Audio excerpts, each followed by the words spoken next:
Hi everybody, welcome. Hope you're doing great today. I'm here to work on my game. Yeah, as I like doing. I am kinda new to Godot. I've been working in Godot for about a year. It's kind of my first time doing coding like in a real way at all.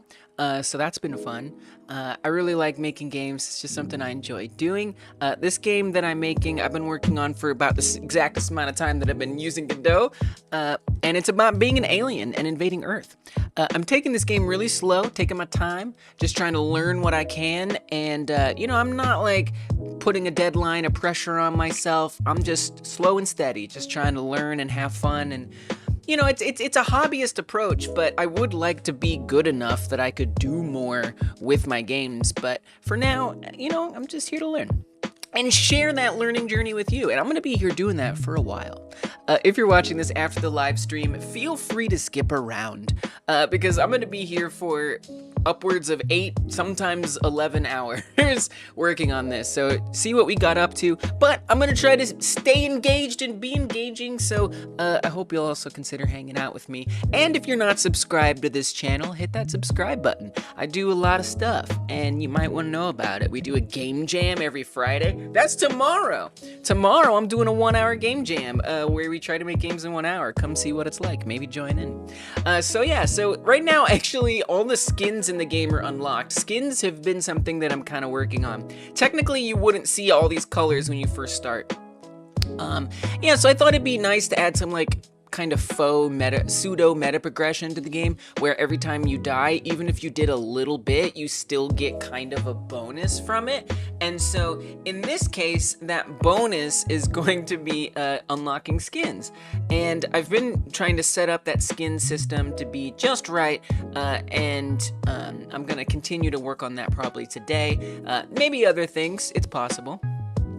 So one thing that I really want to work on is, so the way you play the game, right? You'll see there's like story, settings, credits, quit. Where's the start game? Well, I decided to take a bit of a gamble and maybe someday I'll be like, okay, players didn't like that. Everyone's confused.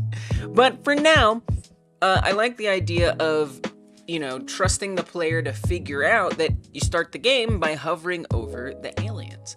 And then that's also how you're going to pick your skin, is you pick the alien that you want.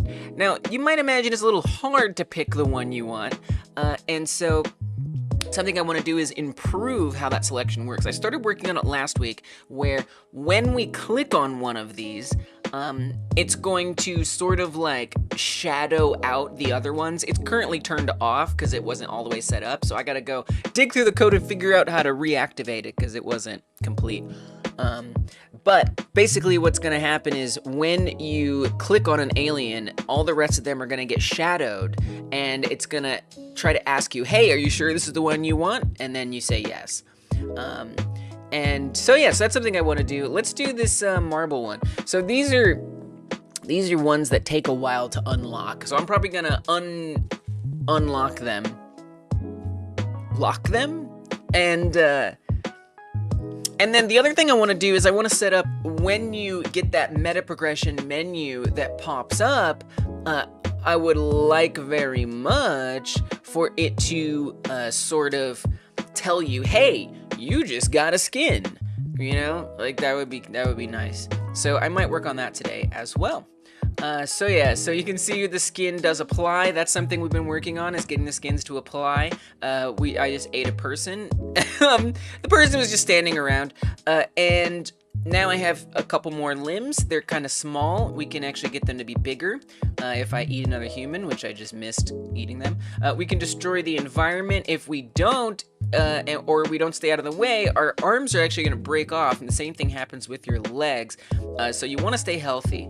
I ate some humans there, and I got some more limb length. And that's the biggest you can get there, and then, well, maybe besides like a power-up. And then the idea is that you actually score points by abducting humans. And so I just dropped a human into that orb, and that's what's going to get you skins. Even if you die and you don't make it to, the end of the game, because it's going to be like a roguelike. Even if you don't make it to the end of the game, you can still get some progress by abducting anything, and then that's going to be added on at the end. So let's just test that out real quick. Let me show you kind of how that works. I'm going to cheat. I'm pressing a debug key to increase the score. I'm cheating. You can see that when we meet that minimum number of abductions, we get power-ups to choose from. Most of these are placeholders and don't do anything. So I'm just going to spam this up, pick some random power-ups, and you'll see these points actually get added in here once we die. So let's bring on the death. I'm gonna bring on the pain. I'm gonna spawn some enemy helicopters. They're gonna come through and, well, kill me. Once your head blows up, that's when you die. And you can see that progress bar just slid up a bit. And once that fills up all the way, it's what I would like it to do is say, like, you just unlocked XYZ skin. So that's something I want to focus on today as well.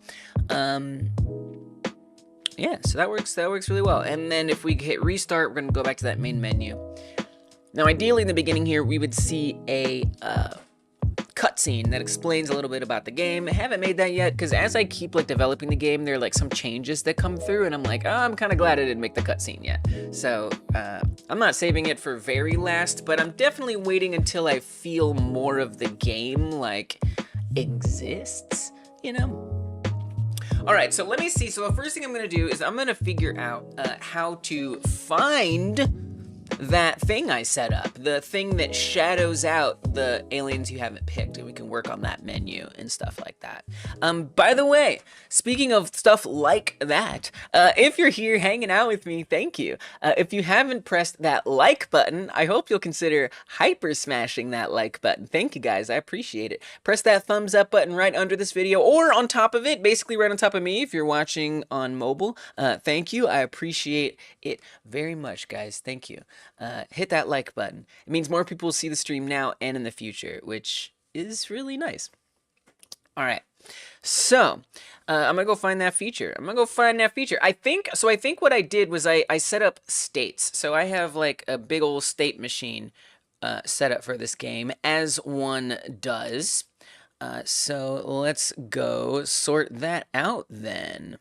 I'm going to open up my game states script, and in here a lot is going on for sure, but basically what happens is this thing gets emitted called swap game state, a signal gets emitted called swap game state, and there's an enum on the global script that receives that information, that holds all that information. And so right when the game starts, it takes us to the pre-intro, and then it's going to run this function if it matches that game state. So that means this function is going to run if that signal is called. You can see that right here. And then it's going to run the function on game state pre-intro.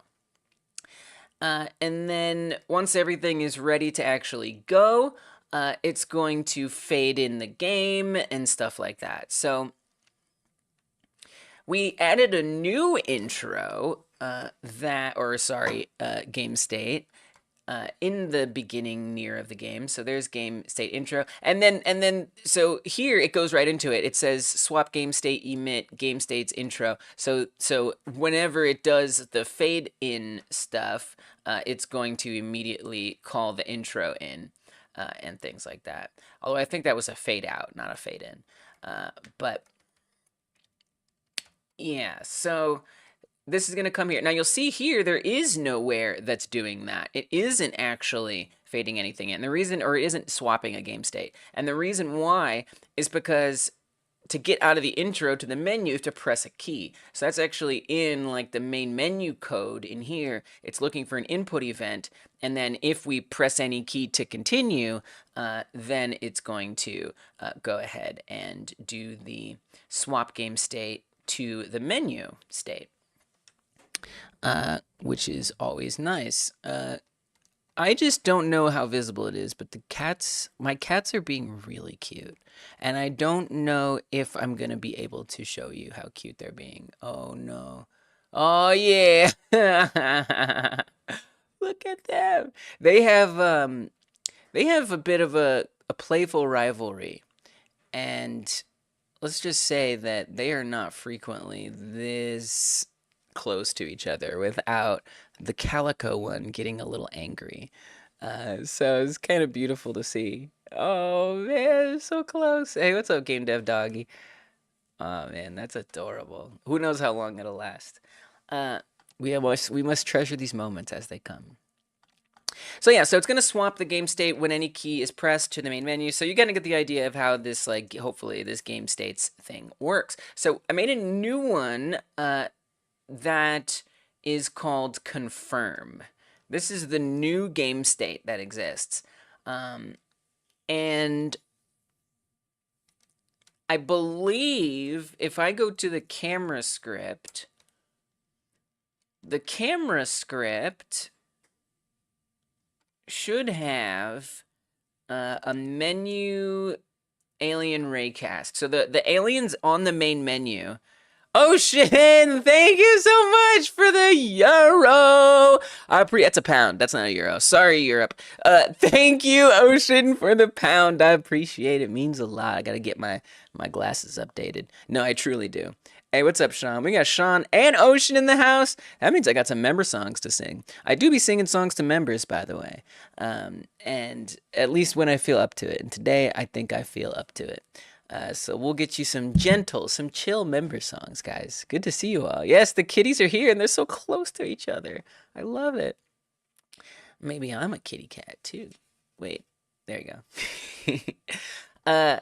So this is looking specifically for those aliens that are in the main menu. And I believe in here, yeah, right there. So I actually commented this out. I think that's the only thing that we need to do. So if normally when you click on a menu alien, or originally, before today, generally what happens is it takes you to the post menu, which is where an animation abducts the alien and takes it up, and then it goes to Earth. But instead, we're actually interrupting the post menu state, and instead, we're wedging in this confirm state. And then currently, there is no way to actually get back to the post menu from confirm, so that would be something to work on today. So we're going to be stuck. As soon as we go into confirm, we're totally stuck. But that's okay. So let's see what that looks like now that the only thing that I've done is I'm saying that when the raycast sees a menu alien and we press the grab button, which is left mouse, then, or it could be a joypad button as well. It's set up for that too. Then it's going to swap to the confirm state, which is gonna stop the movement of the all the aliens that are in the main menu, they're all sitting on this, like, platform, if you will. And that platform constantly moves forward. And so that movement is going to stop. Yes, we got aliens, Frank. Welcome, Frank. Good to see you. Don't have to force the member song if you're not really up for it. Thank you. I appreciate that. Yeah, no, I won't do it. But I do want to. I want to do like calm ones. I want to do calm ones today. I'm feeling calm. And then, actually, I just didn't get a lot of sleep last night. And yeah. So that's what's going to happen first. Is it's going to stop the movement of the aliens, and then we want to emit this new signal that I seem to have created called game confirm. What does that do? Game confirm, and let's just say connect, so we can see everywhere that it's cooked up. So here on the terrain block, so again, let's think of that is that platform that I was telling you about. That's the block script. The block script goes on every single and the whole game is built on these platforms. How we were moving and the level was moving towards us. All of that is built on these platforms that have the dot block script on it. So that's where we have that. Once we start the confirm state, it is going to emit this signal, and in this case so far, in the ready function, it's going to start running this on game confirm, which for every node, so that is to say, it's gonna look. This is gonna look for all of the menu aliens, if there are menu aliens on that block, and it's gonna make sure that we're looking at the ones that were not chosen. So if I click on one, right, that one's chosen. So all the ones that aren't chosen, their animation is going to stop. So they're all kind of like bouncing up and down, and this is going to make them all stop bouncing. All the ones who aren't chosen. So the one that is chosen is going to keep bouncing. Keep bouncing. And then Tripod Quest, maybe it's just me. Git node alien. I haven't listened to the album in a while. Git node alien material overlay. So what this is going to do is this is going to stop all the ones that weren't chosen from moving, and then it's going to make them all shadowed. So that's all that we've got so far. So let's see how that looks. There's probably more to it there, but that's what we got so far. All right. Here we go. Let's see what it looks like. Now, what we're looking at is the version of this with the confirm state wedged in. And this is where I'm kind of picking up today from where I left off last week. Okay, so let's pick the blue one. Nice. All right. So I also added in this thing that when I hover over the other ones, they light up. So you can see they all went shadowed, they all stopped, and they all are not bouncing. Now there's one funny thing I'm noticing, which is that the headpieces are not getting shadowed. That's something to think about. Do I want them to be shadowed? Yes, I think I do. That might be easier than it seems at first. He's thinking of bailing. And yeah, so the reason why I want them to be highlit is because otherwise, you know, if you picked the wrong one, how do you know which one is the one you do want to pick if they're all shady? So this, you know, it was like, okay, we want to pick the camo one. So now what isn't going to happen, because there's no more developed beyond this. This is as far as this is gone. There is no more here. So from here on out, everything that happens is a bug. But let's say I do want to pick that camouflage one back there. If I click on it, it actually lights up and it stays lit. So ideally what would happen is this one would get shadowed, and that one would be the only one that's lit. If I could even be more ideal, you know, it'd be neat, is if the camera like zoomed into it. That would be awesome. The problem with that is then because the menu is like in 3D space. So that means that we're gonna move past the menu, which is a little weird.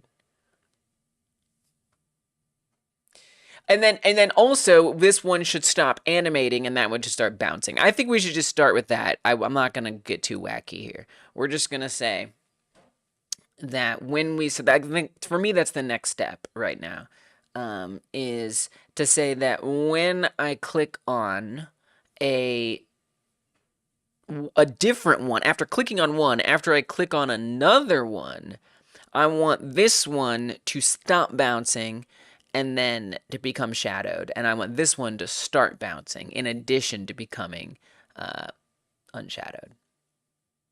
All right, so that's my next step. Let me type that out as a task, and then we can show our gratitude to the members of this channel and the contributors. Ocean with the pound. Let's say, give you a pound right back. Let's say, let me put my task up here. He woke up and like, wait a dang minute, how'd this jerk get here? It's funny because, like, on some level, he really wants to be friends with her. Like, he wants it so badly. But she is like, no, no, no. And so he has got this perception now where he's just like, you're not very nice, but I still want to be your friend. All right, so what's my task? My task is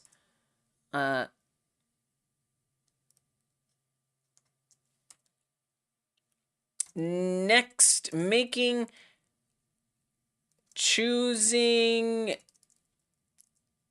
setting up a player can, ensuring the player can choose a different alien skin. We're gonna say that. It's a little haphazard, but it kind of makes sense. Yeah, it is sleeping, they're hanging out. A little sad to see, they're so close to something so dangerous. All right. Let me get some music playing here. You can relate. Oh, gosh. Let me get some music playing here. I'm sorry. I'm sorry to hear that. But are you the calico who wants someone to go away, or are you the one that is wanted to be gone away? Alright, so I do sing songs on this channel. It's a little embarrassing, it's a little cringe, so you might want to skip ahead if you don't think you can handle that. I do want to add, you know what I do want to do is I want to add like a border that pops up. You know, like, so that way if people are watching it after and they're like, I don't want to listen to this, they can skip it really clearly and know when the song is going to be over. But I didn't have time to make it this week, but maybe next week I'll have it. For now, you just have to find out there's a song and hope it ends soon if you don't like it. So we've got Ocean in the house with a £1 donation. So I kind of am thinking I would like to do like a timer for the songs. I'm gonna keep them short today, and I'm just experimenting with different lengths. Let's experiment with a 20-second one. All right, but since Ocean gave a £1, we're gonna make it a 40-second one for Ocean, and then for Sean, we're gonna do a 20-second one. But if it seems too short, I'll do it differently. Okay, so can I sing to this? I don't think I can sing to this one.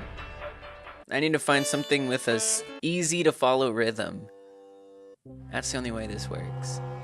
Something else I need to do is keep an ear out for songs that I want to like set aside as member songs. The ones that are like easiest for me to sing to. I could probably sing to this.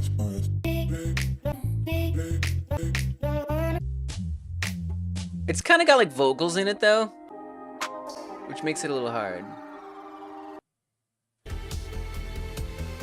Oh yeah, let's do this one. Easy. All right, here we go. Maybe I need to like remember the ones too. I should like write them down, the ones that are. I'm just gonna screenshot it for now.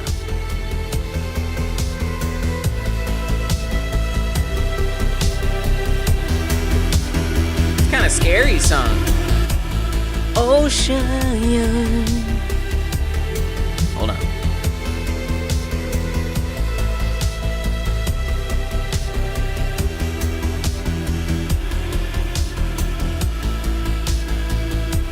Oh, ocean, ocean, you're so vast, you're so mighty, like the ocean. Oh, ocean, I wouldn't shun you, no, I promise I wouldn't do that. Oh, ocean, I wouldn't shun you, oh no, I wouldn't do that. Ocean is so big and vast, ocean is vast and mighty. Oh, ocean, ocean, thank you for being supportive like the waters of the sea. Ocean, thank you from me. I appreciate you. Ocean, you're vast and mighty. Vast and mighty, and you're nice and supportive. Oh, ocean, I wouldn't shun you, shun you, shun you, shun you. There you go, thank you, and I'm sorry. But also, I think 30 seconds makes more sense. 20 is too short. All right, here we go. Here we go. Part 2 for Sean. Let's do this. Oh, Sean. Oh, Sean, you're putting us on to your company. And I appreciate it. I do that you're coming around and hanging out. It's true. Oh, Sean, you're putting us on to your company. I'm so glad you're here with me. Oh, Sean, it's a family with Sean. Sean is putting us on. Oh, Sean, you're putting us on. Oh, Sean. Alright, there you go. There's your member song, Sean. Thank you so much for being a member, supporting the channel and stuff like that. Thank you. I appreciate you. That was definitely a short one. I like 30 seconds. Maybe it's like depending on my mood, it can go higher or lower. He went potato mode. I like that. I always think of it as a loaf, but I like potato. I've never heard potato. At one point, you were Travi. You're all good now. I mean, you know, it can be hard if you want to be around somebody and it's like, why are you not nice to me? I'm glad it's all good now. I hope it's good for him too. Alright, so I'll keep our one cat that we have up here, but let me make it a little smaller. We don't need it taking up so much of the screen.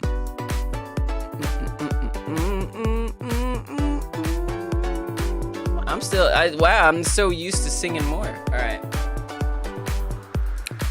Great, let's do this.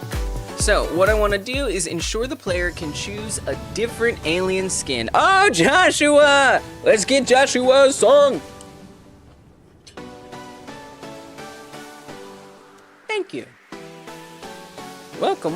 How you doing? I can sing to this one. I need to screenshot the ones that I feel like I can sing to. Because I don't want to mess her. I want to get familiar with the good ones, you know? Busy week, but we're almost there. I feel that. I got a side gig as a teacher assistant for Unity. Let's go. That's so cool. That's amazing. Game dev skills. Like they got applicability to all kinds of different things. Teaching. Let's go. I bet you're a great teacher. All right, well let's sing one out for the teacher in the house. For all the teachers out there. I dedicate this. All right, 30 seconds. Oh Joshua, oh Joshua, Joshua, keeping it real. Hold on. I gotta do it over. Sometimes I have to reset my microphone or else it's out of sync.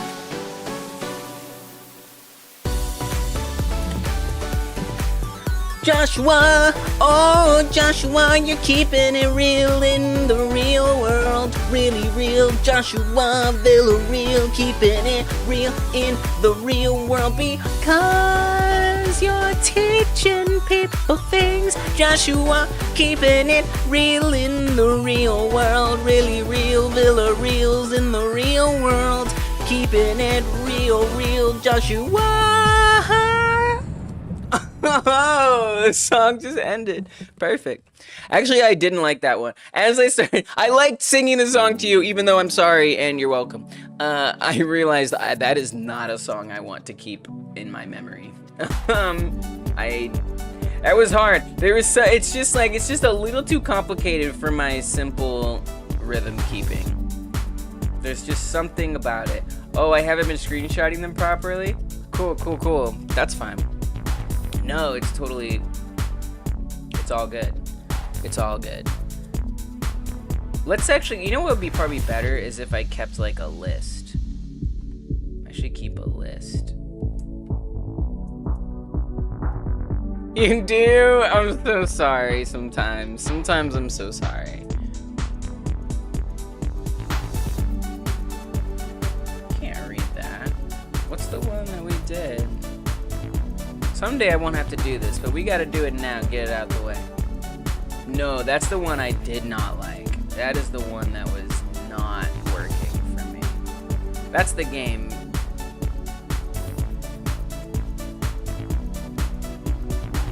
Relapse. by White Hex. That one I was feeling. Could I sing to this one? Oh, I can sing to this one. I'm just looking, if I hear them, I'm picking them up now. I'm noticing them now. Okay, we got 2 good ones here for member songs in the future.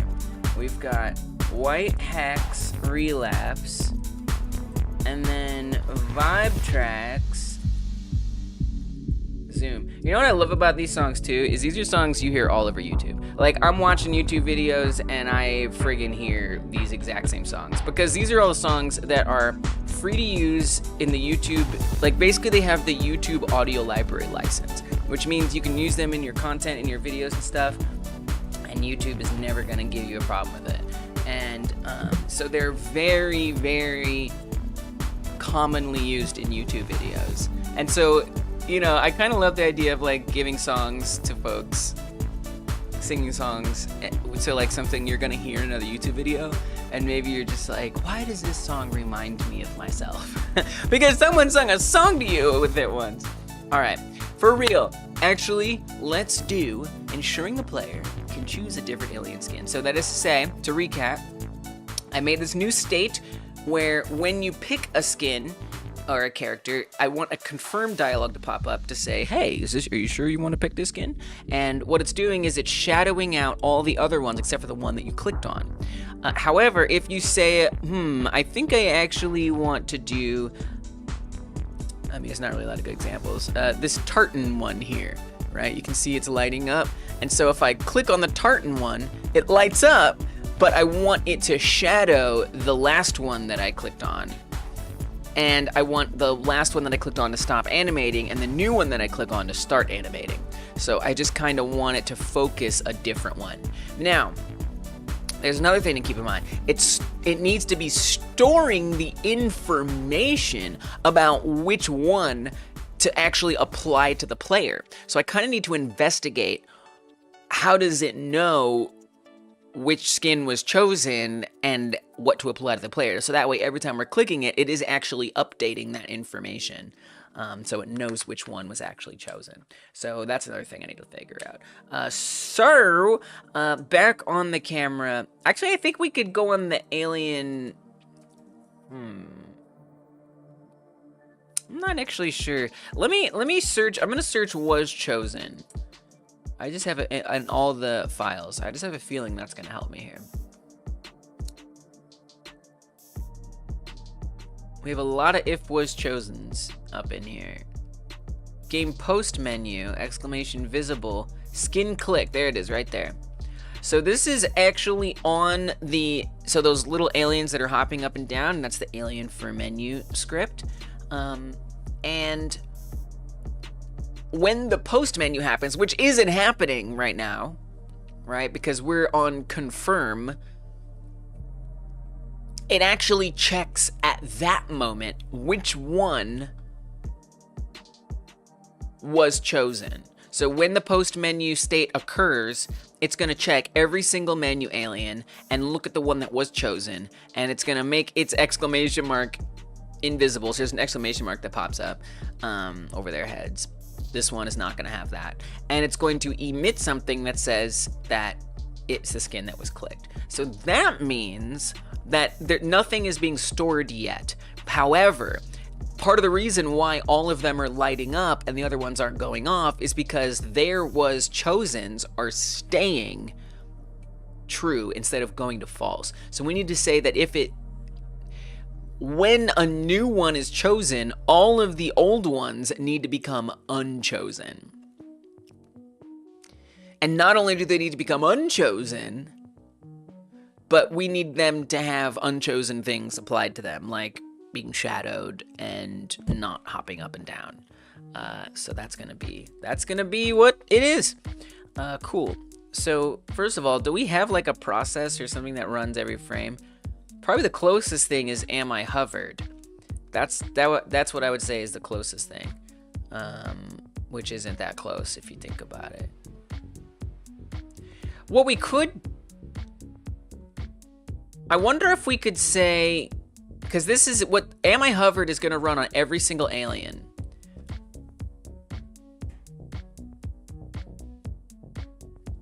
If the thing that's being hovered matches,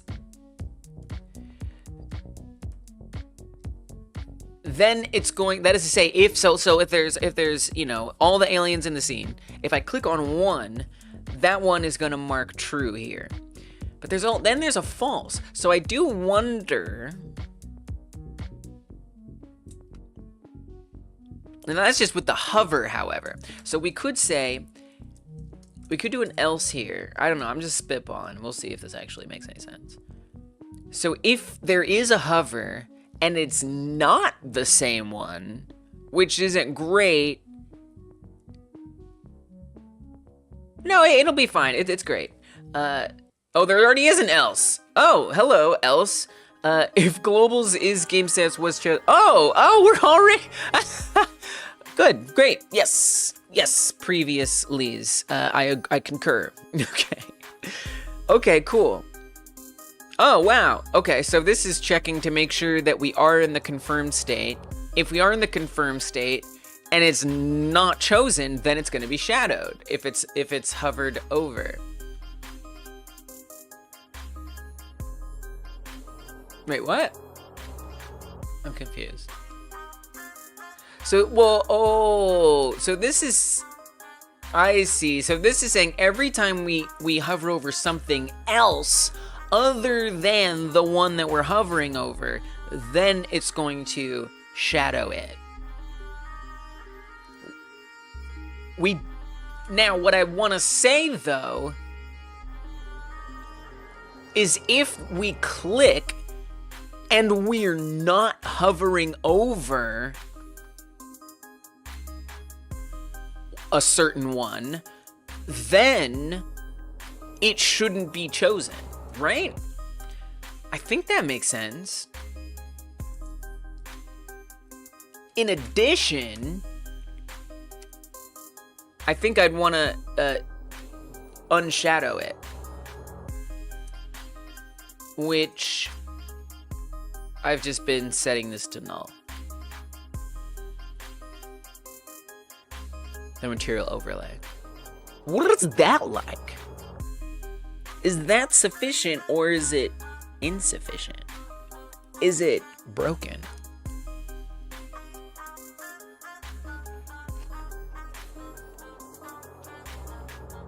Tell me your secrets. Gotta change that splash screen at some point. Alright, so click on one, hover in the others. If I click on this one, no, that didn't work. That super didn't work. Okay.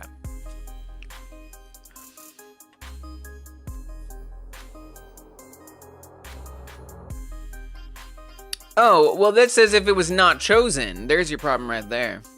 Doi. We could actually say this and was chosen. That might just fix it right there. Nice. Bam. Let's go. Okay. So now I can only select one at a time. Perfect. And you can see the animation stopped, but the new animation did not start. So I need to figure out where that animation is playing. I wonder if it's playing somewhere else. So there's...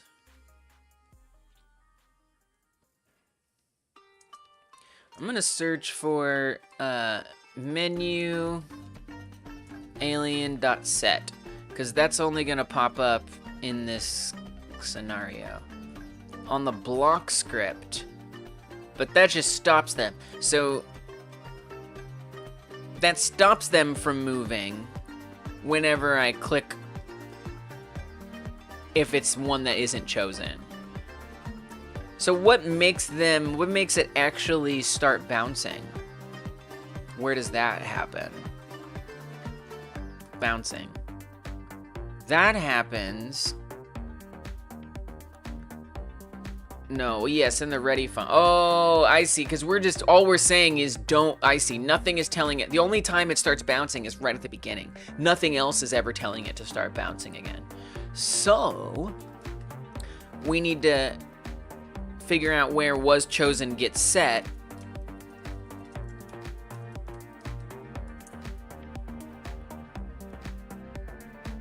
which is right here,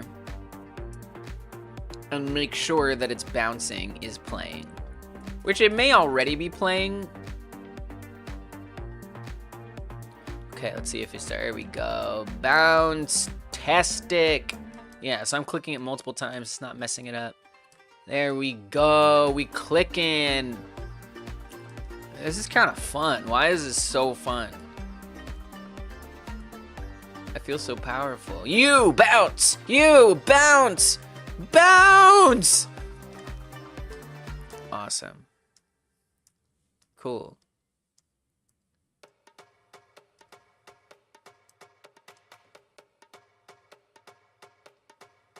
So, you know, and then the other thing, right, is like, you know, you might not have the skin that you want even in this spread. It may be further down the line, right? Like, I don't see the earth skin, for example. I can't even see it over here. So we need a way to be able to back out. And that's kind of where the confirm menu comes into play. Is this the one that you want, yes or no? If no, it can start playing again.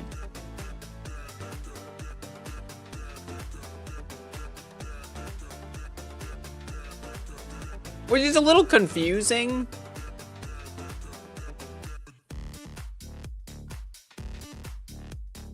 If I'm being honest. But I think it'll make enough logical sense, probably. So, okay, a couple of things. Number one, where am I going to put this menu? I mean, the most obvious place seems right up here. I do want to add, like, things.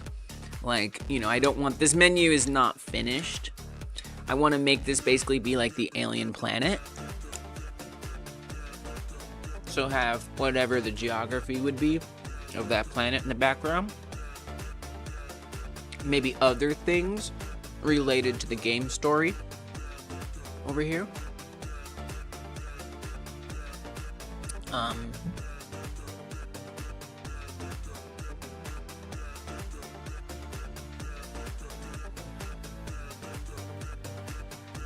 But I don't think it really matters if there's a menu on top of that. So I think it'll be okay. Now, design-wise, I do want it to like look nice. Can I pull up the pause menu here? No, I don't think we're allowed to. But I guess I'd want it to look kind of similar to the pause menu.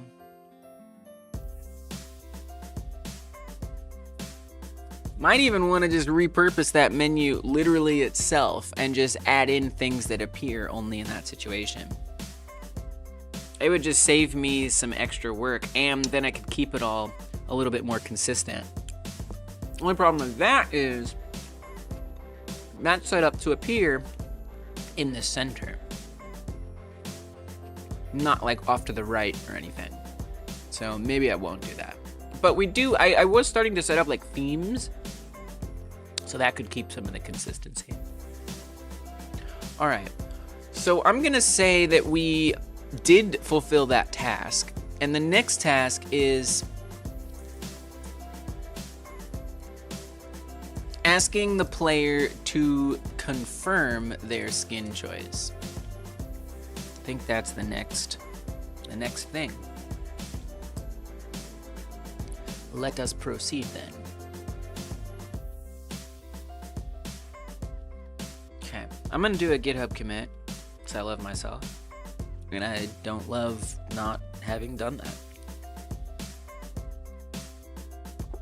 And, yeah, let's just say we did. Confirm state improved.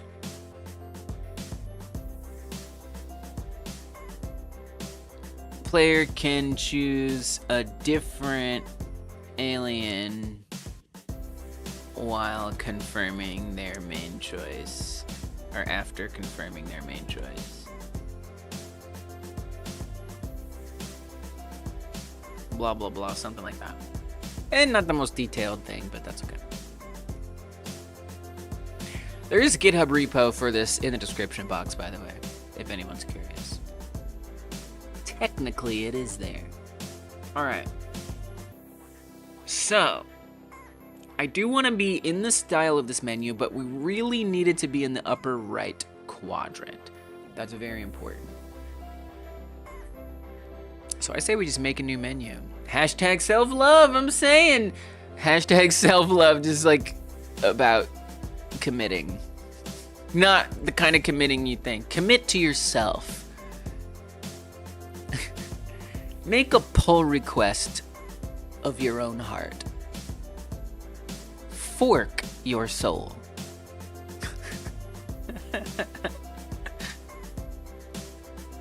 Man, I could, that's actually kind of fun for like a game developer. I was a game developer for Halloween. And, forking the soul feels very game developer, like a pitchfork. Get pull my heart, get blame my mind. Exactly.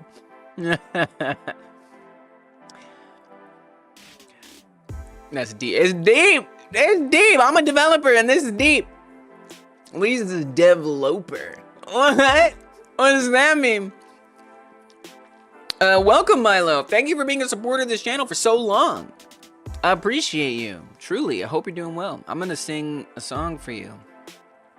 We're doing short ones today, 30 seconds. Can I sing to this? There's a chance. It's a risk, but let's take it.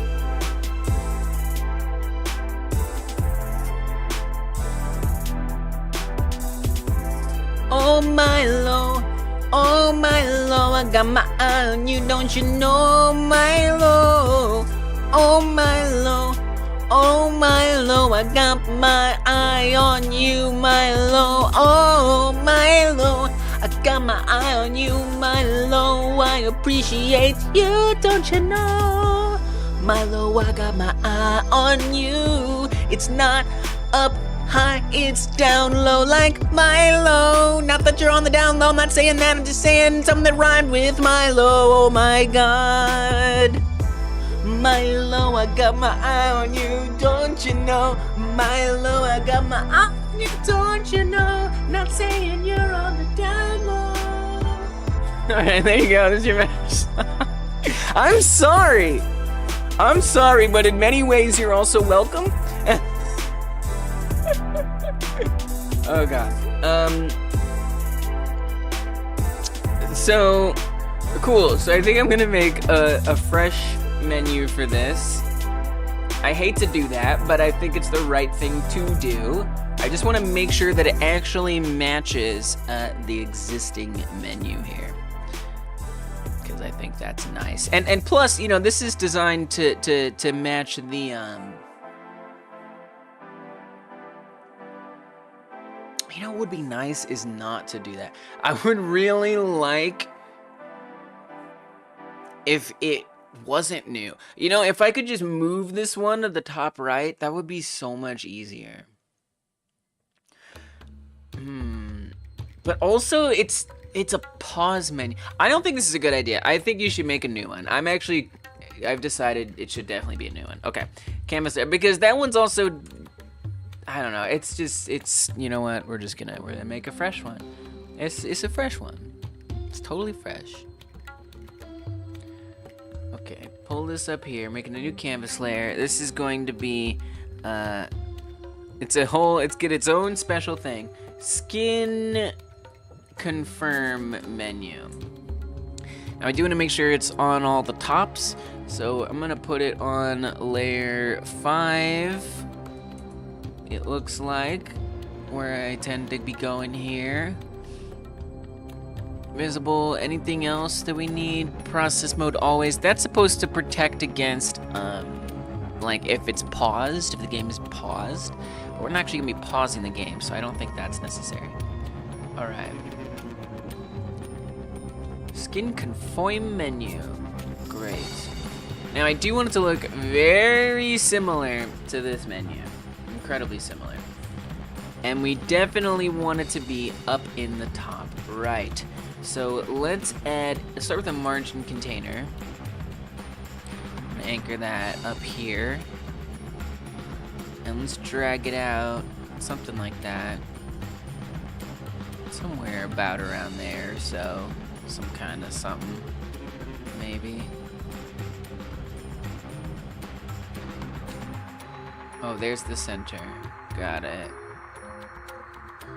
I'm not sure how low it needs to come. I'll need to experiment just a little bit to sort that out. Where's the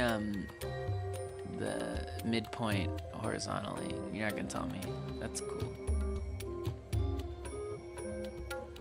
No, it's fine. Let's just try up here. And then I'm gonna add just a panel for now, just so I can like kind of visually see what we're working with here. And that should just be visible right away. We don't have anything telling it not to be, so I expect it to be there. Then we can make adjustments as needed.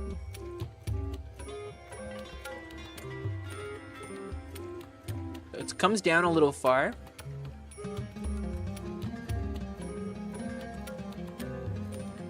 Let's just tool around with it a little bit.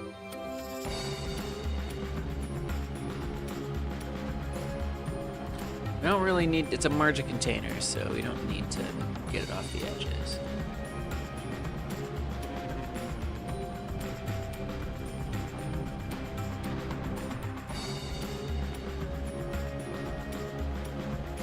I mean, it would be kind of nice, though.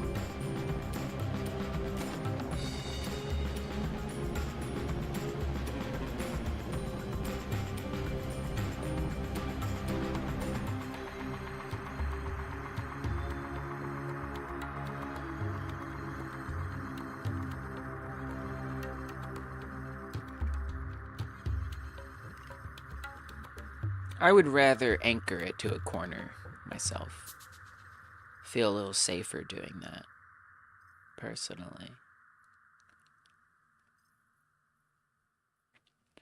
All right. Then we're gonna add some margins, as it likes to have. So go to theme overrides constants. We're gonna do margin right. Bring that in a bit. Margin top, bring that in as well. Just eyeball it. Or do exactly a certain number that makes sense too. That also is an option. I feel like it should be in more on the other side. Yeah, it's all very subjective.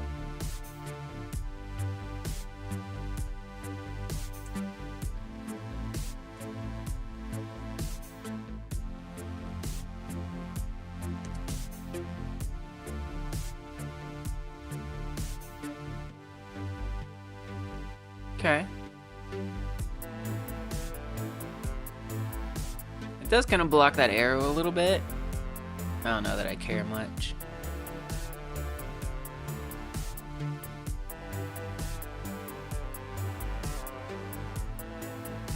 But it does hamper, it could affect that visibility a bit. That's okay. Alright, so I do want to look at the window that we have for the existing menu. Give it that same rounded edge. Where is that? What does that? What makes that exist? It's not in there? Oh, it's this. There it is. Game over menu background. This would be a good one to shove into a theme, but I'm not gonna do that. Instead, I'm just gonna save this. Am I gonna regret that? I don't think so. I'm gonna go into UI. I don't think I'll regret it. I just might be like, never mind. Menus. We're just gonna say menu background panel. And then I want to load that same thing onto this, and we're gonna call this confirm menu, confirm menu background.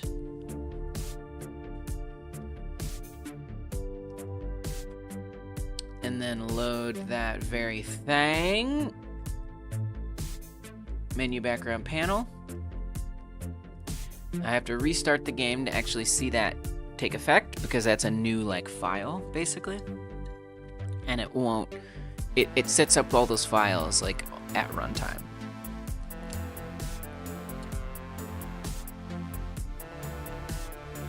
Since GDScript is interpreted language, a lot of things don't have to be done that way, but for new files it does. So you can see we're not quite lined up correctly here. Let's fix that.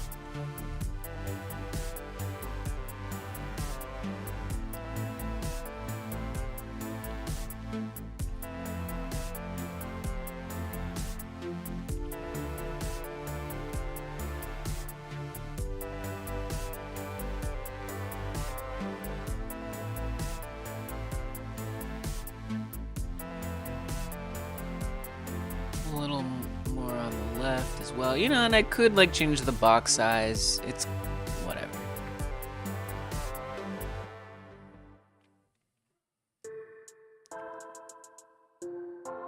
Mixing these hasn't really been something I've run into as like a big problem. All right, this kind of works for me. Look at her looking right at the camera. It's because he's coming. He's on the way. The Travie cat is coming. She's like, what are you doing? He wants to come, but she's like warning him. Hey, what's up, Supernova? Yeah, it is a tie-dye one. A tie-dye one. It started out as a rainbow one. It evolved into a tie-dye one. And then someone said it looked like some marble game that they played called Marble Blast Gold. And so now it's called the Marble Blast skin. That was totally where it was going. All right, well, he took her stare very seriously, and he has opted to go up high to get away. So, unfortunately, the camera can't both capture down and high at the same time. But he's up there. He's up there. Yeah, and so I've got this stuff set up super where you know, I can click on these skins and we go play the game and the character has that skin on, which has been a thing. And I'm right now trying to set up this main menu to allow for multiple skin choices. That is to say, because it's a little hard, because the way the game works is like you choose which one of these that you want, and that's the one that you play as. And, you know, it's fun, but it's also could be a little hard if there's a specific one that you want. Like, if I choose the orange one, but maybe I meant to pick the red one, right? So I'm trying to set it up so it's really clear which one you clicked on. So if you do click on the wrong one, that's like, okay. Like, I saw this, like, one with the spikes on its head. I'm like, well, I actually wanted that one, but I'm just gonna stop it now by clicking one, and then I can come over here and click the one I actually want. Right, so I'm just trying to make this a little more usable. And then what I'm doing up here in the top right is actually a confirm menu. That's gonna say, is this the skin you want, or ready to play, or something like that. And then you can say yes or no.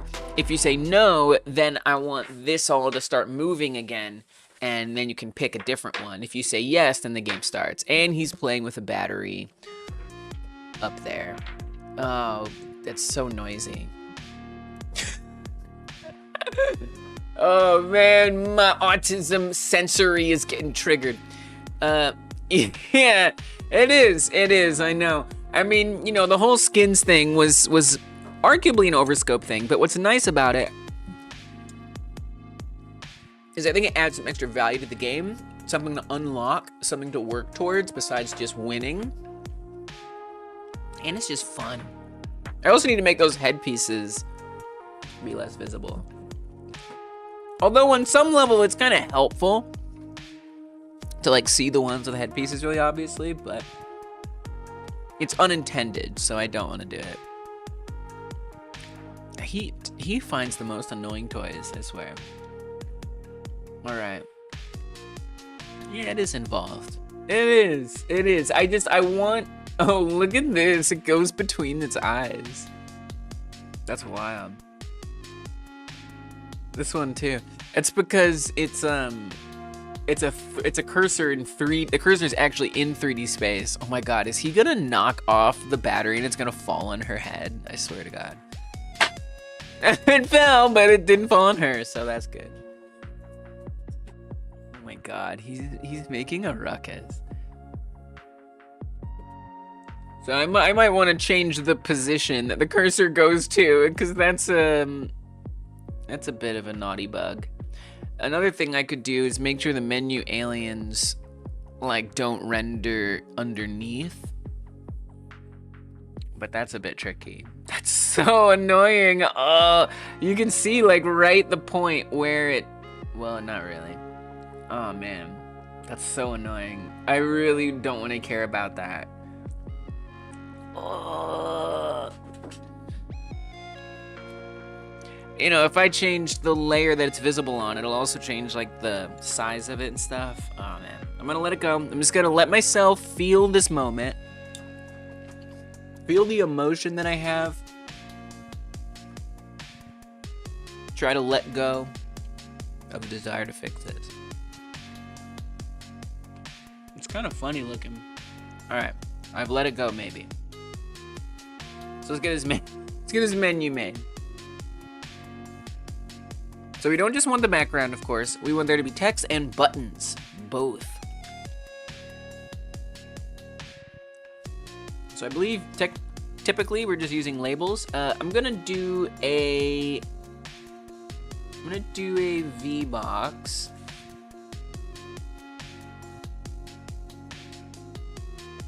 Oh my god, he's such a menace sometimes. I'm gonna do a V box.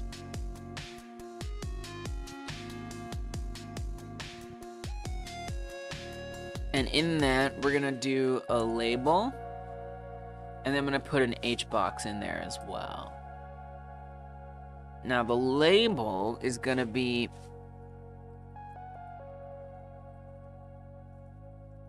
ready to invade. I think that seems appropriate to me. I wanna make sure that this has the theme that we want. So we're gonna load, oh, we only have progress stat dark, progress stat light. I think that's fine. It looks great. It looks great!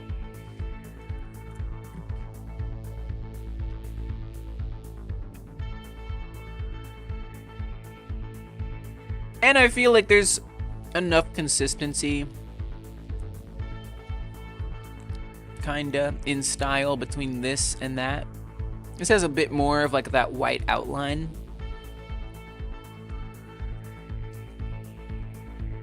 Maybe we could override the outline size a bit. You know, it doesn't look as bad elsewhere because you don't have the actual menu buttons to compare to. I could make this 3D as well, but I'd rather not.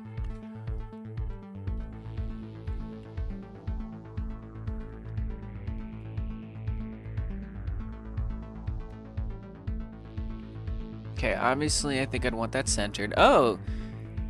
Travi has joined the hangout party. Oh no, I gotta clean up that area over there. One of these days. I got the ADHD, you know. Alright, center it on there. Nice. Now in the H box, we want that confirm yes or no, those options. So for the buttons, I don't think I've actually apparently saved those themes. He's been allowed in view, yes. Yes, he has. Join the party. And she's look at her and she's like, don't you get too close. Don't you get too close. She's so alert. And he's like feeling it out. That's the most effective thing that he's learned, is that to disarm her, all he has to do is just lie down and like roll over.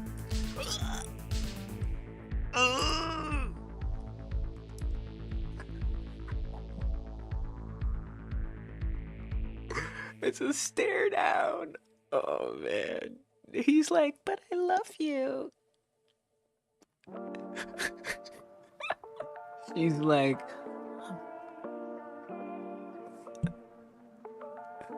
dude, she's not having it, man. I can just tell by her face. It's okay.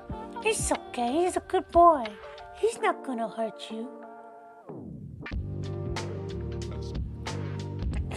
They're locked in. It's a lay down, yes.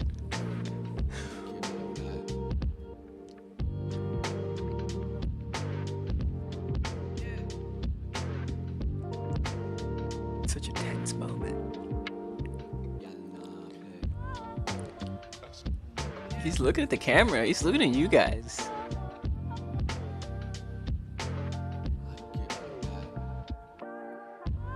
She's kinda chilling though. Like she's not letting up, but her eyes are getting a little closey. His feet in the air. Oh, he was like, nah.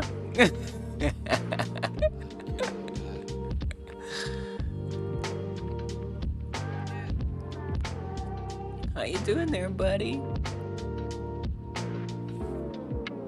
Good cats, good cats. We've had some health scares with our Travie boy, so it's hard not to treasure these moments. Right, buttons. Do I have a theme for the buttons? I do not. That would be convenient. I really would like that. They're not that different, but they're a little different. Travie is feeling better for now, yeah. He's feeling better for now. He's been very constipated. Because they gave him like an opiate for, you know, basically he got his bladder blocked up was his issue. A couple times now, unfortunately. And one vet we went to was like, you're gonna have to put him down. And we were like, oh. So we spent an entire day just last Wednesday actually, absolutely mourning, like besides ourselves.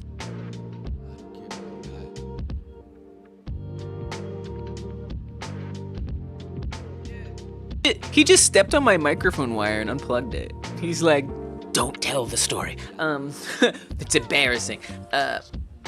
We were like beside ourselves because we were just like, well, but guess it's the way it has to be. We took him to another vet, and the other vet was like, but have you tried changing his food? We took him to the other vet to have him put down. And he was like, but have you tried changing his food though? And we were like, no. Like ready to say goodbye. It was horrible. It was horrible. And so then we just had to like restructure things, you know, we have to, you know, keep a close eye on him. So he's feeling better. His, you know, the medicine's worn off that they gave him. So they had to get him unblocked, right? So the vet that said we should put him down, they had to get him unblocked. And that was kind of an unpleasant experience for him. So they gave him medicine and stuff, and he's been feeling better from that. He's a little blocked up constipation wise, but we're helping him with that. We give him some Miralax, things like that. But yeah, he's better. He's better now. It's tough because it's like, you know, in a month from now, we'll find out, does he get blocked up again? You know? It's kind of like waiting and like carefully looking at his litter and making sure, which is tough with two cats, to find which cat's droppings are which. So yeah, it's a waiting game at this point. So he's feeling a lot better. It's great to have him back to normal. And then there's also this like looming dread of like, will he get blocked up again? Because if it happens a couple more times, then that first vet was right, and we have to like look into not prolonging his suffering of getting blocked over and over and over and over again, having to be uncomfortably probed to get it out, and then he has to be on medicine that sucks and all that stuff. So yeah, but he's good now. He's good for now, is I think the most healthy way to think about it. I'm gonna try to save this button. And then when we hover over it, how does it work? How does this button work? I don't know how I've made it work.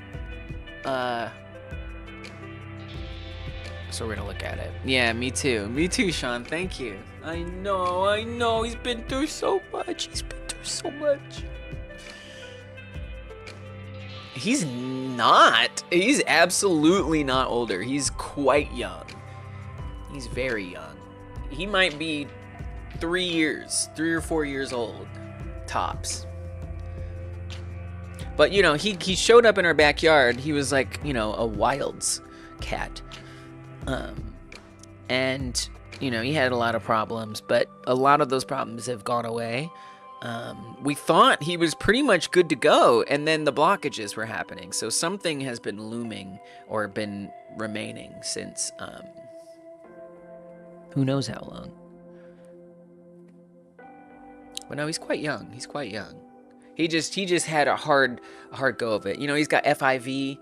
He just had a rough go of it.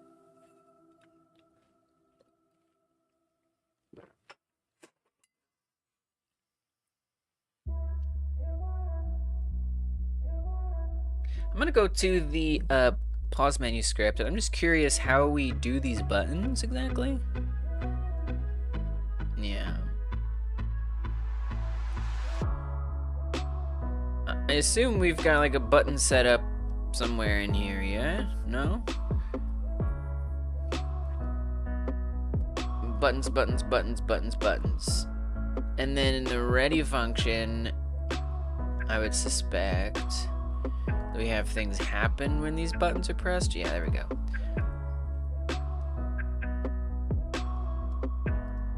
We have an animation. I see. And what it does is it like makes the button get like bigger. You know, it's like it gives you feedback. You know, it's kind of like this effect, basically. It's very similar to that, except 2D.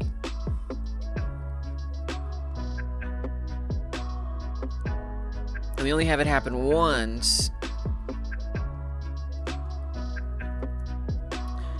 I mean, for this, I almost feel like it just makes more sense to copy and paste it. As nice as it might be to think about, oh, let's make a theme. Like, dude, I'm just gonna copy and paste it. Like, it's just gonna be easier.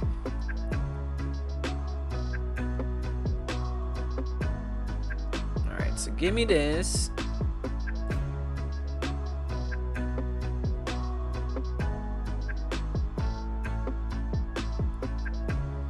Something else I've been meaning to do is hide that.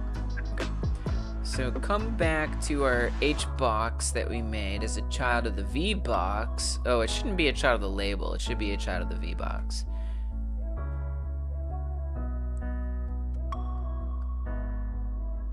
Oh, you're gonna be behind. Could you not, though? It just makes it harder to see. I'm gonna put it here. And then in that H box, I'm gonna paste our continue button, which is gonna be a bit large. This way it comes with the animation already. We're gonna say, yeah, yeah. I don't know, it feels fun. And then we actually need a second button, so we're gonna say this is button yes, label yes, animation yes. I'm not sure what the purpose is of naming the animation, but whatever. What's up, Cody? If you ever need sound effects or background, let me know. Wow, welcome, Cody George. Good to see you. An audio engineer, exciting. I mean, you know, often when folks offer those kinds of things, I'm like, nah, you know, I'm kind of like just wanting to work on it all by myself, and I am. I truly actually am. for the sake of the experience, and so I can like sort of know what the process is like, so I can understand how to like work with those things in Godot and like how to get the best audio for what I'm comfortable with, or even what I'm not good at. So that way I can be like, you know what, I should really contact Cody George for my next project, because that was rough. With that said, I like your pitch. I don't know what it is. Something about it is nice. So, you know, feel free to DM me if you want on Discord. Discord link in the description box, and you can find me on there. But, you know, in general for this project, you know, my goal is to do as much of that stuff as I can by myself for the sole purpose of learning. But I'm intrigued. I'd love to even just like hear your stuff. Like what is a game dev audio engineer's stuff like? Like, that's really cool. That's interesting. Welcome. All right. Let's see. We have to duplicate this button. Let's put another one in here. We're gonna say no for all of these. No. Oh, I just put the letter N. A little less than I wanted to type in there. No. I'm a little confused. Oh, because there's no... What? Oh, because it's... Okay. Alright, I'm a little... I really wanted to say not yet, but I feel like we should just say... Maybe I'll say not yet. Sounds good. I put together a fun little portfolio, and I'll send it your way. Yeah, please do. I love cold calling because it works 30% of the time, which means 30% more work than 0%. Wow, I love that. It makes sense. It makes sense. You might as well. We're here. We're streaming. You never know. You'll never know. And you know, we have like a community on the Discord too. You know, there's a self-promo channel. There's a lot of people who might also be interested. So it's definitely worth giving that a shot.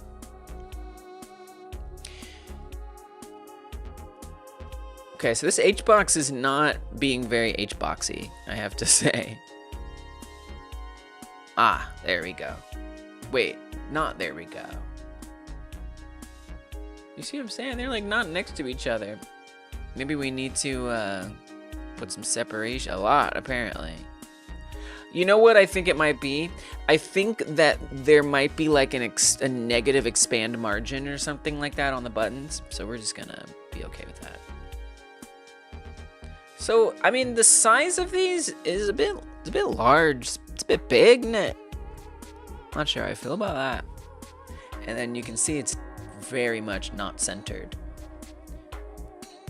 There's a little bit to think about there.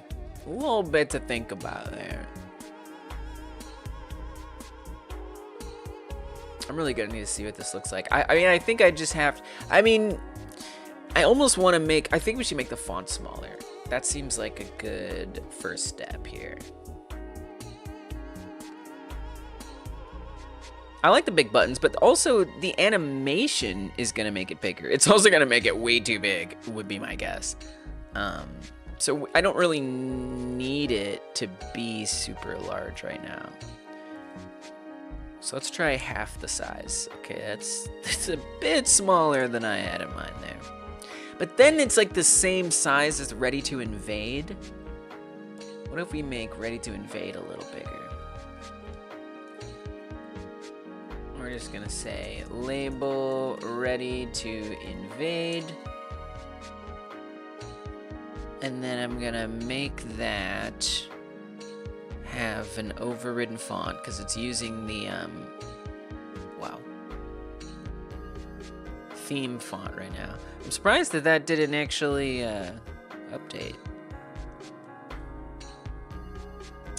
You really need a new runtime. And you can see it's making everything a lot larger, which does make some sense.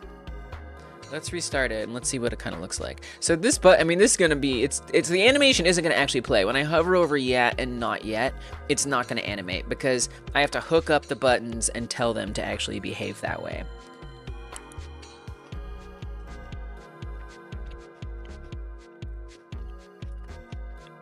It seems larger than it looked in here.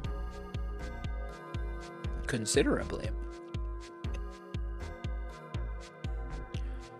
Why? Why do you like this? It's a bit surprising, isn't it? Huh.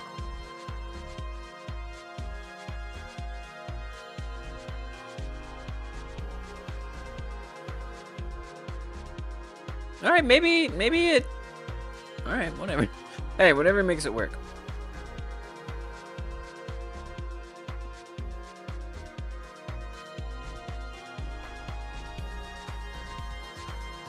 Something about that is very hard to read. I find that very, very, very hard to read. Especially with these beautiful, crisp 3D ones here. It's just, there's something that really, I don't know. What if what if we do like in all caps? I think simple is gonna be the way here. Just my feeling. And then I'm gonna try to spread the glyphs apart a little more.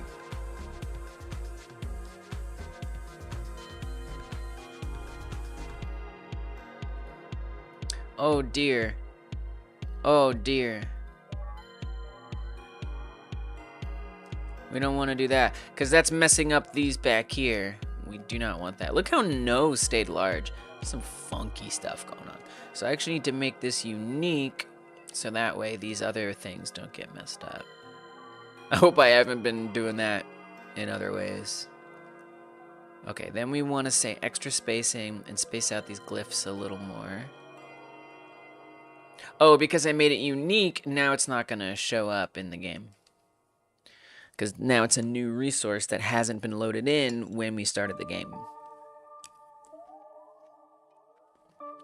So, you know, it's a bit of effort, but that's okay. I like effort. Liking. Are you watching right now? Yeah, you. Have you pressed the like button? Also known as the thumbs up button? I'm here to do my YouTube duty and tell you, remember to press the like button on this stream. It means more people see it now and in the future. So thank you if you're willing to do that. Thumbs up. Thanks, guys. That was a long load.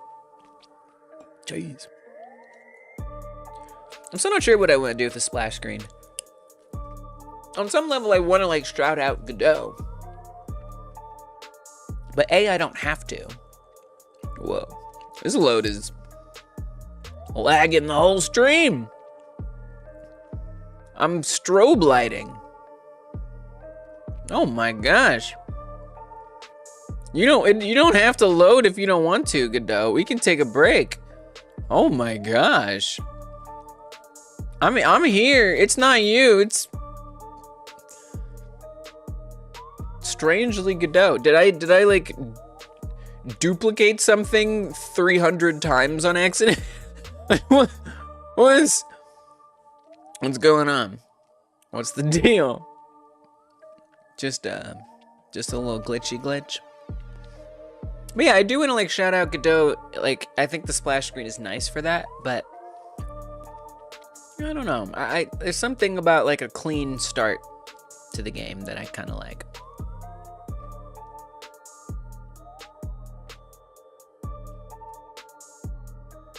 You know, maybe I might change the order. Like have like a studio logo first and then Godot. Something like that. So it's like, that's not necessarily the first impression. Dude, what?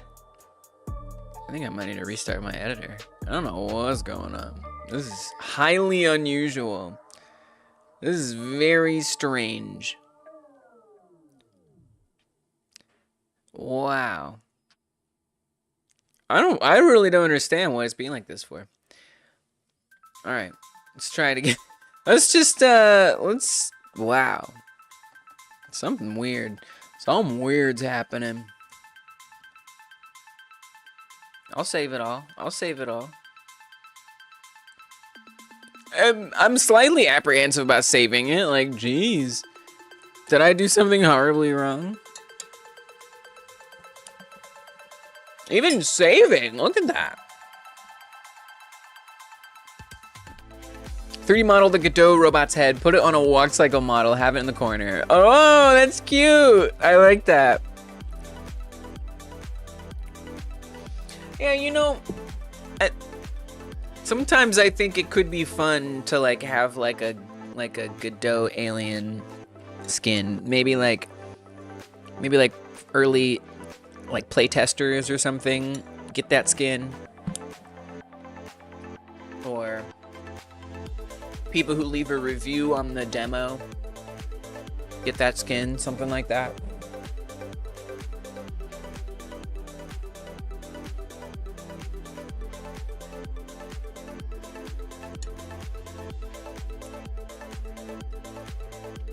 Oh wait, I'm dropping frames again. Hopefully that was just like a normal loading.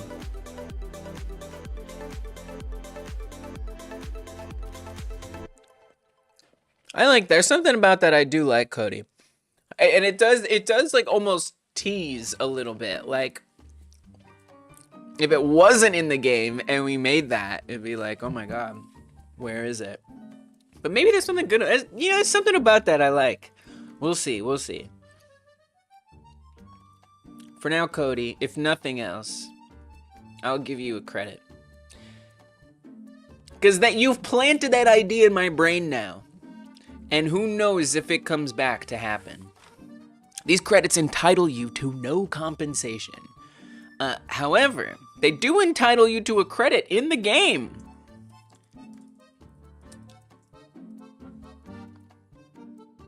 Let's go to, I think this is a game concepts credit. It's kinda not.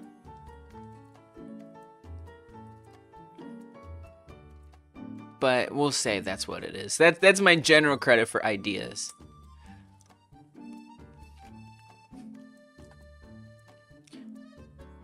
And look, the font is different. It's something, there's some weird, I feel like copying and pasting those has led to some oddities somehow.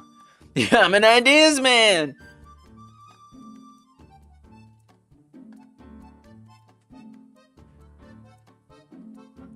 I really feel like there's some strangeness that has happened from the copy and paste operation, which I'm a little surprised about.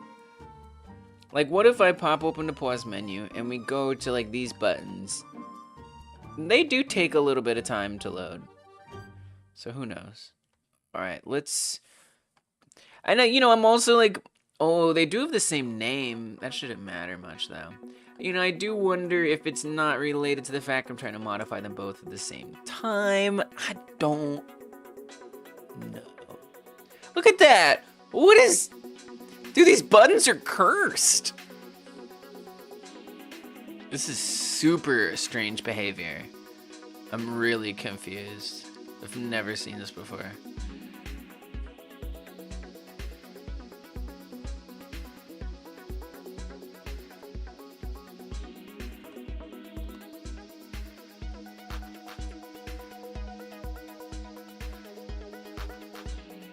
Well, maybe I just make the buttons fresh. I hate to do it. Maybe it is time to use a theme and make the buttons fresh. I mean, this is... I mean, real talk, I don't necessarily need a theme. Yeah, dude, we're remaking these buttons. I'm out living like this. I mean, it would be nice to not have to make the animation again.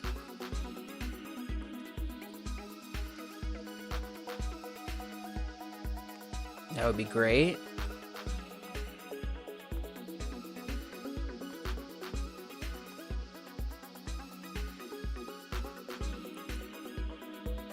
I wonder if, you know what, I wonder if there's a conflict happening, at least, between the fact that I'm overwriting the font size here in the animation and elsewhere. That certainly is happening. I don't know that that would cause all these issues.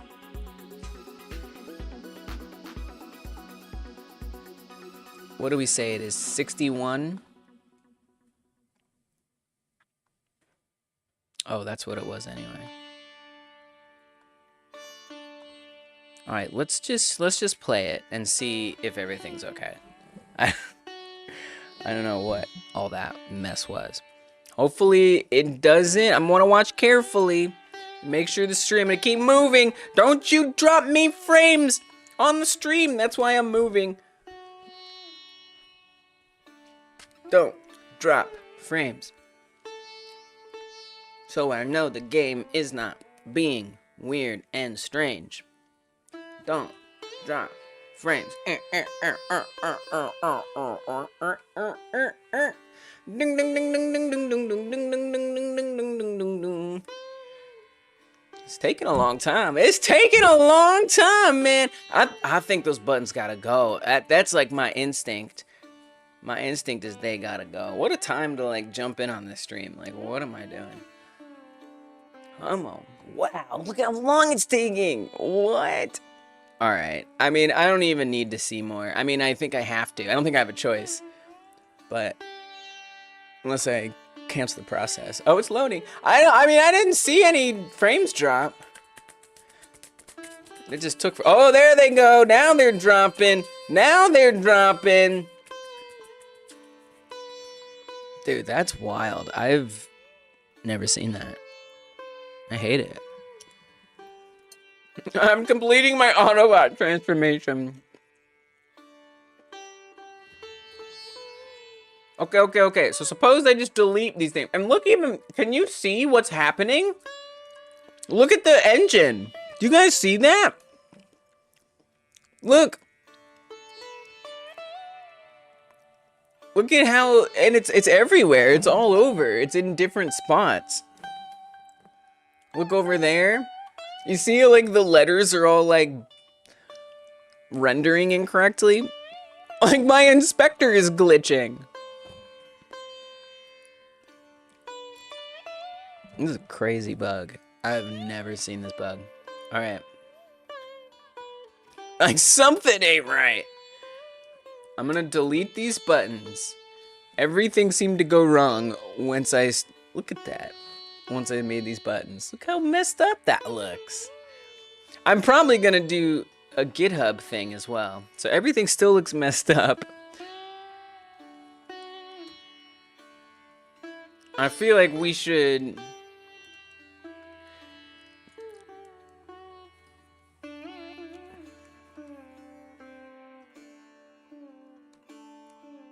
I can start over. I don't care. I'll start over. You know what? I think I'm just gonna discard all this stuff.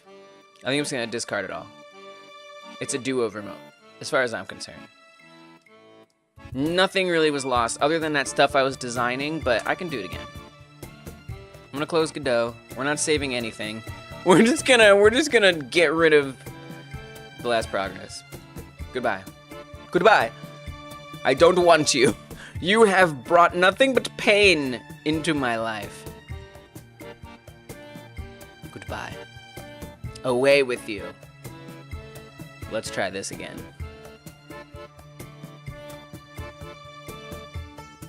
Highly specific bug there.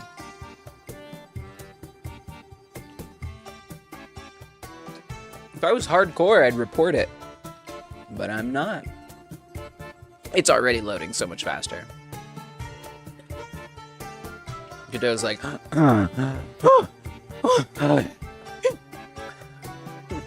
at that, snappy.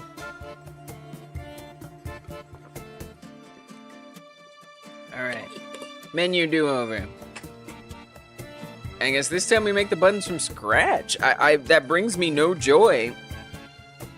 Although, I guess some part of me wants to almost like try it again, like reproduce it a little bit.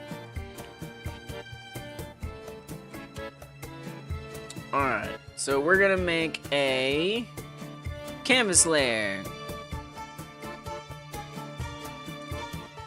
Really annoying.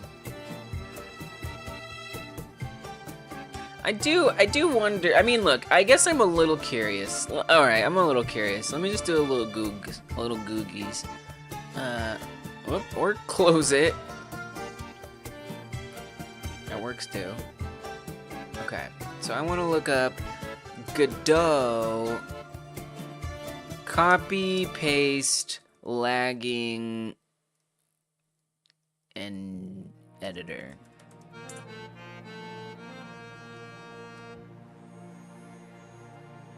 Here is getting slow in dealing with large what? Finish the sentence. Come on now. No, not large scripts. It's copy and paste. Yeah, it's a little too vague, unfortunately.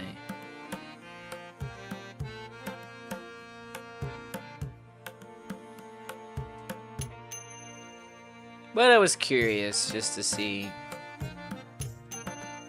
No Google AI.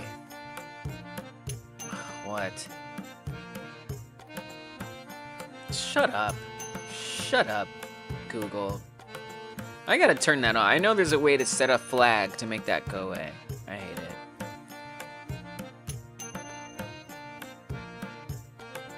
Yeah. Yep, I don't know. I don't know. Alright, so we just have to remake it. So back to the 2D thing. I'm gonna add a margin container. Square one, square one. Sometimes it do be like that when you game devin. When you're doing all kinds of computer tasks. Let's not worry too much about this. We can just drag this out to like there. We'll be a little more casual about it. We want to create a panel. This is going to be confirm menu background. That's what that's going to be called. We want to load in the theme. Or not the theme override for the panel. Oh, right, we didn't actually create that last time. Or this time. So drop down the pause menu. Get this menu background. Save it as. Go to UI menus. And we're going to say this is menu background. That's good enough. Real quick, I am going to make sure that our canvas layer here has a name and that it's on a top layer. We're going to call this confirm menu. Set its layer to 5, 6. Let's go with 5.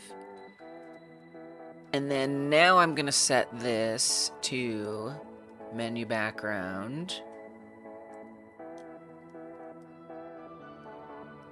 You can shrink this down to more or less be okay-ish. Let's add in a VBox.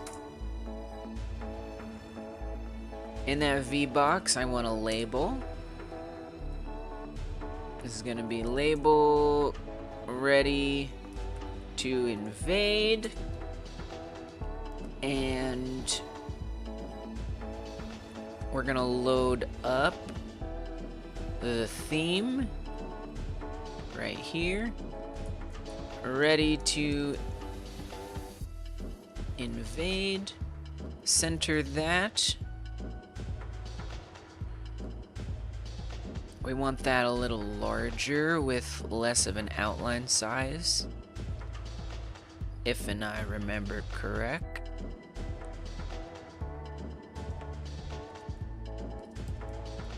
I don't really want to make the box bigger. Okay, so maybe something like that. And then what was the other thing? The outline size. Isn't there like a way to like do it like in here? Possibly. That's okay. Let's just do it here. Theme overrides. We can experiment with that later when we have the game up. And then I want an H box in my V box. And this one is gonna contain, so we're just gonna make the buttons from scratch. It's a little annoying. Well, I'm gonna save a theme to save myself a little bit of time here. So actually, let's do that before we do that. I'm going to open up the pause menu. Go to these dastardly buttons. It's a little tedious to save this as a theme.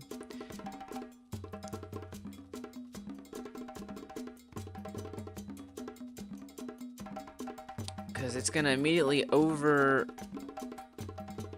it as I set this up. So we want to save for buttons.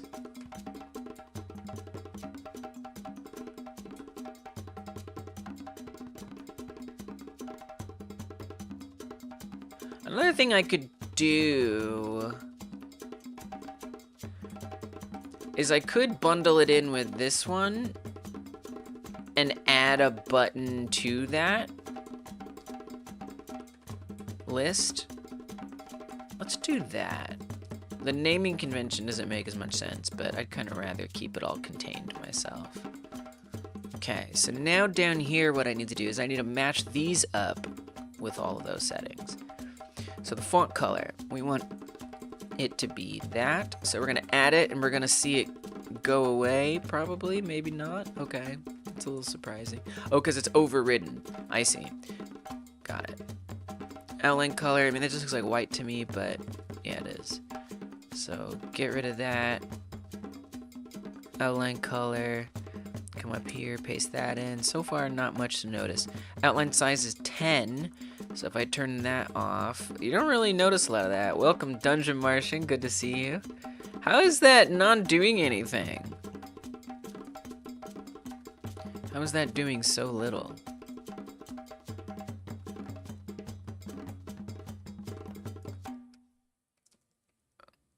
We're on the right thing and everything? I guess so. I mean, you can see the preview here. Welcome, Dungeon Martian. We gotta get you a song.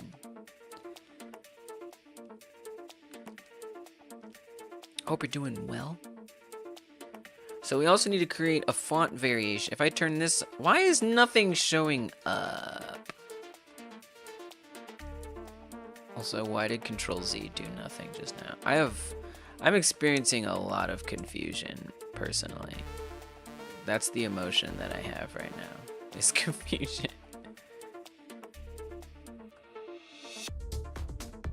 I think... Oh, guys. Oh, I feel silly.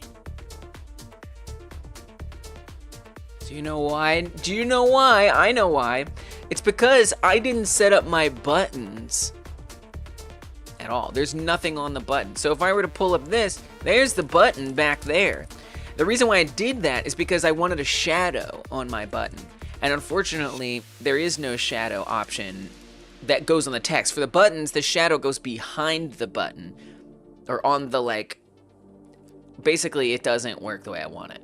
So I added a label as a child of the button. You see why I was duplicating it? Because it was easier. So I added a child of the button, making that the label.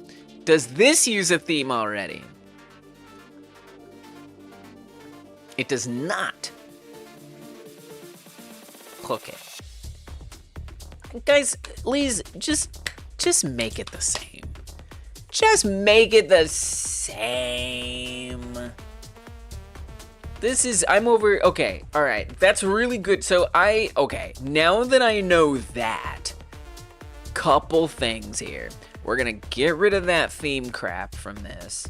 I'm gonna come back up here to the button that I was making. I totally forgot about the way that I set this up. So I wanna say that, wherever it is, in here, this is button, yes. We're gonna add a label child in here. Label, yes. This is what is gonna have the yes text on it.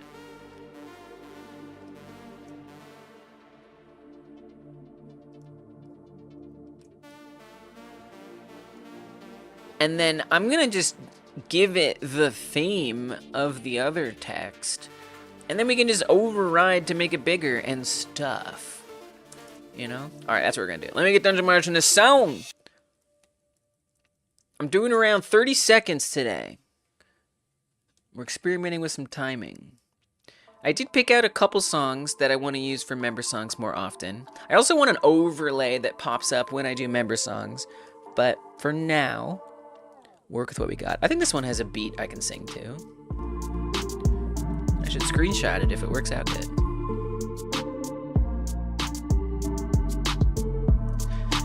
Dungeon Martian is creeping me out because I'm in this dungeon sneaking around trying not to get caught. But I noticed that there's an alien in the corner. Is it gonna hurt me? Is it friendly?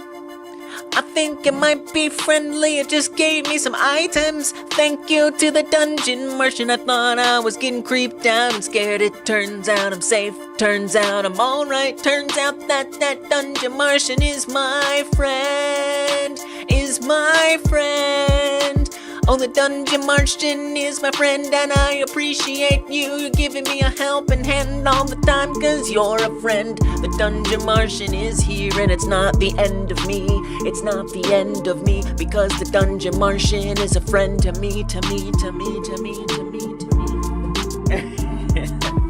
Oh, I like this song, yes! There you go, there's your member song. Thank you for supporting the channel, Dungeon, I appreciate it. Thanks for being an awesome mod and stuff like that. Where the Trap Is by Audio Hurts. Yes, this is a keeper. I'm not gonna do a screenshot, let's actually just write it down. Audio Hurts. Where the Trap Is. Yeah, this one was super singable. It has like, it's a beat that I can like keep track of. I need some music that's like a metronome in and of itself. Alright. Metronomic. Okay, ready to invade? It's kind of scary. Well, I mean, you are an alien invading Earth. It's fair. So we've got that in HBox. Good, good, good. I want this font to be a lot larger. I think we said we had like 61, but that was like a different context. So let's not necessarily go there. I'll have to make a fresh animation, unfortunately. It is what it is. Okay, theme override size. Looks like I didn't choose a very different size there.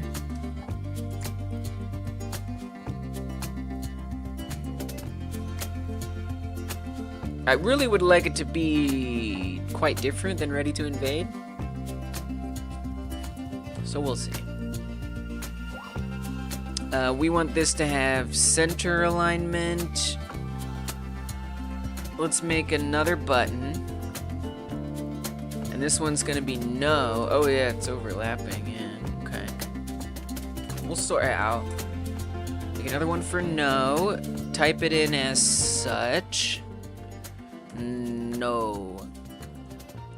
And then we'll come to the H box here. Make sure that's aligned to the center. Then we want to add some separation. Not the most centered thing I've seen in ever. What about this? Oh, that didn't help. Okay, alright. No, you that's what you wanna look like. That's what you wanna look like. You wanna look like that. You are entitled to look like that. I do see we have that anchor in the top left. Oh. Let's make the buttons expand. I'm gonna go to layout here. Container sizing, horizontal, give me some expansion. There we go. Much better. And then, do we want to center these? I don't think so. Okay, and then go back to the separation. Bring that separation down. What are you doing? Why would you do that? Why would you be like that?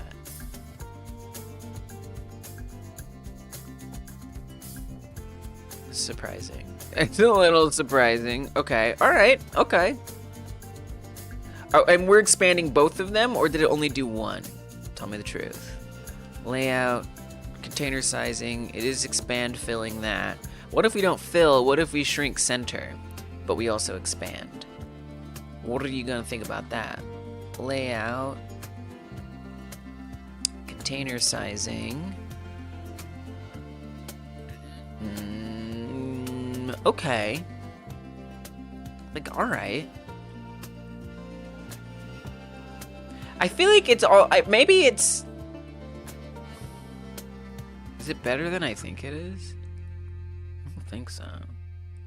I mean, you can really see right there that that H-box, it's really pushing it over a bit more than actually centering it.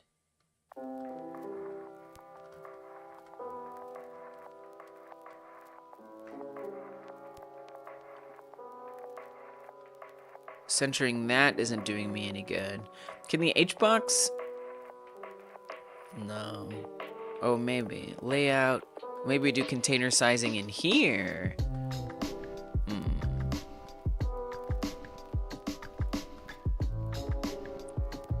Okay, alright, we'll get there. Just a little trial and error. That's all it's gonna be. A little trial and error. Container sizing.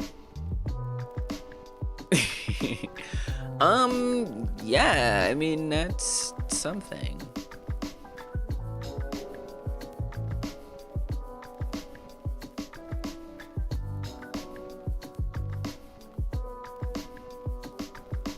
Very interesting. Very interesting. And that's only for that one. Wow.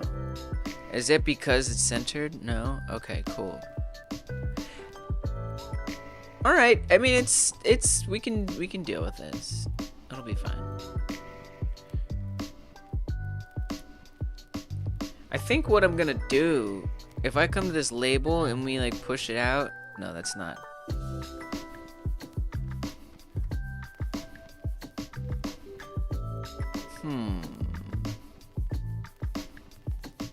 I mean, it could be the anchor. I don't think it is, though. Well, maybe it is. Obviously, now it's floating up on top, which is not what we want, particularly. If truth be told. There's a lot of oddities going on here. This, I mean, I don't always, I'm not one to sing the praises of Godot's UI tools. That ain't me. I do a lot of singing Godot's praises. This is not one of those situations. Oh, okay. Vertically filling that. Then just making sure this, yes, also kind of does the right things would be nice, I think, in my opinion. Man, she's like just out of the camera. That's okay. What did we do to the no that made it so good? What was your special difference? I already forgot. Oh, the anchor. Yeah. Put that in the center. Nice. This is much better. Okay, good. That's probably better too, because when we go to hover it and it grows, it needs to grow from the middle. So hopefully that's what that does. We'll see. That's more the pivot point really than the anchor, I think. Yeah, the pivot point is still in the top left. So I think when we grow it, we'll see. I mean, if we, no, because you're gonna grow, we're gonna increase the font size. I'm not scaling it. So actually, I don't think that'll matter. Okay, good. Much better. Now, I'm gonna make the animation. So I'm gonna add child animation on here. Well, first let me make sure I've got like the sizes I want, because the animation is gonna bake in the font size onto the keyframes. And so I wanna make sure that I'm actually using the sizes that I want to work with. There's something I don't like about the yes and no not being very differentiated from the ready to invade text. Like, one is, you know, there's some difference. The ready to invade is a bit larger yes and no are all caps. They have a lot of margin around them. So I think that makes them stand out. But like, I don't know. Sometimes from a design perspective, I would rather have them look a little different. There is an option or two for that. So what if I go to the... I'm worried that it's just going to look kind of uggo and hard to read. But out of curiosity, what if I change the Ready to Invade to the darker variant that I have? Oh, wow. Wow. I mean, that's different, yeah. It's kind of hard to read.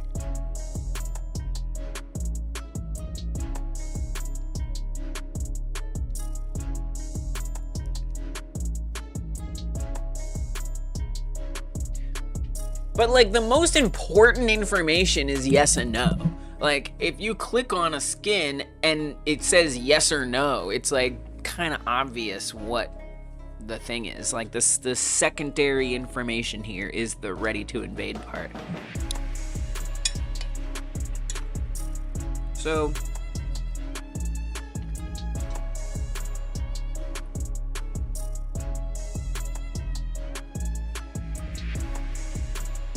I think it could work.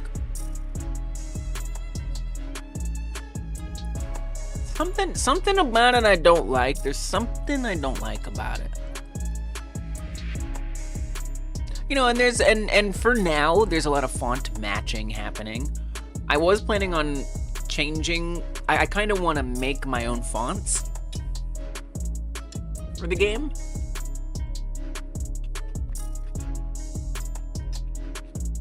I mean, I really like this one. I think this is a really nice font. But I do want to change like this, which is what matches the Ready to Invade font. In this case. But this font is going to be like heavy metal font, like Metallica or AC/DC or, you know, something like that. It's going to be like shredded looking, which is probably not going to be good for text like that. What does this look like in all caps? Whoa. Am I typing backwards or are you? Okay. How did I do that? That's a skill I didn't know I had.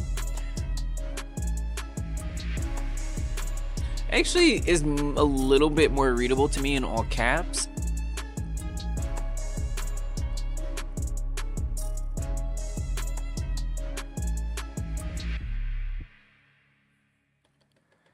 But you know, now we're changing the relationship. Now it's small and the yes or no are quite large. So whatever. I mean, I know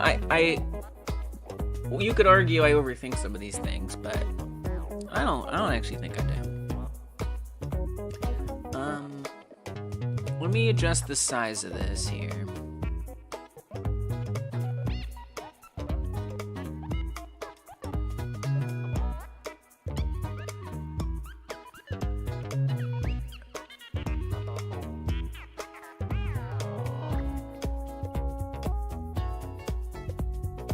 Whatever feels good. Let me get some separation in that V-box.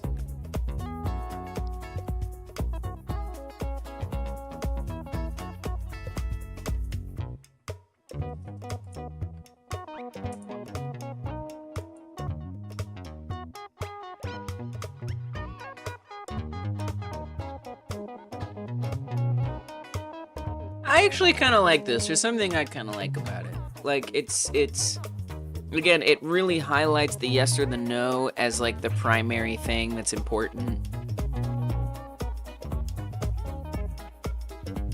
I think it's good enough. And good enough is perfection in this situation. I do kind of want to move this a little bit.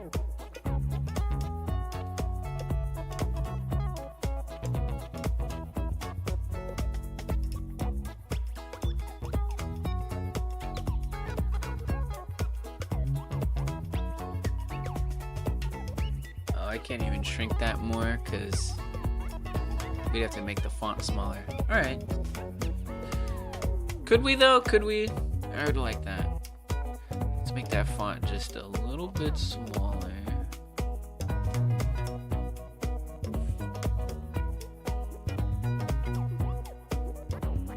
And I tend to like emphasize readability above maybe what is typical, just because I have really bad vision. So it's just what I trend towards. And this is like centered. Okay, yeah, you could say that. No, I can see that.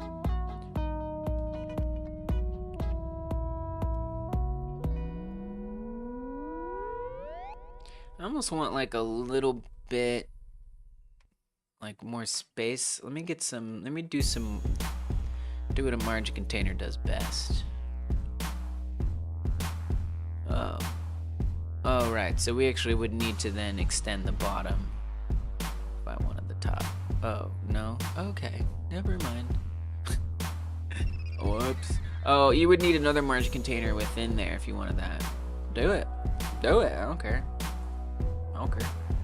Put that in here. Drag the V-box into this margin container. But make sure that's below the background. Just a margin container and a margin container. Probably don't need this one to be, honestly, I don't think I really need this to be a margin container. I'm not using the margins at all. I think this would serve as quite well as a control node, no issues. You know, I mean, if I change my mind, I might be like, whoops, wish I didn't do that. But then I can come in here and push this down a bit like that. Now this isn't loading in because I've, I guess, created some new nodes and stuff. So let's restart it. Yes, I don't know. I think a lot about how things look UI wise. I know what it's like to be hard of seeing. Oh, there's no cat there. Okay. Alright, goodbye cats. It's just like a picture of the floor. Oh, I like that. I don't know, when that loaded, I was like, oh, that menu, it made me want to click. I was like, yeah, I'm ready. Cool. All right.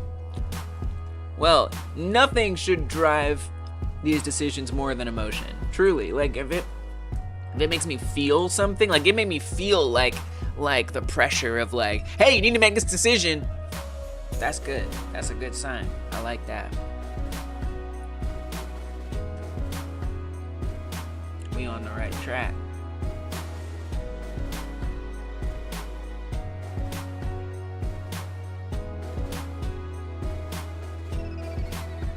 Oh, right. So we would have to. Very well. Oh, I see. Yeah, this works.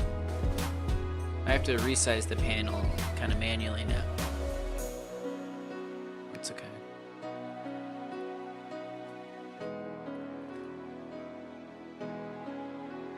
And then if we could get a little more separation there. We want enough room that when we hover over it, it'll zoom and everything.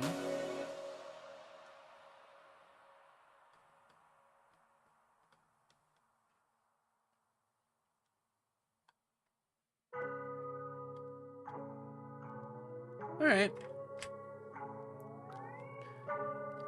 Wait, I'm not happy with it. Let's go a little higher here.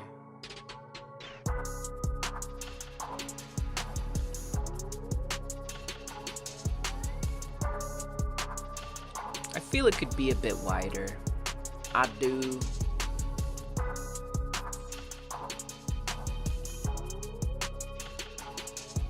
Just a bit though.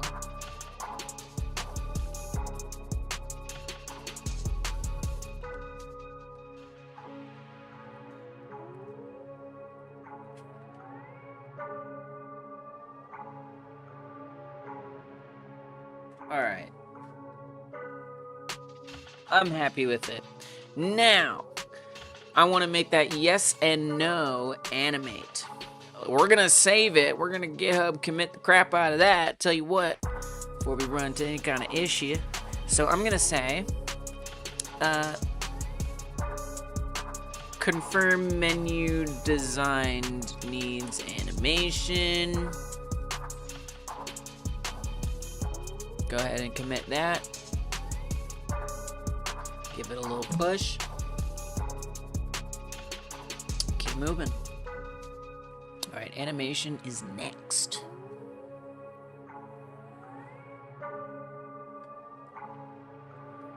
Add an animation player.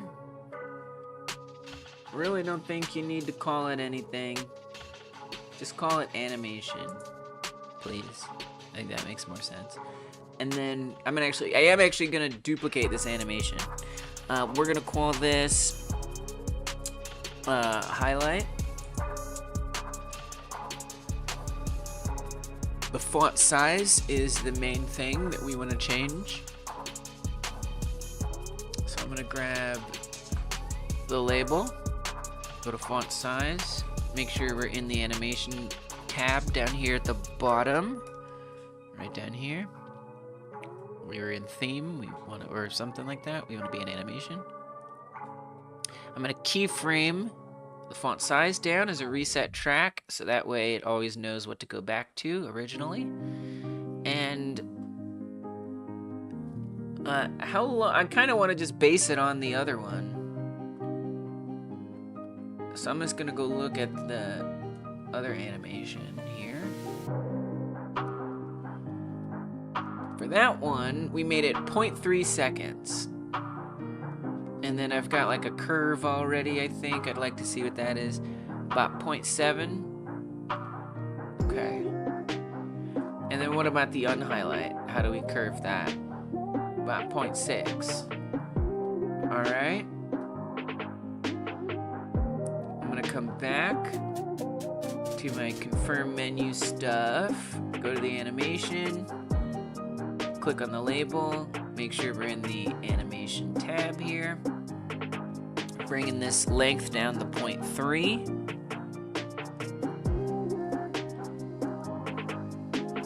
And at the end of the timeline, we want to increase this to whatever we want it to be. It's very large, I like it. We need to make sure this here isn't set to discrete, otherwise it's going to do it not continuously, which is, what is capture? Which is what I want. So there it goes. It grows gradually. I've never seen that. Is that new? Update mode. I just never noticed it. Godot update mode capture animation. I just like haven't noticed that before. No, it's not new. I just kind of wanted to learn what it is. Look, I see something, I look it up. I don't know what to say. If the first keyframe's time is greater than 0.0, the current value of the property will be remembered and will be blended with the first animation key. For example, you could use the capture mode to move a node that's located anywhere to a specific location. What?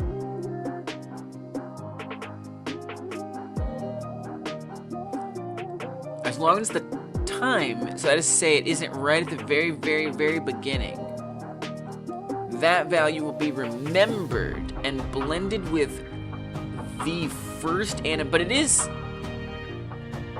What's the difference between the first animation key and the first keyframe?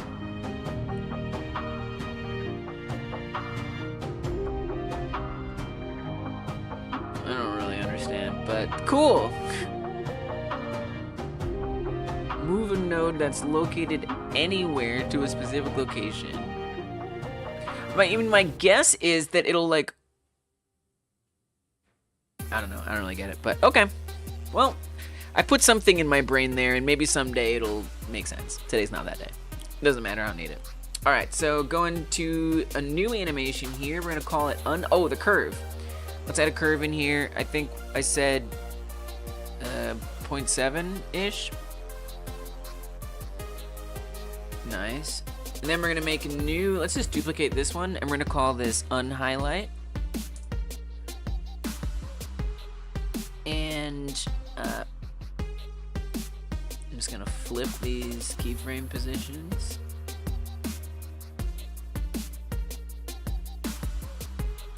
We don't want the easing on this one. We do want the easing on this one, and we said about 0.6. Alright, so that brings it back down. Cool. Now, I would like to duplicate that animation and drag it into button no. Now, it should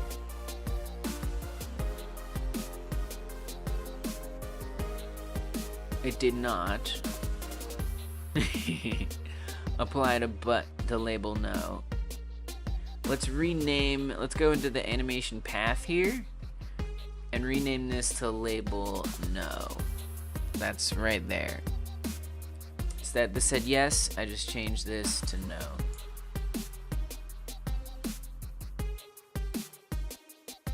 It's not, that didn't work. A lot of things work. That is not one of them. That did not work.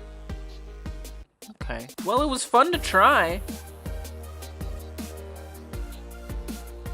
All right, what if I do this? What if I do it like this? I'm trying to like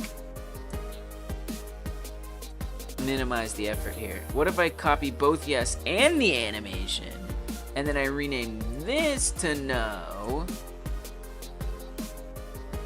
Oh, it probably would have worked. I think I just had to like click in and click out. Well, in any case, we've got it now.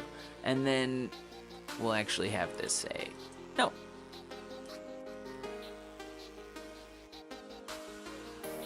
All right, looks good.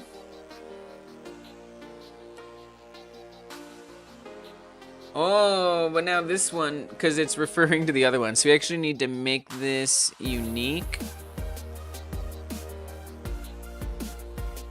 somewhere in here. This animation library, I think we need to make that unique. It's super weird, I know. Everything is weird. I understand. Let's try this again. All this just to save, all this extra time to save a little time. It do be like that. It's reinforcing learning. Okay, that's unique. Good. Come over here. That's unique. Good. All right. Sometimes you just got to set some things to unique. All right, great. Nice. Now,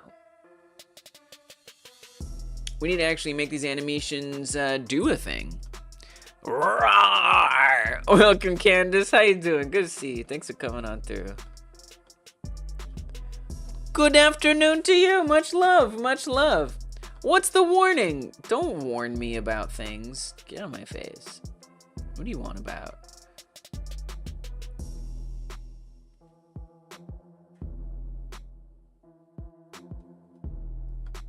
Oh, is the reset...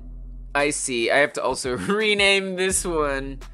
Oops. Let's fix that right up. Candace is doing pretty well today. Glad to hear it. Yes, doing well. Let's go. Wow, I made some mistakes here. You know what? Maybe next time I'll just make it again. Another option would have been to like save it, the animation, and like load it in. That also would have been an option, but you know, I like to try it hard ways sometimes, just to learn and grow from the experience. Uh-oh. Is this still doing, are we still rounding in circles? Rounding? Oh god. Alright. Ah, frick me. Been busy making custom loading screens for Godot. Nice. Nice. Okay, so I have done terrible things. Terrible things. Okay, Control Z, undo it all now. Monster that I am. Okay, all right. Oh god, but I've ruined it. Oh, okay. I'm sorry, Godot. Forgive me. That's awesome. Yeah, I love that. And you can, like, you know, do a lot to change the loading screen. I love that about Godot. All right, we're back. We're back to a safe place. This time, I'm gonna do this the smart way. A smarter way. I'm gonna save the highlight. We're gonna go to menu, UI, menus, and we're just gonna say button highlight, save it, unhighlight, save it, button unhighlight, save it. Not the greatest, because the sizes are going to be a lot different depending on what kind of highlight it is, but I don't give a crap. All right, so we're going to add a new animation down here. I am just going to call it animation. We're going to add a new one. Doesn't really matter what it is. I want to open up button highlight. And we also want to add in button unhighlight. Oh, that didn't work at all. Look, it's still pointing to the yes. Stupid. Why are you like this? Okay, all right. That did not work. I wish changing that path was like easier. And so, okay, but like if I come in here and I rename this to a different path. So that was button highlight. Does that break this one? It does. Why are you like this? Okay, well, I'm gonna go back to my other mistake. Well, Lise, here's what you can do. Come to the manage animations, make this unique. So hit this little save button here, make unique. Hit this little save button, make unique. Now if I rename it, what you got? So that was button highlight, I renamed that to no. This one, nice. Okay, that's what I needed to make unique. I was making the wrong thing unique. Also now the button names are wrong, the animation names, it's fine. Okay, come to no, make sure that did not mess anything up over here. It did not. And then I'd like to come in and rename these to highlight and unhighlight. A little messy, but I like messy because it helps solidify in the future what mistakes I would like to not make. What I do want to do is make sure we create a reset track. So I'm gonna go over here. Let's see if this is easy or not for me to do quickly. Theme overrides, font sizes, keyframe and dyne. Just create a reset. I think you can just create a reset track. It'll be alright. Yeah, just create it. Just create it. Where is it? Where is it? Where is it? It's in here somewhere. Where you at? Where you at? I know you exist. I've seen you. Add reset values. What? I didn't do anything. Why are you like this? All right, you know what? I'll just create, you know what? I'll just create my own. I'll call it reset. And I'll shrink it down to the size it needs to be. 50. It's okay. It's okay. Everything's okay. Keyframe that. There's our reset. Okay, my God. You know, it can't always go smooth. Sometimes it has to be bumpy.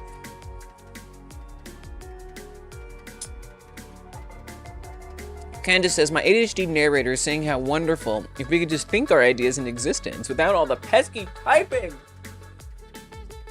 Yeah, I hear that. I also fear that a bit.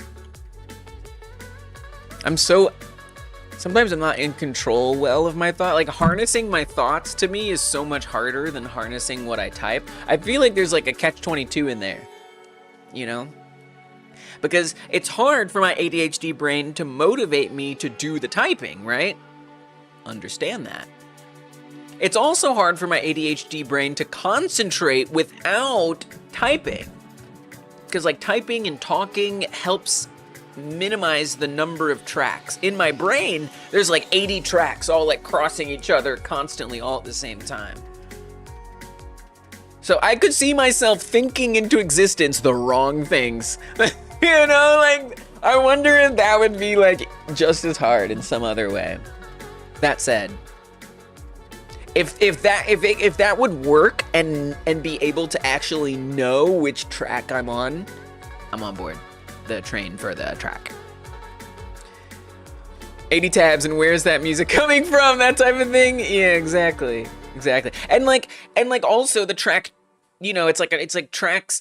They all have like, you know, switches. So like, I may be on one track and then suddenly that track's going this way. Wait, it just changed that way. What's it doing? Wait, it's going up? It's going down? like, you know, those tracks they be wildin'.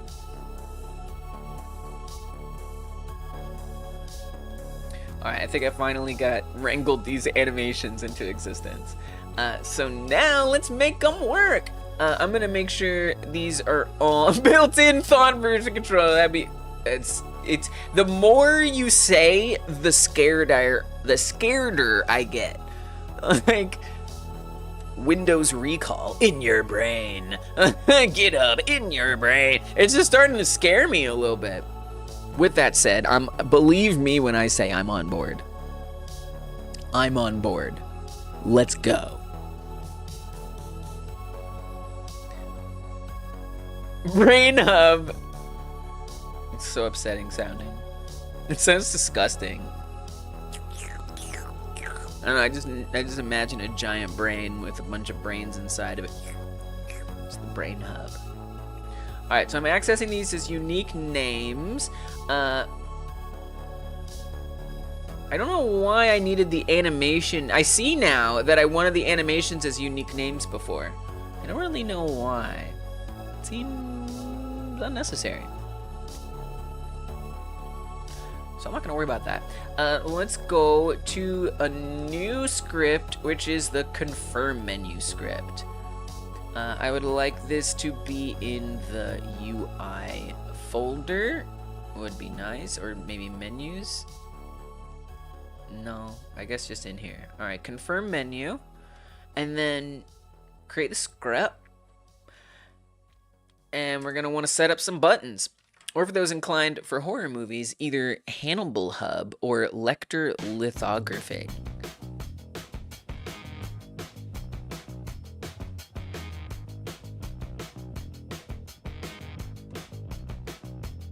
Could be a delicious pairing. Right. Silence of the Lambs, a movie related to Brain Hub because body parts. All right. I hear you. I hear you. My Brain Hub kind of computes. Hey, what's up, Kai Guy? Welcome. Okay, Kai Guy is on the same page. Candace is onto something. Brain Hub. Uh-oh, just went dark. The Brain Hub went dark. Good to see you, Kai Guy. Welcome. I think I can do a member song right now. Can I do a member song to this? I don't know. We're doing it quick today. Let's see. Let's see if this is... I'm trying to keep track of the ones that are good for songs. If you remember, I'll sing you a song. That's the way it goes, and I apologize, and also you're welcome. Kai Guy is here, and I'm saying hi to you. I don't know how high I can get with my voice, but I'm gonna say hi to Kai Guy. I don't know how high I can get with my voice, but I'm gonna say hi to Kai Guy. Welcome, Kai Guy, to you I say hi. I'm so glad you're here, cause you're the Kai Guy. Don't know how high my voice can get, but I'm gonna sing hi for Kai Guy. Hi to Kai Guy, thank you for coming on through and just being you. Saying hi to Kai Guy really high, and I'm glad that you're here, my dude.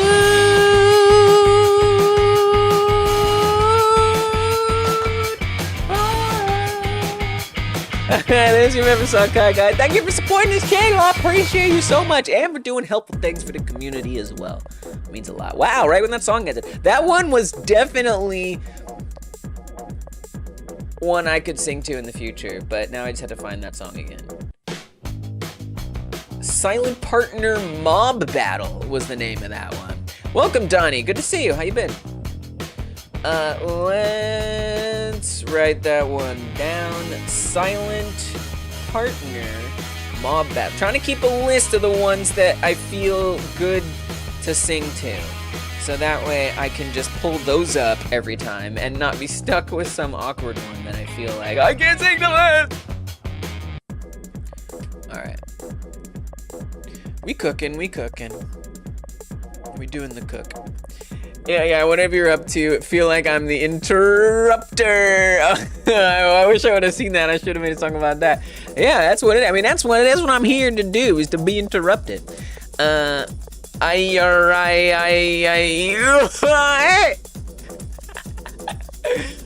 okay? Are you afraid to be morphing into a pirate? And then kind of like excited, but also scared? Candace over here just vibing. That's what's up. Thank you for vibing with me. I appreciate it. I like a good vibe. You know what else is a good vibe that I also like? Pressing the like button. If you're hanging out with me watching this alongside, remember to hit that thumbs up button. If you like this stream, it means more people will see it now and in the future, and it just tells me that I'm doing okay. So thank you for willing to do that. If you haven't pressed it yet, hit that thumbs up button. Thanks, guys. Just friendly reminder, YouTube, my YouTube duty. Great, we got the animations. Let's on-ready these buttons. Ladies, you know what a pirate's favorite letter is? I do! Is it between the letter Q and S, mayhaps? Why am I not saying it? I'm like, I'm not gonna say it. I'm not gonna say it. Why? Arr.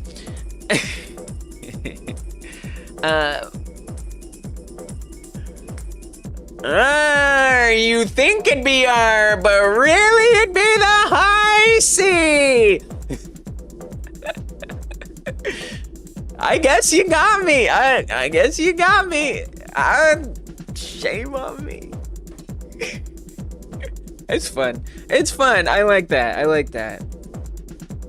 Like just further like building on that joke. Didn't I? I feel like I saw that like in a video somewhere. Wasn't there like a joke of like Robin Williams and Elmo? No, I'm serious. It was like Elmo and somebody.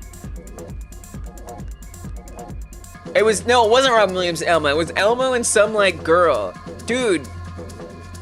And I'm just accessing this memory here. This is usually member stream behavior where I go off on a tangent like this on the internet, but Elmo joke pirate. Dude, yeah, it is. I knew it. No, we're not doing Facebook. No Facebook, no X. Well, anyway, that's the video. Apparently, I can't find it easily. Pirate's favorite letter. It's me. I'm the one, okay? I'm the one who's getting distracted. The video does not only exist on Facebook. Why is that so sad to me? Why are you like this, internet? Like, you don't have to be this way. Oh, we don't have to log in to watch it. But don't show me stuff. Don't show me your little feed. All right?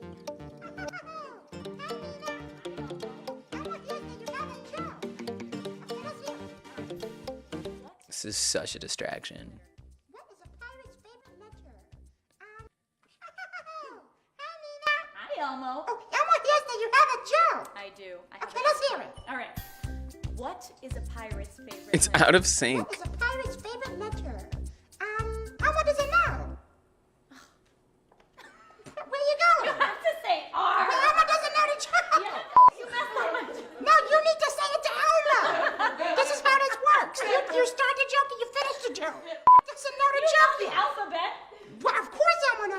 Belle. So what's a pirate's favorite letter? That's what you're supposed to tell Elmo. I'm gonna say, no, you'd think it'd be the R, but it'd be the C. Okay, Nina. We're gonna start again. And then Elmo's gonna ask you what the answer is. It's delightful. And then you're gonna say the answer. you have to.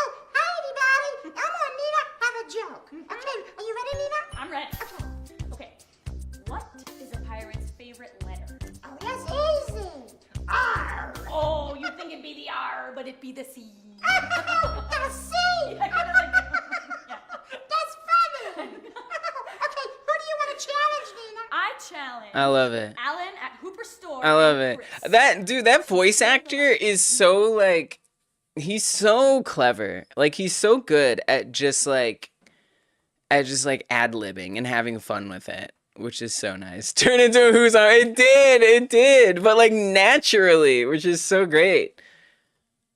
It's so hard to, because he like stays in character the entire time, which I think what makes it so awesome. I appeared in the focus, went off the plank. Yes, indeed. I kind of liked what you did with it better, Candace. The high C. I like that a lot more. Wait, I missed something. Just was singing along. Kai I morphed into pirate. I like it. That's a good morph. That's exactly the way I like to write things. Har har. Walk to the plank. Right into that joke. Nice. Candace says, I'm just trying to figure out the easiest way to make assets in one project to use in other projects. All right, that's a fair workflow to seek. That's actually a really smart workflow to look into. I'm sitting here thinking about if I'm gonna get copyright claim for playing that clip. If not the clip, the little bit of music that was in there. Here's hoping. Maybe that's why I wasn't on YouTube. What have I done? Well, if that part was muted, you'll know why. All right.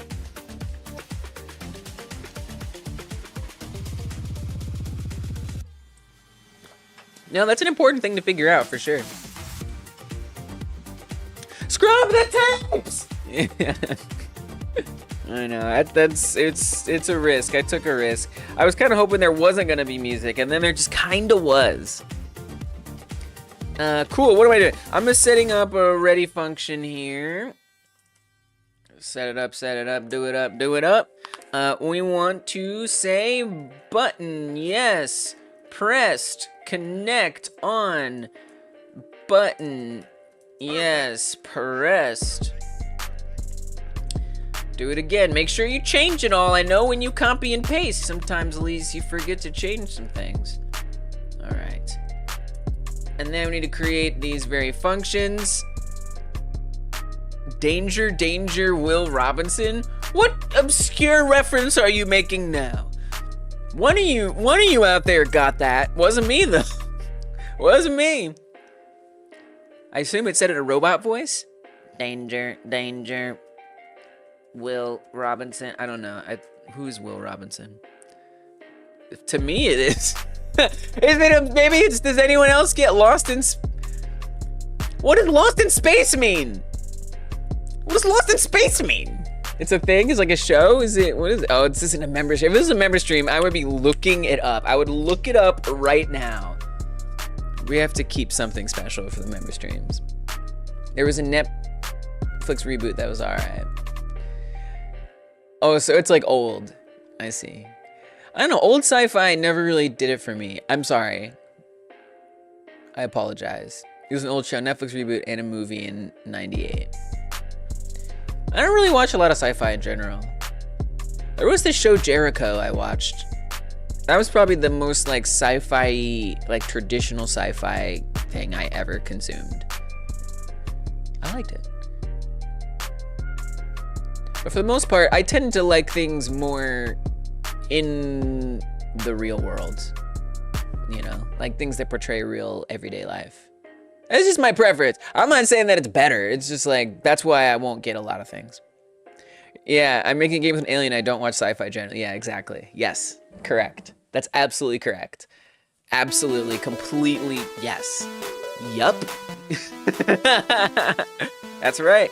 Maybe that makes me a good person to do it because it's gonna be original. Yeah, no, I to me it's not about the sci-fi element. It's more about the game.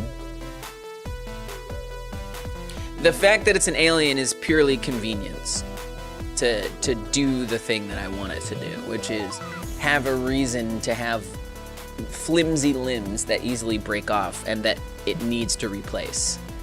Which is where was the seed of the idea, was I wanted a character who has flimsy limbs that they somehow replace through gameplay. And what came to my mind was an alien who grows limbs based on if they eat humans. That's literally the absolute only reason it's an alien game. Keeping it real, I'm just keeping it real.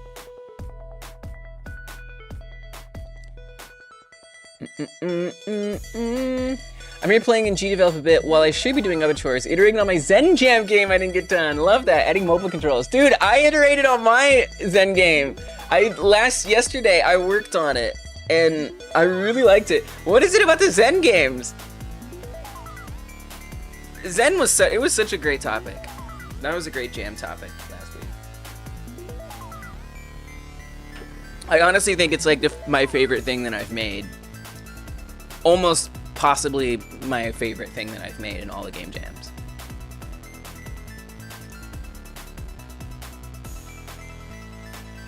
Who doesn't know the Danger Will Robinson reference? Yeah, I mean, who doesn't? Working on your site. You've been right. You have. I saw it. I love it. I love it. There's something about it. There's something about that theme that just like. I feel like the concept of Zen is not what most games today are designed around. You know, even like idle games and cozy games, they still have a lot of elements that are like about like juice and attention grabbing. Cause at the end of the day, a lot of these games are trying to make money, you know? And so part of that, in whatever the common understanding of that these days, is like attention economy. Like, how can we grab attention and hold it as long as possible, get those dopamine hits and dole them out? And a Zen game doesn't like dole out dopamine hits in the same way. It's kind of like anti-current trends in game design. And I don't know, that's just me. That's just like how I felt. And it's just it's something really interesting. I'm like, this is different. It's like I'm approaching my game design in a totally different way. Yes, Jericho, I saw it but didn't finish. Excited that it took place in Kansas. Jericho took place in Kansas? Are we talking about the same show? Now I did tell you about Somebody Somewhere, which is a show I'm watching that does take place in Kansas. Jericho takes place in Kansas? Wow, I guess it looks like it does take place in Kansas. This isn't the show. No. This is... Is it? Dude, this is not the show. This is not the show. No. This is not the show. Who's the guy from, Cosby Show older brother actor? What's his name? I can't believe I forgot his name. Malcolm Jamal Warner.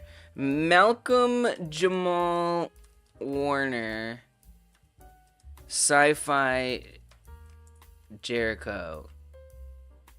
Jeremiah? Ooh, okay, sorry. Dude, what? It's called Jeremiah?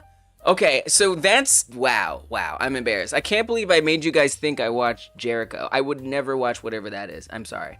Okay, this is the show that I was thinking. You can see they're similar, Jerry. This was the show that I watched, and it was very, very sci-fi vibes. This was the one. It was corny, you know, it was very like 2000s, 90s. This is not, none of these images are giving you a sense of it. I feel like a show wasn't really popular enough. That's the show I was thinking of. Wow. And this also post-apocalyptic? How is that? How is that they're actually so similar? That's so weird.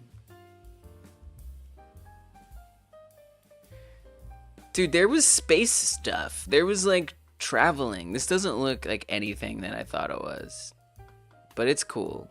It's very sci-fi. It doesn't look sci-fi at all looking at this. It looks so not sci-fi. That's one thing about that I kind of admire about sci-fi is that it's often like very low budget, kind of like horror movies. Like, oh, he's in a trench coat with skulls on it and he's a little dirty. It's the future.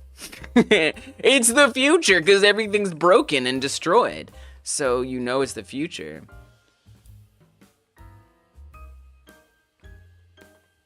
Anyway, it's not, it does, none of it matters. Absolutely none of it matters. Look how sci-fi, dude, that looks so sci-fi. Look at that. What? It's just like some wires. Alright, anyway, I'm done with this. This is member stream behavior. We gotta stop. Mine is a currently inactive feature of motion mobile controls as a JavaScript script. Nice. To make use of the accelerator, but from a web page. Accelerometer, but from a web page. That's awesome. I'm feeling old juice. Akin to pop or flare. Yeah, exactly. Okay, now the Jericho. No. An obscure sci-fi of Threshold. Also kind of reminds me of Sliders.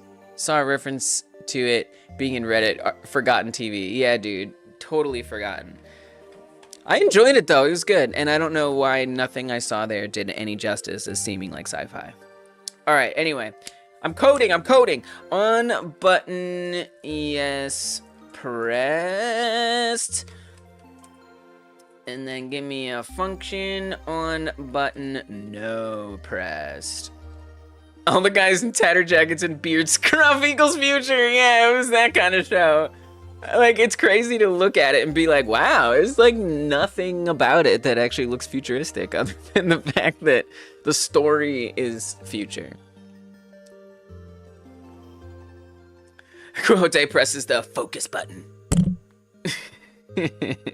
Thank you for that. That really helped a lot. That's all. Didn't you know ADHD people get a surgery? It's a neurotypical affirming surgery where you just get a button installed and you just go boop.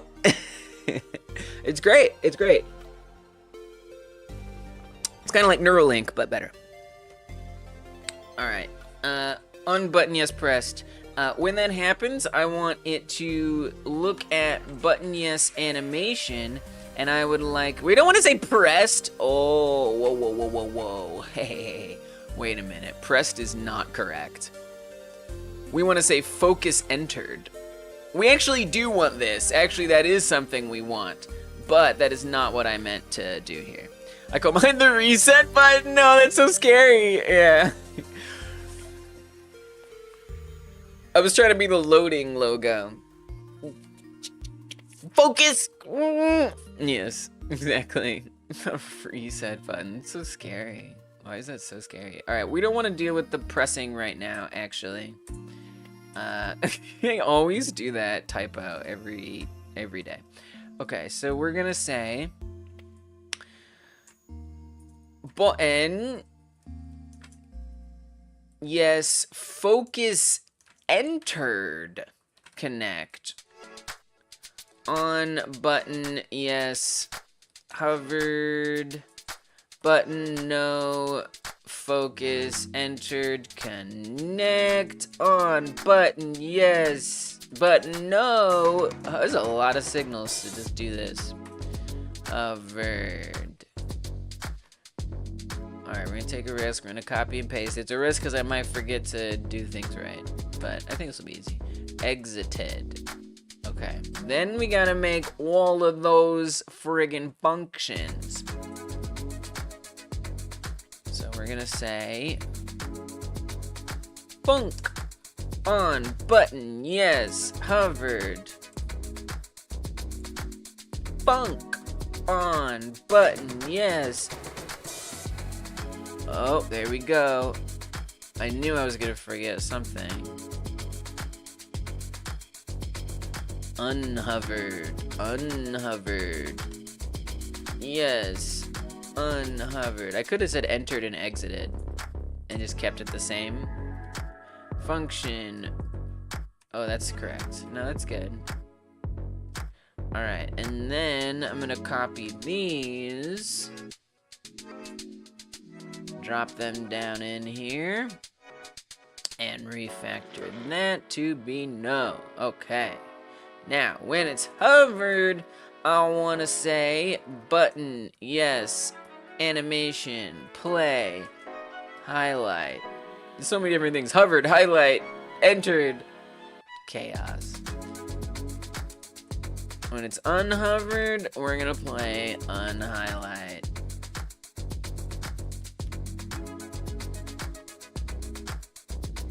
Could have just copied and pasted those as well, but here we are.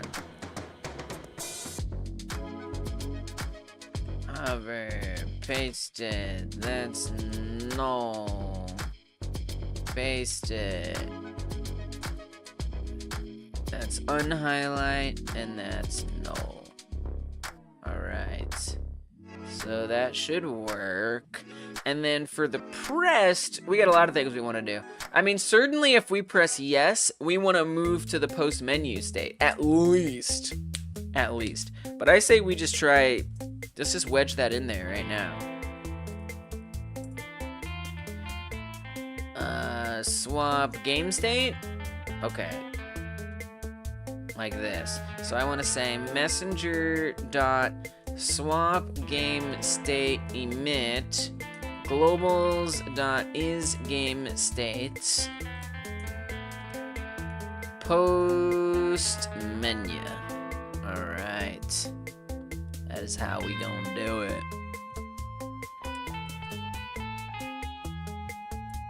And then for no, we actually want to go from confirm back to like the, technically we want to go back to, I think, the menu state. Which is going to be interesting. I'm not sure what that's going to be like. All right, let's see if I got functionality here. Have I done this? Kinda says, just sitting here in the recliner with the travel desk on my lap. Nice. Love those. Covered in blankets, sipping hot cocoa, fireplace ablaze, and patio door cracked to let in some fresh, clean, leaf-smelling air. Nice, well done. Oh, what a scene you've painted. I love that. Okay, so we have some problems. I see what the problem, so here's what the problem is. The mouse cursor is currently not set up to be functioning. It's a different, so we actually,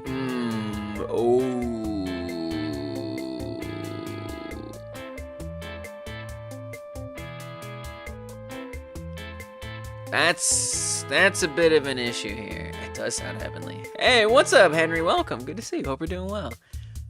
Yeah, this is a problem. Usually when we have a menu, it's because we're either here or it's a pause menu. In the pause menu or the game over menu, it's completely separated from the main game. You don't need to be able to do the main game and this at the same time. How can you write multiple lines? Oh, do you mean like, so, is this what you're talking about? So in Godot, if you hold the Alt key,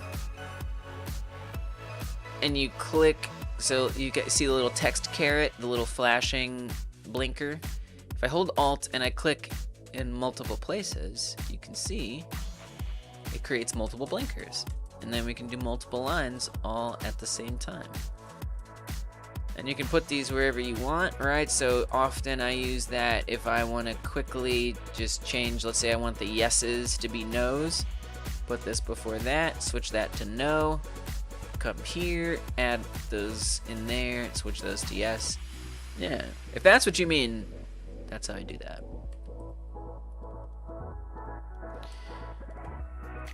This is a problem.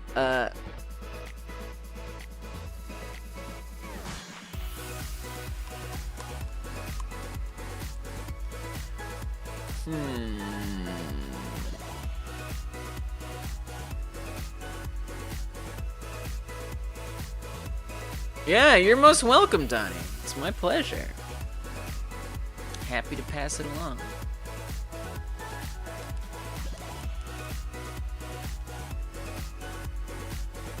That's a tricky one. That right there is a bit of a tricky one right there. And I mean, it's not seeing that at all, right? Hey, what's up, Sengeki? How you doing? Welcome. Good to see you. Not a lot.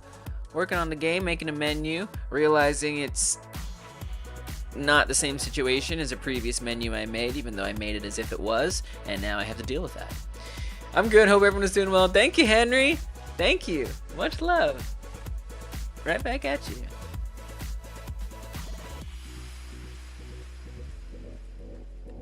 I don't think this is working at all. Which is... Alright. Okay, so here's something. There's a couple of things I could do, and none of them I like very much. So I'm gonna go to the camera. Now on this script is where we determine the mouse mode. The mouse is hidden or visible or not. So technically we'd want to say func on game confirm input mouse mode visible, but just because it's visible doesn't mean it's gonna... I wonder, you know what I think? Okay, alright. I think I know what... I know at least one thing that needs to happen. I don't know that this needs to happen. But you know what definitely does? I think there's some setting... I don't know. I think there's some setting on here that makes it potentially see or not see the mouse input. We already did the layer. Priority isn't anything related here. Nothing has changed anywhere else that I can see.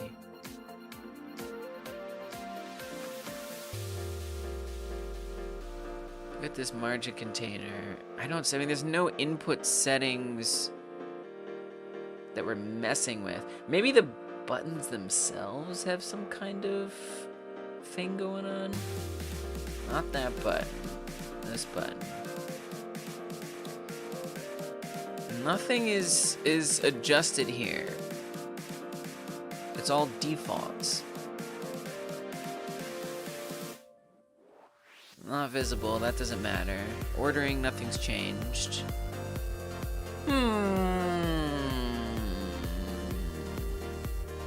Okay, alright.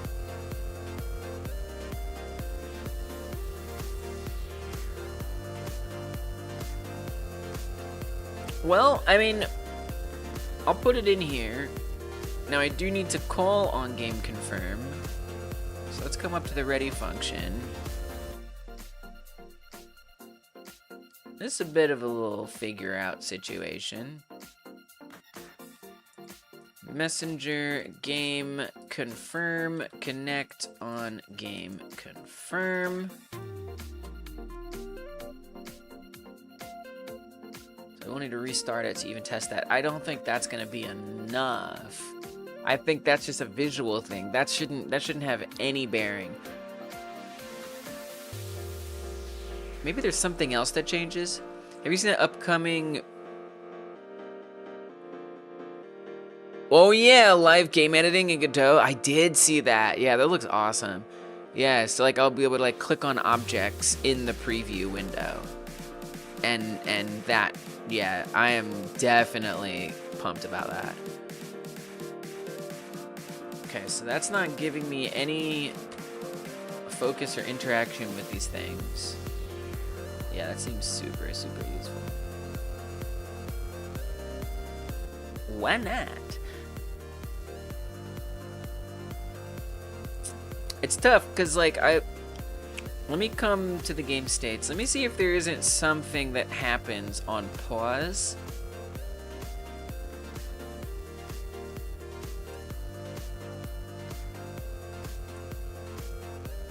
Get tree pause, pause menu visible, game pause emit.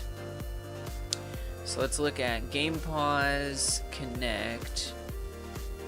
Oops, that probably goes in a lot of places. I gotta hunt down what makes the menu work over. Oh, it's only there. In these situations. Because I'm not sure. All it does is make it visible.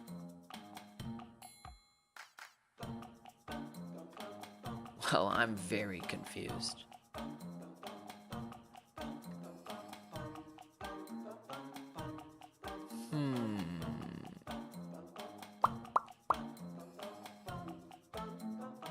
What is the deal? If pause is pressed, sets to the pause state. It does focus them by default, but that shouldn't matter.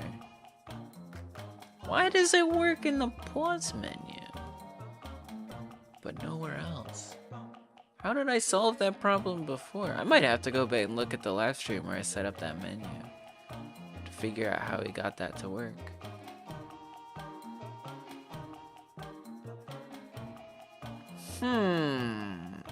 I wonder if it isn't being blocked by something. What if I put it on a higher layer? What if I say layer 6? What does that do?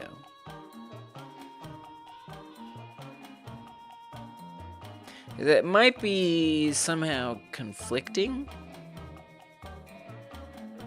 with elements on layer 5, which then makes me think that this could conflict with elements on the other layer.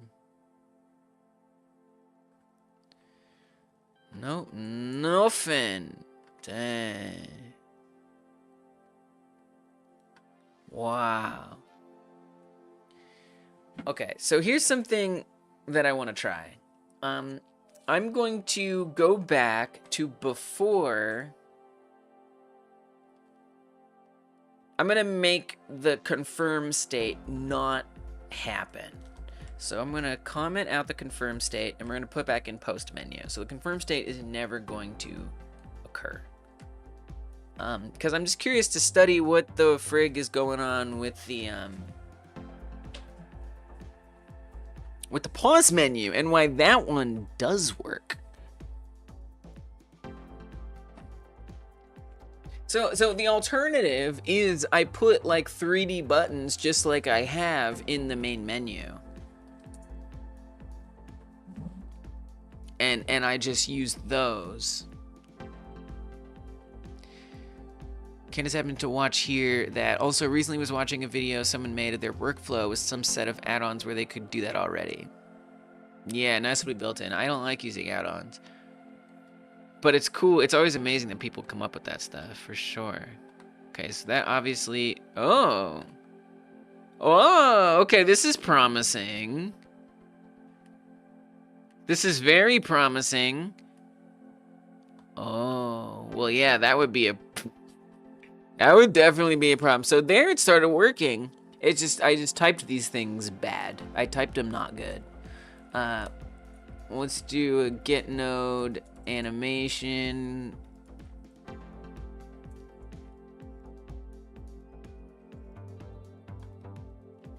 There's other ways I could do this. I know. It's not an ideal way. I don't care.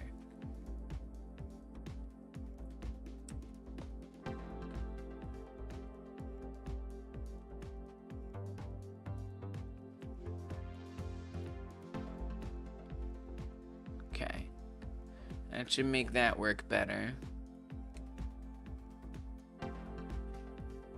Wow.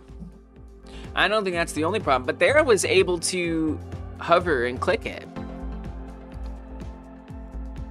We still have the issue of the cursor rendering underneath it, which is not great, but... So here, I mean... And real quick, just to like keep chaos from happening, can we just say print yes when we press the buttons, print no? Because if we start changing states when we don't mean to, that's gonna be unpleasant.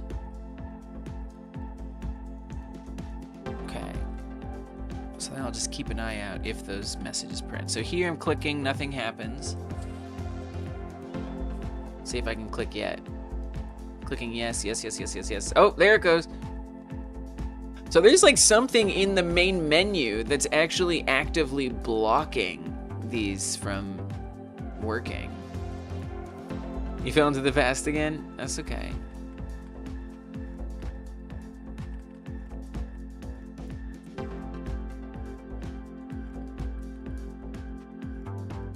It's very strange.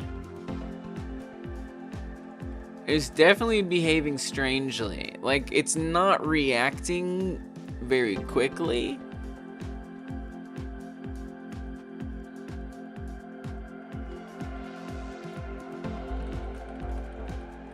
If I basically I'm spamming click.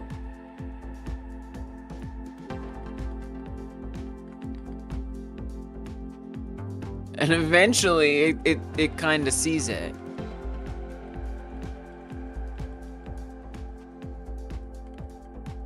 Which is kind of weird and surprising. Also, it looks like we got something typed into the button here. Something's appearing, right? There's some oddities. Some odd stuff happening. I don't know much, but weird things are going down.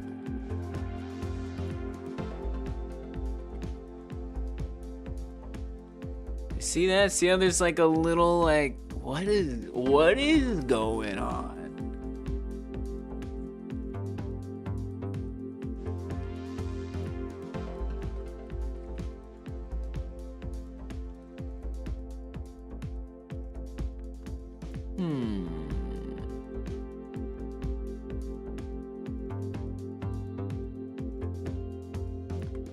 I do not know.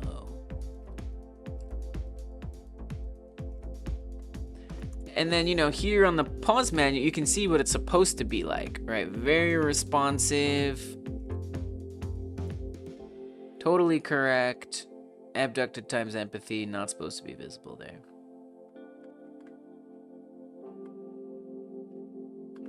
But it's very, very responsive and no issues.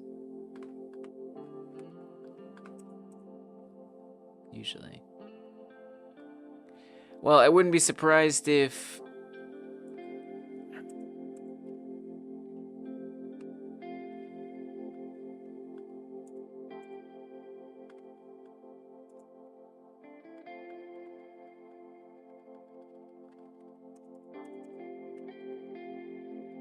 What if I get that off of there? Is it more responsive? No. What even is happening? Okay. All right. We're in for it. We're in for it today. Cool. No, I'm here. I'm here.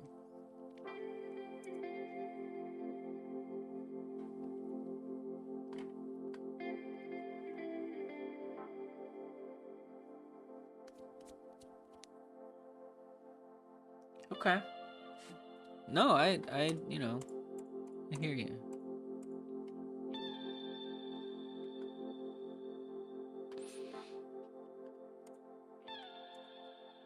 Now my pause menu ain't working? Since when? Let me see my game over menu. Give me the game over menu.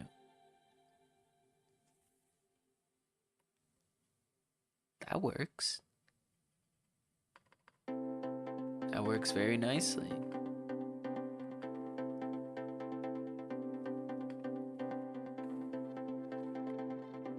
I mean, I did hop into the pause menu and I hit a little something. That couldn't be the thing that broke the pause menu. Dude, what is actually happening? That's some troubleshootery. I feel like I gotta change my task. At this point, that task done changed.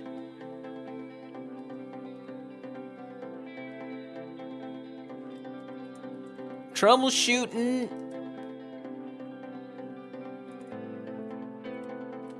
No UI notary.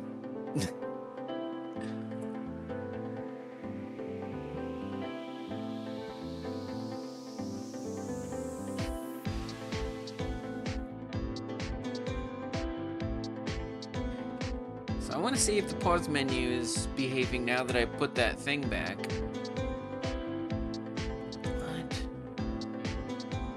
What? Okay, so that if I hide that, it break. Why?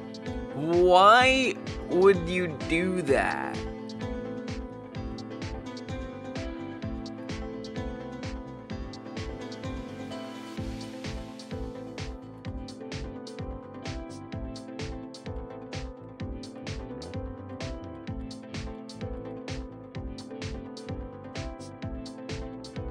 It's just a V-box.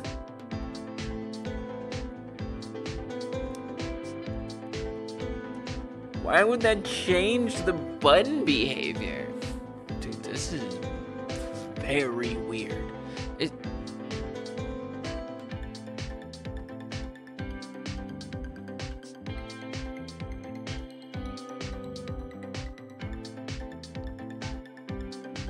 Something that would be helpful is if there was a way to like make visible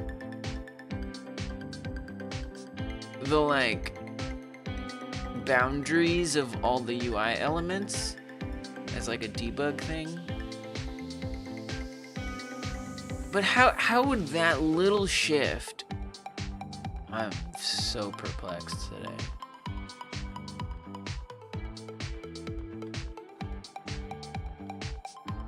I mean, and the whole thing was designed that way. Like things are, like if I make something else that's not visible appear. Like add a new setting in there. No breakage. All good. Add another button. Easy. No problem. Functionality.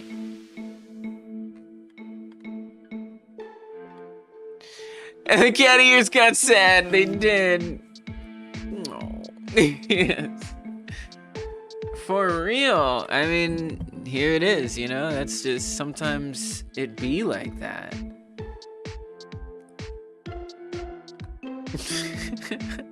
Welcome, Sphinx. Okay, so what if I hide the separator?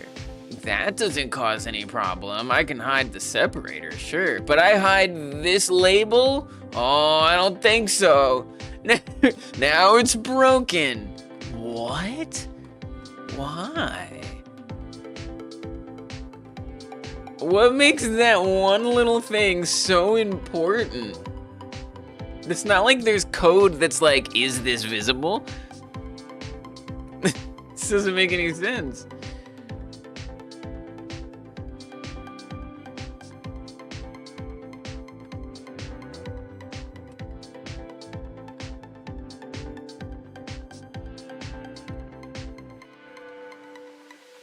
I can do all types of chaos here. To no consequence. But if I... What? Now it's hidden and working? Why? Why are you like this? I mean, even resolving this doesn't answer the question of what's going on with the confirm menu. I mean, maybe it's just because I've been trying to hide it at runtime, but it should be able to do that at runtime. This is what? Do you know what's happening? Do you understand? You're doing this, aren't you? It's not that I don't understand. It's look, I am doing my best. And the thing is I want you to try to appreciate the work that I'm doing because it doesn't always turn out great. But look at me. That doesn't mean that I'm wrong. It could be that you're wrong. Because, oh yeah, okay, yeah, go ahead. Don't look at them, look at me. That is, yeah, right. Well, all right, okay, fine. That's true, you're right. You got me. All right, fine. All right, you know what? Just get out of here. You're right. Is it a layering thing? Maybe. I mean, I tried changing the layers around a bit and it didn't seem to help, but maybe I need to change them around harder. I don't know. I just don't know. I'll toy with that. I'll toy with it if I have to. I will. All right, it's the pause menu. But see, it's broken again. Why are you like this? The Z depth. Z depth of what? And also, I'm not sure why I should have to even deal with that. Also, why does this...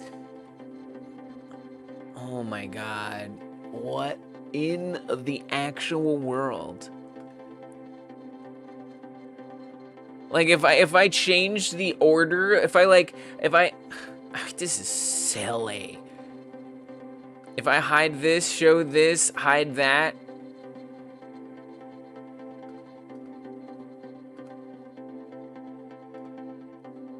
Now it works? Like, what is that? But not if that's hidden. Like, what? What? But if I show that, we're good. We're back in business. How does it being moved just like a little bit suddenly make it be hoverable?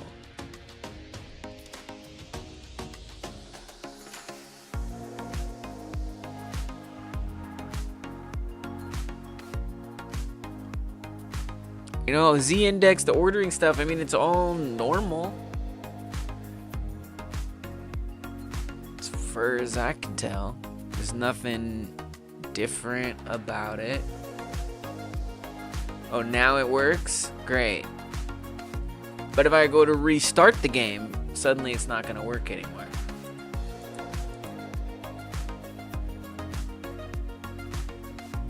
Why is Godot UI stuff this way? Why does it have to be like this? I really don't like Godot's UI tools. I don't like them. There's a lot to praise about it. The percent symbol? So the percent symbol means it's accessible as a unique name. And I'm not sure if you're saying that because you know what it is or not. But all that that's supposed to do is mean that within code, I don't have to type, you know, scene / VBox / margin container / progress explanation. Because it has the percent sign, I could literally just say % progress explanation and the code's gonna be able to find it. So technically that's all that it's doing, which shouldn't have any bearing on whether or not this focus is findable. I mean, I'm at the point where I'd rather just friggin' make 3D UI and use raycasts. At least I know those will work. But like something clearly with this built-in focus entered, exited,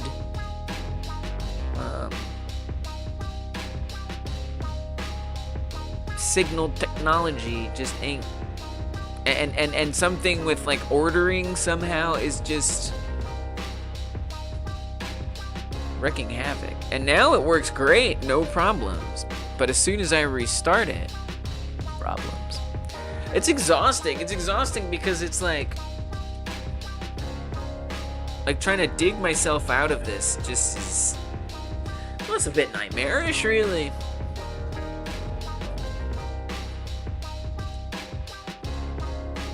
And it's really just completely taken me away from focusing on this confirm menu. I'm on a whole different universe now.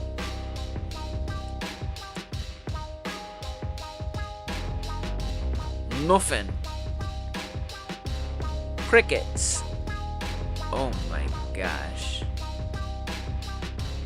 And what bothers me the most is it's not something I could investigate in code. You know, it's like, to me, it's some friggin' interface crap. Oy, oy, oy.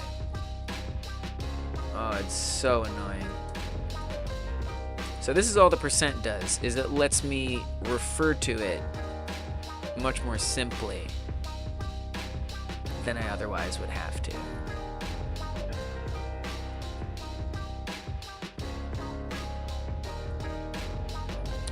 Some variable not set initially, and when you mess with it, it triggers it.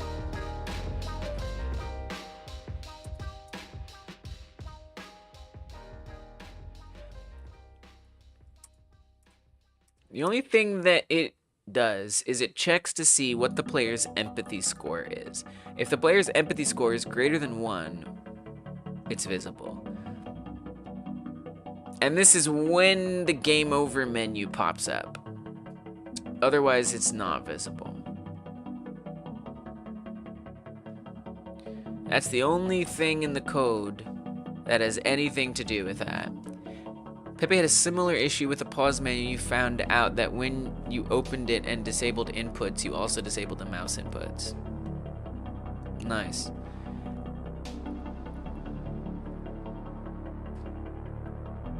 Yeah, it is kind of what we're working on. Welcome, Pepe. Yeah, it is. It's, I don't think that that's it. Because why would the inputs not working have anything to do with me hiding a label? You know? Welcome, Pepe. You are a member. You do deserve a song. I'm feeling very unsing-songy at the moment because of the situation I'm in. It's got me a little stressed. But I'm gonna get you your song momentarily. I just want this to make like a little more sense. I hate this. This kind, it makes me angry. It makes me feel anger. Like why?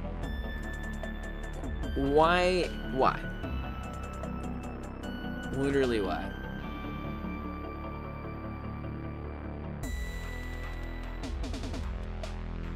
Why are you so fragile? To me, it has something to do in my, if I were to try to not feel guilty, to me, it feels like it has something to do with the way Godot deals with ordering and inheritance and stuff like that.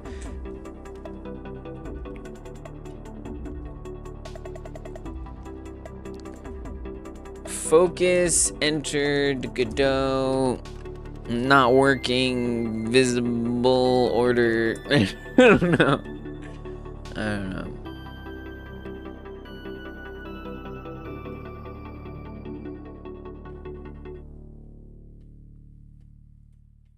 Make sure control nodes are set to mouse filter ignore if you don't want them to get mouse events. I mean, that's stupid. Number one, that's dumb. Why should I have to do that? First of all. You know, like, why is that not default and then you choose to make it see it? You know what I mean? Like, that's friggin' silly. That's silly town. So now I gotta go through every single one of these nodes and make sure all of them have something that isn't default set. Like, I don't even think that's gonna work, but I have to do that now. It's friggin' silly. Sometimes the defaults in Godot really baffle me. And I know that there are reasons, there is a justification somewhere, but I don't always agree with them. I very frequently don't.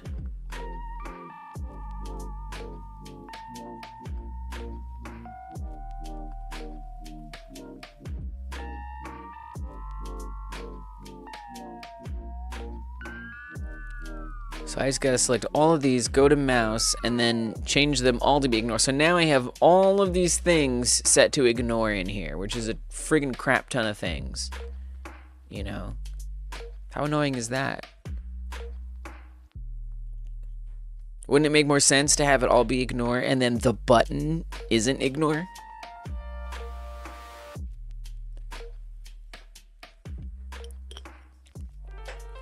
I mean, I'll try it. You know, it doesn't not make a little sense, right? Like maybe reordering things, put something somehow on top in a different way and therefore it blocks it. Not sure this really has much bearing on my confirm menu, but we have discovered a new problem, and I must investigate. Okay, that did not help that situation whatsoever.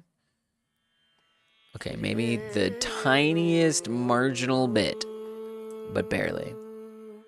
I bet if I make this visible, though, it's responsive as all heck.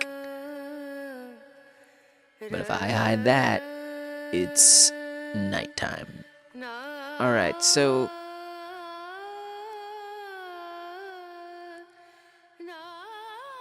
what if we take this confirm menu? Just out of curiosity, what if I put this on layer 1?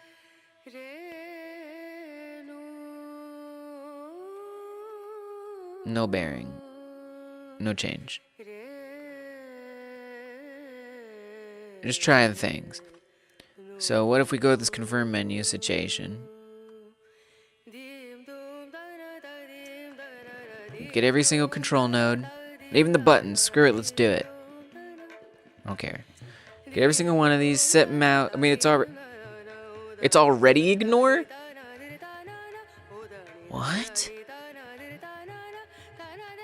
Nah, that just...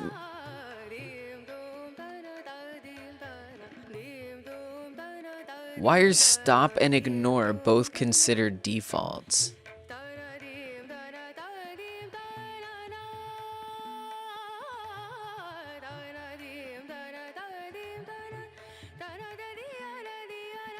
Highlight couldn't resolve track, label no. Whatever.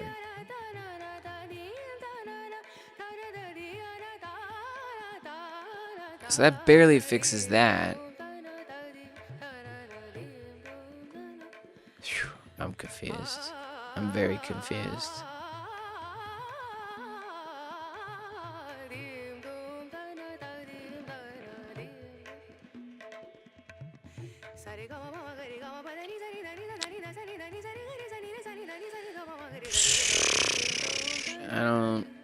This doesn't make a lot of sense to me.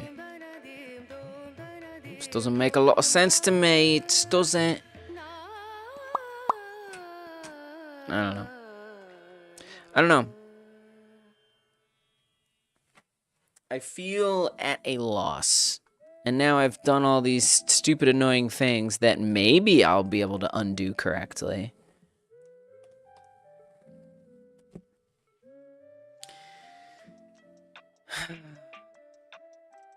Time traveler moves a rock, everything changes. Yes. It would seem that there is a huge butterfly effect right now of some very strange and annoying such. Yeah. Hide a label, everything's broken. I know.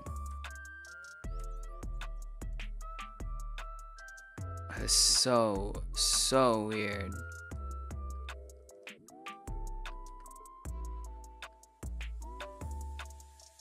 Like, I know some code would break, but what if I just delete this thing? Yeah, I don't know. I'm just trying stuff at this point.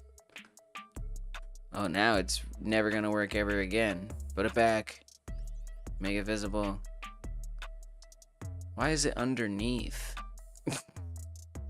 What? Why did its order change?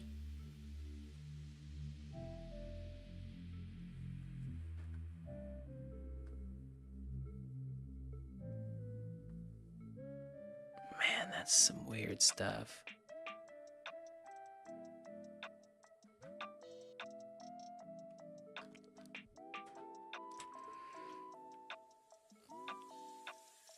Oi, oi, oi. Okay, so at this point, I guess I gotta ask some hard questions. So what I'm gonna do doesn't make me happy. So what I'm gonna do is I'm going to actually confirm menu issues, pause menu issues. For some reason, hiding progress explanation node in the pause menu makes the buttons not work.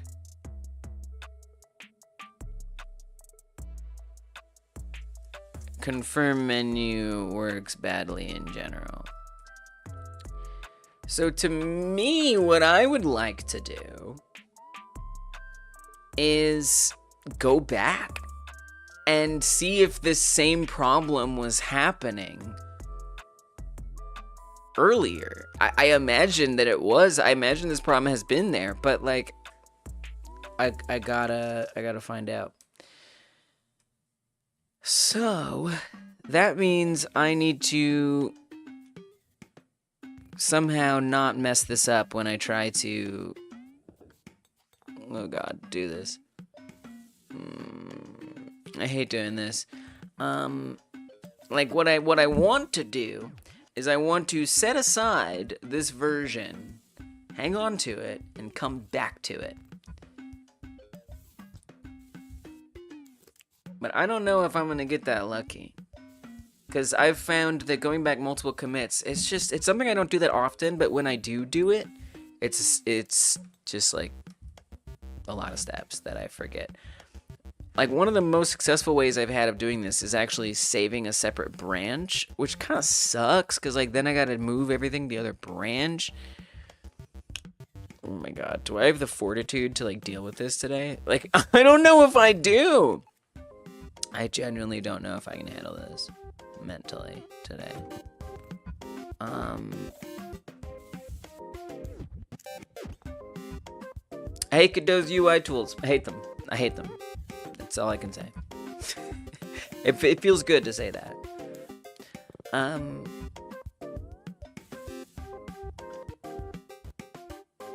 So I'd want to go back to here, honestly. Just eradicate all of this. But I know if I do that, I mean, probably the best thing I could do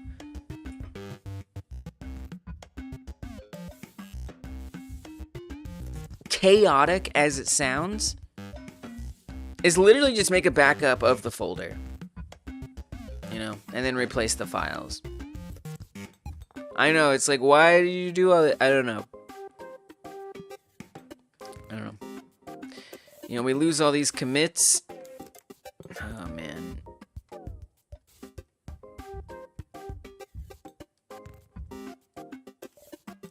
Brings me no joy. Alright, here's what's gonna happen. I'm going to copy this whole project. Whole dang project. Yup.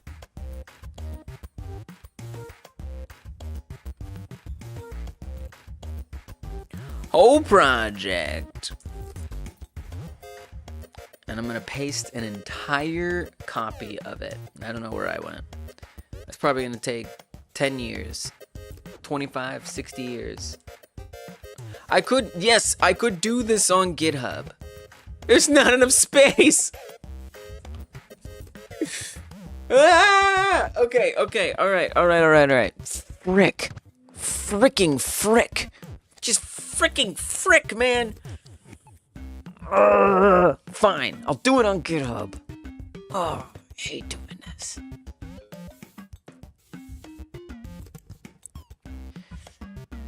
I wish I had like a guide for myself somewhere, because this is always something I really struggle with.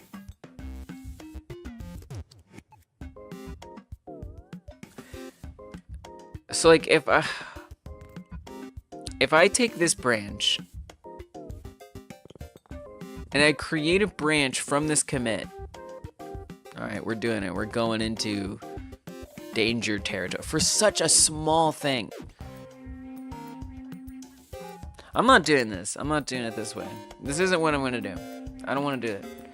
I don't want to do it. It's too stressful. It's too annoying for such a little thing. What I'm gonna do is I'm gonna delete the entire confirm menu. Confirm menu is dead. I deleted it. It's not the same as reverting. But really, part of what I wanted to test was what if there is no confirm menu? Does that weird problem with the pause buttons go away? Is that weird problem gone? I can't be sure it will be gone. I'm almost figuring it won't be.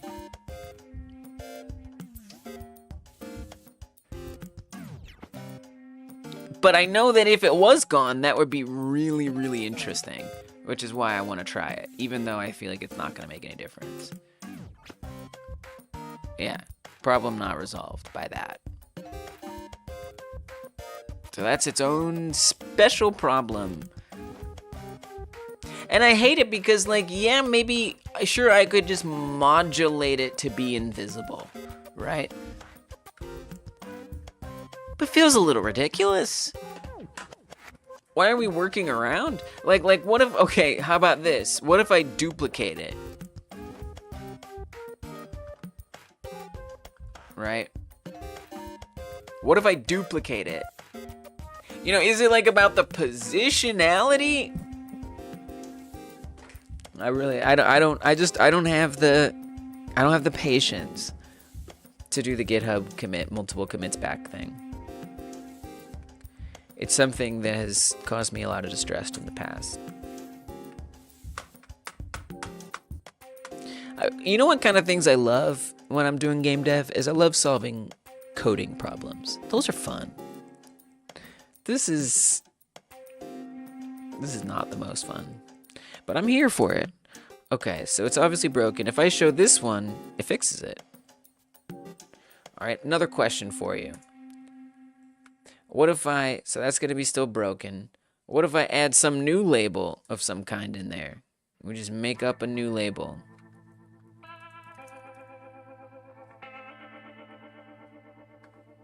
Doesn't fully bring it back. And what if I put it in that same place?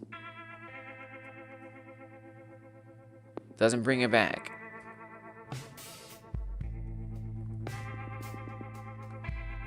What if I copy the properties from progress explanation and I paste it onto this new one I made? Fixes it.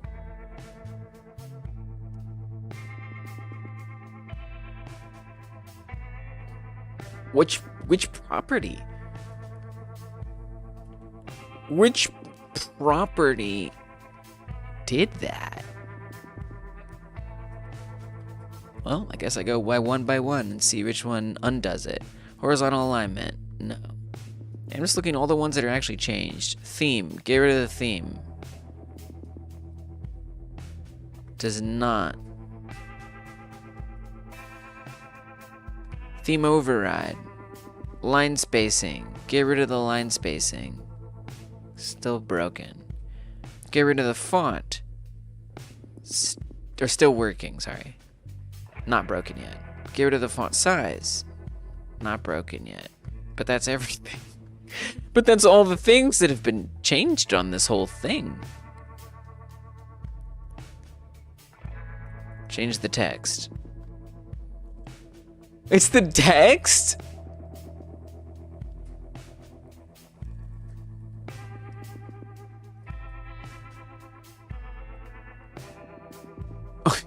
Okay, now this is interesting. So the length of the text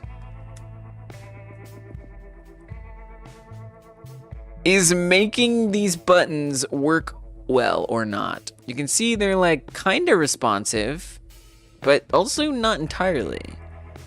If I make this really long, it's super responsive.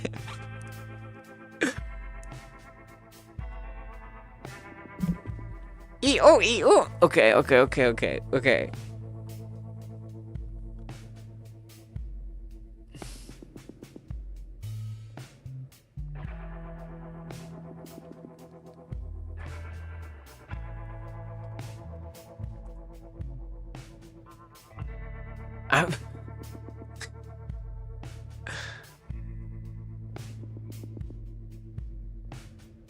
I'm just so very surprised by that.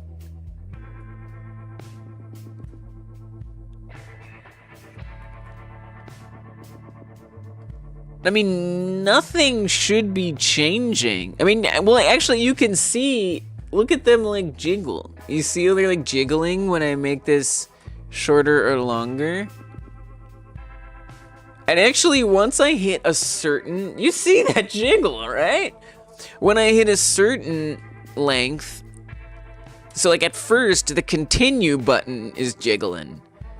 And then when I get to, wait, it stopped. Why did the jiggle stop?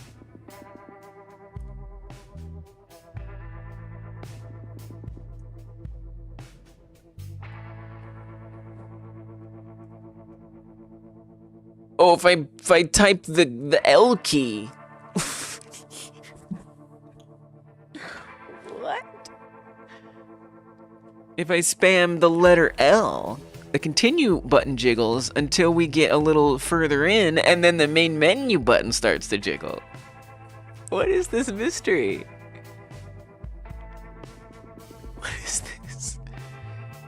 It's like if it's changing by a certain amount, it behaves differently. If I put in the D key, it doesn't jiggle at all. But it still fixes the menu. This is just wrong. It just ain't right. It just ain't right. So what the heck is my takeaway? That I need to have something wide on here for some reason? I guess that's my takeaway.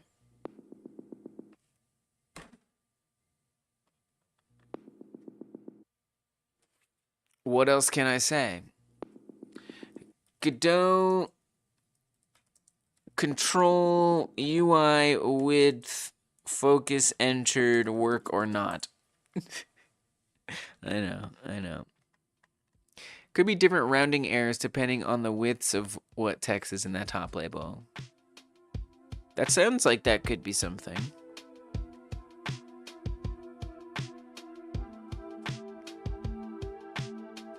Oh man.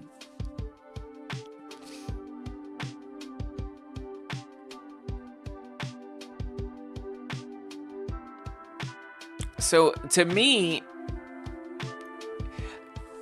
the solution is to just put things in here. You Googled Godot hide label causes button not to work. Okay. Does that seem like some, what does it look like? Does it look good? Godot hide label causes button not to work. It's not really the specific problem anymore per se, but it is a symptom. And someone else might have looked that up. It's among the issues, but it's not like the root cause. But someone else might have had that same problem potentially.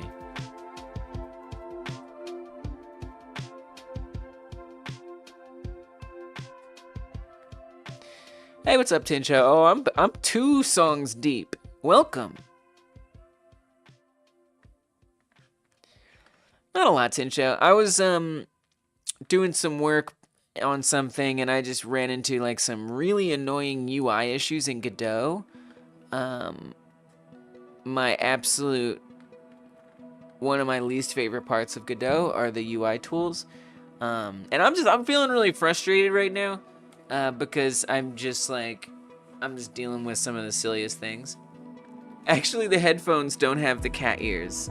The cat ears are separate from the headphones. This is my cat hoodie.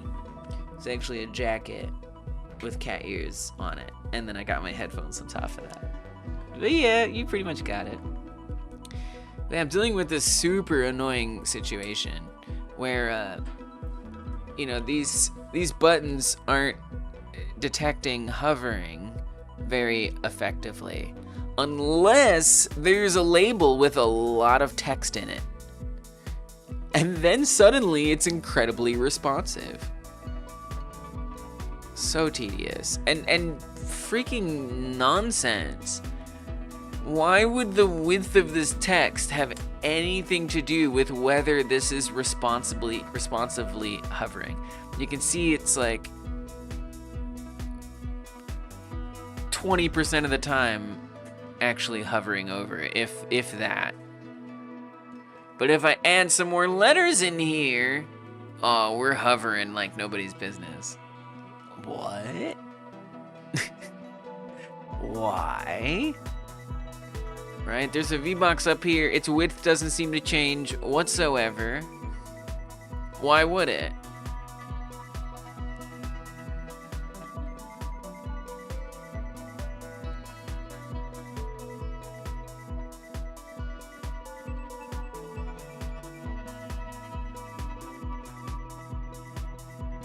Maybe it's not about responsiveness, maybe it's about the anchor thing on the label. Looks like the hover area is only the width of the white text at any time. Maybe.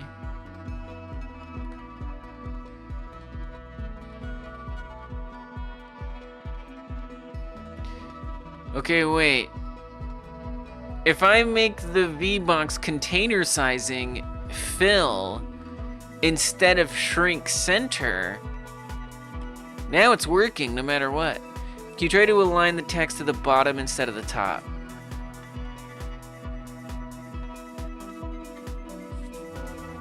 But I want this to be like that. Align the text to the bottom instead of the top. I mean, okay. No function. Oh yeah, Kai Guy is right. Look.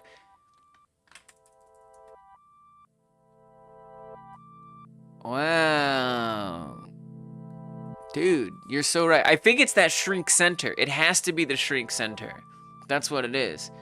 Which is weird because the V-box, you can see it isn't shrunk. At least here in the editor. It's quite wide.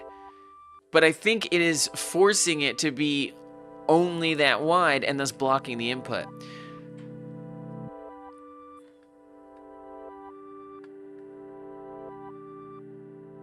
A mouse filter ignore isn't helping here.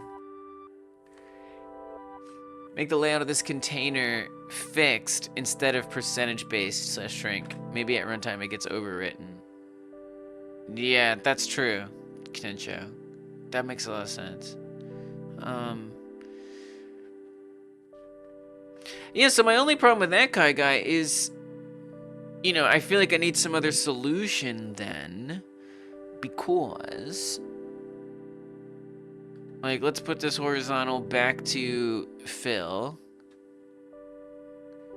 That's gonna mess up potentially something, but let's see what. Reminded of responsive web design headaches. I used to play with more. Wow. Yeah, that's also can be such a headache, for sure. All right, so if I leave it like that, let's bring up that. What I'm worried about, if I change this to fill, that something is gonna look wrong in the game over screen. But let's see what we get in the game over screen. It looks fine. This being shrink center was doing literally nothing other than causing grief. Wow. I don't know. I mean, I think I figured that out on my own, but I think you guys... No, I think Kai Guy and Tinsha, because Kai Guy, you pointing out that it was only in the length of the text, that really turned on the light bulb. So I'm gonna have to give you a straight up, I think that's a debug. That's a debug credit, if I've ever seen it. And then Tinsho as well. Tinsho as well. Thank you. These credits entitle you to no compensation, but they do entitle you to a credit in the game.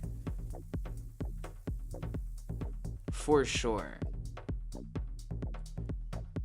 And then Donnie, I'm just gonna give you a moral support credit.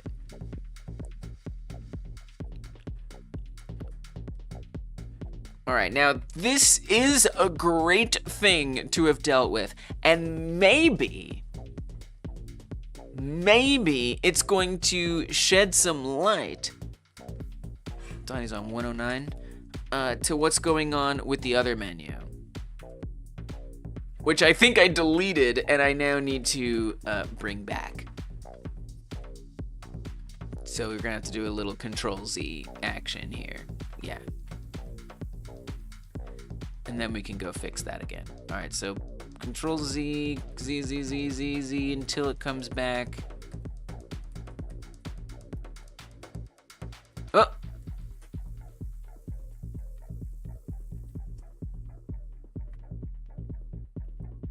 Alright, there it is, confirm menu.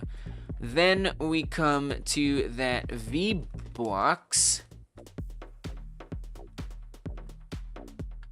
And we do not shrink to the center. That was danger. Okay. Now, as for the confirm menu, which was the original problem, I just have to acknowledge how much the game improved from the first time I hopped in stream. Oh, that's awesome. You mean today? No. You mean ever? I mean, you've got 4 gears, a 4-gear badge next to your name because you're a member of this channel. Thank you for being a member of this channel. It means so much. It helps so much. So you've been here at least 4 months, probably a little more. 4 months is a long time. Yeah, the game has improved. Thank you for acknowledging it, because, it's like I gotta focus in on these very little single problems, but there's a big picture here. And the picture is getting bigger, which means more little problems.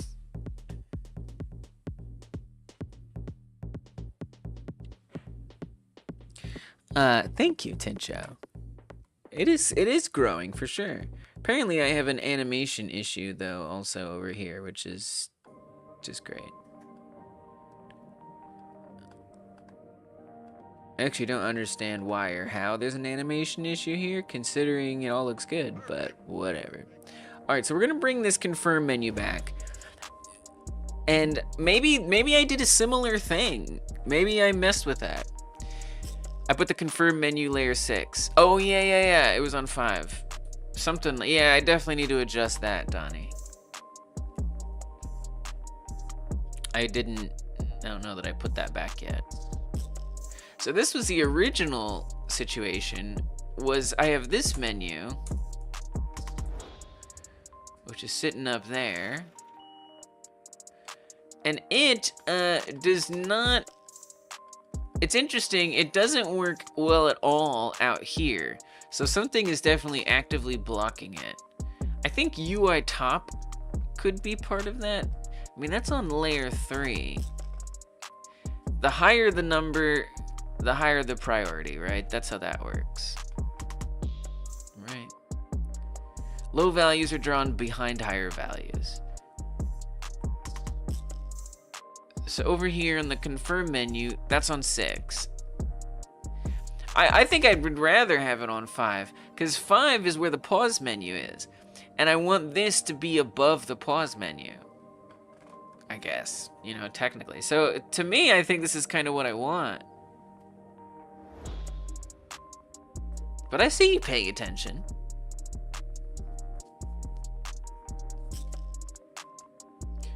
And so this has been kind of strange. It's doing a sometimes thing. So if I spam click,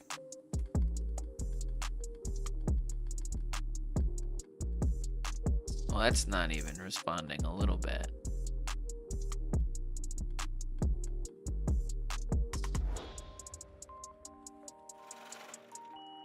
Oh!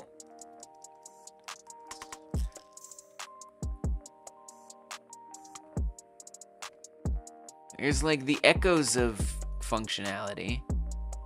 It's supposed to be printing something when pressed, but it's not.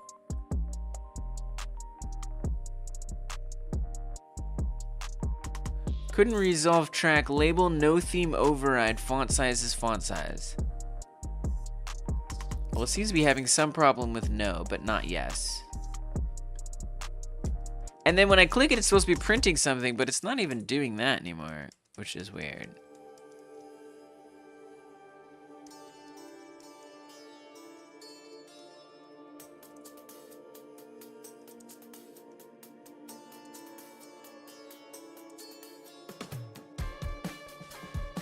So weird stuff going on there for sure.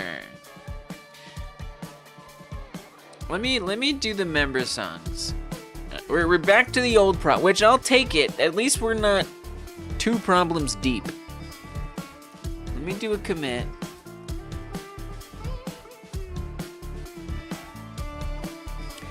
And we're gonna say, good thing I didn't revert that commit. That would have been a whole other mess. Confirm or pause menu buttons work better now.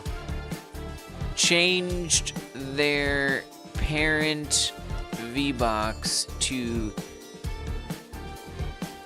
container sizing to fill horizontally instead of shrink center.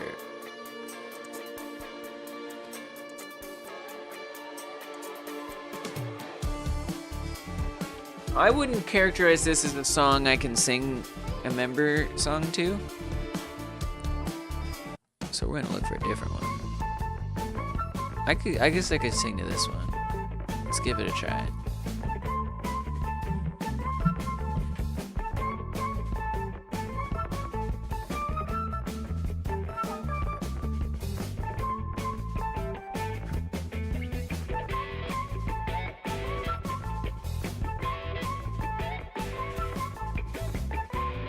We need a clock.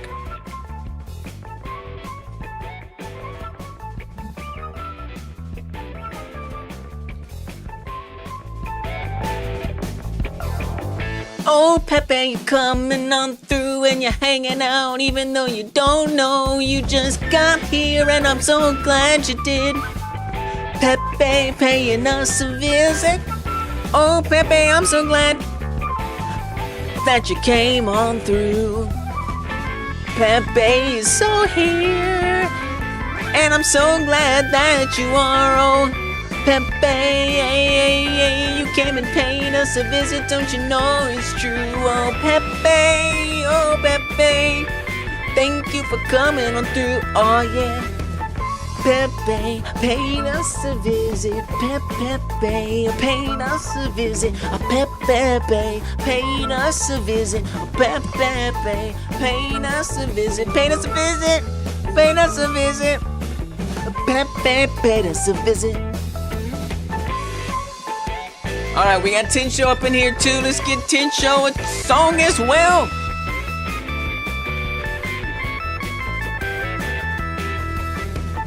Tinshow, oh don't you know? A Tinshow, don't you know? You are seeing my cat ears, and I see you. I have no fear because Tinshow's here. Because Tinshow's here. Tinshow is here. I have no fear because Tinshow sees the kitty cat ears, and Tinshow might see my problems in the game dev, and therefore I can get some help. So thank you, Tinshow. I don't say oh well because I'm so glad that Tinshow came through. I have no fear because Tinshow is here. Wow. You know what? I'll embarrass myself. I'll do it. Those remember songs. I'm sorry. I am so sorry for those songs. Also, you're welcome. But I'm also sorry. Thank you for supporting the channel, guys. I will drop everything when I can. Sing you guys songs. Alright, so what's next? Next, we gotta fix this. We gotta fix this menu problem. We gotta fix it now. We gotta fix it right now. So, I would like to... I don't know if I would. I would say that song could be like a member song. Do I want to write that one down? Sugar Zone by Silent Partner. That one's a maybe. Silent Partner, Sugar Zone, it's a maybe. So what I want to happen is it work. I think what I'm gonna do is kind of similar to the other one, is I'm just gonna start looking at all the different things in there and adjusting them and see if, oh, there it goes, now it's responding.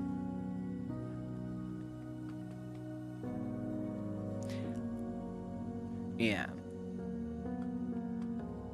So especially if there's that same container sizing problem, that would be actually ideal because it would be easy to solve. Now, one thing that's weird is it's not working at all on this menu, and so I don't know if it has to do with something else over here.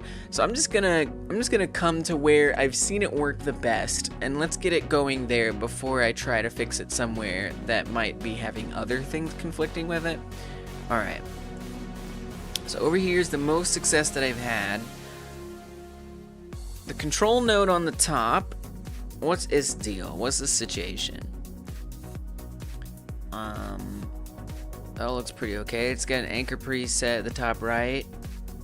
Who knows? Maybe that's a problem. I did change this from a margin container.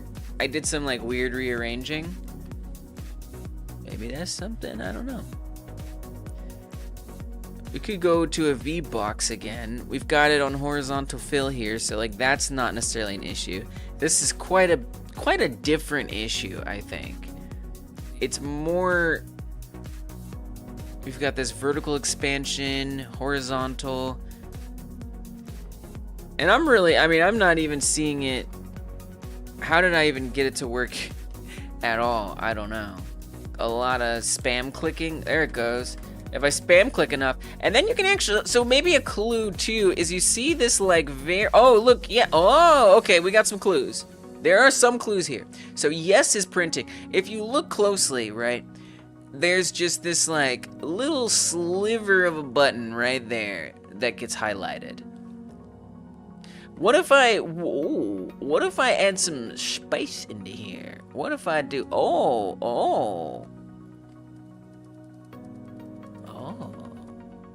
okay. Alright, that's very interesting. Okay, so now it's saying yes all the time, all day. Okay, a little bit of mystery resolved. You can see that's hovering. Now, why that's not considered focus, I don't know. But that's a good thing. So what's going on with these buttons? Why do they work? They don't have a bunch of spaces in them. Like these buttons right here. So that still works actually. Like this continue button, for example, I didn't need to do that. Why didn't I need to do that for this one?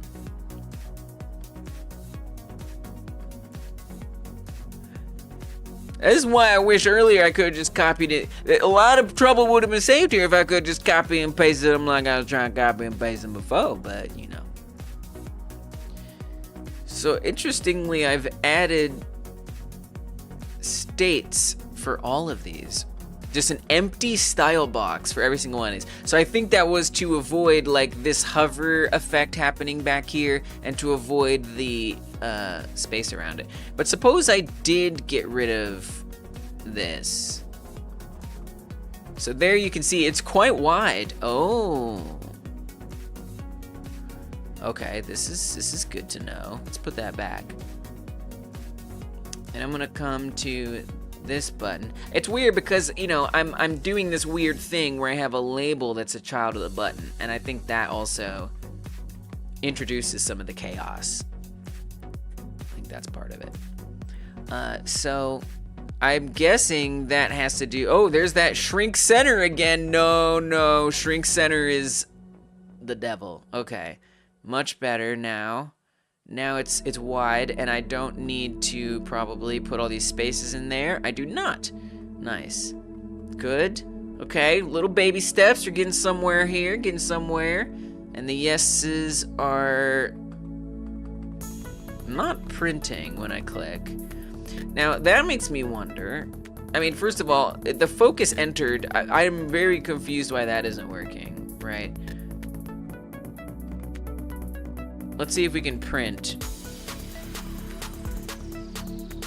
Yes, hovered.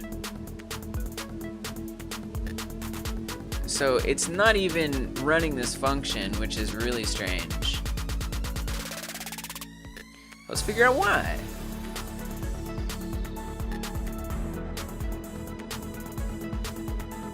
Button yes. We've already set that up right here. We know that's the same thing. So the button yes is on ready.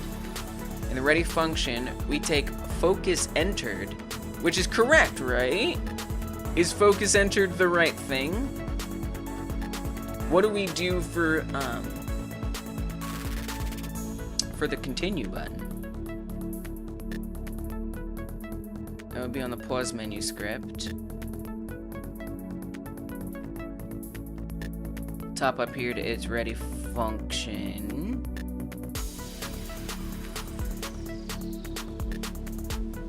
Focus entered, yep. Same thing. Same dang old thing. And you know, in here, if we say print continue hovered, save it.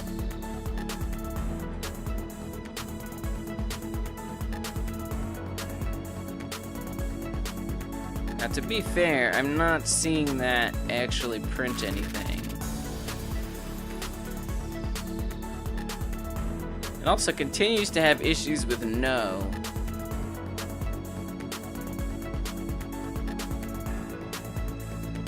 Oh, so focus is when I actually click. That's what focus is doing. So right now it's focused. If I come over to yes, oh, now yes, so it's not. So focused is not equivalent to hovered.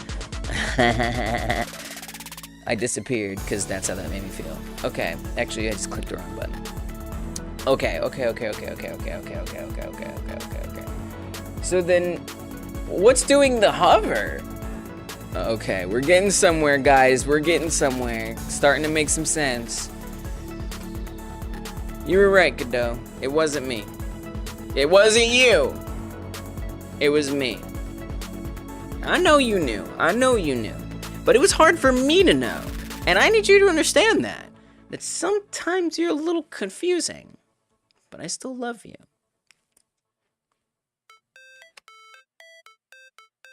Oh, I love you too. All right, cool. So that was something. So what is making it actually hover here? Just tell me the truth. Mouse entered. Ah, yep, that would do it. That would do it. Okay, cool. We got it. The old brain needed some help. Patience. See, now I'm happy again. I was angry for a bit. Now I'm happy again. Because it's all making sense. So we don't actually care about focus entered in this case. Over here we do for different reasons that are unrelated. I'm not going to worry about it. So we want to change this from focus entered. Let's change this one as well. Actually, we can do all of these at the same time. I'm just going to refactor this to mouse instead. And then I just have to refresh it. And I think we're immediately going to see a lot more functionality. I do also need the no button to be different. Exactly.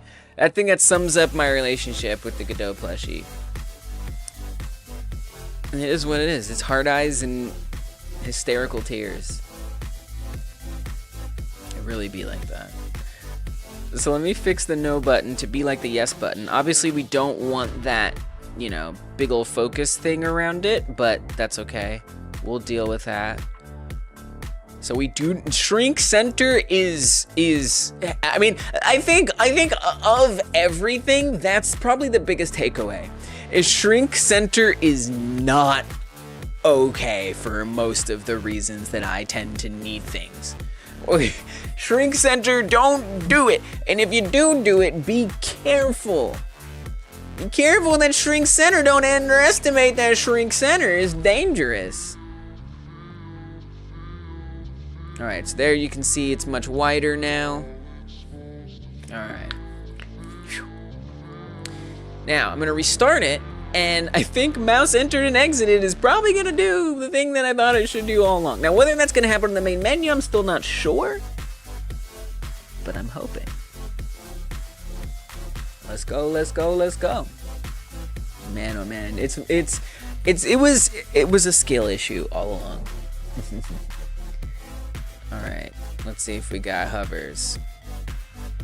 Nice, nice. So I mean, the animations are playing at funny times, but overall, it's working. I just have to fix some things. It's playing it when I go off of it. It's probably back to that weird animation stuff I was dealing with, but now it's working really well. Actually, no works the best. Oh, you know why? Probably because on yes, I still have it pointing to no. You know what I mean? Gee willikers, I know it. I think I finally got the 8-direction mobile stick control plus a toggle mobile zoom button working. That's awesome! Yes! Dude, Kai Guy, let's go! Mobile game dev in the house. Nice work. Whatever it is, I'm gonna play it on my phone. I'm gonna play it on my phone. Whatever it is, if you'll let me. Alright, so let's make this function correctly. I think on this animation for highlight, we've still got it pointing to no. And we do. And we do! It all makes sense now. Please make sure that they're all unique. Can we just make unique? Oh! There you go, look at that. There was your problem right there. They weren't unique. Wow, I didn't realize you could see. I never noticed that you can see right here that it's pointing to that. We don't want it to point to that. No, no, no. We want it to be unique, and so it's apparently says built in. Okay. Then we can come in here. Change this to yes. We gotta make sure the other ones are correct too. Nothing else broke along the way there. Alright, it looks pretty good to me. I don't know if that's gonna work right away. No, no. Yeah, I think I might have to restart it to test that one. So let's do it. Yeah, because you made it unique. That's basically a new resource that wasn't loaded in the first place. It was a skill issue all along. You know, I think managing those emotions, like you guys saw, like the real emotions. All right, I let them all hang out there. The emotions that come up, the frustration that can easily be felt when working in projects like this, you know? It can be really hard. And luckily I had you guys to help me with observations that saved me probably a lot of time. Would I have figured it out by myself? Yeah. Would it have taken me longer? Oh yeah. All right, there we go. Nice. At long last, the functionality has arrived. My goodness. Now, I would say a couple things. Number one, it feels a little slow. Number two, the cursor is behind the menu, which is a problem with the pause menu and stuff too, but that's why we make the cursor visible. So we're just gonna go ahead and say that yes, when we're in the confirm state, make the cursor visible. I don't want the button stuff to be there. You're ready to rip the game back in time and take lots of time to do so. I really was. Thank goodness I decided not to. We would be here a lot longer. So I'm just gonna make all of these style box empties so that way the actual buttons don't show up at all. Game dev is hard, Sean says. The frustration is understandable. Yeah, it is hard because there's so many different things, right? Like, you could know how to code, but do you know how to understand what this freaking tool set wants you to understand about it. You know, people were definitely experiencing that when they came from Unity at, you know, last year with runtime fee woes. You know, just like, oh my god, learning a whole new engine. You know, like, yes, I know how to make games, but that doesn't mean I know the engine, right? And so there's so many different things you have to learn and understand and tinker with. And there's always gonna be a skill issue somewhere along the way, you know? And it's just about, I feel like so much of the work of being a game dev is about being able to manage that frustration. Did I manage it great? I don't know. I managed it the best that I could. And fortunately, I was able to get to the end of it. But it can be unsustainable sometimes, experiencing that frustration over and over again. It's hard to know when or if it's really like the right thing to do. We can't know the future. It's hard. Yeah, it is hard. It is. I know. And I mean, what ultimately pushed me away from doing that was knowing that it was going to add a lot of chaos and frustration to my already strained brain. My brain hub was going to be unhappy. I decided it was going to be easier to tinker around with other things. So, you know, there's always that benefit cost analysis that constantly has to happen. Yeah, exactly, Frank. All right, so this should be better. I gotta say, I find that the animation is way too slow. So I would like to adjust how the animation sort of feels and behaves. Oh, and then another thing is I want to make sure that we are, so I probably should restart it, but I want to make sure that we are having the mouse cursor appear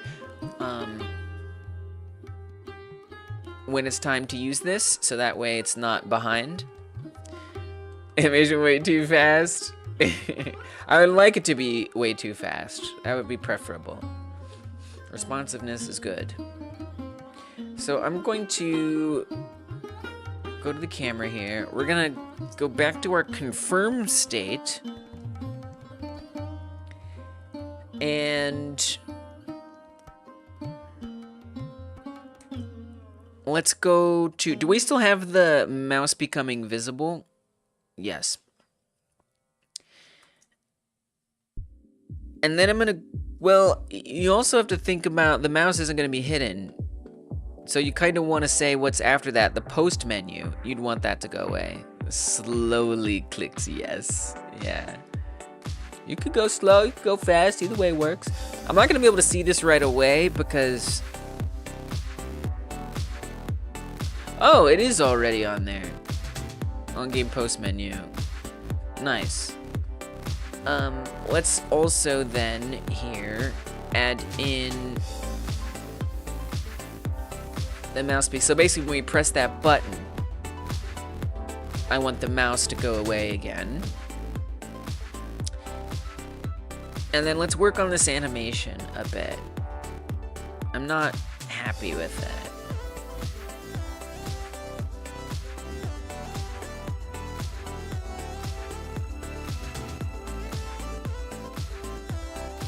I think the curve is actually doing a lot of damage. But you see, there's like a huge delay. I don't really understand what's with the delay, honestly. That has me a bit confused. See, I like hover and then it goes. It's not immediate. What's up with that?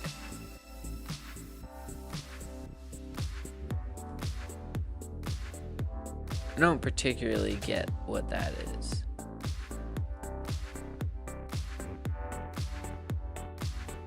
So I am curious, if I clear all these messages down here,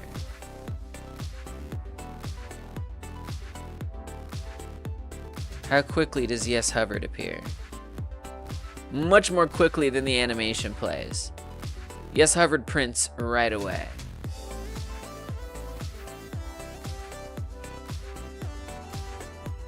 So what if we do no curve here at all? No curve, please. Yeah. I don't think a curve... I mean, I would think that curving it this way would make it even more responsive. Yeah, it kind of does.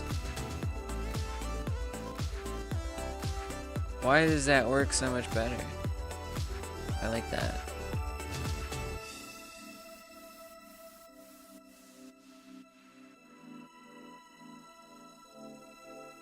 All right, well that feels better to me. I am shocked, but okay.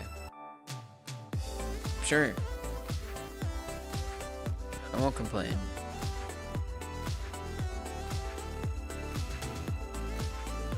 I do kind of think that these could even get larger. Loving the hover mouse, which increases the size. Yeah, I love it too. I kind of want it to be faster. I feel like it's a little slow.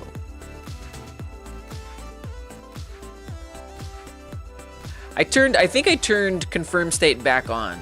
So if I press... Oh, you're right. Wait, how did I turn it off?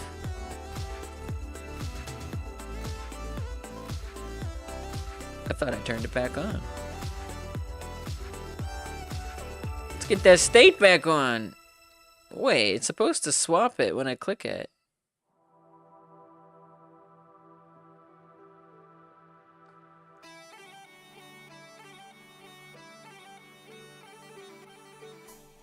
Yeah, right here. It swap game state and switches it to confirm.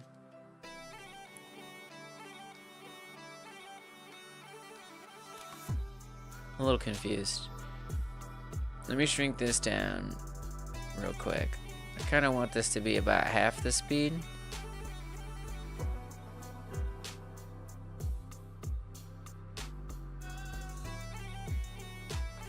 I gotta make this 667. Let me do the same thing for no. Oh, that was no. Yeah, well, apparently it didn't even work, so. I see you paying attention.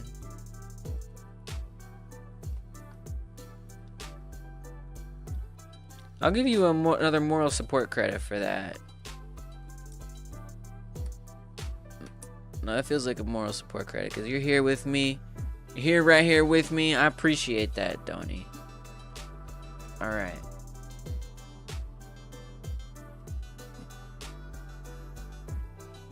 It should be switching when I click on an alien, and that's what this is saying. This is saying that when we click on the alien, what does it do? It shouldn't go to post menu. Now I did set up something when we click on the yes button, it should go to post menu.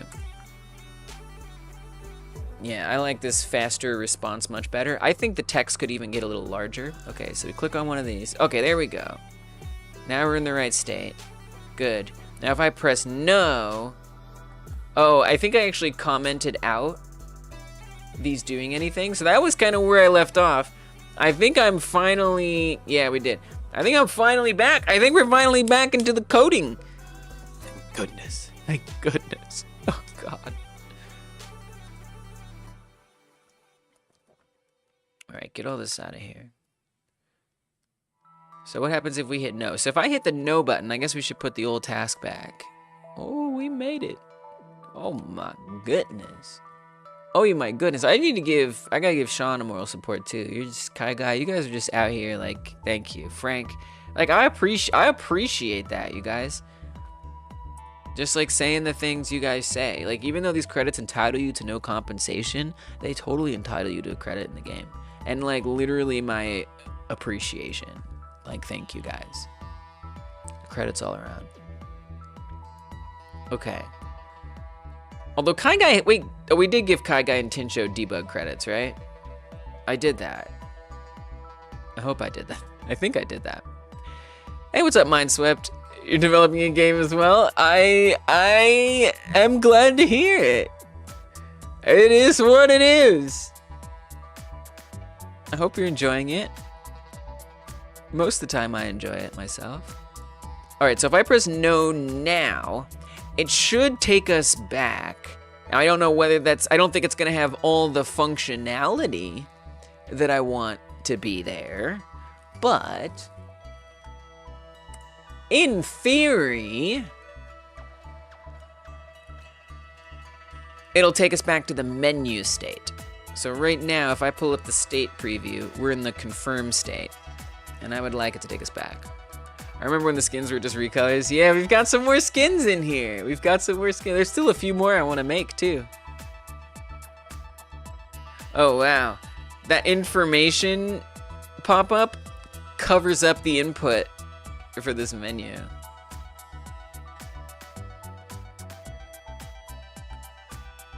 That's fun. On some level, like, whatever. Oh, because that's on layer 6. Which is the same layer as the confirm menu. So it blocks it. Whatever. Not just recolors, we got bunny alien, shadow alien, devil alien, so many ideas. I know. Alright, we're not gonna worry about that. So I'm gonna click no. Well,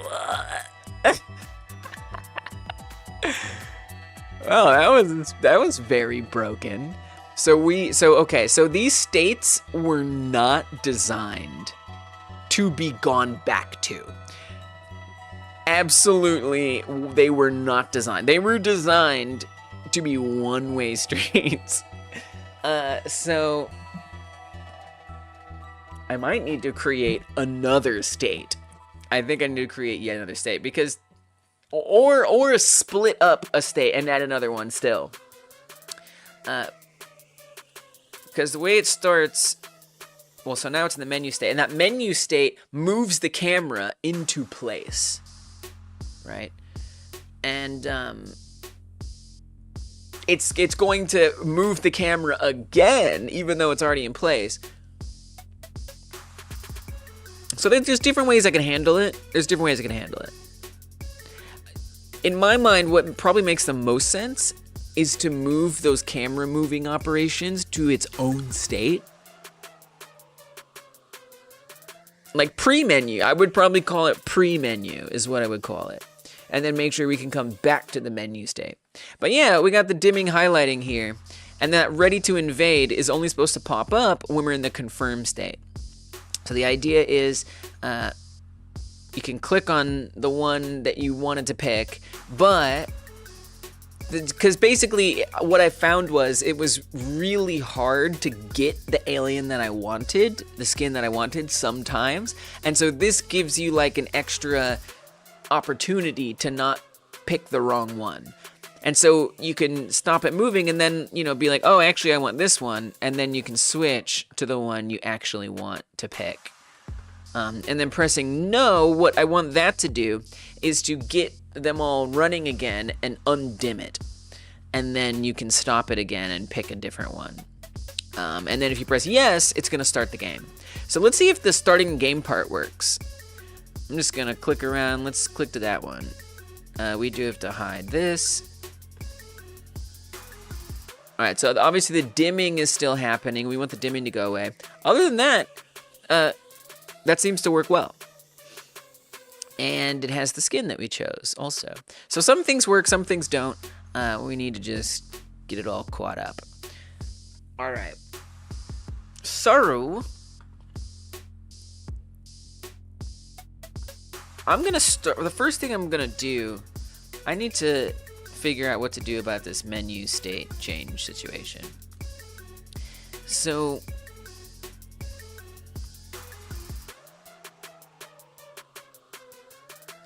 game state menu happens when we press any key to continue from the intro, which is going to be a cinematic at some point. And it does this fade out stuff, this fade in stuff. It messes with the camera.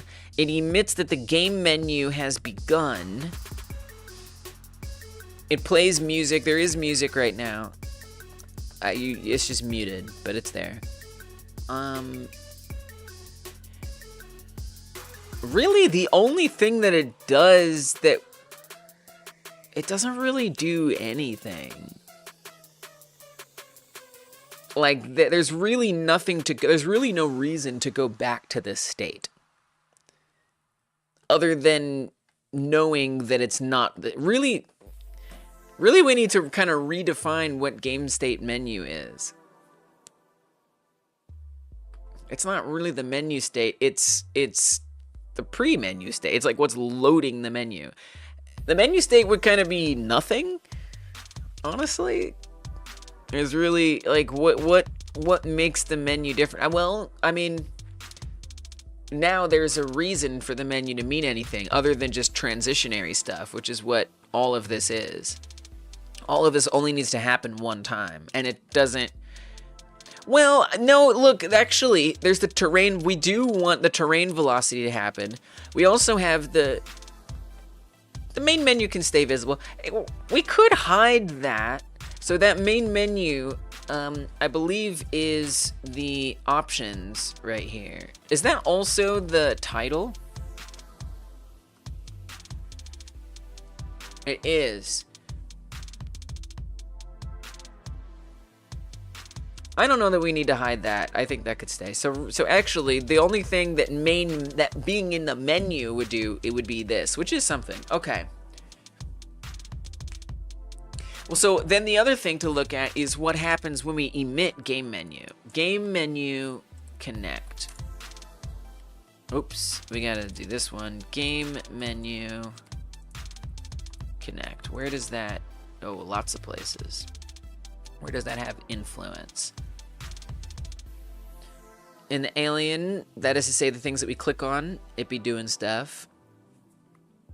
So this is definitely, we have to make sure we refactor this. But my question is does this go into the new pre-menu state that needs to exist? Or should this happen every time we go back to the main menu? I need to make the menu state be two-way and take out the one-way things and put that in the pre-menu state is kind of where I'm going with this. So here it makes the aliens in the main menu visible, which that's a one-way thing. We're not hiding and unhiding the aliens. So this should become pre-menu. I think that's what I'm gonna do. Gotta break, get some food. Get some food! You need to eat. All the best with all that's on your menu. Nice. I hope that there's some good food on your menu soon. Because you eat food and you say, hey, I want this. It's a menu. Menu! See you later, Kai Guy. Thanks for stopping in. Thank you for supporting the channel and supporting me, like, through these struggles. I appreciate it. I hope work goes the best it can. And, yeah. Good job feeding yourself. That can be hard sometimes. I know that's right. Hitting that thumbs up, yes, if you're watching this stream along with me, live or elsewise. I hope you'll consider hyper smashing the thumbs up button, as Kai Guy rightly points out. It helps so much if you guys do hit that like button. So thank you. If you haven't done it yet, please do it. If you have done it, don't do it unless you press it again after that. All right. Thanks, Frank.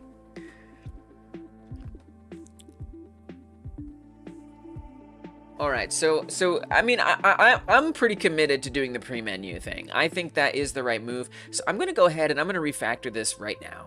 I'm gonna call this pre-menu instead of game menu. So we want this stuff to happen one time, part of that one-way street.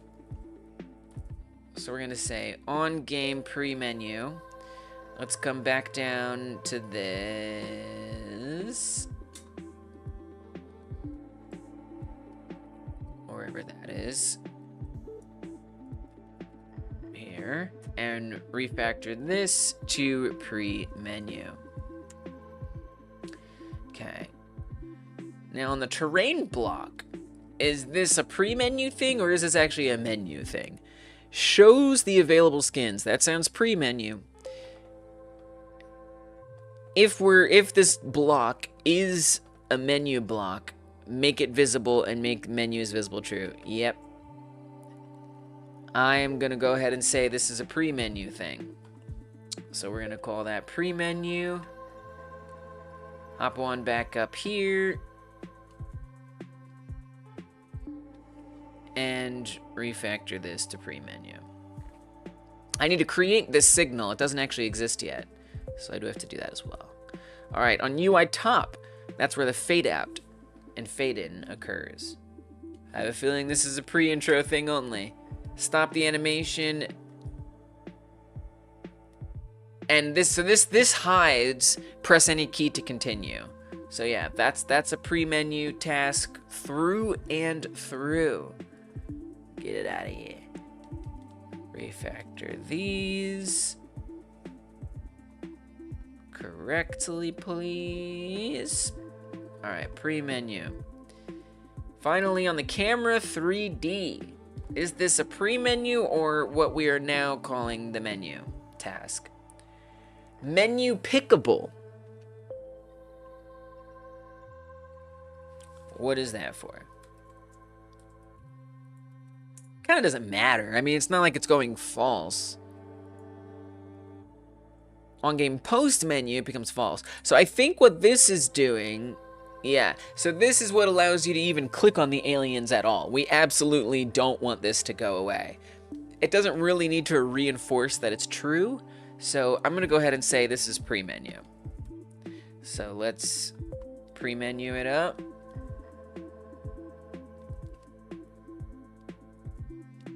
Then we gotta come back down here to the game menu and call this pre-menu. Alright, so all these have been refactored. I need to go to that messenger script, which holds all of my signals, because that's how I roll. And we need to add a new signal in, called the pre-menu. Call it main menu, load in effects, and etc. Alright, so now that exists, and I need to actually add it in to the globals enum, so that way it can actually be gone to.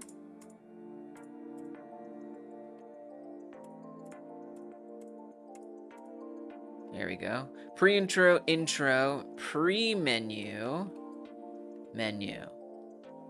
Okay. Then we gotta go to the game state script.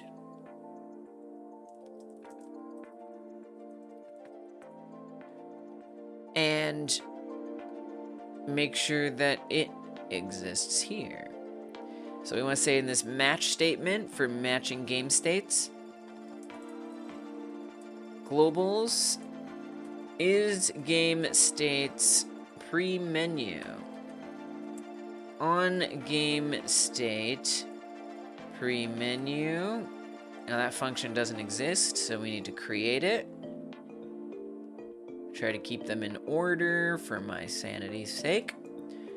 Func on game pre-state pre-menu. Okay. And then we're gonna actually take, well, let's just take all of it for now. All of that, slap it into here. And instead of emitting game menu, we want to emit game pre-menu. And now we want to grab the terrain velocity. And we actually want to pop that into here. This happens on the game state menu. That's it. That's the only thing I think that is relevant to that. Now we need this to kick over to the menu, and we basically want that to happen right away, so I'm thinking right at the end of pre-menu, that's when it does it. So we're gonna just grab this code so I don't have to type it. You know, I would say we could even, well, you don't want to, no, this is functional finish. Yeah, go ahead and change it early. I think that'll be fine. So we're gonna say in that same place, so that way the timing feels the same. Load up the menu. Let me make sure that I haven't left behind a game states menu somewhere. I think the intro still kicks into the menu, probably would be my guess. That's the press any key to continue thing. Is probably gonna stick us right back into there. So, is that on the main menu? Here. So instead of that, instead of pressing any key to continue, opening up the menu, we wanted to open up the pre-menu. And just out of curiosity, let me make sure there's like nowhere else that like exists that I forgot about. States.menu.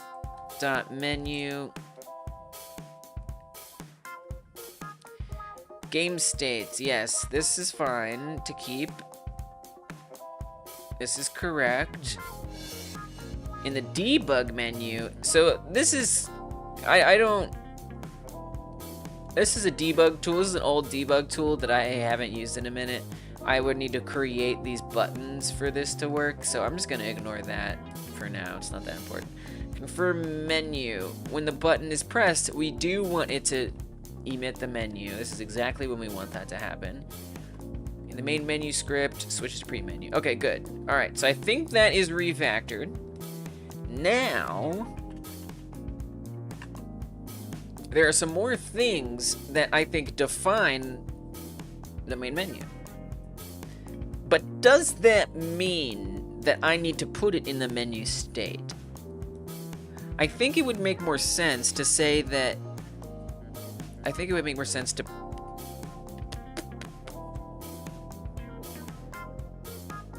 I think I want a signal. I think I want to say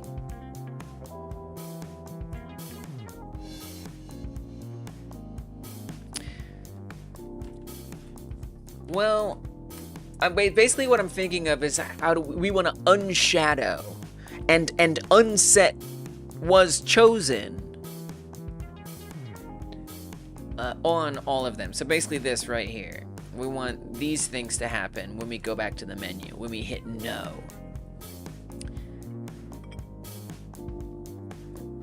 You could make this a function. You can make this a function. Yeah. What if I say func unchoose unshadow? So weird. So weird. I know. Like, I know. I completely know. And then we're gonna say unchoose unshadow. And then back on that no button on the confirm menu,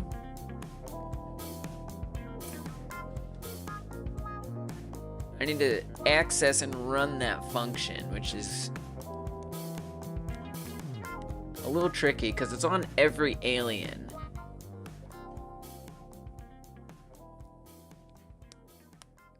Kind of doesn't make the most sense actually to do it there, if I'm being really honest.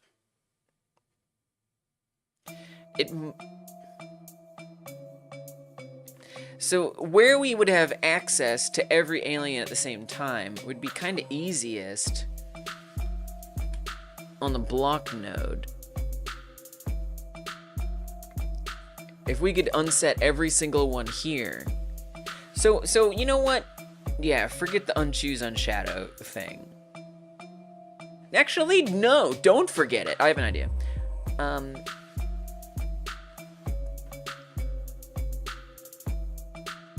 I have kind of a wacky idea, but it's what I'm gonna do. On the confirm menu, I'm gonna create a new signal.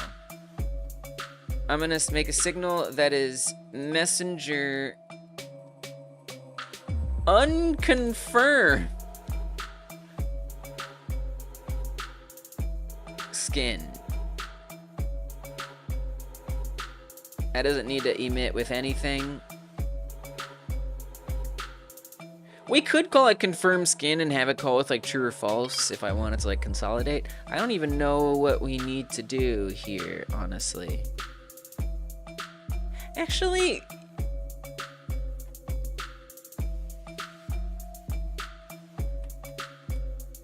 Because, like, in theory, I might want them to not be shadowed. Or maybe I do want them to be shadowed.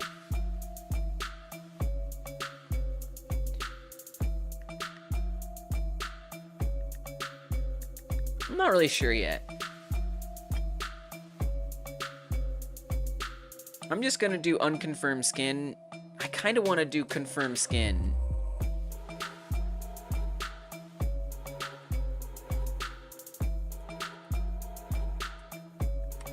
Confirmed skin false. I think that's what I want to do. I might not even end up using it, but I guess I want the option.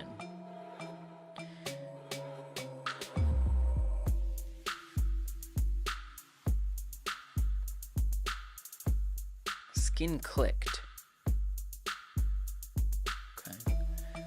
We're gonna call this... Maybe I'll call this skin confirm. Let's call it that. That way it just has some more consistency.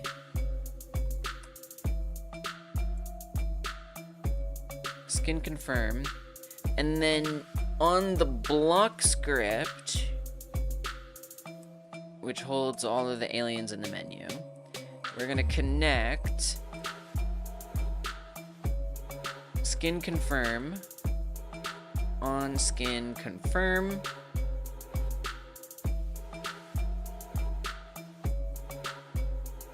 Func on skin confirm.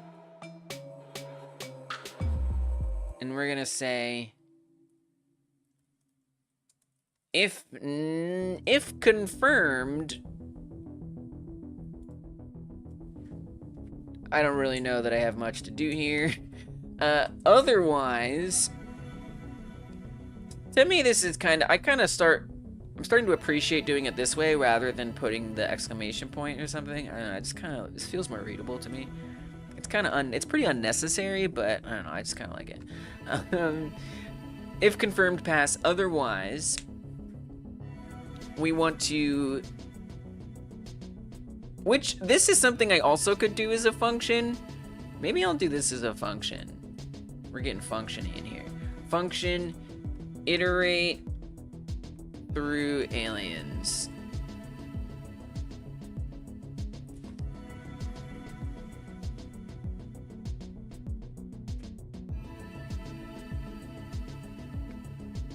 Are you sure you want to do that?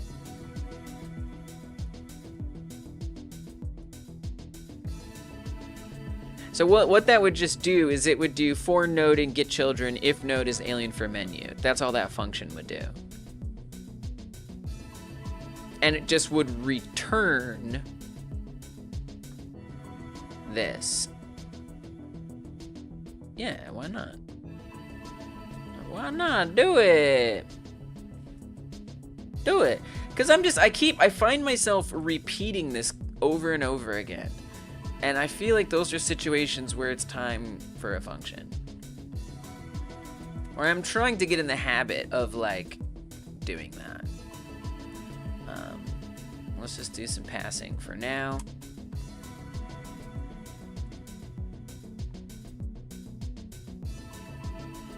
If node is alien for menu, then we want to return node. So this will just return that. Really, we're just gonna say get every alien. I don't know, I kind of want to call it get each alien. And then right here, I would just say get each... You don't even have to do that. You could just say if... Well, what you'd want to do is do get node... You could just say alien equals get each alien. Like that. And then refactor this. It's a bit of effort, but I think this is nicer. Oh, we'd want to create that variable here. Variable alien. Right, I just think that's kind of nice. Yeah, it's some effort. It's like a quick little refactor that technically I didn't need to do, but I want to. but I want to. We're gonna say variable alien equals get each alien. I should really type this, by the way. The type is gonna be a node 3D. Back to the block script. Hopefully that works. So I didn't type the for loop. It's a bit of a risk.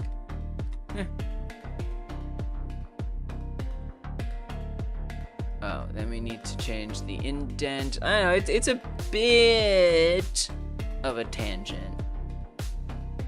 I know.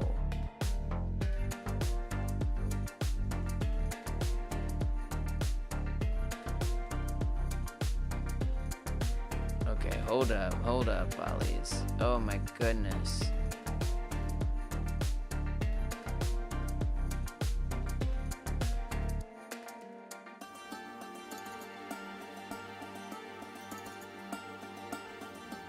Yeah, I made a bit of a mess of it.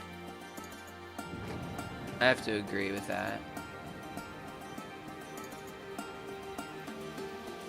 Honestly, a lot of this needs to be refactored, truth be told.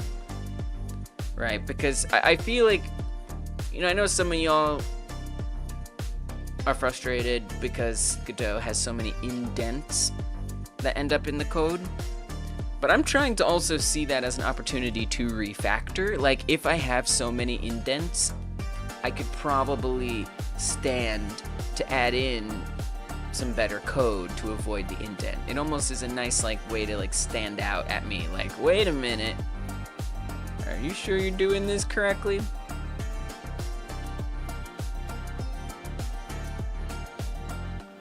Oh, alien is within the scope? Nice, good. Cool. And in this case, I'm reducing the tabs. Like, there's still plenty of tabs here that need to be, you know, fixed, if I would consider that a problem. But, I mean, it's better. It's reducing a couple layers there. I'll take it. We want to assign... We probably could do it up here. Since it's a match statement, it's not like that's gonna change.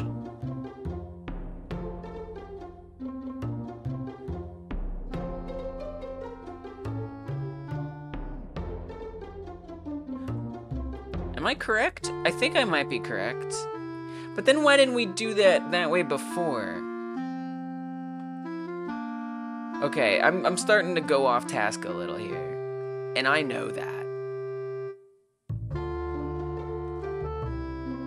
Kinda like all in, guys. I'm kinda all in for it. I'm doing a refactor journey. Like, can I just say it here? Variable alien equals, or node 3D. I mean, I feel like there's some reason why I can't do this. It's just a feeling.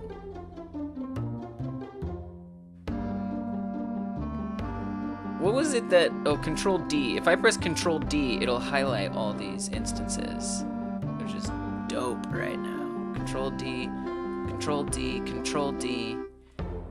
Change those to alien.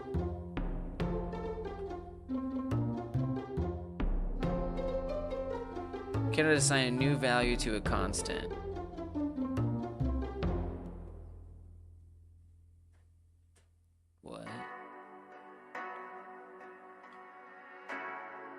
What?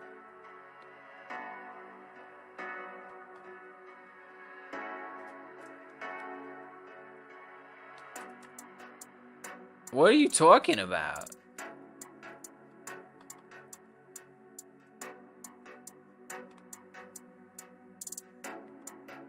Why is that a constant?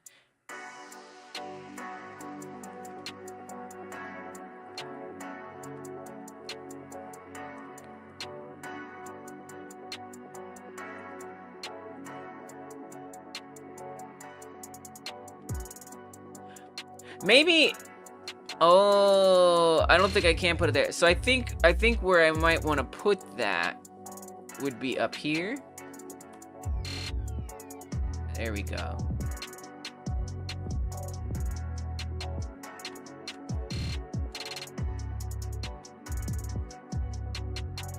So there's 1. There's 2.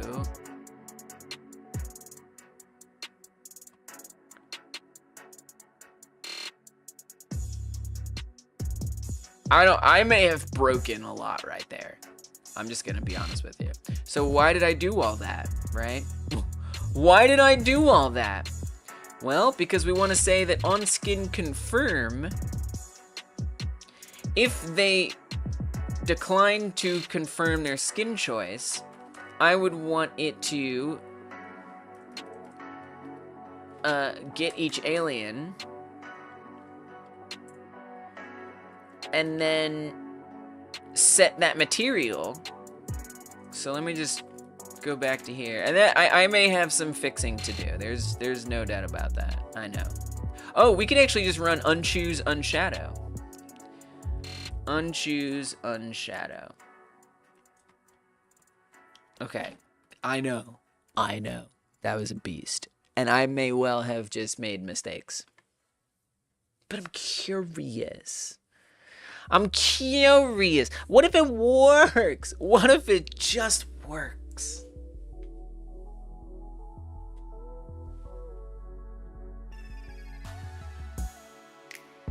Okay. Oh. We got errors.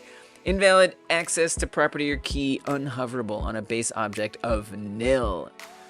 What? Uh-oh. Okay. All right. You know, we knew this was a risk.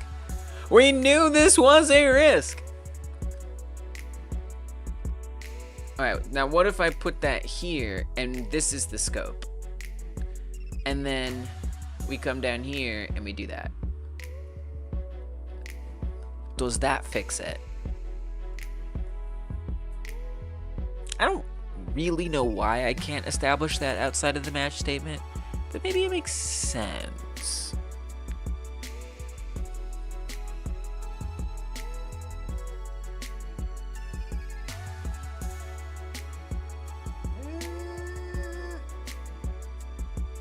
Nice, no error. Okay, I thought I might have been. Ah! What have I done?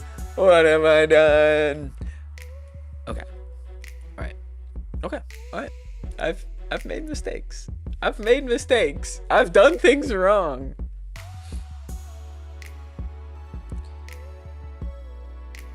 Okay, tell me.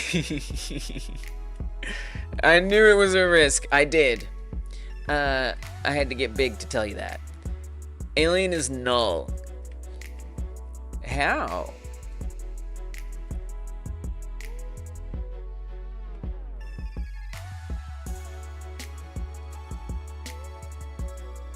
Oh, I think we need like an else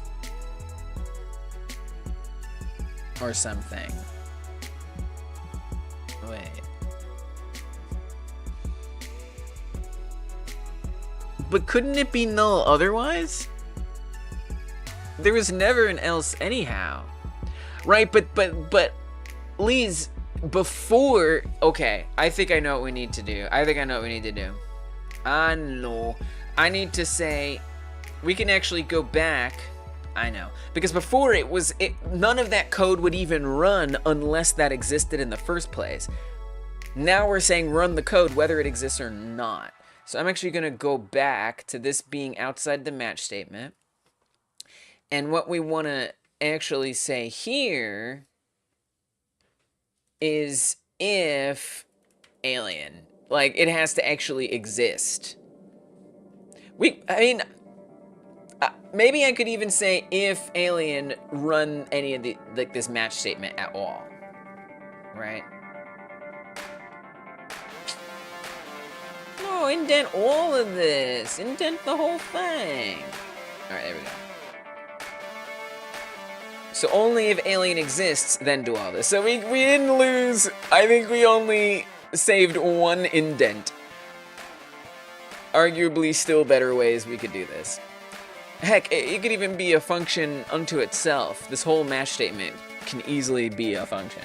So, I know. But I still like it better. I still feel like this is a good learning experience. And I like it. It's fun. It's fun.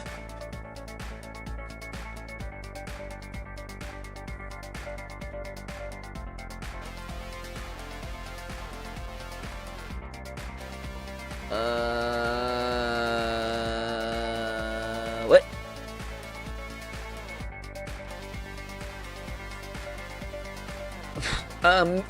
So while we didn't get any errors, most of the skins aren't actually showing up. So that's not good. That's a mistake. Oh gosh. Okay. All right. So that this code is fundamentally different. No, I don't know why. But I persist. I'm sorry. I know it's such a distraction. But hopefully you can see like why I'm doing it. Like it's related. It's an opportunity. When else am I gonna do it? Refactoring can be such a waste of time, I know. All right. Here's what we're gonna do. Where's that match statement? Where you at? Come here.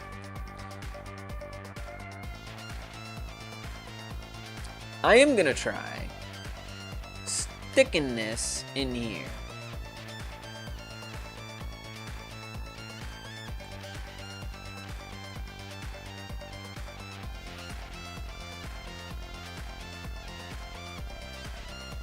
I know.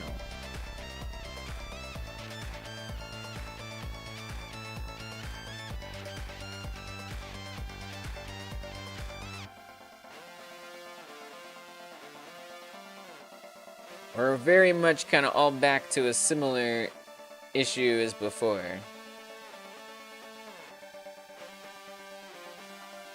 Oh God.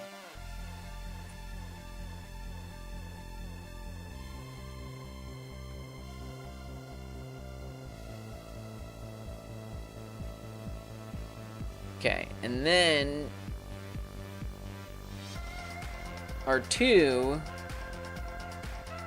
got consumed in here somewhere.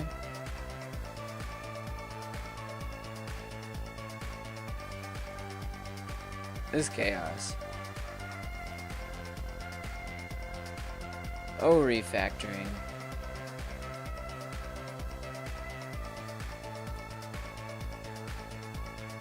Put this in there.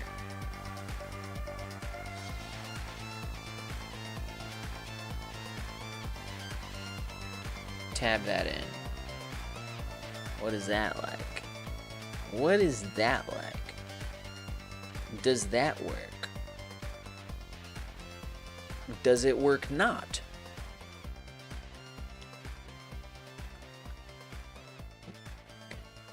I don't know. I mean,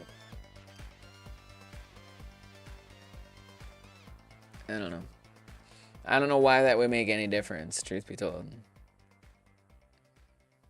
There's probably some other reason it's iterating through it differently. It's considerably worse. How is that worse? Okay. All right. Okay. Oh, wow. What? Invalid access to property or key was chosen on a base type of nil. On game confirm if alien was chosen. Oh, that's the same kind of thing. Yeah, this is a mess. I've done something very wrong and terrible. So I do have to undo apocalypse. It is time for the great undo apocalypse of 2024. Let's go back to when I first created that function. I don't think I am of the skill to be able to do this. So therefore, sometimes, you know, I feel like ChatGPT could help me with this. Since I already have all the context and logic of it put together, I just kind of have to explain to ChatGPT like what my issue, like what I'm doing, and help be like, can you make it be gooder for me? So anyway, we're not gonna worry about it. It was fun. I learned stuff. Maybe you learned stuff. Some of it you might have to unlearn, especially if you're gone before I fixed it. So, or I undid it. All right. So this time we're just gonna put these 2 lines in there, baby. So we want to say get all the aliens for the menu, and on that alien, run unchoose unshadow. Literally, that whole detour could have just been those few seconds. I found it worthwhile and very enriching, if a bit defeated. Alright, so we should see all the skins in their glory. Hey, if it works, right? And now we can try clicking on this. Right? So we're able to change different ones. Now, if I click no, nice. Okay, so their bouncing does not return, so that needs to be added in. Nothing ventured, nothing gained. I like that. I like that a lot. Lovely. What a lovely saying. Yeah, like you just gotta, sometimes it's worth just going for it. I got something out of that. I got out of that like, hey, maybe what I thought is a 1-to-1 swap out isn't. And next time I'll be like, wait, I should think about this more deeply. Nothing ventured, nothing gained. Moral support credit. Moral support credit right there. That is the definition of moral support, folks. Definition. Thank you, Sean.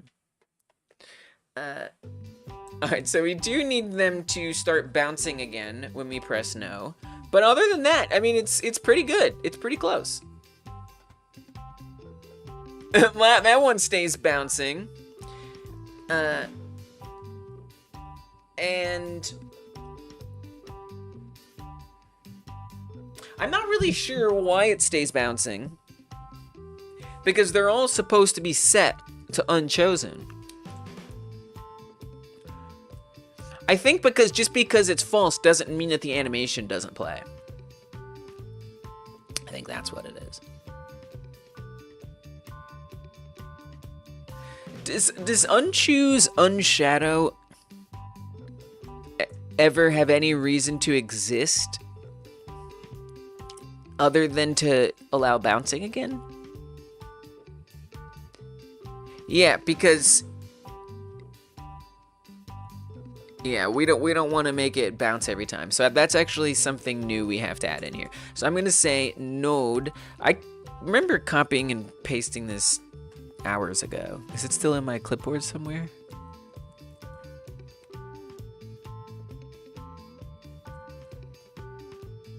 I don't think so.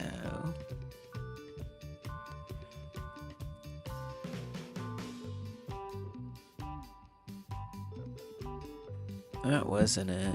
Oh, we do have to do that, though. No, we don't. Do we? I don't remember. Was chosen. I'm looking for the bouncing animation code. I mean, at this point, I could have just gone and looked for it. Alright, let's just go look for it. Alien for menu. There it is, right there. We do not need to get any node. That was a totally different thing. And then we're going to go to the block script. Paste that in here.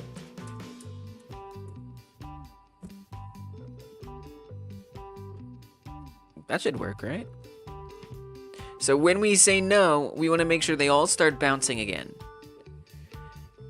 Now, I'll warn you that if you do it this way, they're all gonna bounce. They might all start bouncing at the same time. And they're all supposed to bounce at different times. How do we, where does that get here? Is that in the ready? Oh, do I see another function I could try to make? I think I do. I think I do. All right. It's risky. I know. But I'm gonna make a function for it.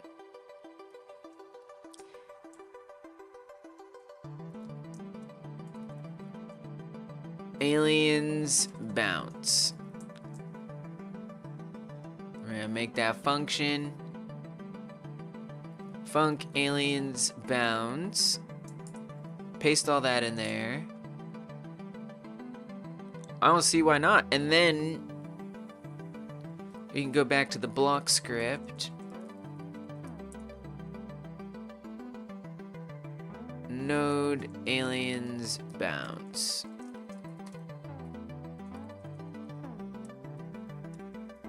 If I can type it. Okay. So we'll see if this works. Basically what that does is it staggers when their bounces start, because otherwise they're all gonna bounce at the same time, and what I want is for it to be like they're all walking their own special walk. So I've now put into a function what makes that happen. So in the very beginning here, we should see them all be bouncing at different times. Now when I pick one, they all stop. Good. The one we click on starts. We press no, and they all get started again in their own special way. Love it. Nice. Yeah. It's good. Now, you know, I'll be honest. I wish that shadowing of the aliens faded. Dude, it's like gonna be more effort to do that. But I really want it. It's literally how the player starts playing the game. Wouldn't it be nice if it just like faded in and then faded out? Ooh, that'd be so nice. It's doable. It's doable. It's just gonna be a little effort, that's all.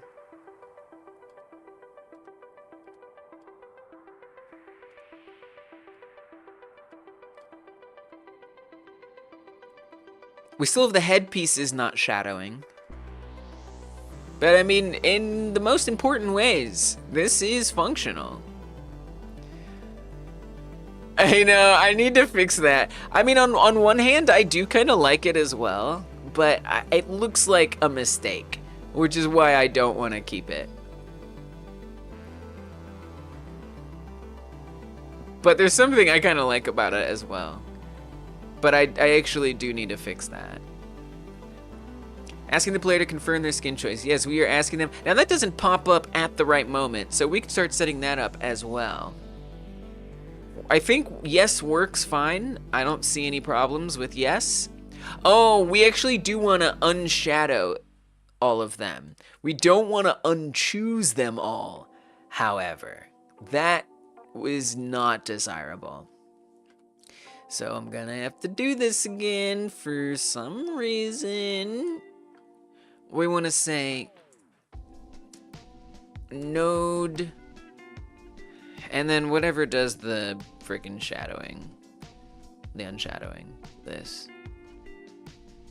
So then what would have to happen if I wanted it to fade in and out? I would need to like play an animation. So I would want to apply the overlay and then run an animation or a tween that makes the like opacity of that shadow go from 0 to whatever it's supposed to be at.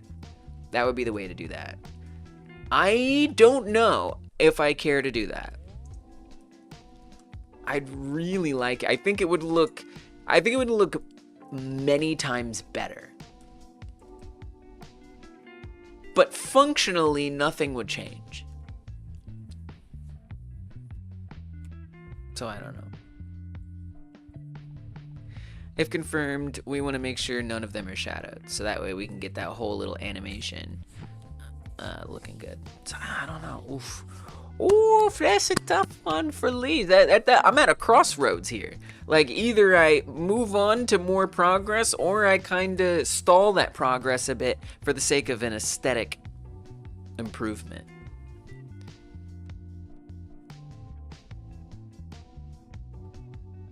Oh, the confirm yes did not do anything. I think that's because we're not emitting it. That'll do it. So we gotta go back to the confirm menu. And we want to say that when yes is pressed, don't just print yes. Oh, that's hovered. Well, yeah, don't do that either anymore.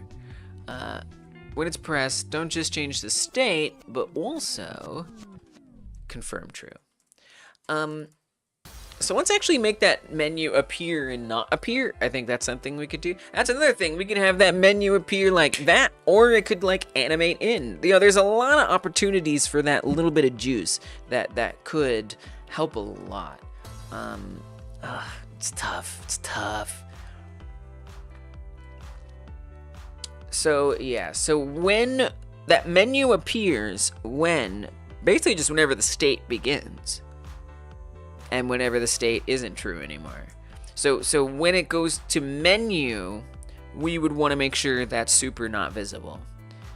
When it goes to confirm, it is visible. Do we have those functions in here? I don't believe we do. So we're gonna set them up. I'm gonna say messenger, game, menu. Connect on game menu. Messenger game confirm. Connect on game confirm.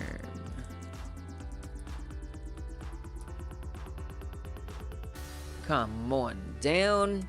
Function on game menu.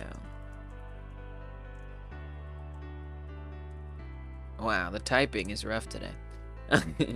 On game menu, when this happens, we want its visibility to be false. That's going to happen even when it doesn't need to happen. Oh well. Function on game confirm visible true. And we want it to be not visible by default. I did want to increase the size of those yes and no animations. So let me do that real quick. I'm going to go to the highlight. When it gets large, let's try a bigger font here. Not that big. Not that big, please. Let's try 74. What does that look like? Bigger. Let's try 80. What does that like? It's pretty good. What about a little bigger? Give me 84. Nice. Okay. Then we gotta go to unhighlight, and we gotta make sure that's starting at 84 now. And we gotta do the same thing on no. Come to highlight. Make the big one 84. Go to unhighlight. Make sure it starts out at 84. Okay.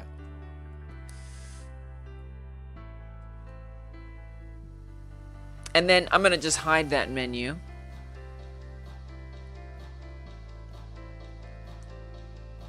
All right, let's see where we're at. I mean, at this point, you know, it's like I say, it's a crossroads. Like, I could move on to more functionality that I want to get to today, or I could try to juice it up. I guess for me, what makes that decision easier or not is if I decide I want to do it later, how easy would it be to jump into it and set it up? Am I poised right now to do it better than I could in the future? And you know what? I don't think I am. I think that now isn't necessarily my most optimal time to implement that feature. You know, because sometimes like there's like a really confusing system that like, look, if I don't do this now, I'm gonna never come back to it because I don't want to go through all the steps to understand how to make it work. But this is pretty easy to like figure out how to do in the future. So to me, that kind of makes me decide it's not worth doing right now. I am not ready to invade. Oh, that menu did not...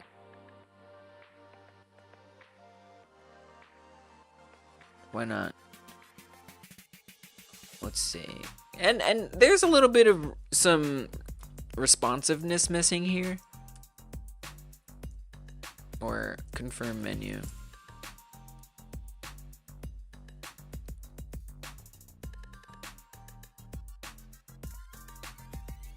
Why didn't that disappear?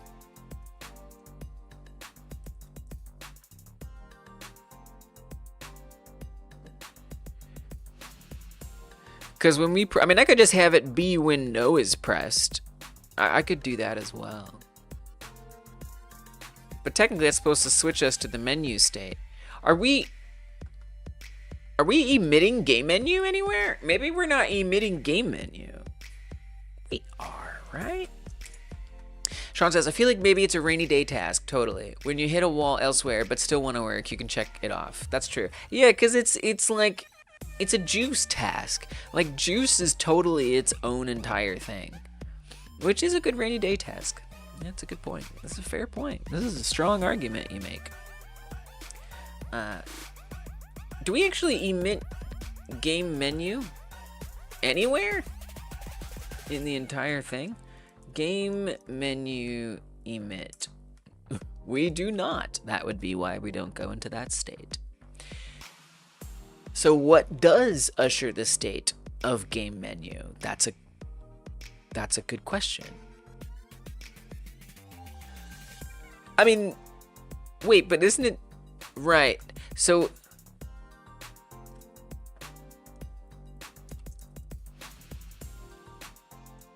we change to the menu state.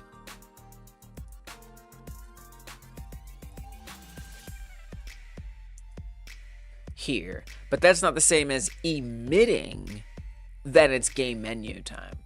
That's very different. Oh God. In fact, we're emitting game pre-menu in the pre-menu? Yeah, that makes sense. No, wait, that makes sense. Wait, no, it doesn't.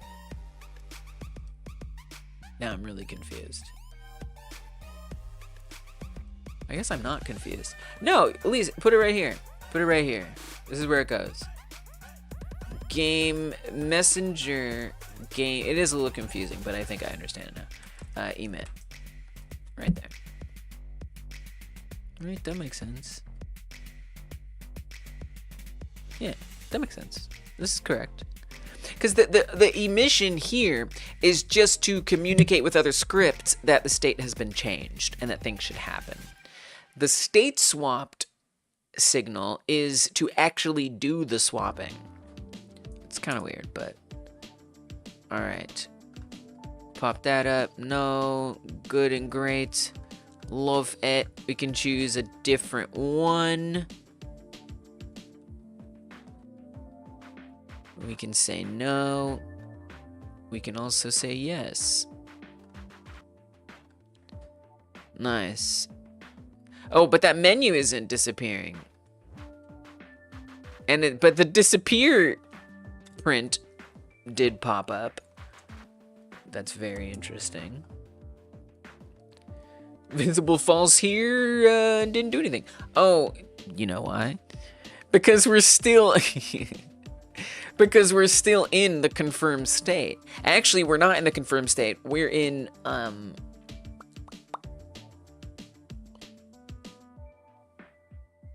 post menu.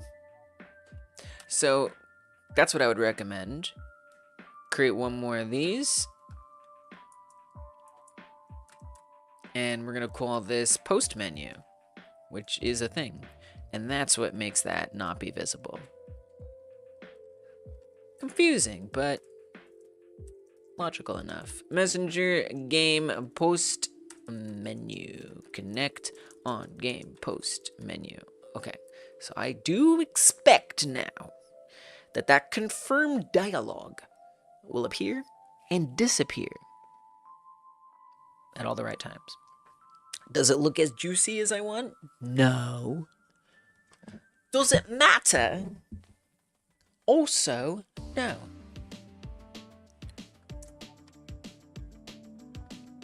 All right. Good, good, good. We pretty much know that it's good. Oops, I clicked restart. All right, that's a case worth checking. That's actually been a bug for a long time. They should all not be visible. Maybe I'll fix that bug real fast. Okay. Good. Let's press yes.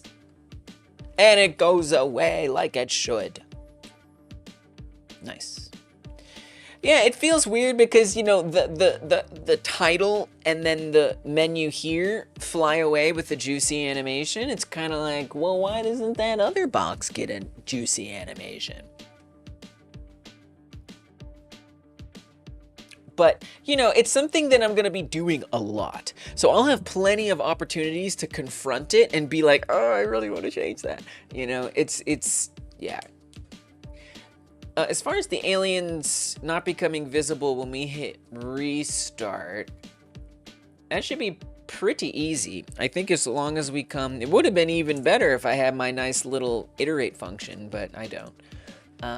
What I'd want to say is, well, let me just, okay. I know, I'm pivoting quick to fix another bug. Aliens not, that task was done, by the way. That task got done, which is awesome. Make aliens disappear on game restart.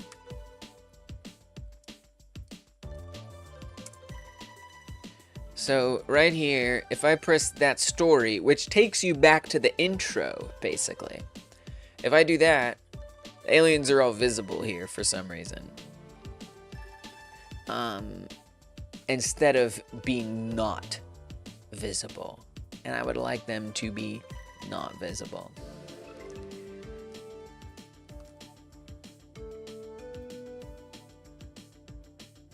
So that is the pre-menu state. That's the intro state. You want to say that whenever the intro happens, I don't think are we in the block script here? We are.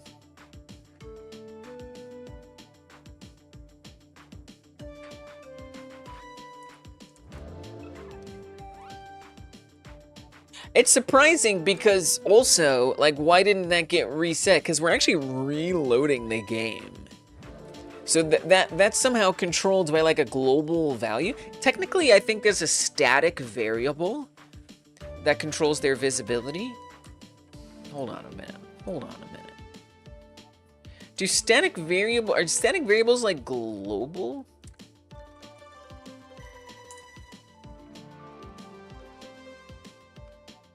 So there's these static variables is visible. Oh, I know what I wanted to check. I wanted to check if they're hoverable as well. Because that might shed some light. It would also be interesting to know if that Boolean is true or false.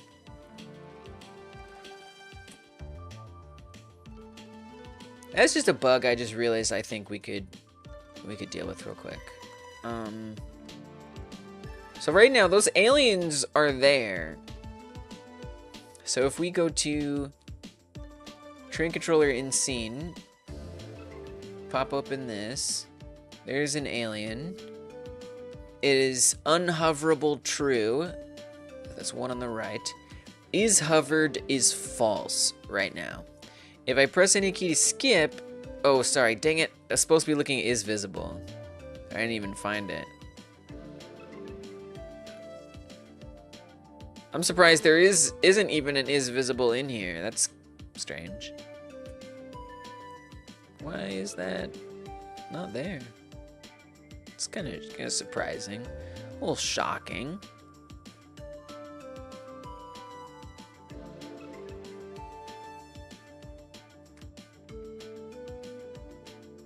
Is visible. It's not one of these. How is that? How is it not on here? Yeah, there's visible, but that's not a variable that I've created. Is hovered. Is hoverable. Well, oh, the static variables don't appear on here. So where do they appear? How do you track those?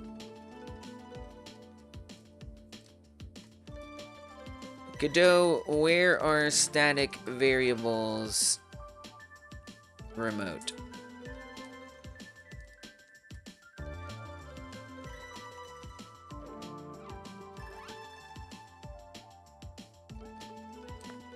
Accessible from anywhere via class name.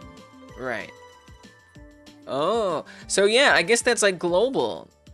Wow.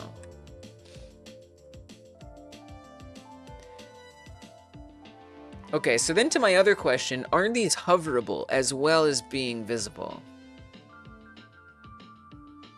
They are. Okay. Okay. So, and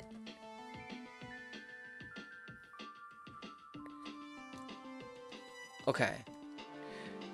So I have some questions. So is hoverable, when does that become true? An alien for menu, on game pre-menu. So what needs to happen, quite simply, is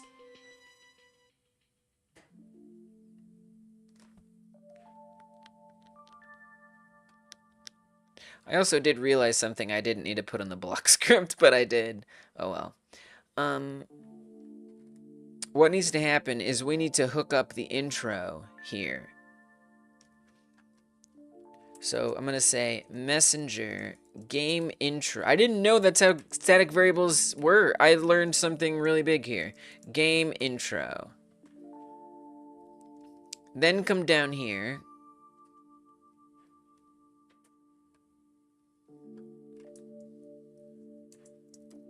Func on game intro. And we kind of want to do all these right here. If not unhoverable,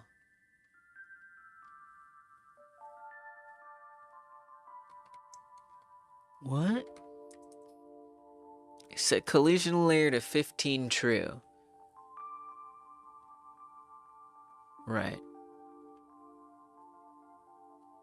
I mean, I guess I'd want to undo that as well. It's very strange.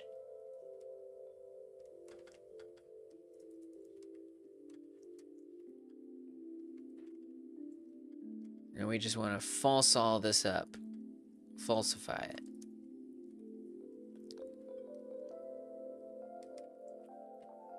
Okay, but one quick thing that makes me realize is it would make more sense instead of iterating through all the aliens sometimes.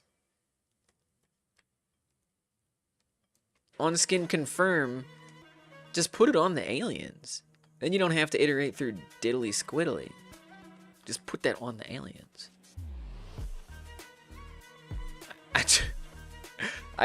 That did not occur to me until now. So we're gonna deal with that. So we need to get skin confirm. So obvious now. I need to set up skin confirm in the ready. That's kind of funny. Messenger skin confirm connect. This just makes more sense. On skin confirm. Func on skin confirm. Confirmed. If confirmed.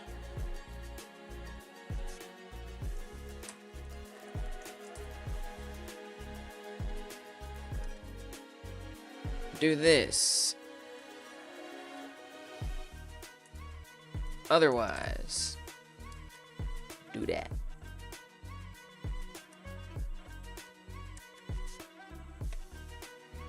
Done. It just makes more sense. Like, like, it is, wow. This gets confusing. Alright, put this in the garbage. Throw it away. Alright, see if things are functional. So I'm looking for that when I restart the game, the menu aliens are not visible, not hoverable and stuff. I want to make sure that after I restart it and they come back, that it actually still works, that I did not do something that's hard to undo. I also want to make sure that that change I made where I moved that from the block script to the alien script is totally fine. And that stuff was right here. Yep. Looks really good. No problem at all. Good, good, good. Let's restart it. Let's see what we end up with. They're not there. Good. And they come back? Yes, they do. All right. Nice. Much better. Very solid. I'm definitely struggling with the desire to beautify some of these things. You know, I could justify that being a member stream thing. I could. I do member streams on this channel every Monday. They are 8 to 11 hour live streams just like this one, except they're for members only.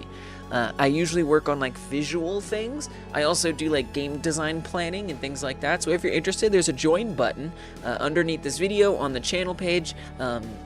And you can get all kinds of nice things by supporting this channel, like a better show, because that means I have more to work with. So thank you for doing that. I appreciate it. But also you get stuff like emotes. I will sing songs to you most days during the devlog streams.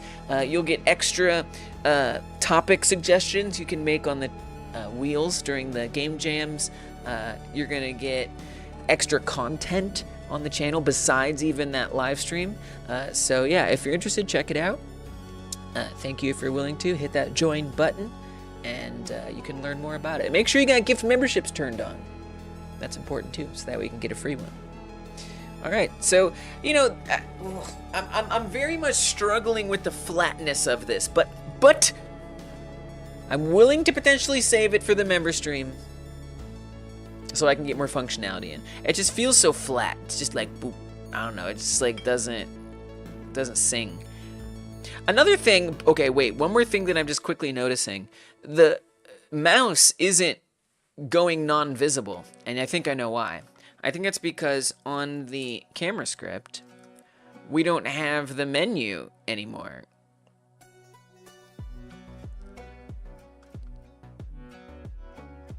Confirm it goes visible, but when does it go hidden again? We don't have it going hidden again.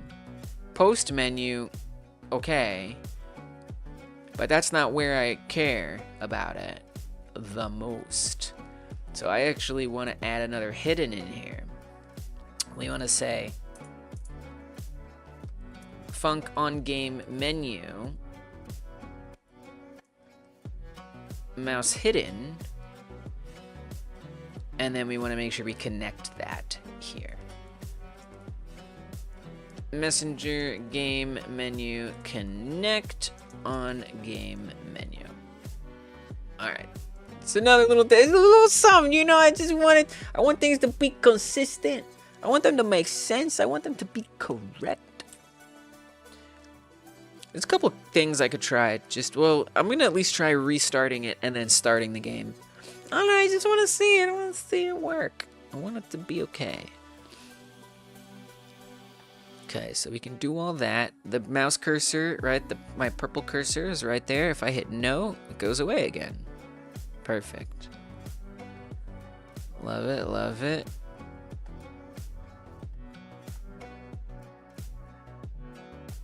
Not bad. I'm gonna restart it right there in this section. Yeah, Tinsho. Yes, you can. Yes, we can. You missed so much, apparently. This was within the last, like, 2 or 3 weeks. This has been slowly getting set up. And actually, I'm going to work on another element momentarily here of how this fits into the gameplay. But yeah, you can pick different aliens. They all are the same other than their visual appearance. So it's purely cosmetic. And you actually have to unlock these. So when you play the game normally for the first time, none of these are going to be unlocked. It's just going to be a bunch of green ones. But if you play the game, you can start unlocking the different ones. So we're going to say, yes, I'm ready to invade. A part of me kind of wants that those menu options to go away. Yeah, but not necessarily. Okay, so we come in, we have that skin that we chose. So the next thing that I want to work on for the remaining time today, of which there's a lot, I would like to improve what happens when you get them. Yeah, thanks, Tinsho. So these abductions up here, right? When you get those points, your score goes up. Yeah, it eats the humans. Yeah, I know. It's really messed up. We can keep eating them. I don't know. I mean, you know, what I've been working on lately has definitely taken us away from a lot of the gameplay. But a lot of it is there. We can just chow down. But if you send them into outer space, yeah, it does. Correct. So if I break off my arms here, for example, and I chow down, you'll see my arms came back, but they're a little tinier now. Yeah, so I can break off the arms, the legs. So there we have one tiny leg and 2 tiny arms. There's also that you'll notice that green circle around. Yeah, they grow back. They do. So if I eat a human, you'll see basically it adds one. It's supposed to. Sometimes it bugs out. I gotta work on that. But it's supposed to add 1 hit point to every limb, and then they grow back. And so you'll notice there's also like a green circle around the player, and this corresponds to how healthy your arms are. So if I have both super healthy arms, we get this nice big circle. But if I break that arm, you'll see that we lost some grab range over here. And then the stuff highlights, it like lightly highlights. You can see this fence isn't, and then it becomes, right? To let you know that we can get, yeah, the arm health dictates range. Exactly. And then we can interact with it. But if it's outside of that range, like over here, I can't. You can see it goes a little bit outside of it, but not by much. And we break off that. You can see it gets even smaller. That's new. Well, actually, all these features are new for me. Nice. Yeah. And then that's going to also happen with legs, too. I haven't started putting that in, but legs will also cause some issues. But in order to unlock skins, you just have to get abductions. As long as you get 1 abduction in a run, even if you die, you're going to get progress towards unlocking skins. Because this is a roguelike, so you're going to die a lot. You're going to lose everything, and this is a way to give you a little something that doesn't actually give you an advantage in every run, other than an emotional advantage. So I'm just going to bring some helicopters in to blow my head off. You'll notice the head shrinks if I take 1 hit of damage, so the head also obeys those same rules as the limbs, where they have a tiny version and a healthy version. And indeed, if I eat a human, my head will go back to full size. Now, if your head completely gets blowed off, you lose. So you can see that progress bar went up a bit. I didn't level up there. But if I do level up, it needs to say, new skin unlocked, right? And then give you that skin. So that's kind of what I want to start working on now. For the second half of the stream, is I want to have that pop-up actually exist, because right now it doesn't. And then, yes, and that totally works. That literally works. So I'm gonna actually reset my progress. We have save data here, by the way. So like currently I have everything unlocked with a cheat code, but we're going to turn that cheat code off right here. False. Skins unlocked? No. And you'll actually see the ones that I do have unlocked, which is not all of them. My save data, I kind of want to add a setting that just resets save data. That would be a good finally first setting for me to add to the game. I know, you know, brightness, resolution, quality. Yeah, I'll do that. But something that's actually gonna help me a little bit is if I can reset the save data. So these are actually the skins that I have unlocked. I've got a few solid colors. I don't have all the nice, exciting, fancy ones. Oh, I forgot about making the headpieces shadowed. I actually need to do that. I totally forgot about that. That is something I should do. But yeah, they unlock one by one. I've never learned to make save files, actually. Look at them go, yeah!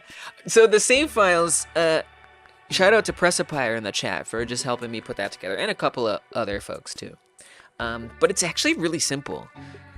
It's very simple. It wasn't hard. It didn't take long either. Oh, I am on the global script. So what we do is some JSONery. We have a save path. We create a JSON file in a user folder. We have the save data, the skin level, and the progress the player has towards those skin levels. And then we do save data. This is a password. I'm going to change that password when the game is released. But this encrypts that file, so a player could not easily unlock all the skins. And yeah, we just save that save data to a JSON file. And that's pretty much it. And then we load from that, and we're good. And I just have to make sure those variables stay updated, and yeah, it just kind of works. It's really, really straightforward, actually. So, yeah. So I actually did realize I forgot to update the headpieces thing. So I am gonna kind of quickly do that before I want to be done with this. I want to check this task off. I don't want to leave some weird random thing. All right. And then I'm gonna get something that pops up and tells you what skin you unlocked. You want to learn that for C++? I love that you're doing C++. I'm in admiration of that. So valuable. So what is it, by the way, that I realized I quickly actually need to do before we stop? I need to make headpieces get shadowy. It's a weird, there's not a lot of context to it. It's so bare bones. Sounds scary. But like you're doing it. You're friggin' doing it though, and you're doing a great job. I've seen you making stuff. I want to check out the desk pets soon. All right, so if I shadow them, you'll see that the bunny ears stay lit up. Incorrect. Incorrect. I really feel like this needs to be animated. I feel like this being animated is going to draw more attention to it. And I kind of feel like these should disappear. I do. I think these should go away and this should pop up. There's some, or at least this should go. There's just something very crowded about this that's really bothering me. As to the charm, that's easy for you to say because it's not your game. The shiny bunny ears. I don't know. I think it's also easy to say. It does make them pop out. I know. I considered that, like, you know, on some level, if you're looking for the headpieces, they stand out really well, so they're easy to find. I don't know. I think it's too unintended. So this is gonna need to be able to adapt to any possible headpieces. I don't think this will be that hard, and we're gonna do it. So what I need to do, if I go to Alien for menu and we look at that shadowed here. So we're preloading this material right here. And then we're just applying it as an overlay. So every time we shadow anything, Let me look for all the places that we do that. We shadow when we unshadow things, really just on the block script and the alien for menu script. On the block script, we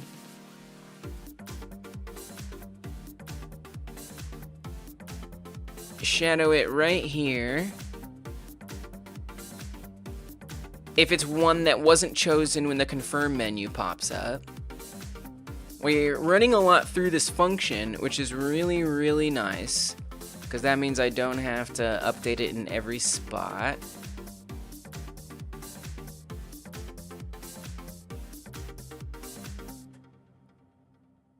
We're getting node get node material over. Oh, we're setting it. So we're also shadowing it here.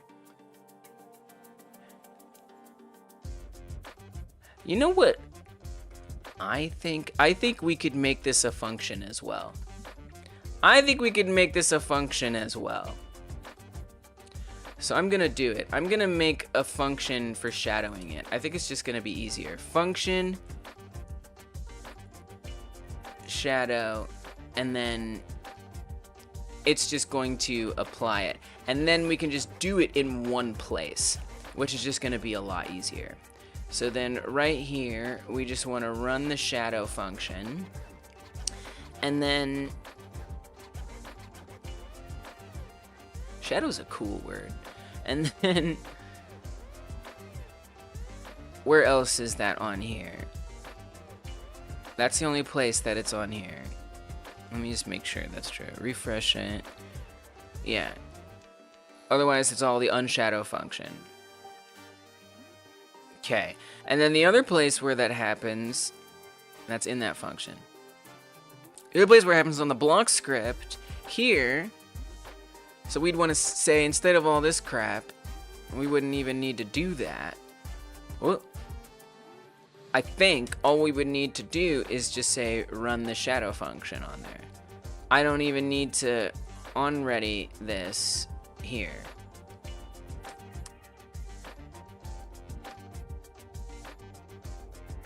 I think that's it.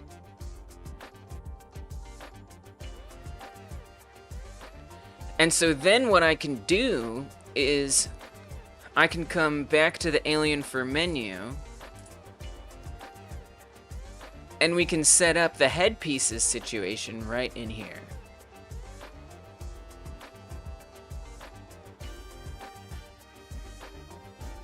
Wherever that lives. Oh, is that in the alien mesh? Yes, there we go, right here. So I think we already have headpieces set up. So we would just want to say for headpiece in alien headpieces get children.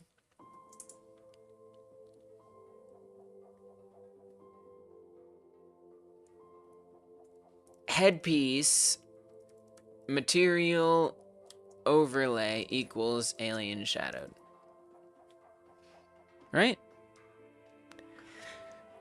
Tincho asks, what about custom classes on Godot? How does it work on there? Custom classes? I am not expert enough to give you all of, maybe someone in chat has like a better like explanation, but something I use classes for is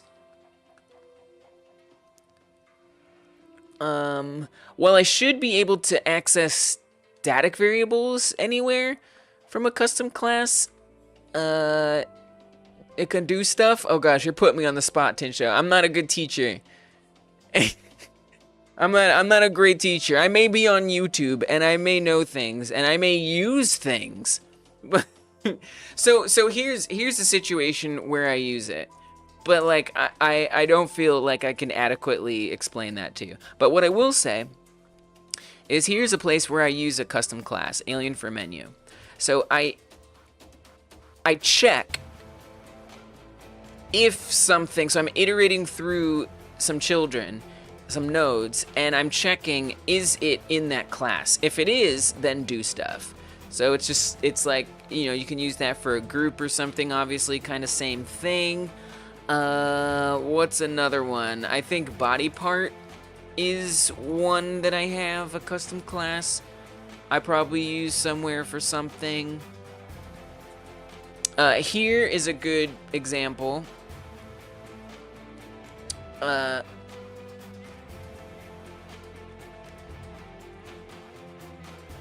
So I can type things, right? So I can type, this is the arms, the head, the legs, and stuff like that.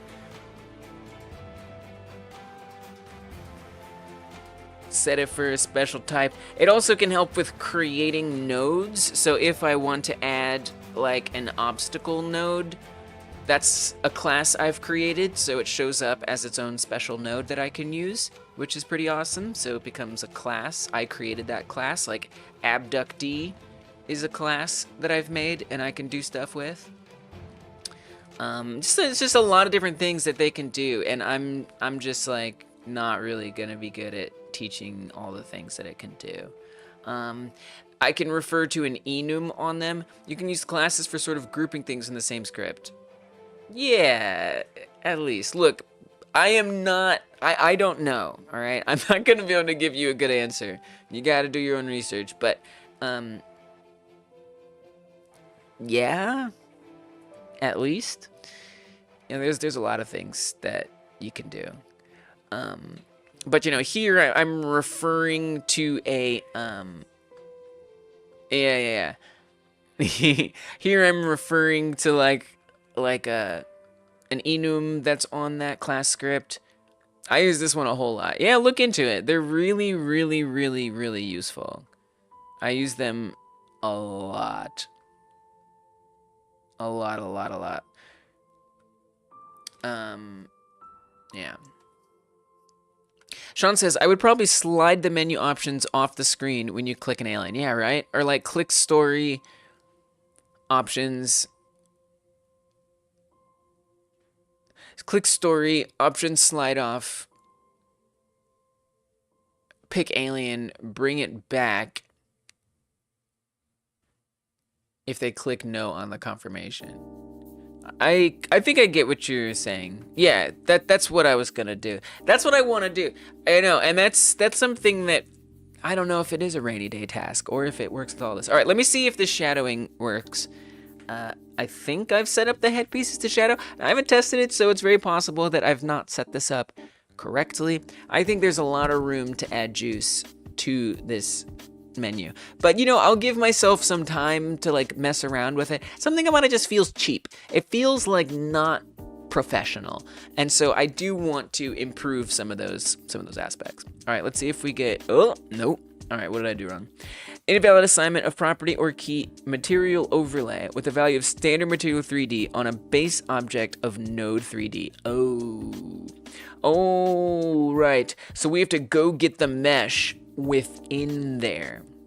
So what I actually have to do is we have to say for mesh, for, let's just say node in headpiece get children,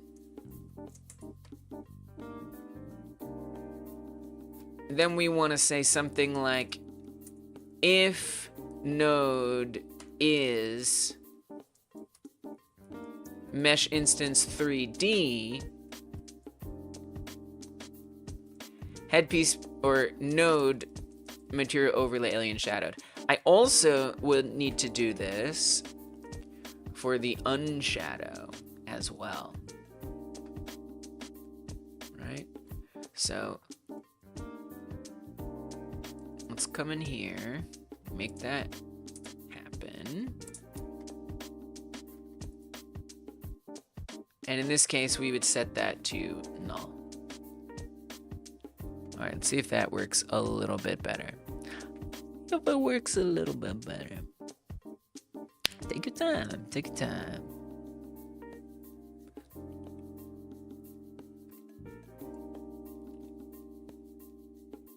I know, I'll wait. I will. It's okay. Well, you're a whole game engine. All right. Nice. They're shadowing. Oh, but they're not highlighting when I hover. or like when I click. But it does work in this context. So it's better. It's definitely better. So let's fix it. So when does it... I think that's on am I hovered? Yep, right there. So if I actually should come in here and yes, yes, exactly. I should search for that and make sure all these instances are tied to, I mean, it says unchoose, unshadow. We don't really want to unchoose. Honestly, I think I should make a function for unshadow.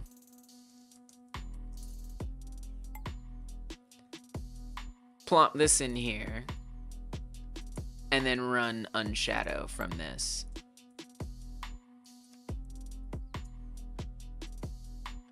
And then for unshadow, we replace all of these. So right here, oh wow, all the way over here, oh my. We don't want that. This is something else. This is actually for something totally different. We don't want to do that there. Don't mess with that. Leave that alone.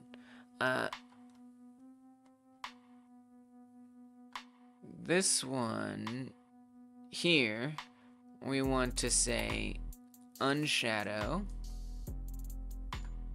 This one we also want to say unshadow. All right. Refresh that, make sure we got all of them. Yep, we want that one. Now let's make sure that shadow unshadowing is working correctly. It's important, it's important. I want to be comprehensive. Yeah, I do think, I totally agree, Sean, that the options needs to fly away and come back when you make your choice in some fashion. All right, click on these, we hover it, it looks good. Perfect. So now they just look like a normal part of everything. No issues. Love to see it. See, that wasn't so hard. But yeah, to me, this menu is getting really busy. It doesn't look great. Nice. You know, I could also even apply a shadow to these. That would probably be the simplest thing, is to shadow. Maybe we shadow these. If I just shadow, I could shadow the... Dude, I'm doing that. I'm doing that right now.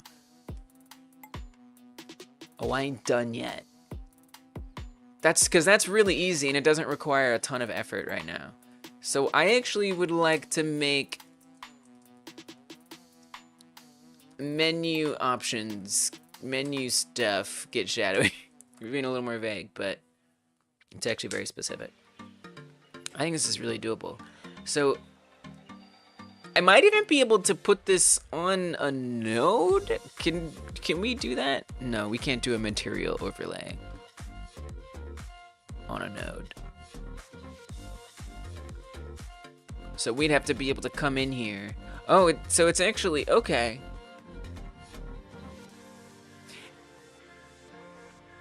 So there's the menu buttons. There's a lot going on in here. Make it shadow. It works, right? You get the idea. It's like, yeah, I get you. So I think what I'm gonna do is I'm gonna on ready some of these things in here.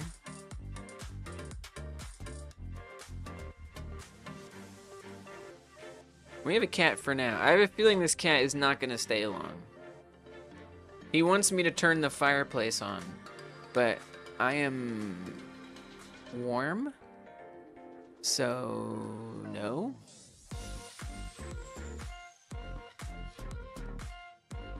But I hear you, buddy. I hear you. So I'm gonna on ready. There's the harvest earth. Oh, that's the, oh, I forgot. We still have the old the considered title of Ducked and Run still in here. We want to get this title in, and the menu buttons in.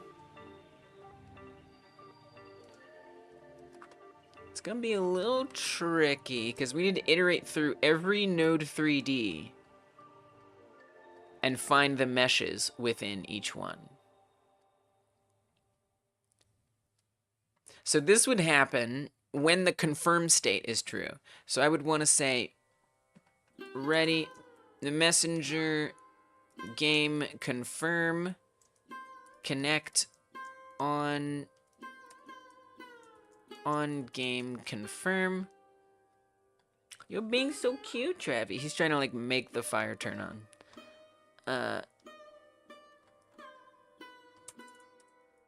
Function on game confirm.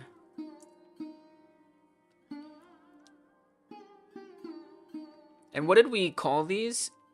Okay, we're gonna call this title, and we're gonna call this menu. So I want to say for node in title. For node in title. I knew it wouldn't last. I knew you was gonna be there quick. For node in title. For mesh in node. I'm gonna call it subnode. I'm so sorry. Or subnode in node. If subnode is mesh instance 3D. So I do need to get that shadow material added in here.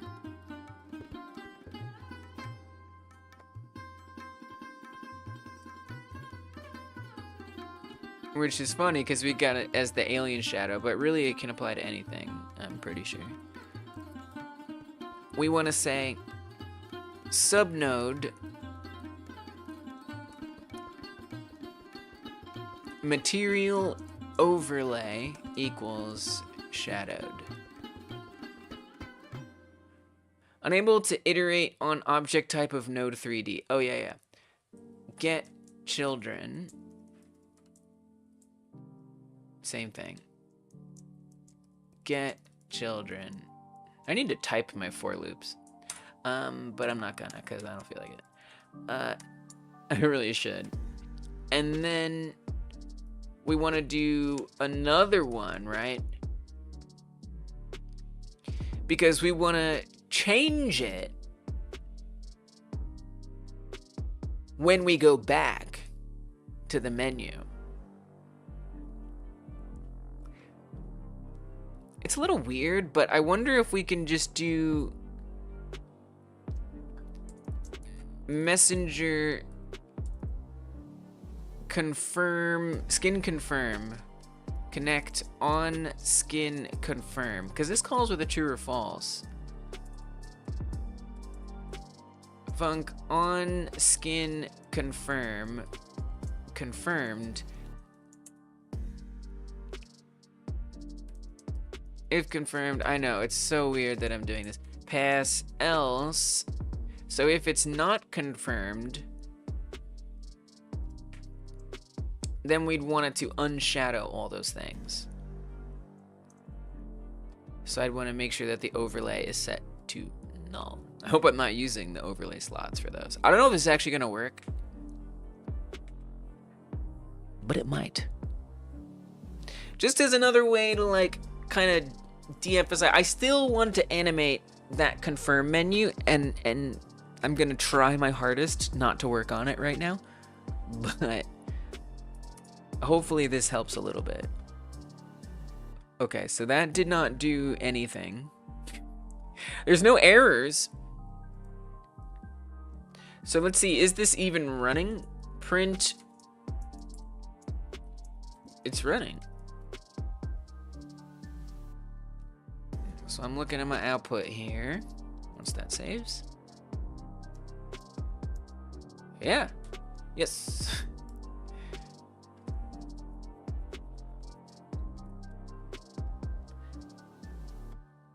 Okay, alright. Interesting. So I wonder if the material overlay just isn't doing anything. So what if I add the shadow material on here manually? Oh, it shadows. Okay, so somehow it's not actually finding it and applying it. So let's go to remote. This might be a little tricky. No, well, maybe. We do have some of the meshes hanging out in the menu buttons, right? Here. Does this have... It doesn't. No overlay is there. So what is it doing? Oh, wait. No, we got title. It should be on title. So I did forget to put it on the buttons. So that's why that isn't working, for sure. Okay, well, at the very least, we could do this more correct. I should... And again, I'm sure there's easier ways to do this. Or cleaner ways to do this.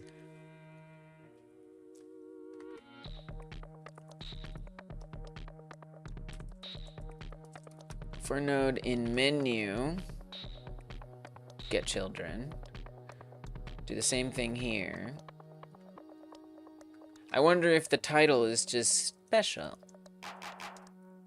It may not be. But I remain curious.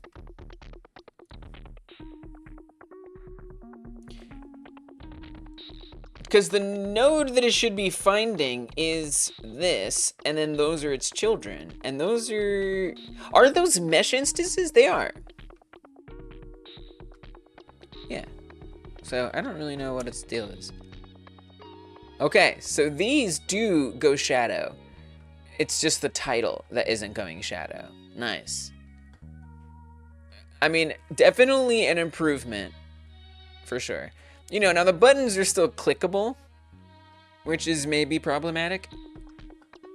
But at least it's what I'm really more interested in is a visual thing. But I think as a player, it kind of is a bit of a betrayal to have them still work. Okay, so now what's going on with the title? I guess I should have looked. Yeah, let's look. Because I should see if that overlay is appearing.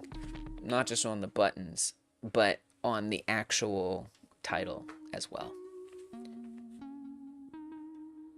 I don't know. So we're going to go to the main scene. I'm going to have to expose it with the edit or editable children, which I think is okay in remote. Think that'll give me useful information. Oh, it just opens. Beautiful. Okay. Text harvest. No material overlay. So it is not even getting set. Okay. So why not? Is the abduct and run getting set? It is not. What are we setting up as title over here on the menu? Pray tell.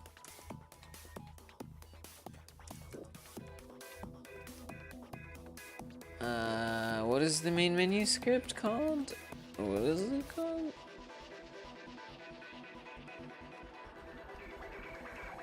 Ah, no underscore. I should really refactor that. Because maybe it's another layer deep. Maybe. So I'm on readying the title. And for the title, we're looking at this and then that. With the buttons, we're looking at this. So the buttons say, okay, okay, and then okay. Here, it's saying, okay, okay, and then there's nothing there. That's why, because it's actually another layer shallow. That's why. It's another layer shallow. So we actually want to pull this up on the title. It's kind of all very silly. I recognize that. Yeah, totally. Don't care.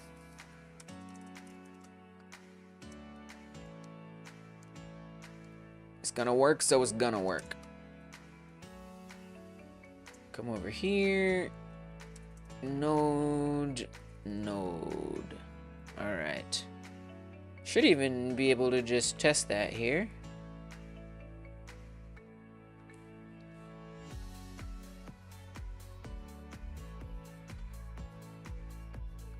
Nice. Shadowy.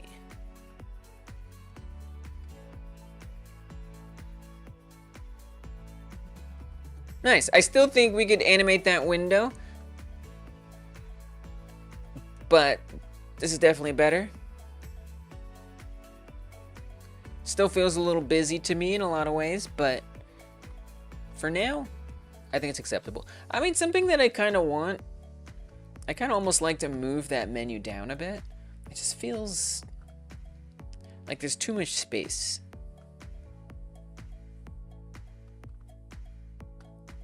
So we're gonna get that space out of here.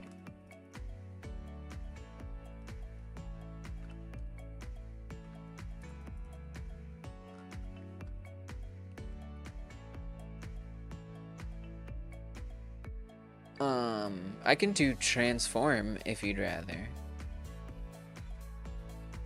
That's fine.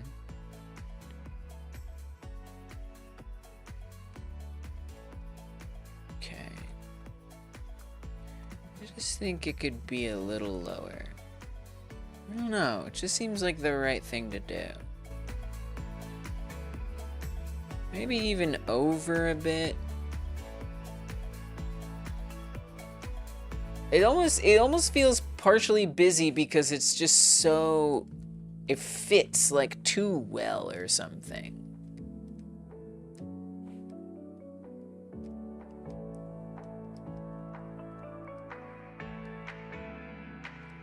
I don't know. It's not a big deal.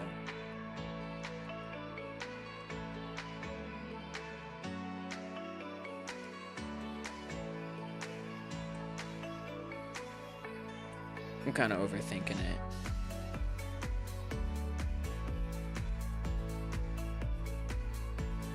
Alright, this'll do. I'm happy with it for now. For now. There's changes to be made. One funny kind of thing that happens is if I hover over something that isn't in the scene, or if it only takes that away. See how it stays lit? If it would kind of be nice if that would go away.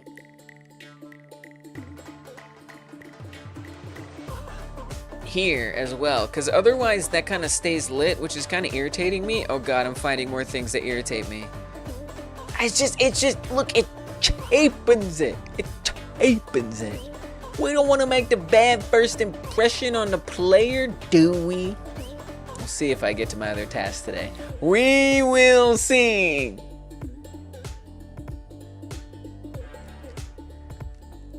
Okay, make stuff get shadowy is good. Make unshadow happen more.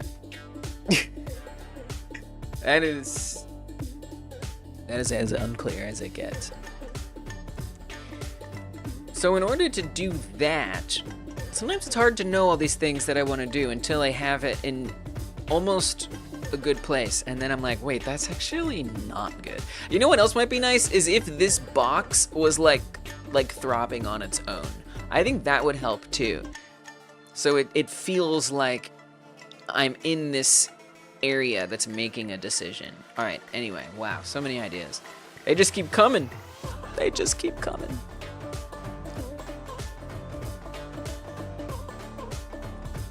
So right now, the way it gets unhighlighted is if it sees that some other alien that is not it is being hovered.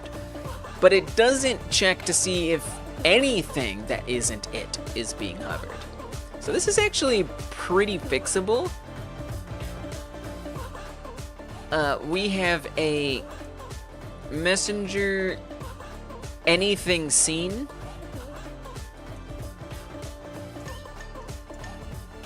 which I think we can probably easily put in here. Function on anything seen, and then we say if target, I kind of would like to say not for this one, if, I know it's chaos, if target is not the same as itself, which I may need to change that a bit. This might report something where I need to actually say collider after. I might need to say target collider. I'm not really sure, and I don't care to find out just yet. If target is not the same as the thing, then do all this.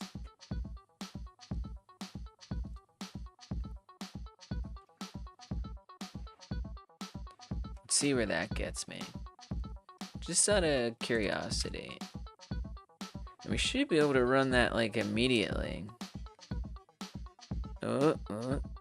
Nope, because we connected that signal anew.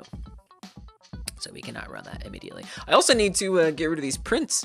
We got some leftover prints. Uh-oh. Uh-oh. I actually can think of a couple that I left behind. Oh dear. Okay. Is it the collider thing? Invalid operands dictionary in and object. Okay, so we're gonna say collider because we need to specify within that dictionary what it is we want. Also, where did I put those prints? Can we please find them? Yes, this one, but wasn't there another one? I'm pretty sure there was another one. All right. Try it again. I want it good. I want it good. I want that first impression on the player to be like, wow. Now, I gotta tell you, if you don't have any skins unlocked, this is gonna be really freaking silly.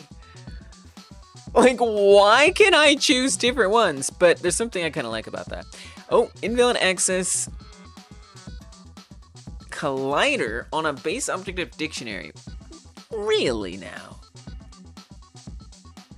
Are you quite sure?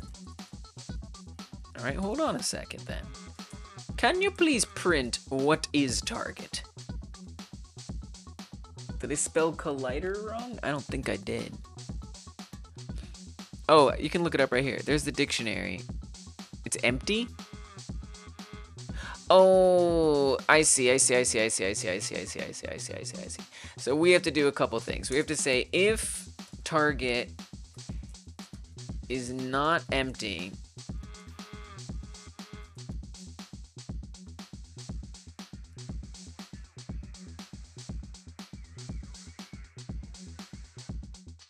and we also want, wait, did I say if the target doesn't have collider?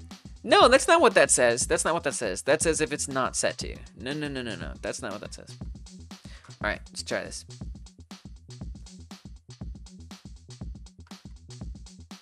We'll get there. It's hard to remember like the way the different raycasts kind of work. I could in the future try to standardize that more. Next game. All right, no errors yet. Good. Nice. So now, even if I hover up on the menu and stuff, the hover doesn't get stuck, which is much better. Much better. Oh yeah. Nice. Clean. Love it. Good.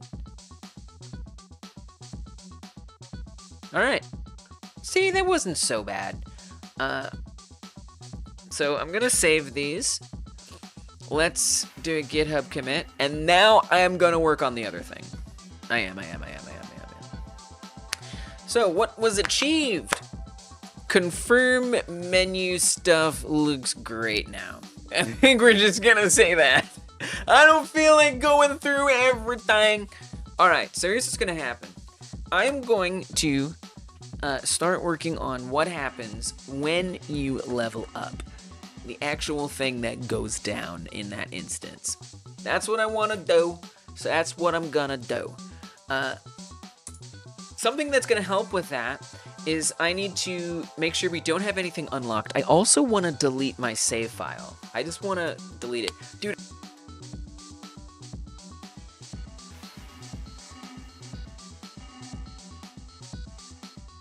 I wish I had a setting right now that just cleared save data. I could just delete it.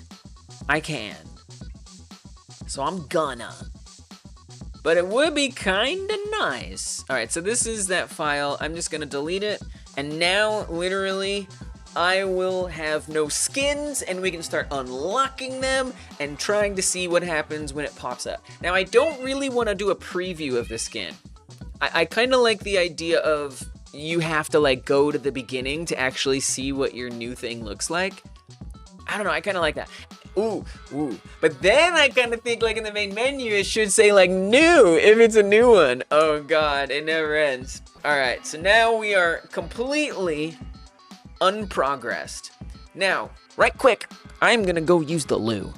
I've been drinking tea, I've been drinking water, I gotta let this stuff be free. So I'm gonna be right back. I'm gonna get a snack. You should get a snack too, especially if you're co-working along with me. Stretch your legs, like go get some fresh air real quick, and come on back and let's do some work together. I'll be back. It'll take me like 2 minutes, give or take.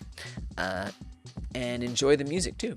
I'll be right back, and then we're gonna work on this meta progression pop-up, you did a good job kind of thing. All right.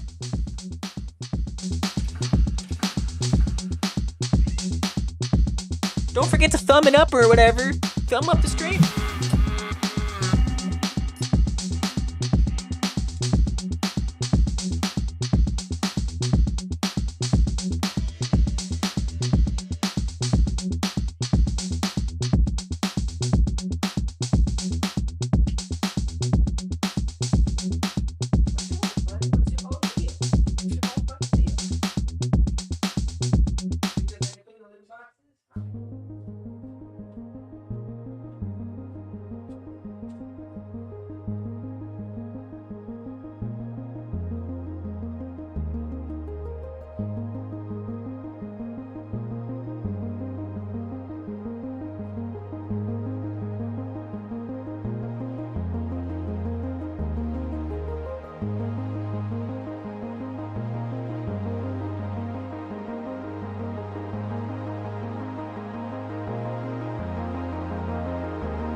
Alright. I got a little snack. I got my game dev. I got y'all. I think I'm ready to get started again. Let me just take a bite of that snack. Alright.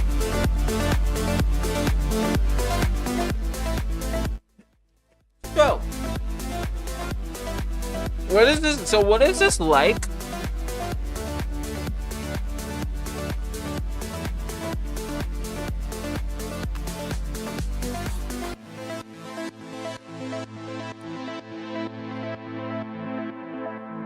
I mean, I don't know. I don't know what impression it will, like, leave a player. When there's just all of these, like, same choices. Whoa. Whoa. We got a little bug.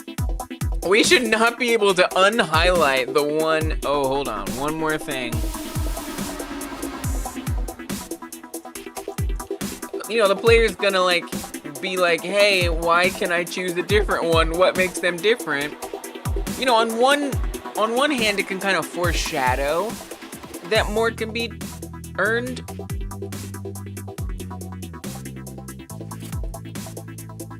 But I don't know. On some level, it kind of concerns me. We'll just have to see. Alright, so why the frig does that happen? Unchoose unshadow. On anything seen. No. Oh, we didn't want to put that there. We actually do want an else statement down here.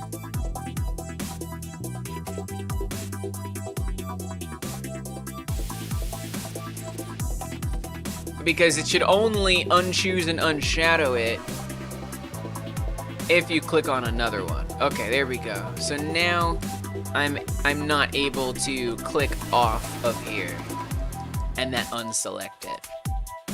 That was a close one. All right. Yes, I'm ready to invade. So what I want to work on next is when we level up, it tells you that you unlocked something. So I'm gonna need to fetch the name of the skin that's unlocked and put it into a UI element.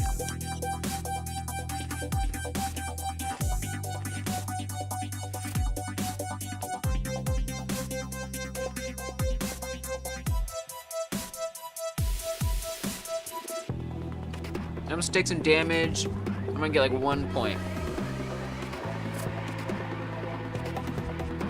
So that fills up just a tiny bit. We get 1 point. But nothing unlocked because, well, obvious reasons. We need to hit 20. It's kind of a lot for the first level. I'd almost rather like be a little bit more generous on level 1. We can see.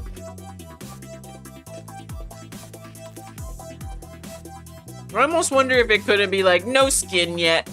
Frown vein.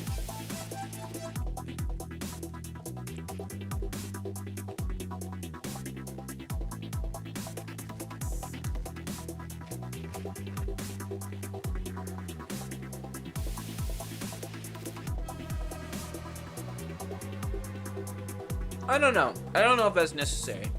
I'm not gonna worry about that right now.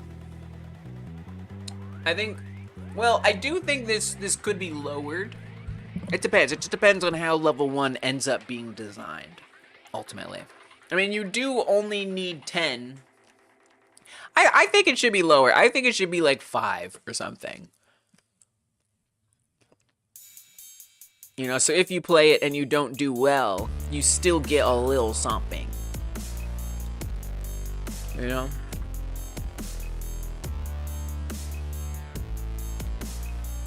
And then if you beat the level, and that's the other thing, if you beat level 1, you get nothing. That kind of sucks, though.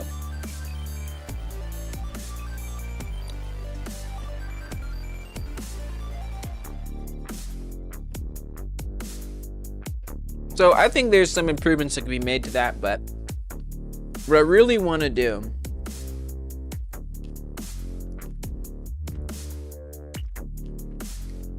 is design skin unlocked pop-up.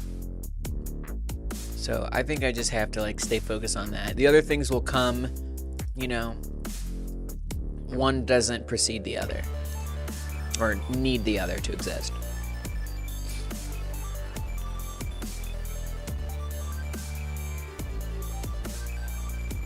Now I was just thinking, like, where do I want it to appear? Like, when it happens, you know?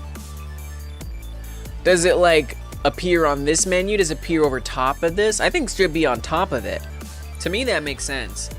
You know, like, it's so exciting. Forget all this. The other thing, too, is, like, does the player have to confirm through that? Like, let's say, amazingly, you get 2 level ups or more worth of progress or of skins unlocked. So if it fills up one time, does it wait for you to press, yay, I got it,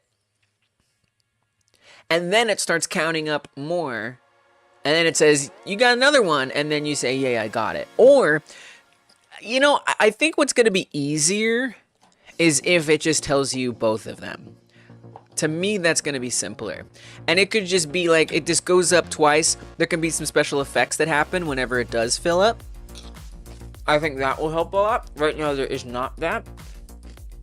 So, like, fill up, it'll be like, yay! And fill up, yay! And then once the filling is done,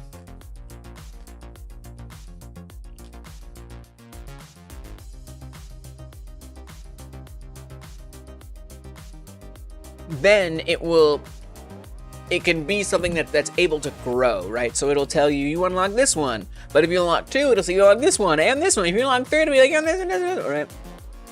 The other thing is, I don't think these options should be available. I think you should be forced to witness it.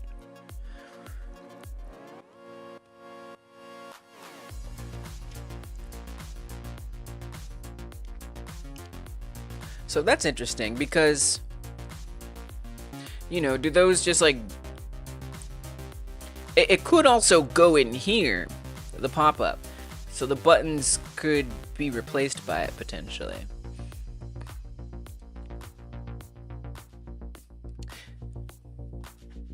The other thing that could happen is because we calculate, it's like just because that bar is sliding up, that doesn't mean it doesn't already know, because it does, how many you're going to unlock. As soon as this game over menu opens, it knows how many you unlocked.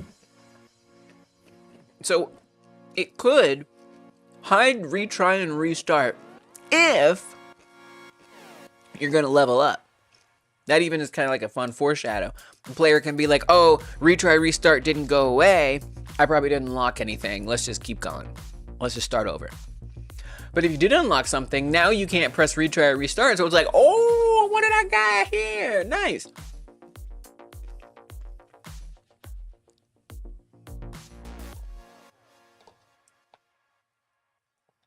So many ways to approach this.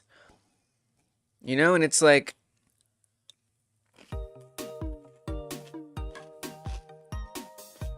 At the end of the day, I'm not trying to come up with the perfect solution, but I'd like something that achieves the most things that I want to achieve.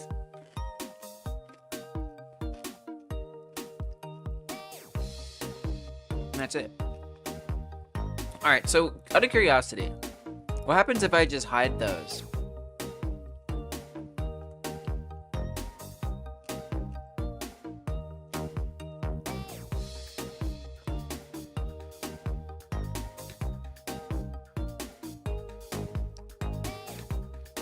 So it does adjust everything to fit into there, which isn't the most attractive looking thing.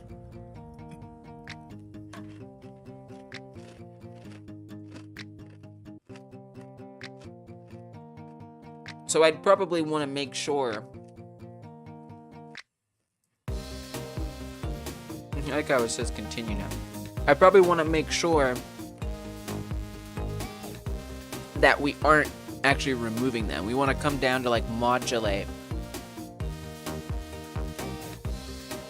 like material or visibility, self-modulate.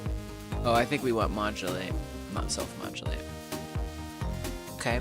Oh, I gotta click away from it. There we go.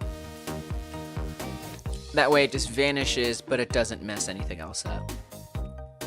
Now, just because it's vanished, that doesn't mean I can't press it. I definitely can still press it. So we need to also make sure that it isn't responding anymore. It's not a little to think about. It's up there in amounts of things to think about.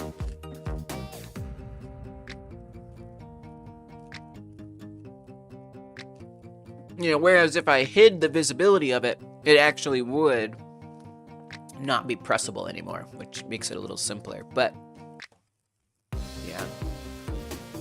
All right.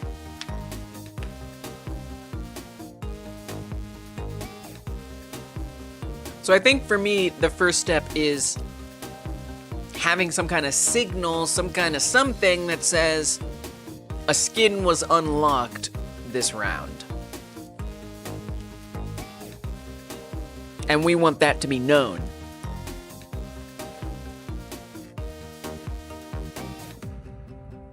Really, we only need to know if at least one was unlocked. This is a little complicated. It's actually a little complicated.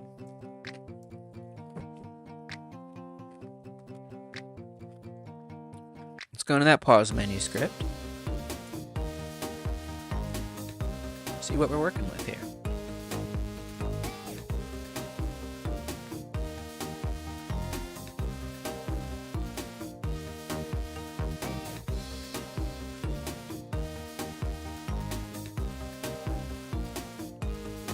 So when the game over occurs,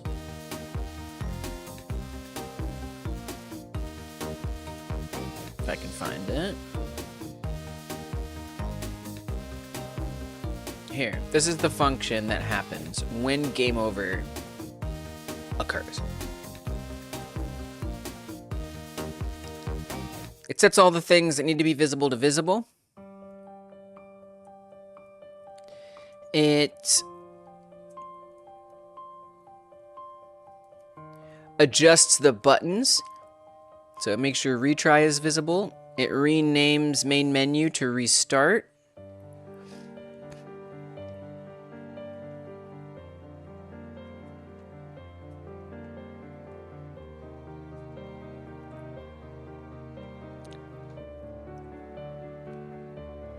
And then it's going to establish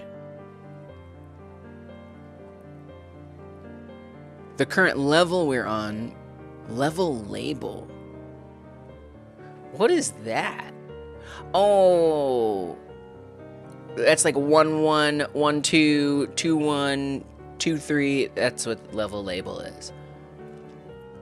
So it's going to set up that, so you can plug that into here. So this maps to that basically. Level, abductions, empathy, time. Got it. There's an empathy factor that could provide a multiplier to your progress here, so that gets established. It updates your score based on how much empathy you have or not. If you have empathy, it's going to show that progress explanation that lets you know that your progress was based on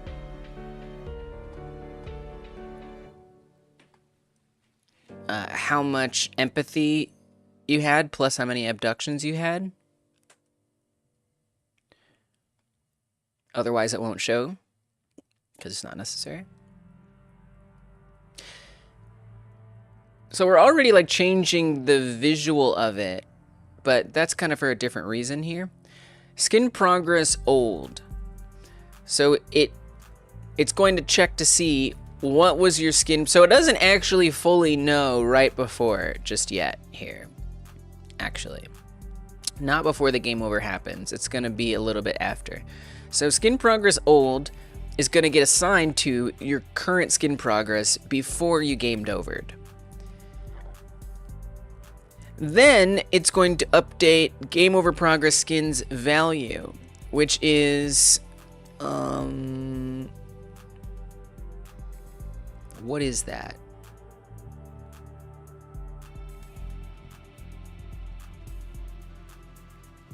A game over progress skins. I'm not sure what that is. That is the progress bar. That's the actual progress bar itself.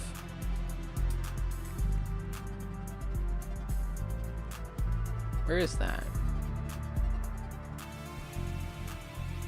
Oh, is it in the grid container?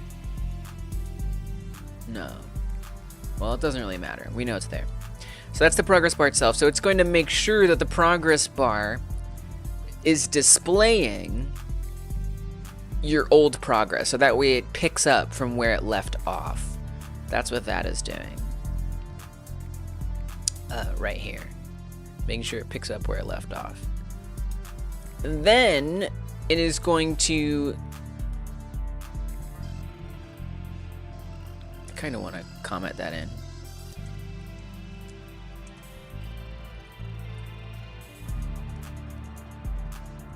Updates progress bar to where player left off.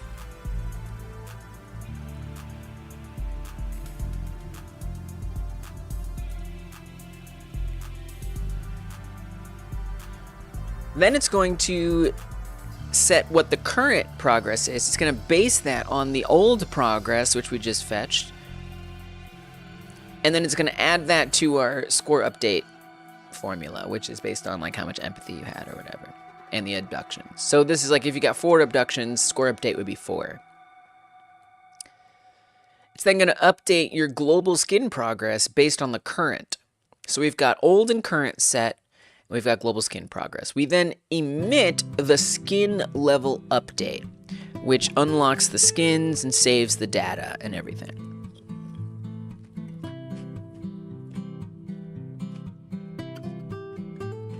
That seems like a good place to fetch the information about the skins unlocked.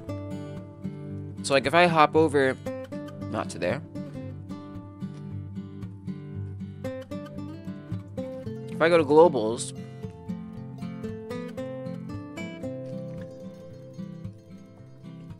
this function is going to run right here. It increases the skin level. It updates the progress. It then changes the save data, skin level, and the progress. So that doesn't really necessarily fetch the information about which skins are unlocked. I think that is fetched when we load.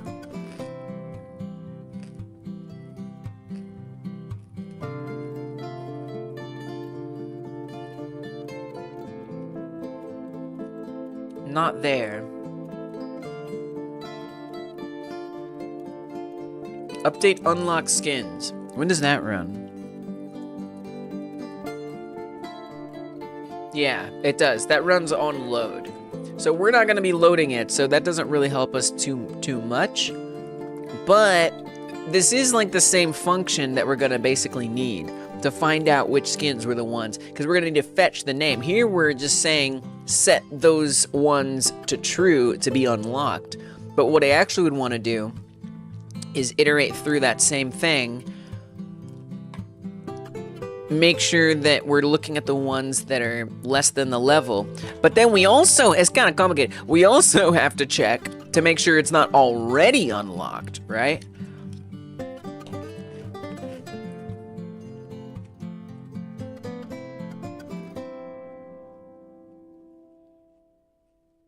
Kind of harder than I thought it would be.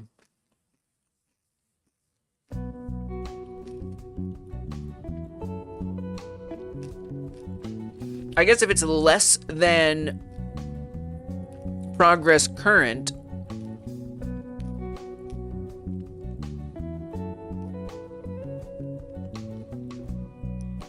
but greater than progress old, that would be how we would change this. Now that's just for fetching. I'll copy it for now. But this is just for fetching which skin. It still doesn't fundamentally answer if we leveled up or not. I'm gonna go back to the menu script.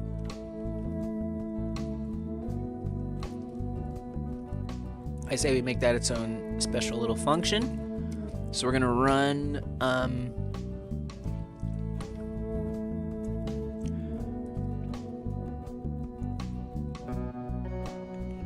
check if skins unlocked. Really not if skins unlocked. I mean, that is something to think about. Really, we want to say, well, we could do that. You could do that. No, you could make that. Go ahead. Go ahead, make it. Function, check if skins unlocked. We can also have another function for check which skins unlocked. Those are very similarly named. It's a little frightening. Function check which skins unlocked. And that would be like if skins were unlocked. Then do this. So we want to go globals skins keys for every key in that range. If the key is less than skin progress current, I don't know if this is gonna work like I want it to, so I'm not gonna do that. If key is greater than skin progress old, is that a thing? Yes. Then global skins keys key, we want to actually fetch. So we're gonna need to put this somewhere. So we could print it for now. Print.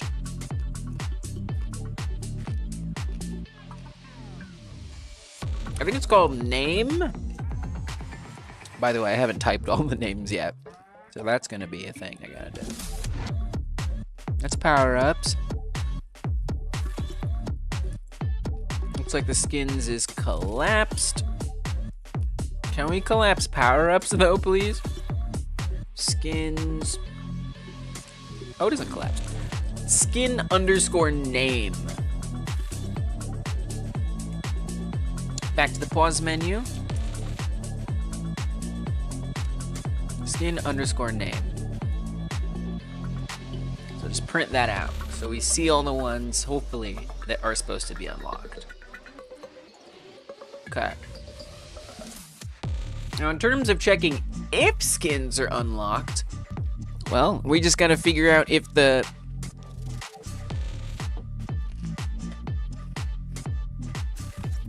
I mean this right here. If progress current is greater than the progress target. I assume we figured that out by now.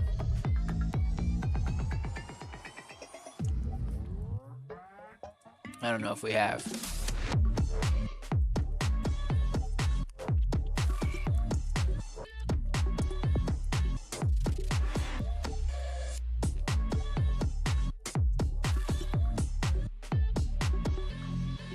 I don't think so. I think that happens on update progress target. And what runs update progress target, pray tell?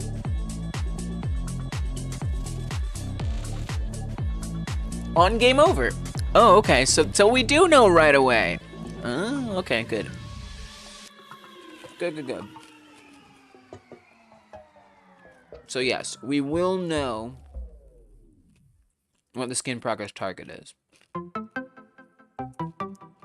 If skin progress target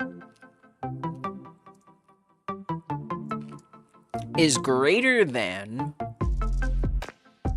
skin current, well, no, because by then it's, by then, no, it'll be updated because we're running this right here after skin progress current has been updated. So yes.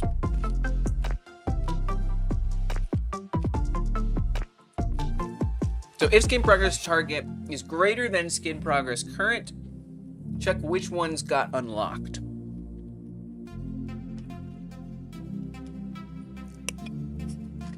I don't actually have a case for after you unlock them all, what happens.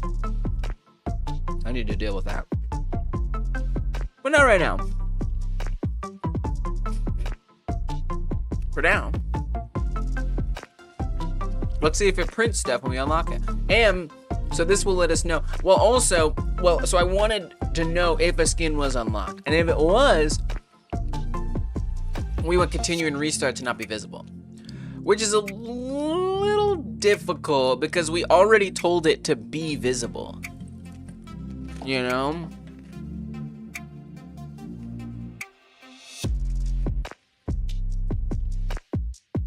So don't.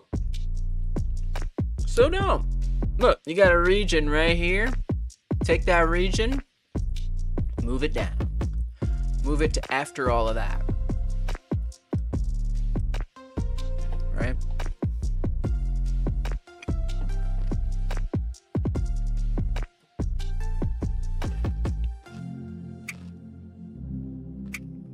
Still needs to be more here.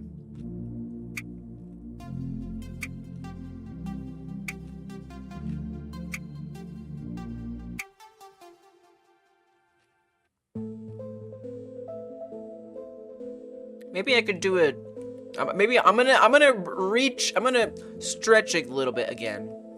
I'm gonna try to do a return. I'm gonna see if I can actually pull off a return function this time.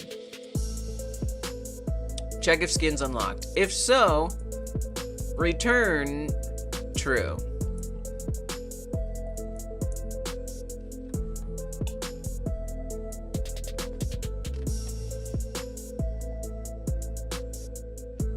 Is that a thing? Did I do this correctly?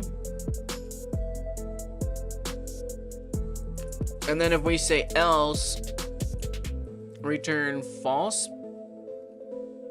Oh yeah, we coding, baby. We're coders. Sorry, I'm chowing down. I gotta live, you know? And I have to work. Okay.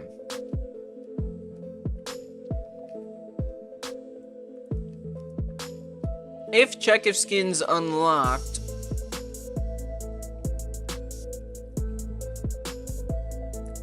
That is to say, if it's true,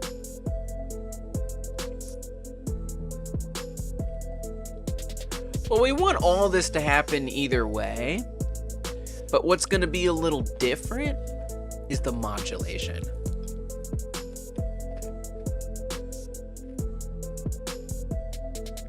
So I'm going to say button, retry, modulate. Can I do modulate A equals 0?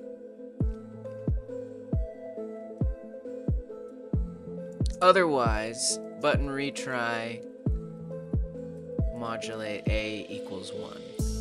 And we're still gonna need to make sure it reappears eventually. And then button main menu, same thing, modulate A equals 0. I'm not sure that A is gonna work like I want it to, but it might. Main menu, modulate A equals 1. Okay. Skins unlocked. Invisible, otherwise visible. Kinda don't need to say that because it's visible by default. Whatever.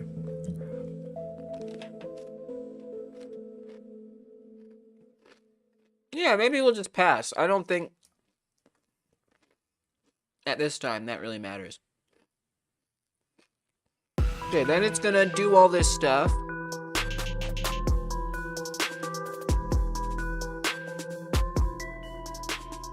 And now, if that was true, if skins were unlocked, we would need something else to happen, right? Now, we want to make sure we see that progress bar increase.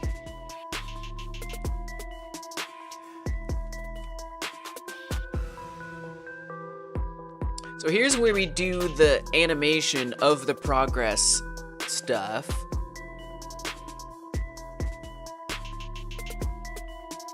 There's something I'm missing here, right?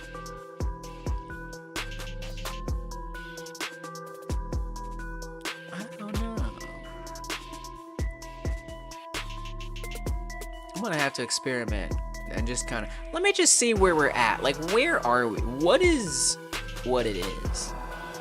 Because I'm actually not sure. So I definitely want to look for the skins to be printed. So let's just try to unlock some skins.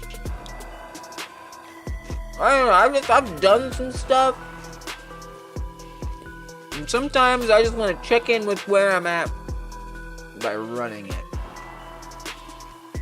And finding out, did I do good? Did I do less good?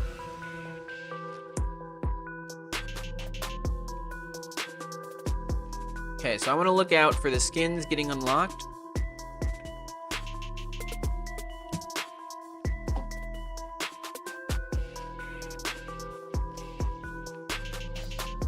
We need at least 20.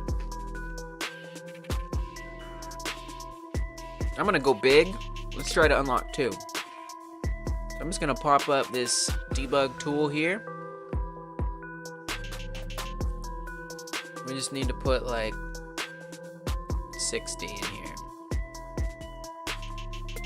Okay. And then let's get dead. And I want to see if it tells us what skins, if we have errors, like what's going on. So we did unlock skins, but that wasn't invisible. There was absolutely no printing that happened whatsoever. So that did not work at all. Wow. Wow.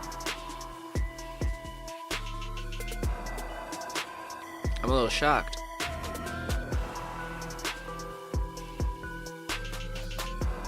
So we need some more information here.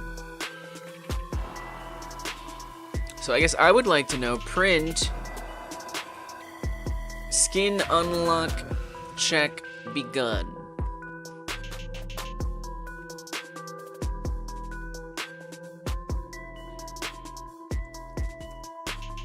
Print skins unlocked.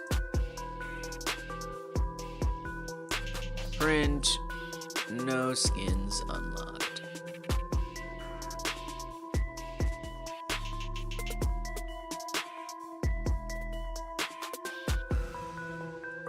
And then here, let's say print checking for which skins unlocked. Alright, so do any of these actually happen, is my question.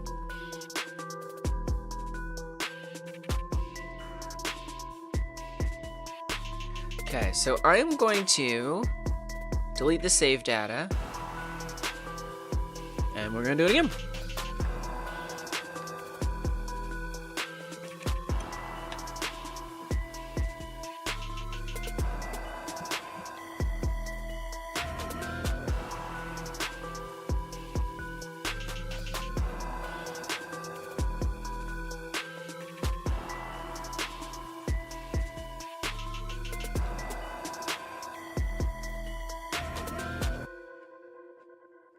So I'm getting used to having to press that confirm.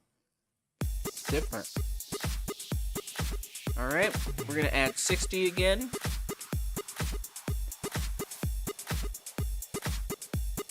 Bring in the helicopters, see what we get.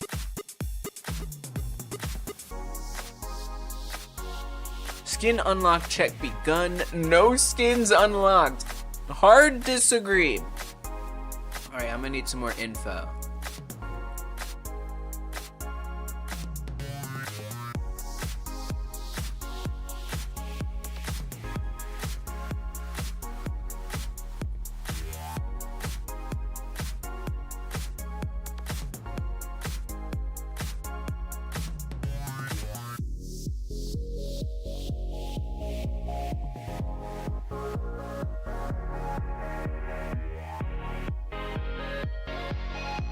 Skin progress target. So let's just say target equals this.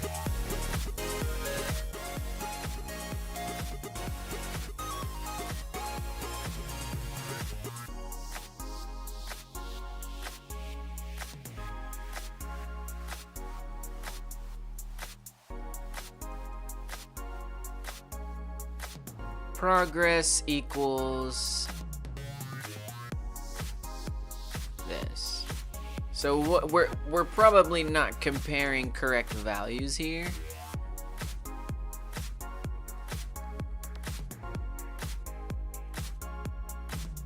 But I'd like to see what about those values is incorrect.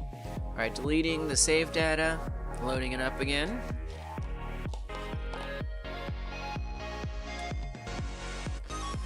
It's a bit of effort, but it'll be so cool when it works.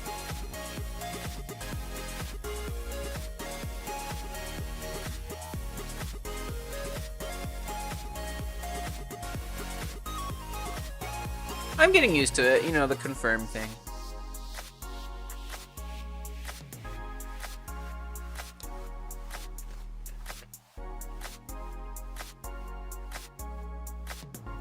Add 60 points. Initiate game over. Let's see what it says. The target is 20 and the progress is 60. Did I just type my math wrong? Oh yeah, I did. The skin progress target is less than the skin progress current. Can we just write this? Oh god. Greater than less than. It sneaks up on you sometimes. Alright. I love when it's easy. Look, I will accept a problem if it's an easy fix. I mean, I'll accept a problem no matter what. But when it's an easy fix, I ain't gonna sweat it. I'm not gonna be out here like feeling stupid. I'm gonna be out here like, let's go. I'm about to fix this in 10 seconds. Good.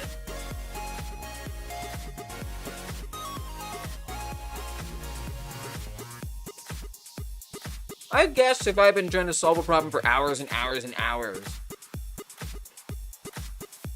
and it turned out to be simple. But you know, if it took me hours and hours and hours, it wasn't so simple. Alright.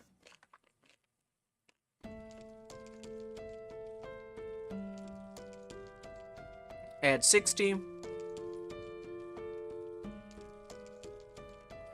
Bring on the copters.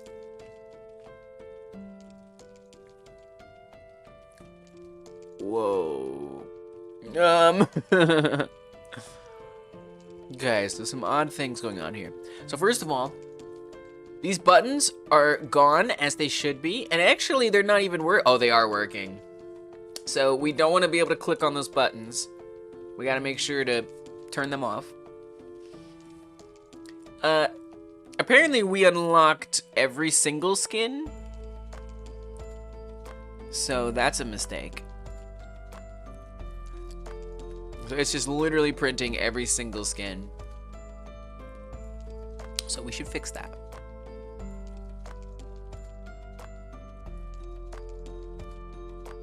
If key is less than Skin progress current. Well, yeah, it should all be updated.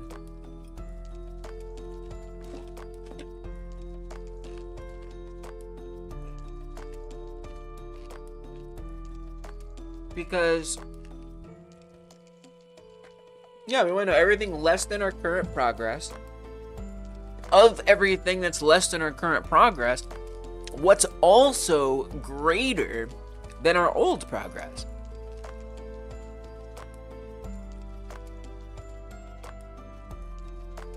Look to the Global Skins Dictionary.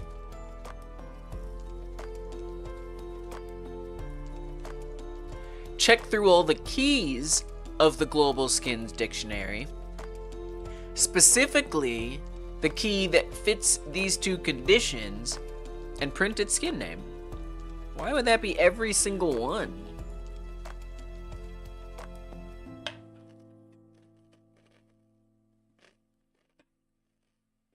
That's a bit strange.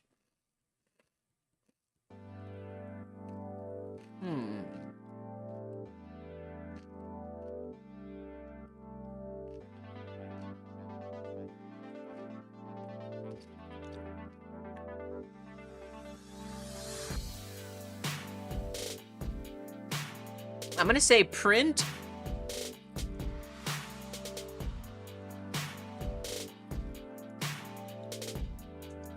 skin key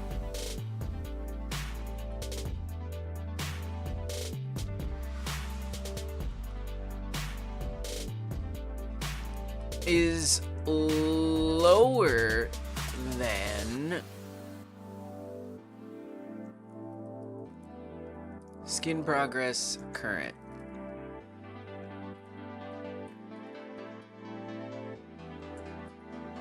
Print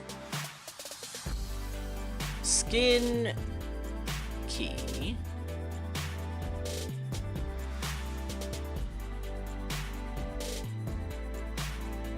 is greater than skin progress old.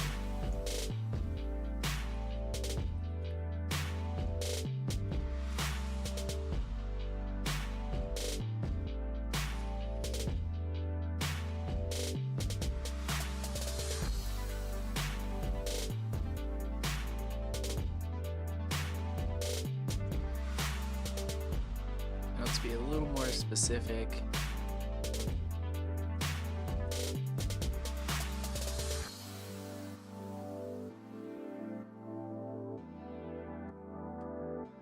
So this is gonna print out a lot of stuff.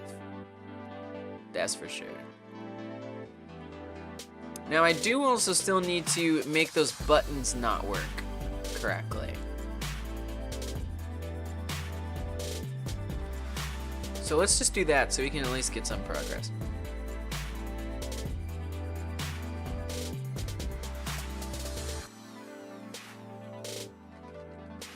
So we're making sure that their modulate is 0, but we also want their functionality to be off. So in order to do that,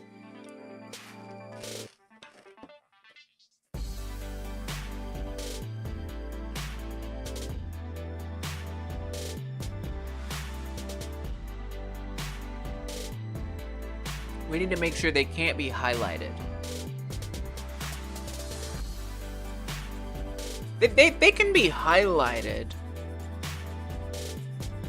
We can just make sure that they're not able to be pressed.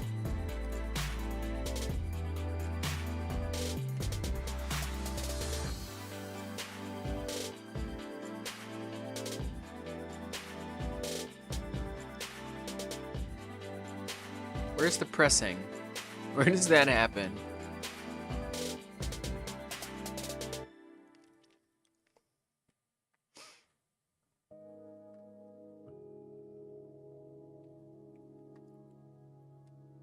Ah, okay.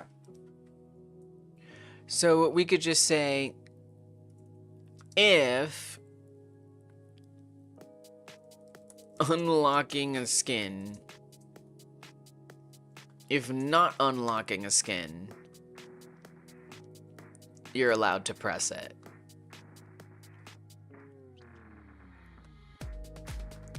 So we want retry and main menu to be blocked off.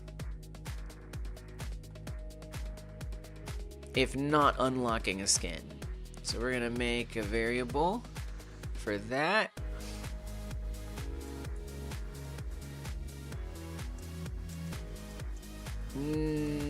Unlocking a skin. Boolean false.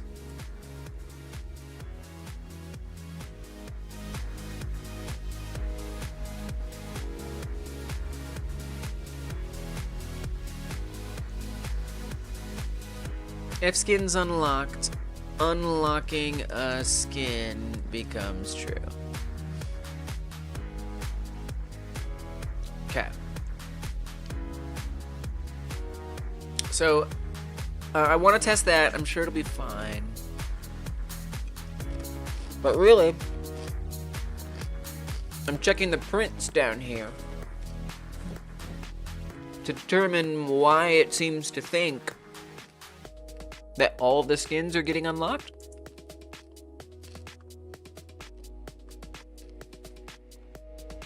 When they really shouldn't be.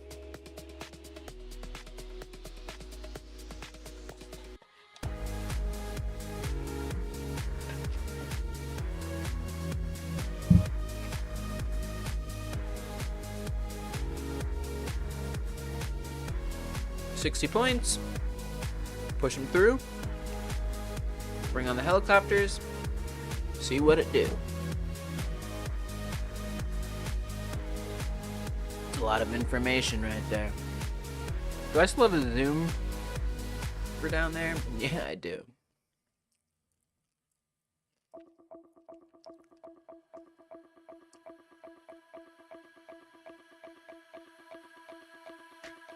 Skin 0 is lower than 60. Yeah. Yes. Skin 1 is lower than 60. Yeah. Skin 1 is greater than 0. That's correct.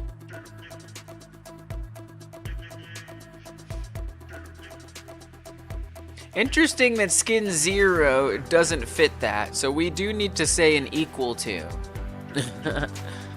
That's funny.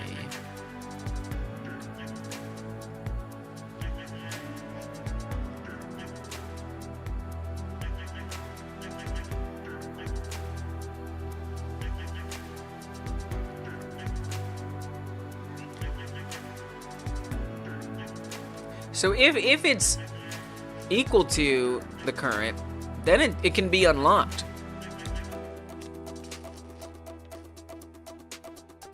So it should pass through if it's equal to 60.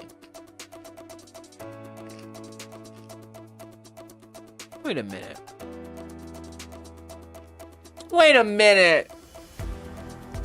It's supposed to be the level. Okay, I feel silly. Well, I immediately see the problem here. Yeah. Alright. I was comparing the progress when I should have been comparing the level. Oops. Simple, fixable.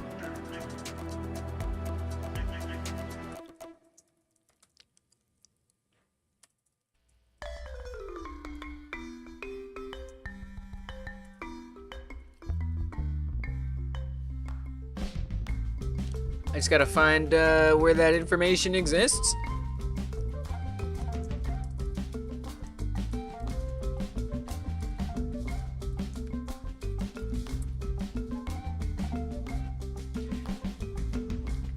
So in here, we define a next skin level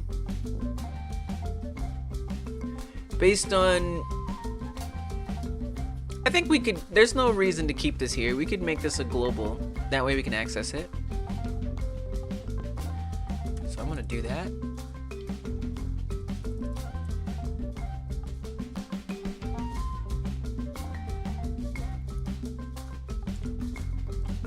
Next skin level.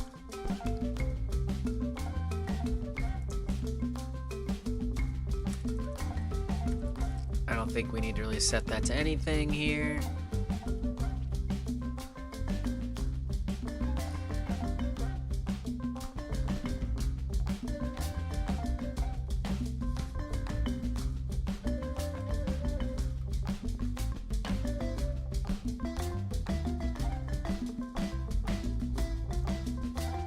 So that's the next skin level.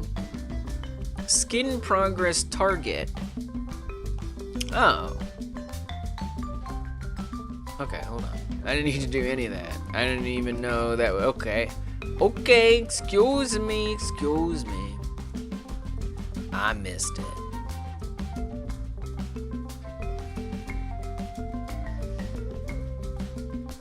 And I deleted too much.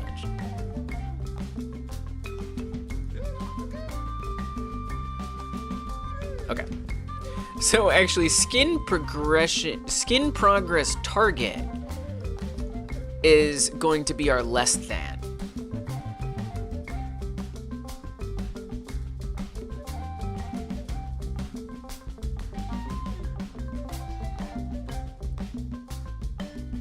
Yeah, I don't think global skin level gets updated yet.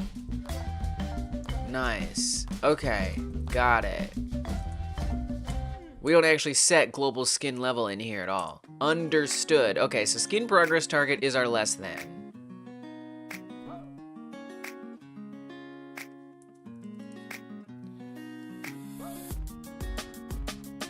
And then global's skin level is our greater than. Okay. I feel good about this. I do. I have to.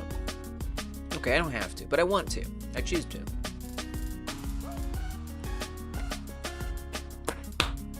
It's crazy that I can clap my hands through my chair. I think that's amazing. I don't know, it just blows my mind. All right.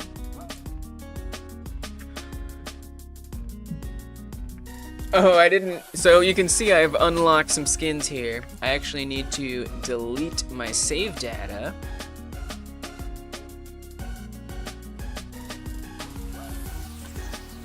Show me what I got. Let me see it. Don't tell me what it's not. I want a lot. What?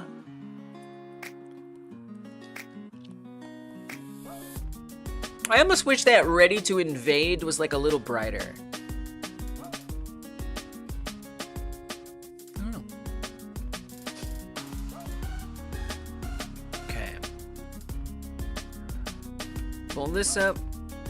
Level 60. Go. Or 60 points. Bring on the choppers.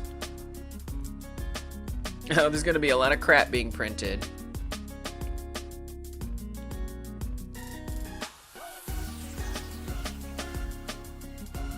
I probably should have eased up on some of that. Let's just look. I'm a little confused what's happening here.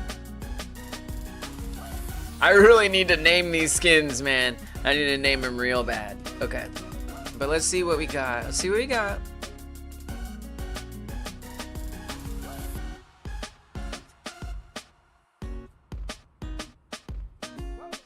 Skin 0 is lower than 60.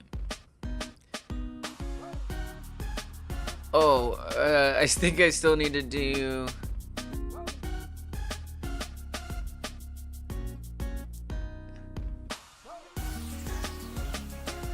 Oh, I forgot to update the print messages, so that's useless. Dang it! Gosh, dang it. I know, I could have just deduced it, but what if I don't... What if I don't friggin' want to? What about that? Besides, I kinda want to go name the skins real fast. Cause it's just gonna make this, like, easier and stuff. So I did change those prints, by the way, but I wanna name these skins. So skin 1, or 0,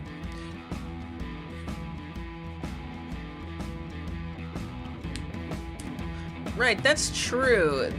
We need to, like, It's okay. You know, it doesn't matter. We're gonna call this green alien.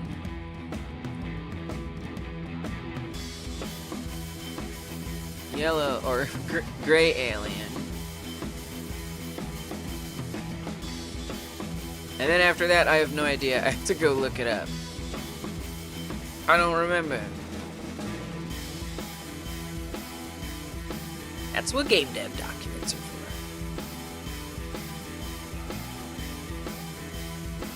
for. Orange, blue, yellow, cyan. Orange alien.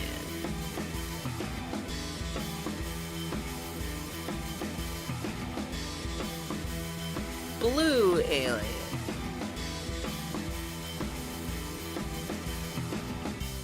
Yellow alien.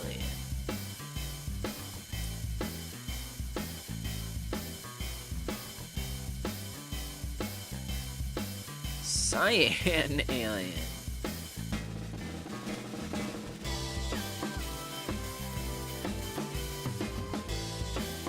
Purple alien. Yeah, these names could change, but I just really need them to look different. Albino alien. That's so silly. Albino alien.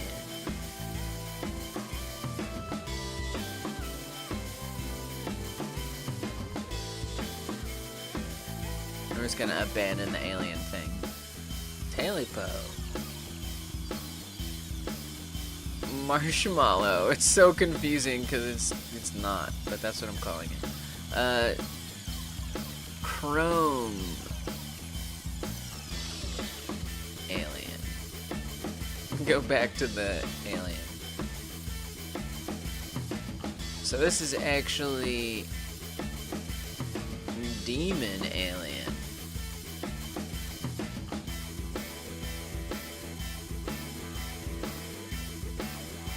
I guess I kind of do want to put alien at the end of each one. I don't know, apparently I do.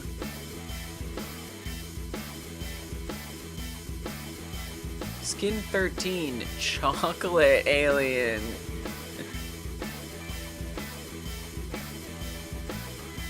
$14, sponge. I haven't actually made this one yet.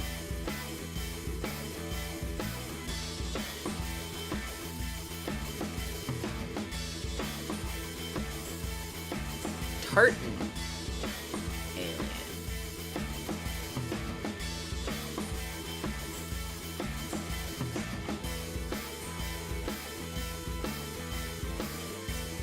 Leopard alien. Pink leopard alien.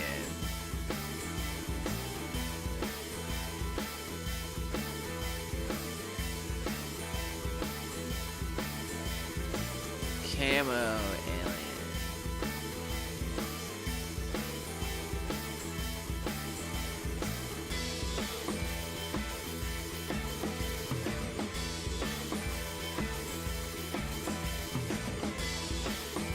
Cow alien. Longhorn alien.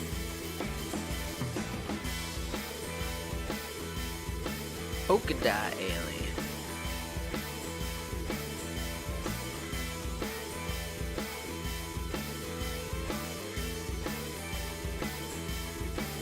I'm asking ChatGPT the realest question right now. Are polka dots related to the polka dance? I just want to know.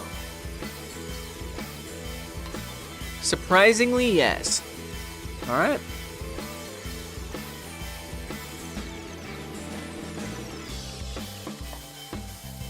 Just because it was the polka was so popular, they just called it that. I don't think that's a connection. How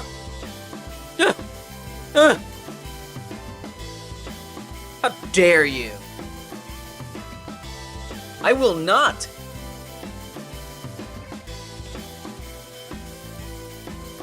I got more. I got just a little less than a year. All right. I ain't gotta worry. Shut up. Get out of my face. How dare you? All right. Polka alien. No, that feels kind of weird. I don't care. Polka alien. No, it's a polka alien. Glitched alien.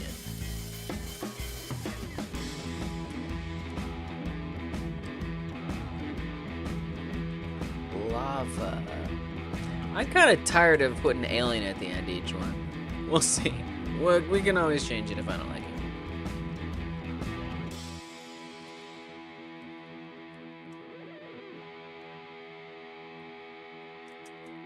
Let's say ice alien. Icy alien.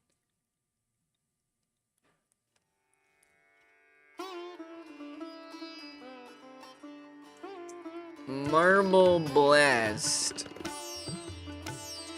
Alien. I'm just gonna call it marble alien.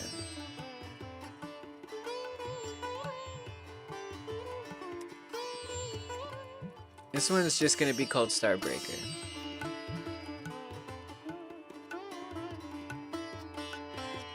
And this is Earth Alien. Okay. Wow, that was a lot of naming. Alright, now let's check it.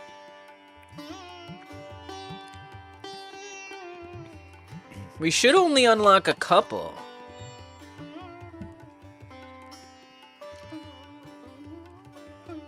Like literally like 2. I think we should get like gray and orange, and that's it. I'm like pretty sure that's it. Oh, I already have them unlocked, but gray, orange. Those are the only 2 that should be showing up in the list. I have a feeling more than that are gonna show up. But let us see. It's tough because that which actually unlocks them is just in a different place in the code execution.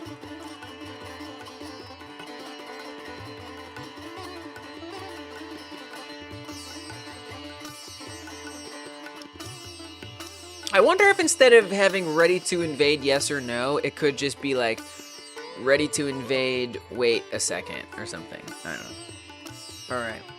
Yeah, I have a lot of time to think about it because it's like a new thing that I'm getting used to. Let's add 60 on here, which should give us, in theory, 2 unlocks. Bring forth the helicopters. Bloweth outeth the brains. Yeah, it's just listing a ton of aliens. Definitely not working. And let's see how not working. And why not working. 0 is lower than 20. We should not be on level 20. Oh god. Am I still using the wrong values? That's okay. We want to go to pause menu.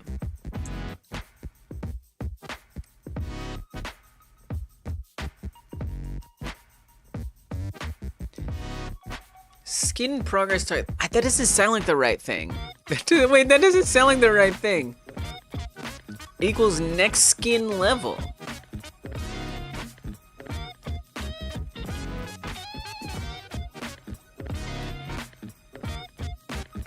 Oh, next skin level is global skin level times the factor. Dude, I feel silly. Okay.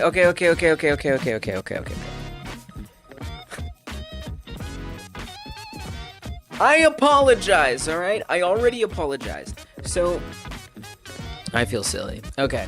You know what? Just the old brain. It's a little rusty. Alright. I'm not here to be perfect. I'm here to do my best. So, guys, that wasn't the level. The level, so we actually have one of these correct. We do want the current level, global skin level. That is right. That is correct. What is incorrect? This is not supposed to be skin progress target. That's something else. So down here, I think wherever we do the increase,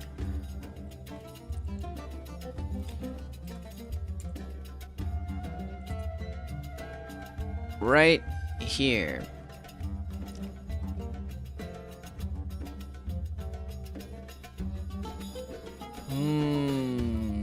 Wow.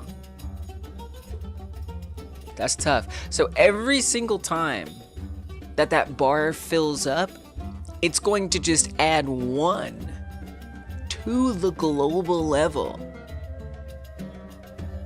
So I need to capture that moment. I need to have like something else that's increasing here that's keeping track of how many levels. That's what has to happen. Well, here's what I say. I say connect skin progress, skin update. What is it? What is it? Skin level update. I say connect this here.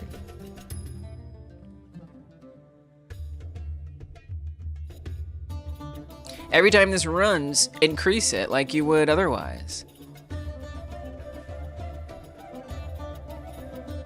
That's what I'm gonna do.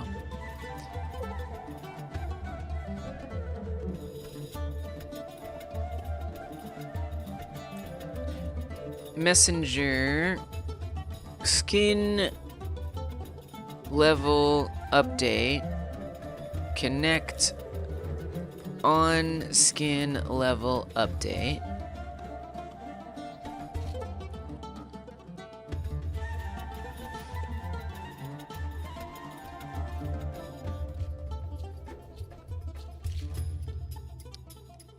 Yeah, but that's not gonna work. That's not gonna work. It's actually a little difficult. No, because this does...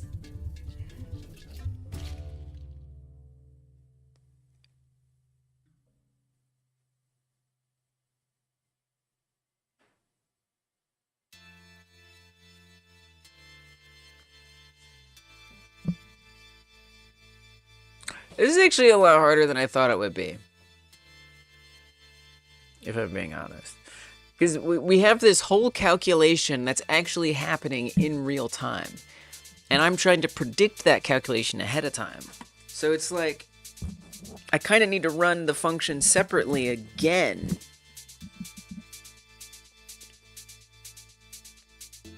I have to like do the math, basically. Instead of just running it up for every level. Which is actually kind of difficult, especially if I change the skin progression factor. Oh man, I'm not enjoying this. Okay, no, it's fine. It's fine. It's a problem to solve. It's a problem to solve.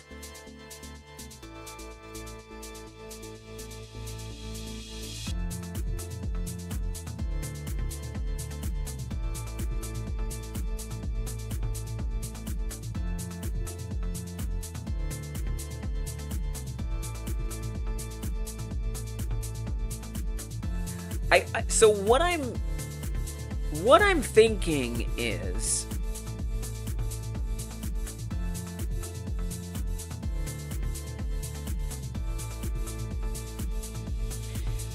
now okay, so when we determine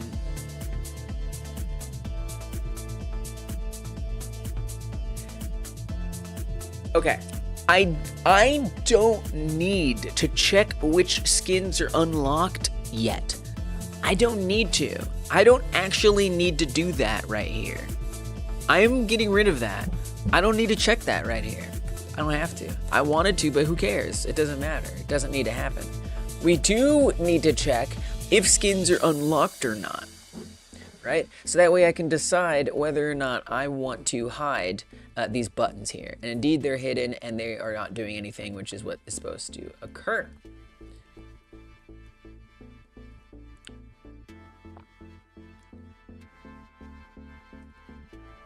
Now,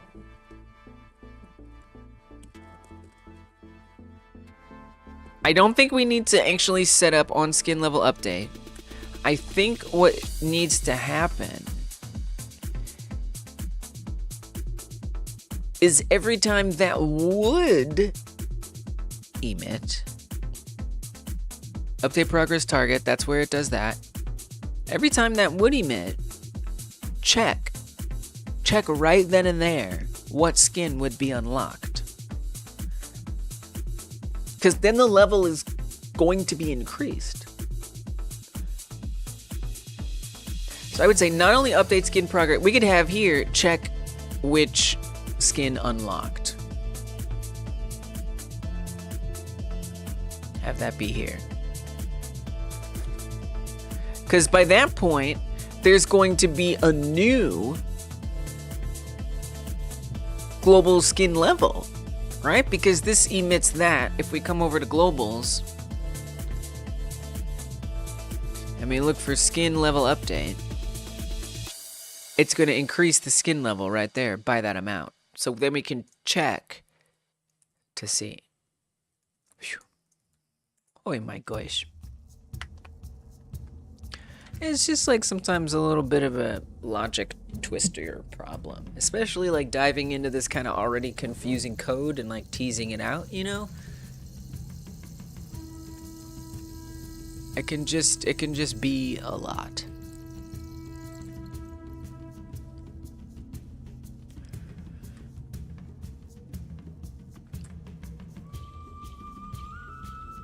I'm just gonna cut out all these prints that I don't feel right now that I need. So we're putting check which skin unlocked back. Welcome back. Sorry to have rejected you. That's why I put you on the clipboard. So check which skin. So this is skin and not skins. So this is gonna be one at a time. Basically, this is gonna pop up. Well, that's the tough thing is, I mean, you know, maybe there's just multiple that pop up and that just is okay. You know? Maybe that's just okay. We could also instantiate multiple pop-ups. Ugh. Why do I not like that? Why do I not like that?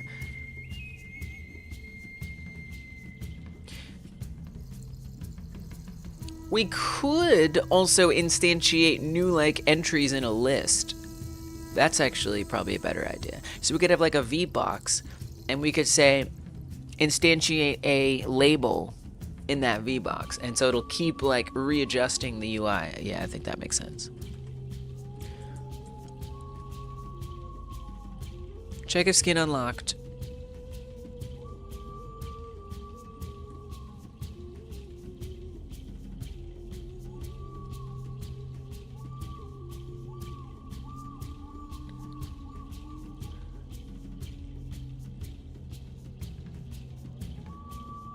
Wait, what?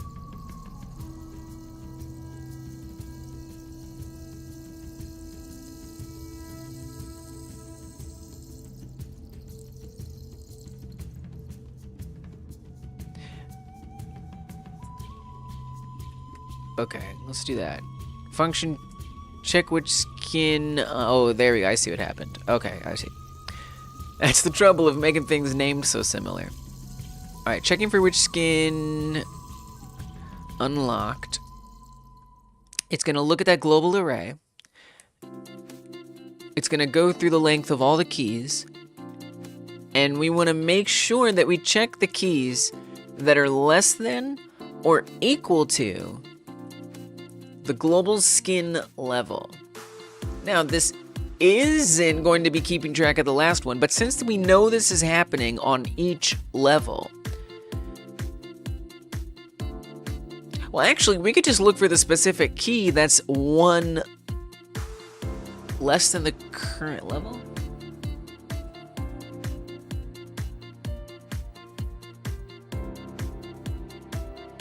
No, that's equivalent to the current level.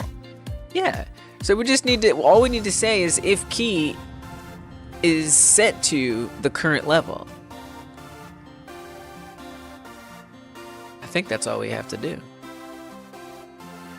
And if so, print that key.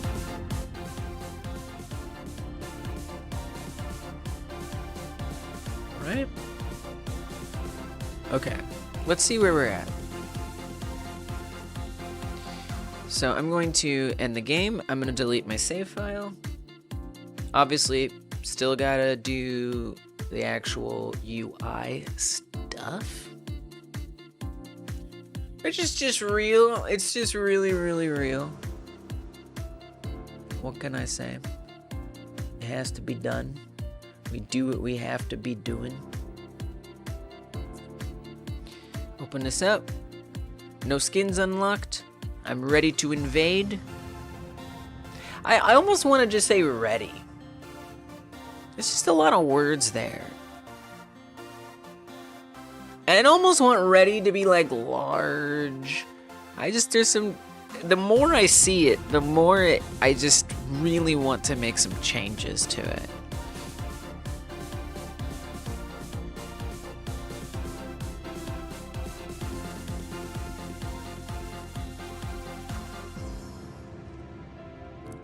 Oops.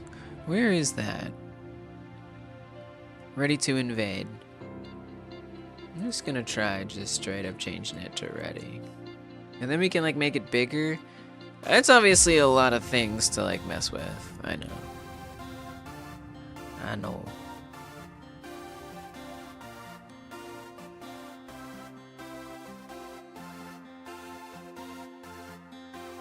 Sometimes we gotta take risks.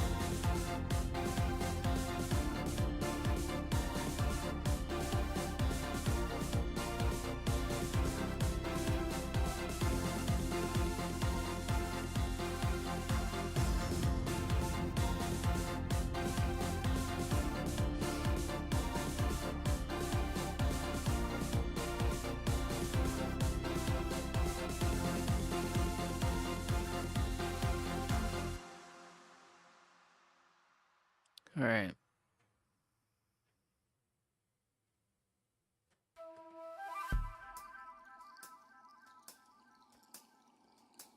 So let's add in the code. Give me 60.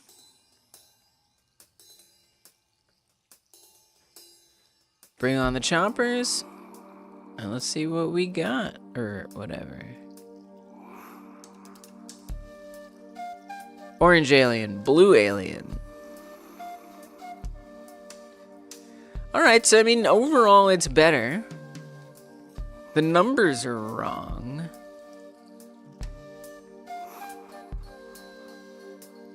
So I think we need to subtract 1.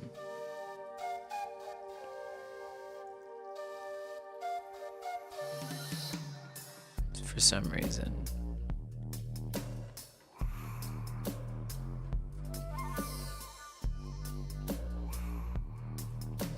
You start out on level 1. If it adds 1, you should be on 2.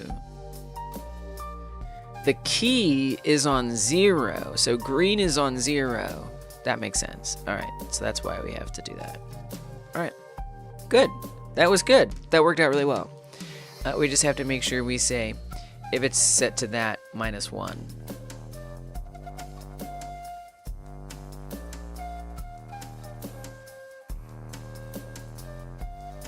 And then it should be good. Nice. Now, what am I gonna do with that information now that I have it?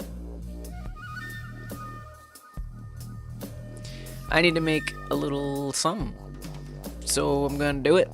Let's see how quick I can pull that together.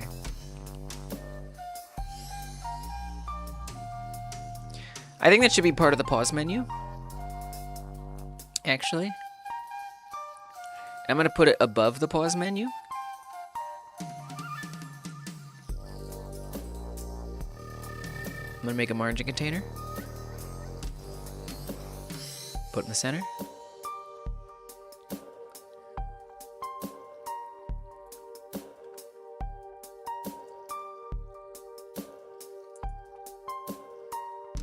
I'm gonna add a panel in there.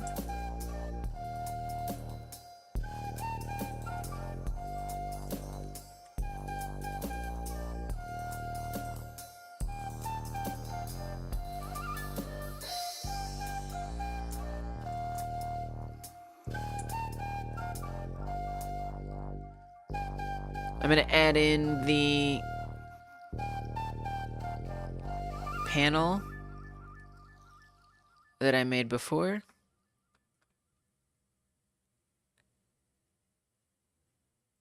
It's a bit hard to see, but it's there.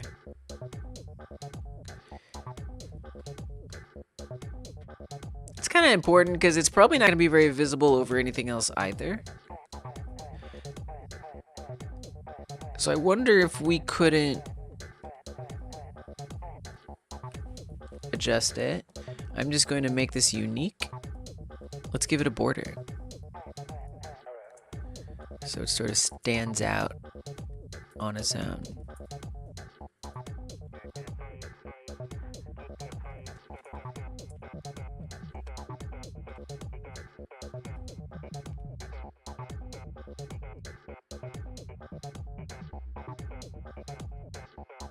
Be kind of cool to have a different color for every like type of skin unlocked.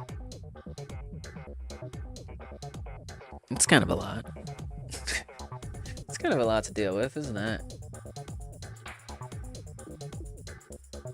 It'd be pretty awesome though. I think you should use a color similar to the ones that you're like already using for stuff. I think that makes more sense. So like that kind of maroon color we got going on.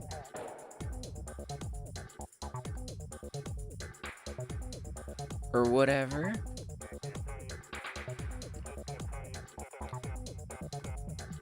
I'm meaning to set some of these as swatches. So there's that color. But there's also another color floating around somewhere. Oh, because that's that one. I see.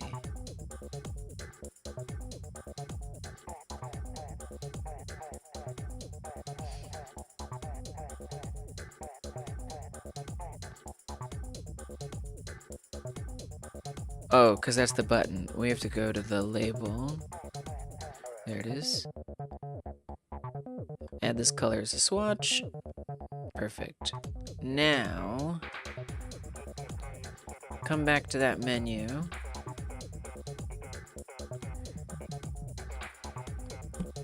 Give it that as a border. I like it.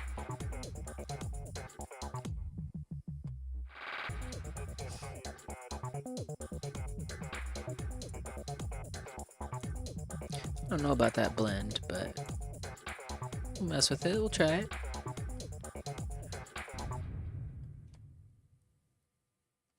Okay. And then I would like to put some stuff on the inside.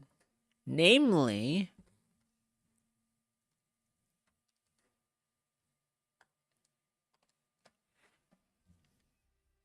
the skin unlocked. I don't really want it to be that complicated. Let's put in a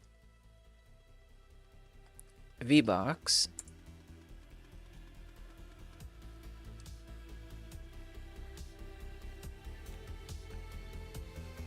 Yeah. And at the top, we're going to put a label with a theme.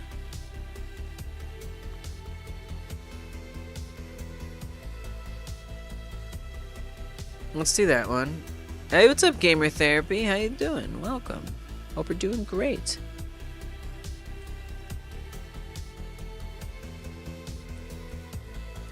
Skin unlocked.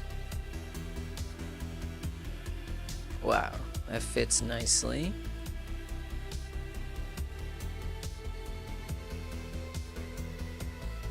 Label.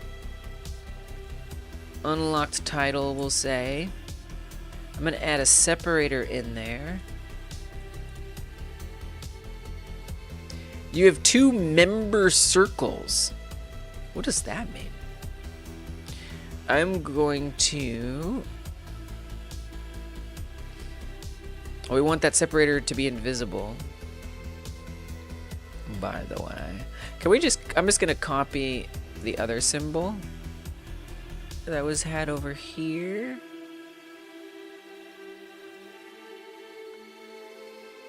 Or sorry, the other separator.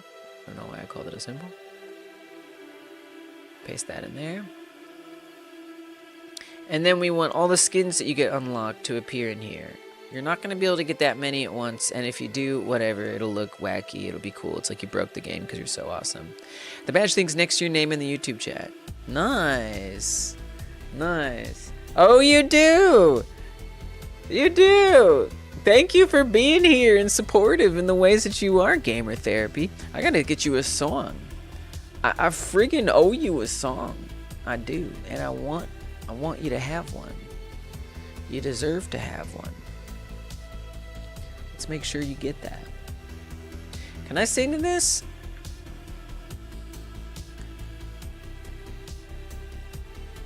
It's kind of weird. It's kind of scary.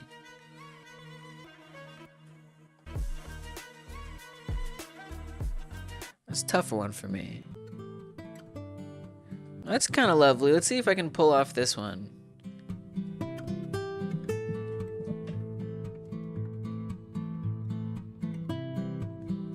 I do sing songs to members. I do. To varying lengths, depending on the day. Gamer therapy. If you need that therapy, just look over to Gamer Therapy and they will help you. You'll probably just play games with them, but it's what helps is playing games together instead of regular therapy. It feels nice and it's fun to play games with someone. That's someone being Gamer Therapy.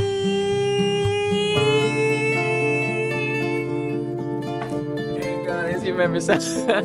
Thank you for supporting the channel in the ways that you do, Gamer Therapy. I appreciate you. It's good to have you here. 2 months strong. I don't know if I would sing a member song to that one again. That was tough.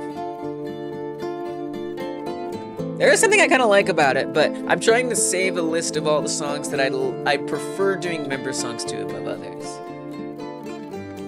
I enjoyed doing that, but I don't know if it makes the cut. Although it is kind of nice. Like, it gives me an opportunity to, like, do something fun.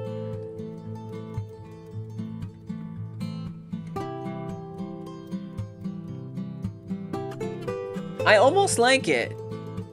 It just, I really have to hit notes correctly. I can't be flat or sharp, or it really shows. I think it's my least favorite thing about it.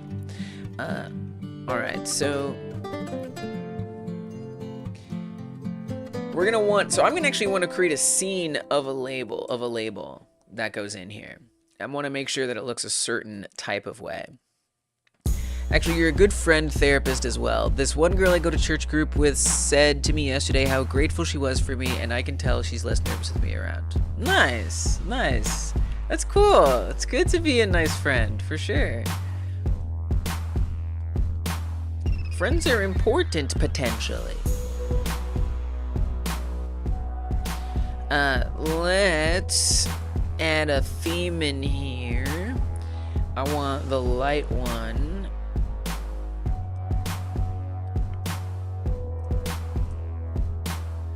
Skin name here. I'm pretty good. Thanks for asking, Gamer Therapy. I'm doing my favorite thing. Can't complain. Let's make this centered.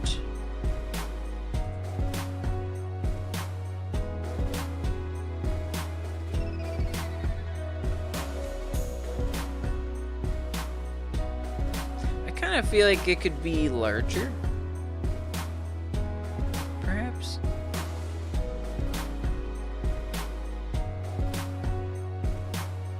That's tough, because if it's super long, you know, what's it gonna do? Yeah, please don't do that. So we do need it to like be able to wrap. I mean, it could get really wide. I don't think any of them are gonna be, I mean, it's okay if it gets long. I just need to make sure that skin unlocked, or I would like to see skin unlocked stay centered, I guess. So let's make sure that's centered. Yeah, I guess it's okay if it gets really long. There is wrapping, so we could tell it to wrap. It doesn't do much wrapping there. Okay, there we go. Yeah, do wrapping. Okay, cool, that's better. I think I like it all uppercase. Well, but the problem, I mean, can we force it to be uppercase? Yes, we can. Perfect. All right. Now, we're gonna say this is label skin name. That's what we're gonna call that. We're doing a lot of nerd research. Nice. What's the error here? Labels with auto wrapping enabled must have custom minimum size configured to work correctly inside of a container. Okay, if you say so. What you been researching? Gamer therapy.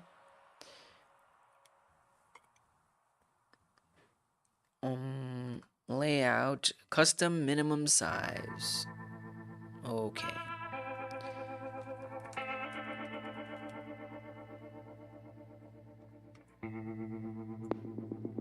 I mean, this doesn't seem to... Okay. 500... 1,000 is like that. 900 is like that. 700 is like that. 600 is like that. 500's like that. 400's like that. 300's like that. Okay. And then do I need to do this one as well?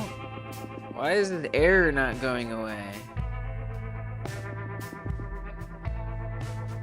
Okay, it went away. Can I put this at 0, please? Or are you gonna be upset about that? Alright.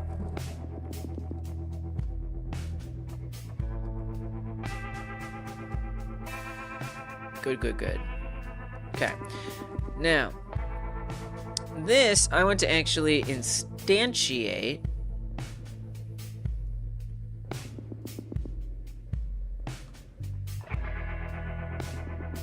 So we're gonna save this as a scene. Put this in UI, menus.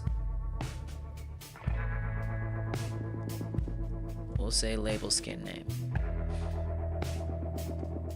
And then I'm actually gonna delete it. Now, I want to search for this code so I just don't have to think about it.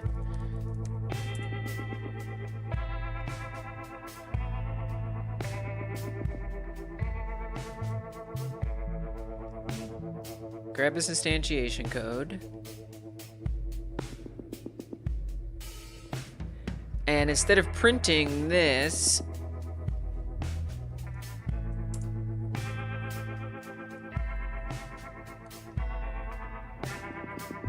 we want to say create a variable for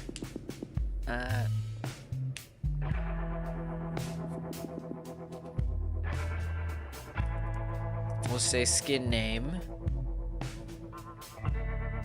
Specifically, I want to set it to where this file lives.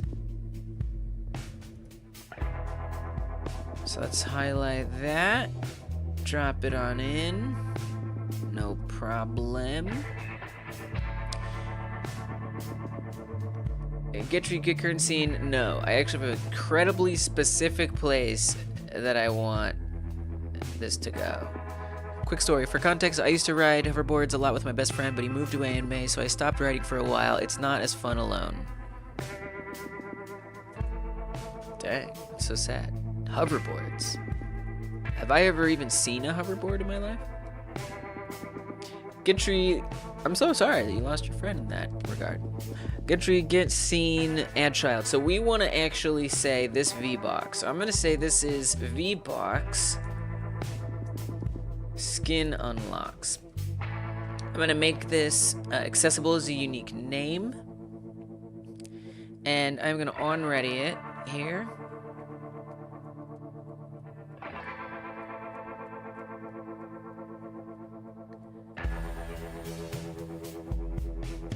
Drag it in, drop it.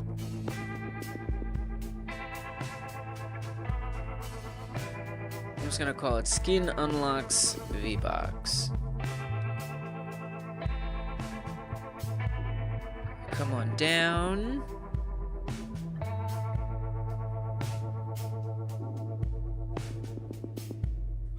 Where were we? Where were we? I'm lost. And I'm lost.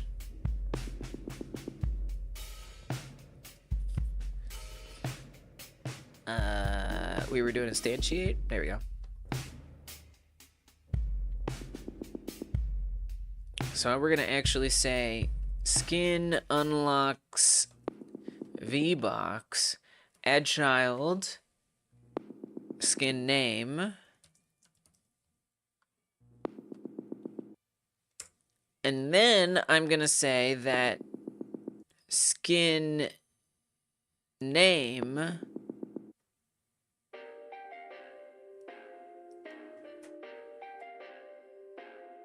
text equals globals, just all that right here.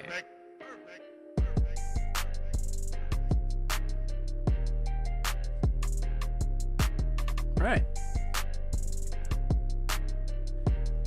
And what I believe should happen is it should add in the new ones as you unlock them. Now, it's not going to look very fancy, but it'll look. Assuming it works. Let's see if it works. I do need to, or I would like to, delete my save data. So let's actually unstart the game. Delete up that save data. Delete down, delete out, delete around.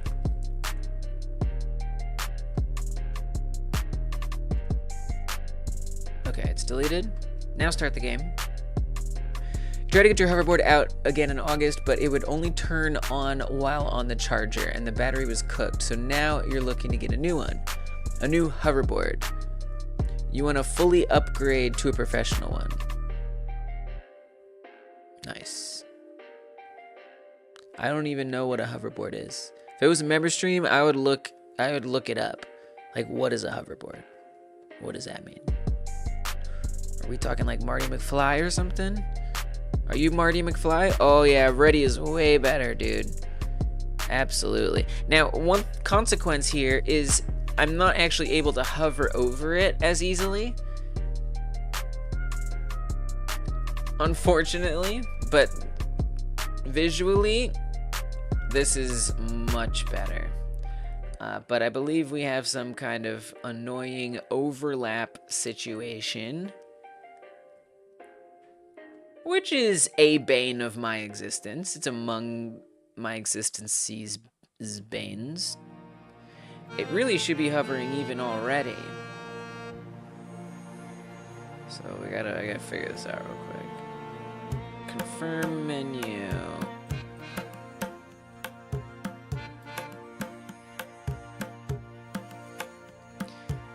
Weird hobbies. I don't know. Is it weird? I just don't even know anything about it, man. Not a thing.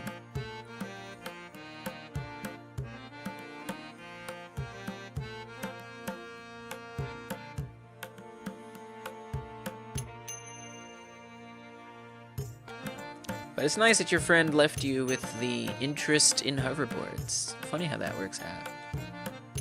You know, We meet people who get us into stuff, and that can have a lasting impression.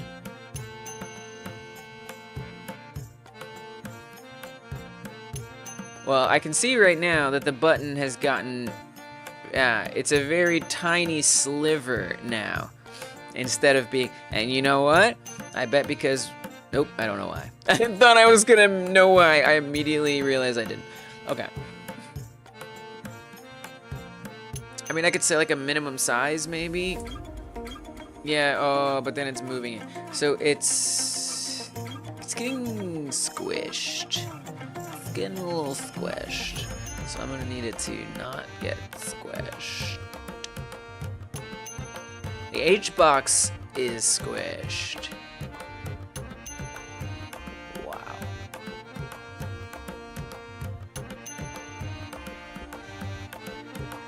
But again, if I make that larger, everything gets a little funkified. So the V-box up here.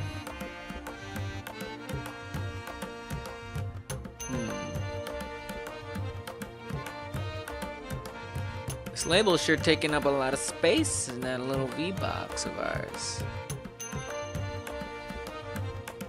Taking up an awful lot of space.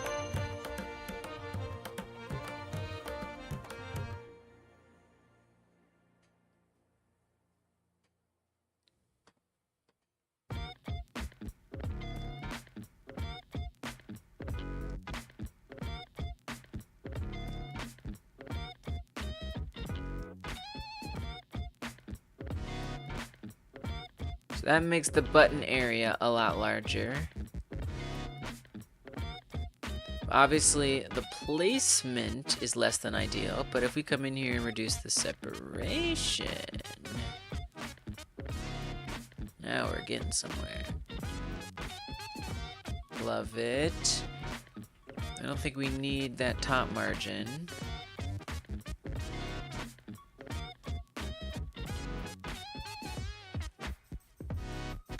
Alright, that's a little better.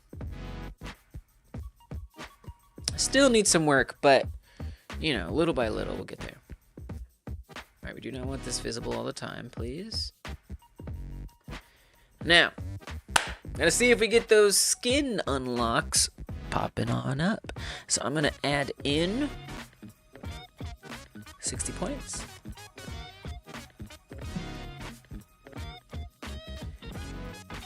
Bring on the helicopters. And let's see if feel like works. Skin unlocked. Gray alien, orange alien, nice. Okay, that works really well. So skin unlocked should not already be up. That should only appear when it needs to. But overall, not bad, not bad. So things I would like to do. I would like to have the background of this window be opaque.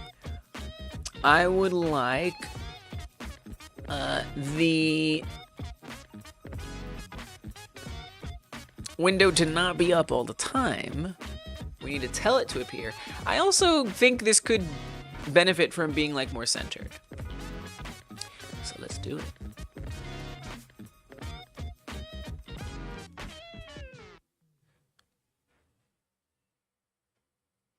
So this margin container, maybe the V-Bucks.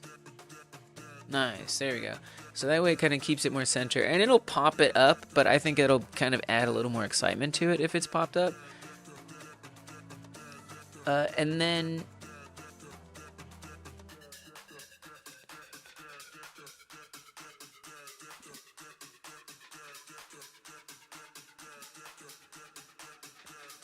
I kind of wish it just, because it's, you know, you kind of want to say skins if it's more than one, you know. I think that would be nice. You know, unless it just said like skin unlocked again. That seems like a little much. So I think what I'm gonna do, kind of chaotic as it seems. What happens if we put an S in here? What is that? It gets a lot bigger. Yeah. So what if we just leave room for that so it doesn't get bigger? Although I like the size that it is. I think I get bigger. That could be part of the excitement. No, I don't think it's exciting. I think it looks sloppy. So I'm gonna make the font size of this smaller, I guess.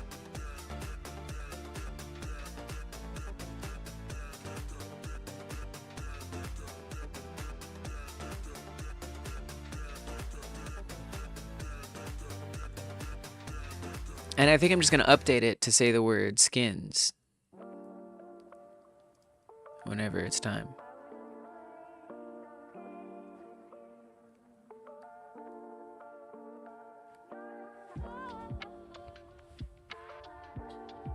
Okay, so it's gonna be like that, and then it's literally gonna have it add an S. Okay, now for this background, we did make this unique. We want this to be opaque. I kind of wish there was something brighter around the edge. I also kind of wish there was like a dimmer around here.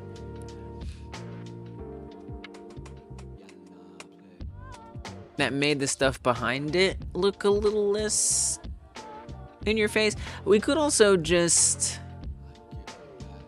modulate. That's probably easier if we just modulate this margin container right here. We could just say this is margin container stats. Really, this is margin container game over.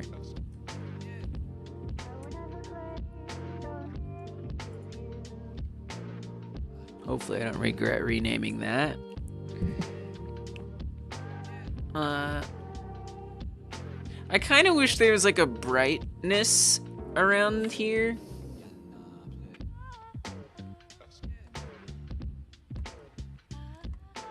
It's just kind of what I want. You know? Oh, that's the wrong thing to duplicate. Duplicate that. Why would that be above it? It doesn't look above it, so is that... Why are you going above it? It's kind of weird.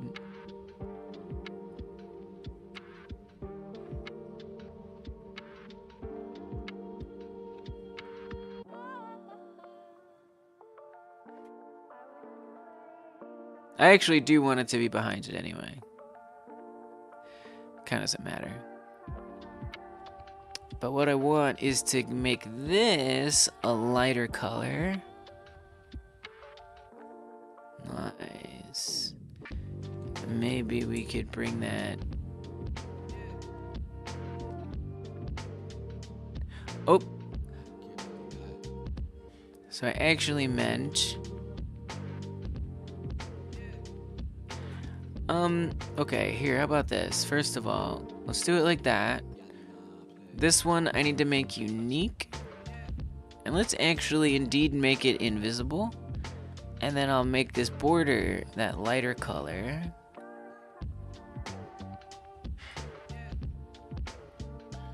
Oh, is the border invisible too? It's just showing up in the wrong place? Oh, it's not gonna show up at the runtime, unfortunately. Well, I guess what I try to do, we can look at it on here, maybe, possibly. There we go. So what I'd like to do is make that smaller, so it's just kind of like around the edges a bit. Might even want to not blend in this one.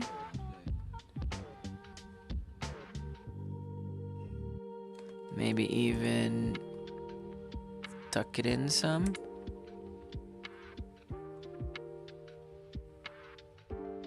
I kind of like that. Maybe we could bring the bottom down a bit too. Maybe even bring in this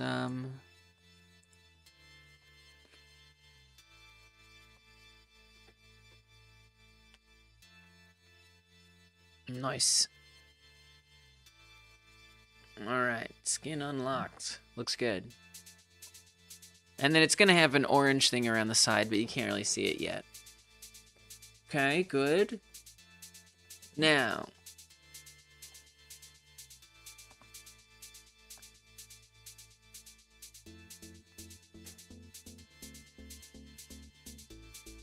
I'm going to access, this is a unique name, label unlock title. Let's come back to that script.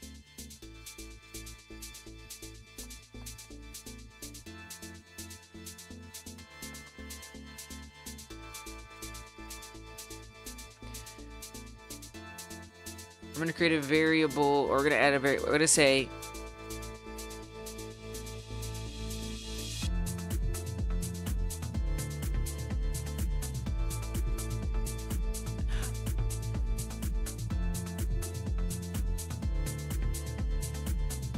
yeah, I'm going to say skin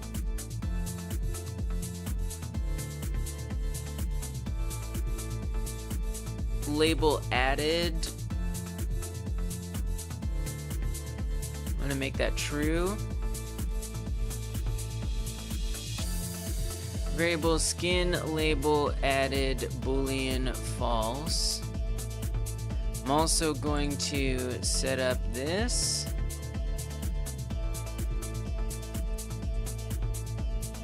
Sure, label unlock title, that works for me.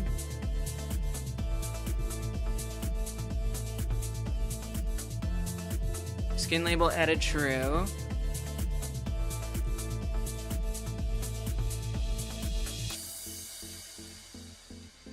We want that to be at the end of all this.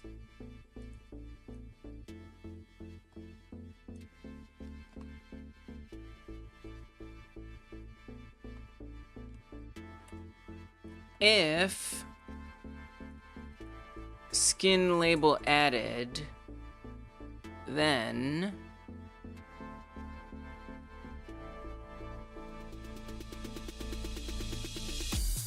label unlock title text equals skins unlocked.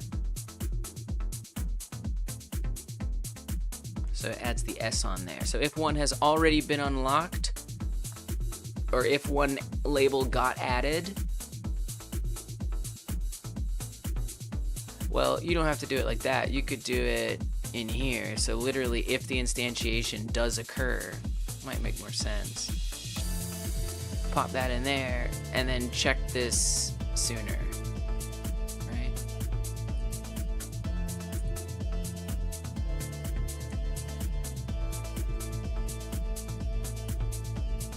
Okay.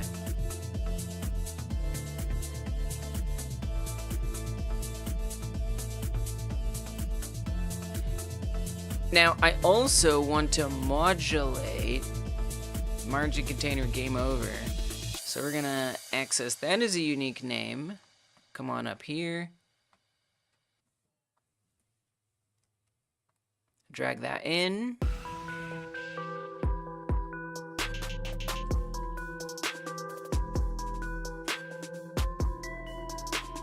Why'd you drop me all the way down there?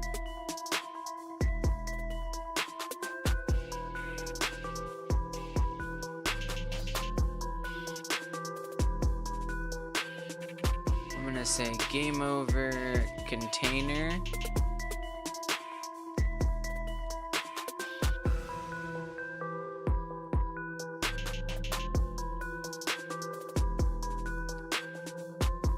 And then in here, when it does this isn't really just check which skin unlocked. This is really show unlocked skins message.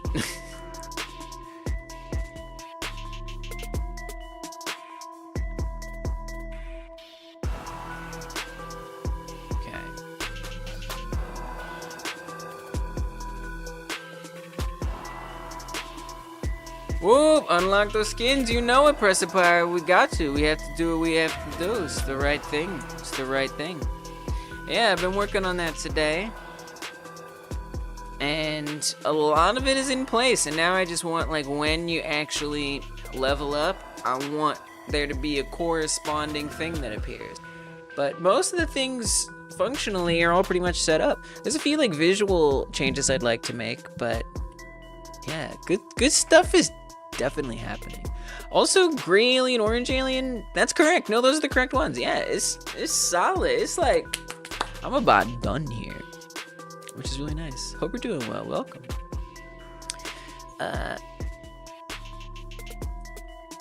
appreciate the energy. Show unlock skins message, and I wanted to add a label on there, update the name. I mean, is this, oh, we want to modulate. I was like, is that it? It's not quite it. It's not yet quite it. And we have to make sure we turn that modulate back. We also want to make sure, right, how long does this stay up here? Does the player have to click something to get out of this menu? So there's actually still a few steps here yet, but we're getting there. You know, it could be there for like a certain amount of time.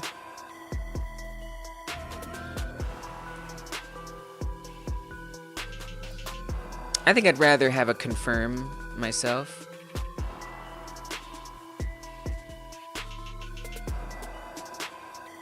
So we'll see, we'll set that up in a second. So then we're gonna say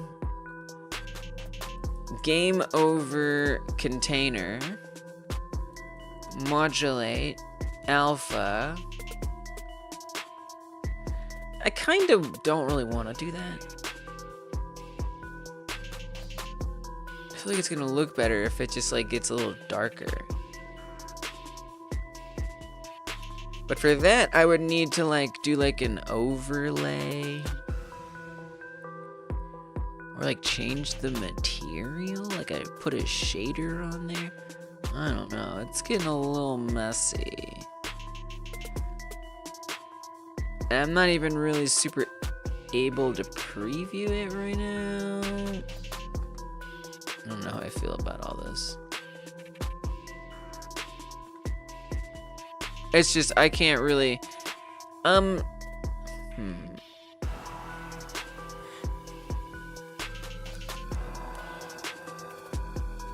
Invisibility. Yeah, it's not even...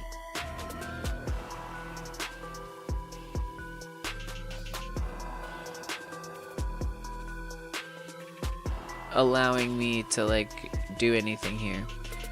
Let me just try restarting this. I'm not sure exactly how I want to do this yet. Let me just comment that out and let me just see where we're at. Well, and then there is one more thing I would like to add, which is that OK button.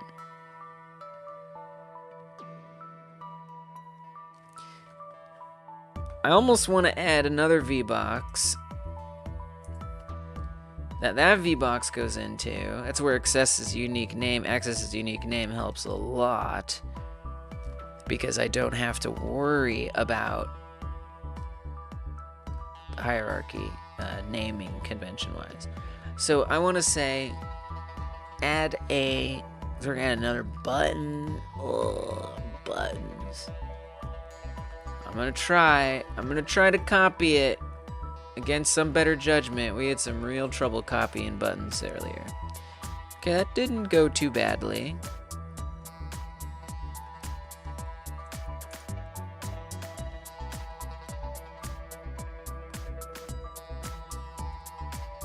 Yet. That button size is looking pretty rancid. It's quite large. It's quite a big button. It's a really big old button there. You know, the thing is, you kind of don't want the button to show up right away. You know, because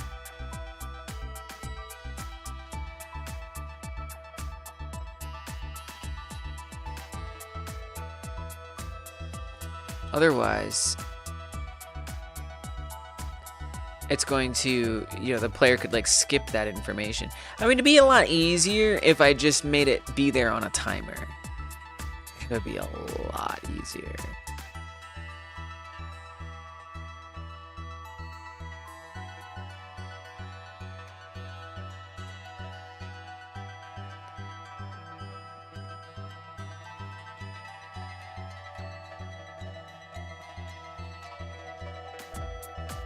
And you know, this here isn't taking up a lot of space yet.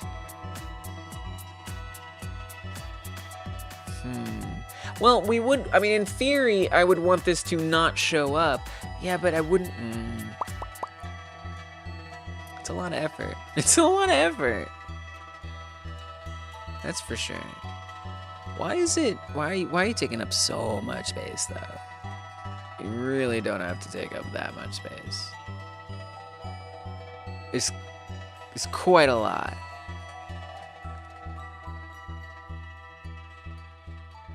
It's a bit ridiculous. What if we get us another separator here?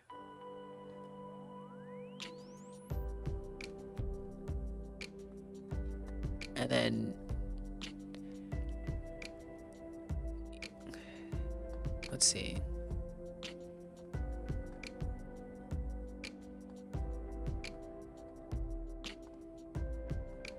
Oh, that's a little better. And then just for the sake of testing, if I just like add some, if I add some more labels in here, what's that like? I know. And then the button size is not great there, actually. It's pretty terrible. Alright, because that's getting squished down and you can barely click on it. Which is not good.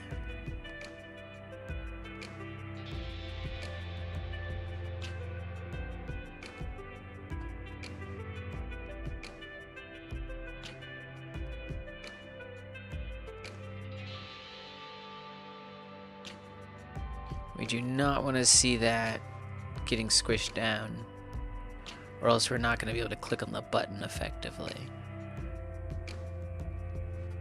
But, like, really, what's better?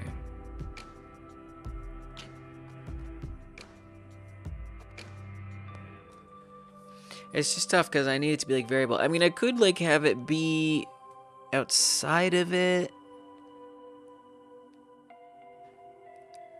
That's probably for the best. Let me try that. Let me try putting it on the outside of it. So what if...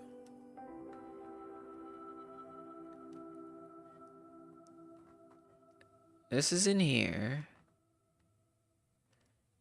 This V-box is actually out here. And the margin container is inside of there.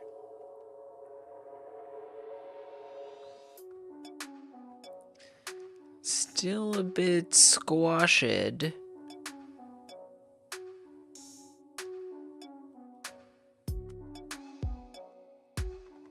So that button gets a little too tiny again.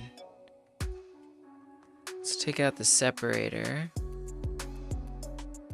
So now that's a pretty good size. And we can duplicate these all day. Ah, it's still getting squished. Stop it! Stop that! Stop getting squished! Don't do that. Ugh. This is all so confusing. I get so frustrated with this. Why is it so confusing?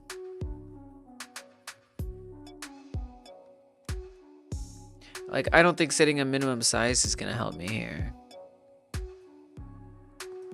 Maybe it will. Maybe it will. Okay, it totally will. Literally helps me here. It's quite literally what it does. So actually, hold on. Let's Control Z it back to the way that it was.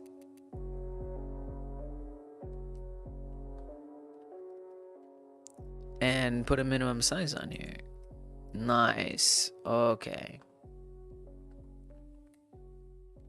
That'll do.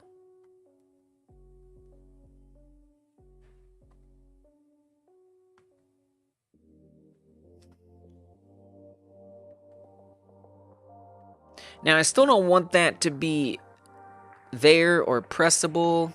This is going to be button, okay, skins, label, okay, skins. For this animation, I'm going to have to make sure it's unique. I'm going to delete this. We're going to add a new animation player node. Call it animation. Such a chore to set this stuff up. Animation. It is in a lot of engines, to be fair. Reset.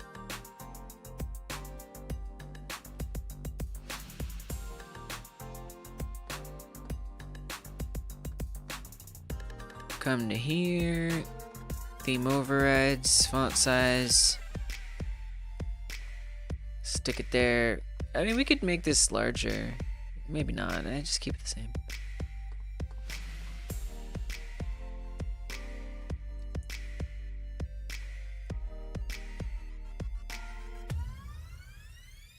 Then I'm gonna add a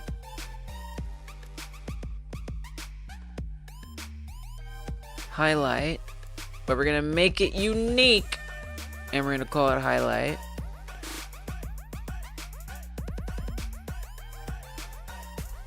Add an unhighlight, make it unique. Call it unhighlight. I know. Come over here, rename this to okay skins. Oh, it didn't like that. Didn't like that at all. Oh, it liked it a lot. Okay, come over here, rename this to okay skins. I think we need to make it larger than that. Sure. 82 it is. And we want it to go down to 50. Right? That's our reset value. Come over here to highlight. Bring it up to 82. Make sure it's starting down at 50. Okay.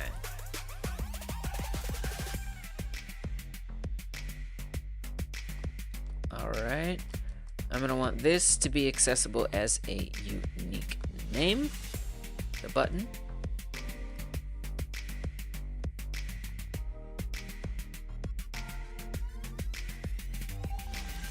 Now I still want a wait time. We also don't need all these skins unlocked here.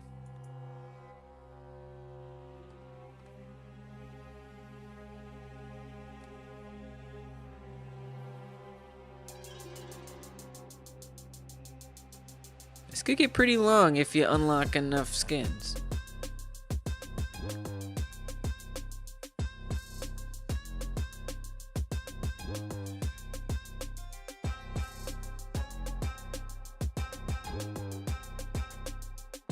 What are you talking about? What is this real? Is this old? Because it looks like you can resolve it. To me, it's giving you can resolve it.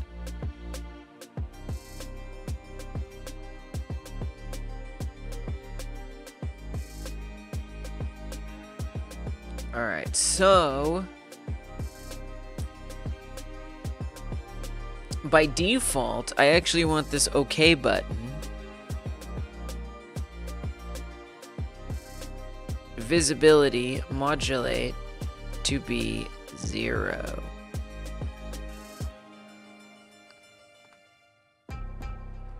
Let's on-ready this stuff.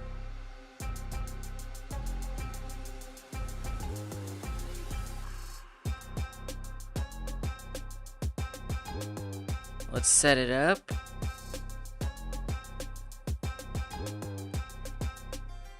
There's a lot of disorganization here. I just don't care. You can't put it up there. You gotta go in the ready function.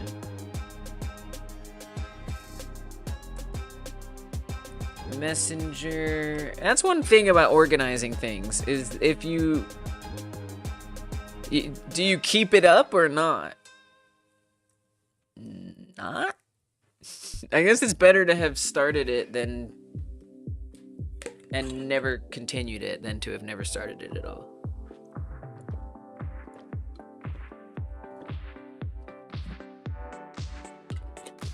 Probably. Messenger. Not Messenger. You organize until you don't. That's right. That sounds, yep, sounds correct. Yes. Then organize. Yeah, right.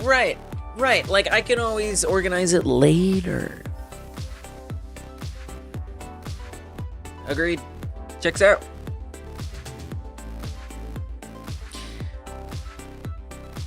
Button OK skins.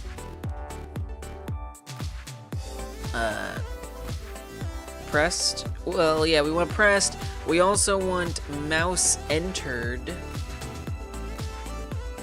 Connect.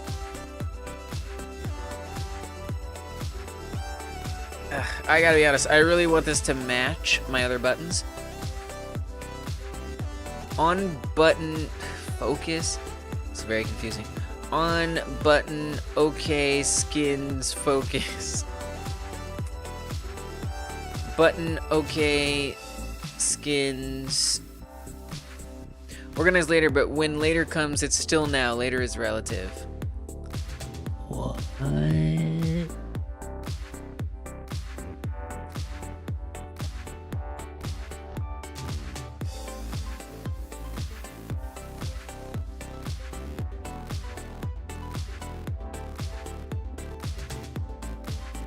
Okay. As in like when I'm experiencing later, it's still gonna feel like now. Totally.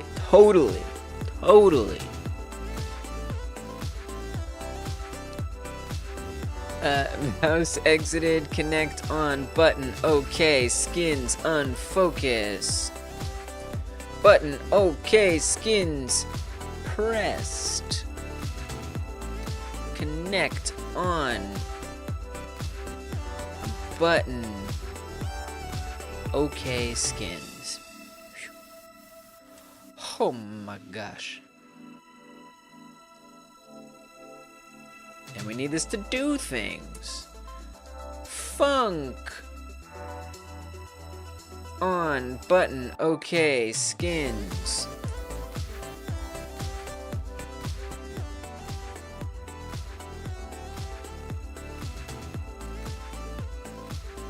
Well, for now...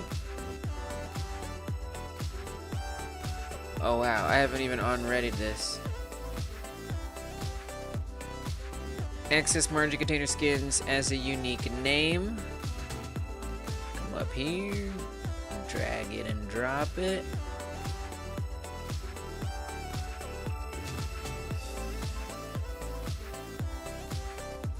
Skins unlocked container, we'll call it.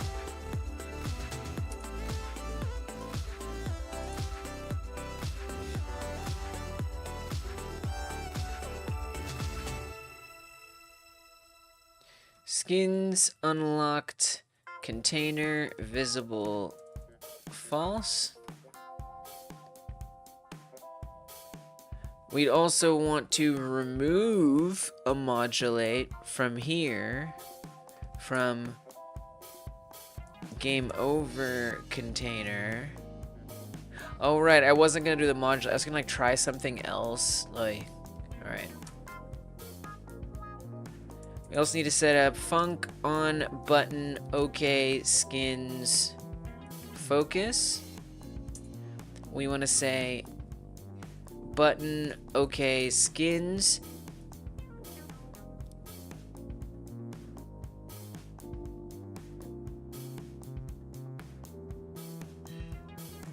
Are we doing get node animation?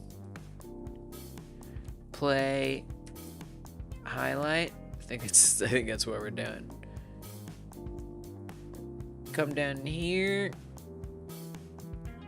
Unfocus.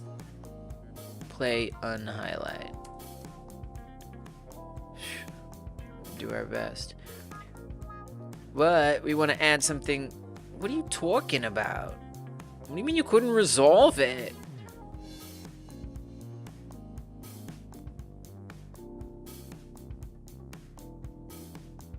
Why not? It really looks like you can resolve it. Like, it super looks like it.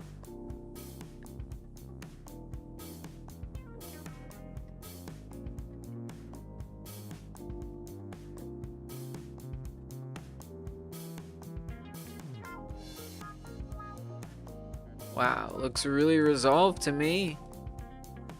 Why are you like this? Is it because these got updated to okay? What? But I said to make it unique. I specifically said.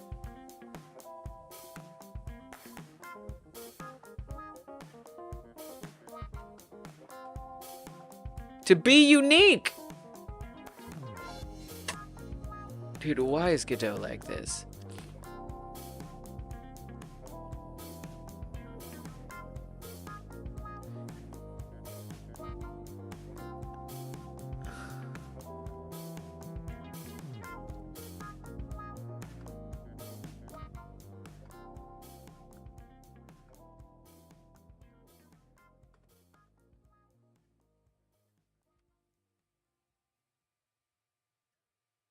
$6JQLR.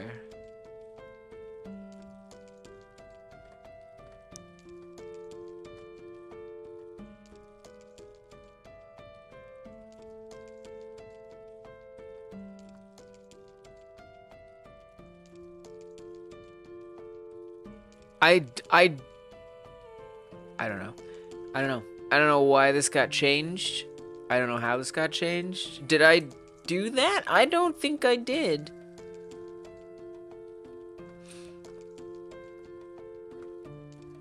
Whatever. Godot. Yes. Yes. If you think I'm hard on Godot, you should have heard me with Unreal and Unity. 10 times worse. Alright. So we're good. Nobody's unresolved, right?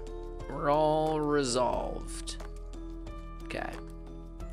I do want to put that okay back to being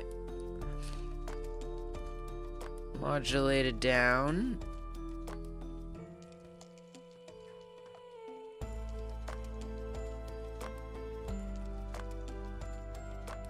Okay, so once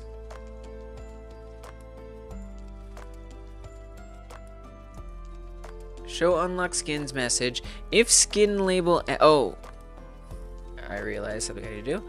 On button okay skins, when you want to say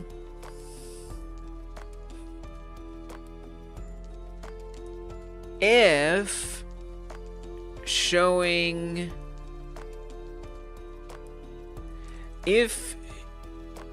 showed unlocked skins.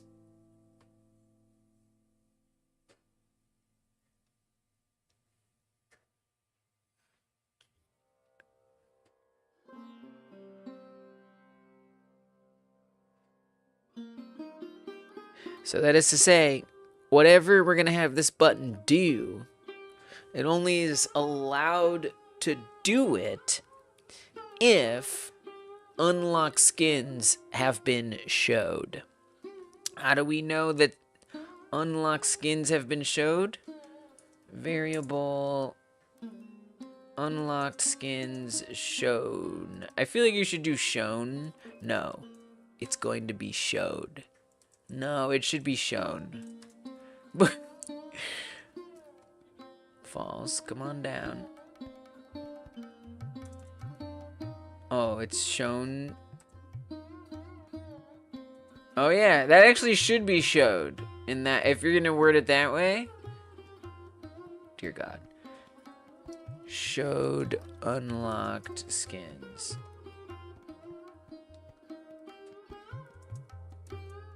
Okay.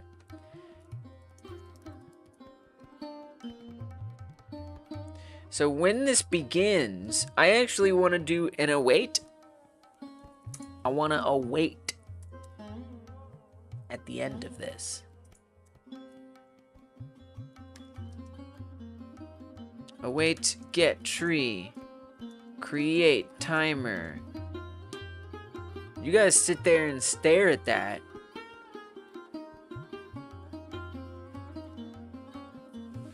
For 3 seconds. See how that feels.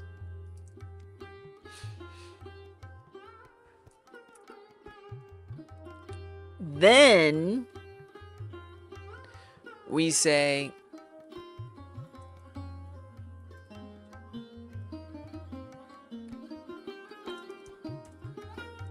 the player has been showed unlock skins. And then I would like this. No. Button OK skins modulate alpha to be moved up to 1. Right?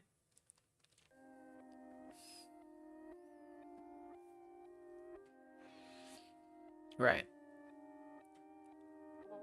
Dude, where am I at? And here's the problem, is this is going to run twice. So how do you know that both skins, if it's multiple skins, otherwise it's going to await twice, which isn't the end of the world.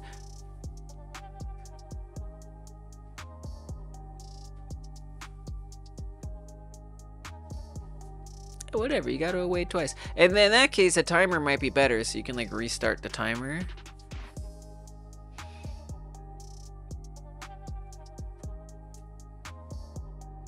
Who cares? I don't care. It doesn't matter. I'll tell you where I'm going to be regretting a lot of this. Is when I try to set up the retry menu. The retry menu is going to be a dang mess. Because the retry button, normally I do the restart, which reloads the entire game. But if I want to set up a retry button, which will quickly put you back in the game, it's not going to reload everything, which means all of those booleans, yeah, they're not going to be reset. Which means I need a way to reset them all. So that, oof. Man, you know, retry looks less and less keepable every day. So I need to delete my save file. Load it up. Yeah, because retry is going to be an entire mess. The reason why I would even want retry is because it's a roguelike, right? Which means you're going to die, and you're going to want to play again real quick, assuming I made a fun game. And if I did, then, you know, the player's really, really going to want to be able to hurry up and start a new run instead of having to, like, go back to the main menu every single time. It's just, you know, it can just get pretty annoying after a while. But restarting is so much easier than having a retry. Retry is like, I did not build anything for that. And I don't even know that I ever want to. It sounds like a nightmare. Okay. But if I want it, I'm going to have to eventually wedge it in. We'll see. So we're going to add in some points. A little bit of cheating never hurt anybody sometimes. And we're going to bring on the Copters of Death. Let's see where we're at. Skins unlocked. Oh, looks pretty good. Nice. That wasn't that bad. That wasn't that bad. Now, I don't even know how that is getting hidden. How is that getting hidden?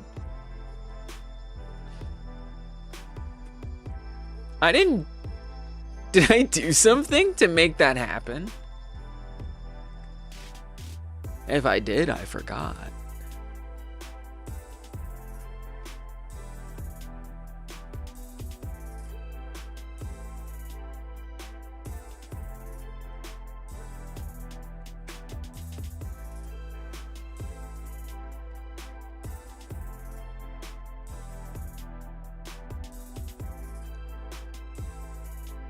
It looks great, but I didn't do it on purpose. Oh, you know what I did? I did the canvas item material and I set it to multiply. Oh, no, wait. The modulate. That's what it was. Setting the modulate to black. Oh, that looks friggin' great. We don't need this canvas material. We don't need none of that. Right there. Set that to black, set it to white. So you just need to come to these raw values. Make it 0, 0, 0, 0 or 1, 1, 1. Okay, beautiful. Oh, I think I can handle that. All right. Oh, that's so good. All right, so I want to go... I think 3 seconds was a little long. I also feel like that okay appearing, it doesn't really jump out. It just like looks like the skin unlock. I feel like there needs to be a little something more appearance-wise to that okay button. I don't know. It's just the way I feel. Honestly, I'd kind of like to duplicate all this if I can swing it.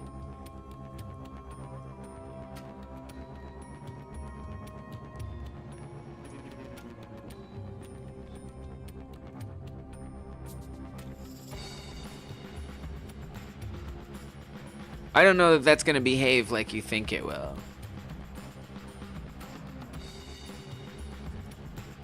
Actually, it looks well. Oh yeah, because that's just the other one. Yeah. And then you can get rid of this one, actually. That's actually not bad. I still have some concerns about whether this is a good idea. I'm also like leaning towards I don't care. How about that?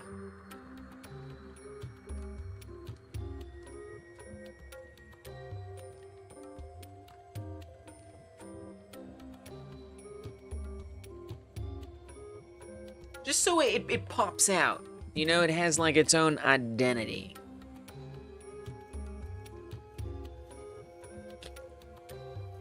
Now, when the animation plays, the OK is gonna get bigger than that like little button that you put there.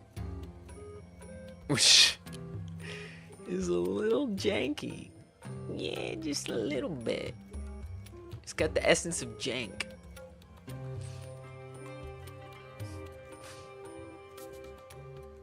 I don't care. Yep. Don't care. Alright, hide that.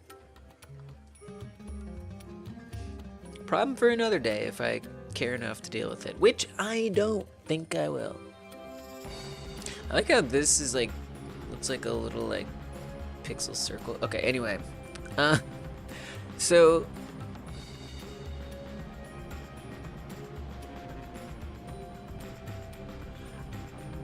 I want to make sure that that game over container at the moment, if there are skins unlocked, right here, game over container modulate. Are we allowed to say like RGB? Alright, just thought I'd try. And I could do like R... What is R8? Dude, what does that mean? Wrapper for R that uses the range 0 to... Oh! I didn't know that. Why is it an 8? Alright, well anyway. We're to say modulate equals color. We want it to become 0, 0, 0. Technically 0, 0, 0, 1. And they should technically be floats. And then down here, after OK is pressed,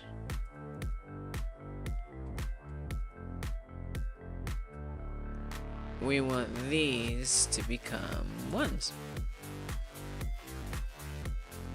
Alright.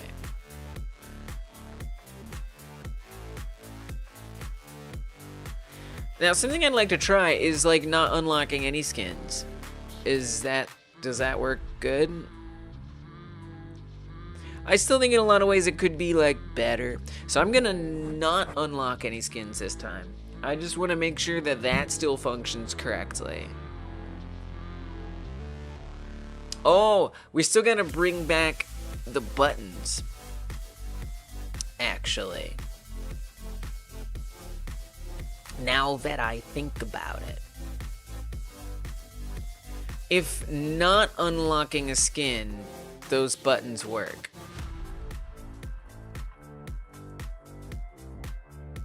Unlocking a skin becomes true.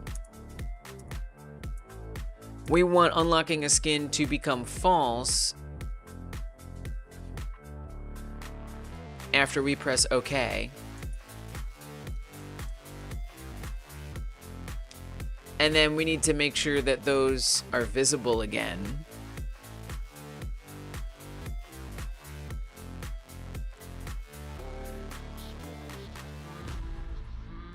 This could be a function, maybe? I don't know. Alright, so that those buttons return. Hopefully it's not easy to like accidentally click that through. It actually could be. There's actually a chance that that happens. We'll see.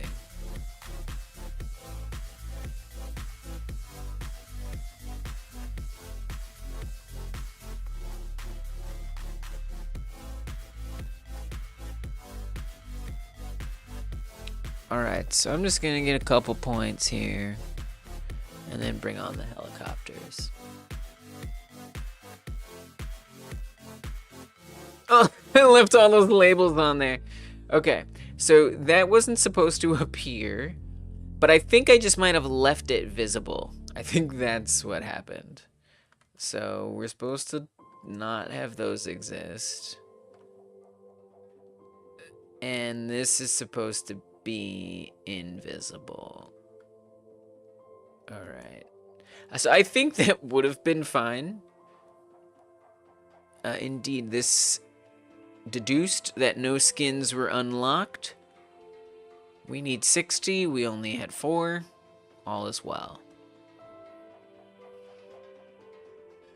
So I need 56 more points. So let's do it. Let's get us another skin. Give me that skin. Oh, we also need to say that the title... Maybe. I was going to say, like, maybe the shadow on the title comes back. I should probably set that. I forgot about that. Alright. So we want to add some points here. We're going to add 57, 59 points. Alright. Bring on the helicopters.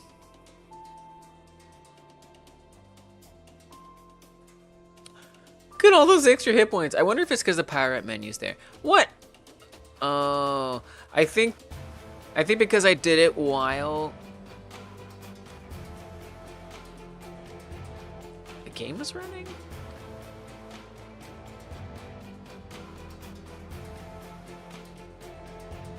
That's just weird.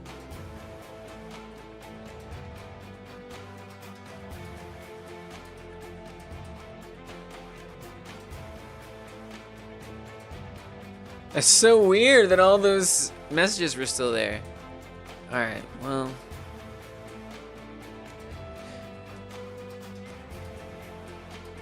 I don't know what level I'm at now.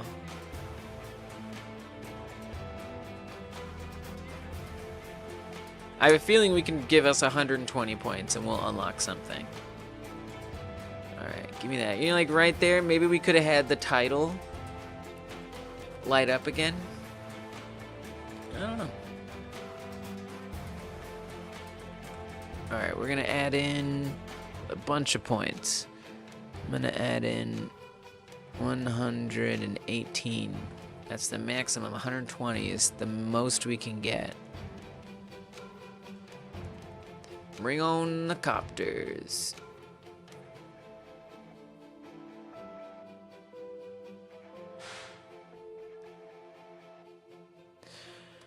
So it didn't make it visible, unfortunately.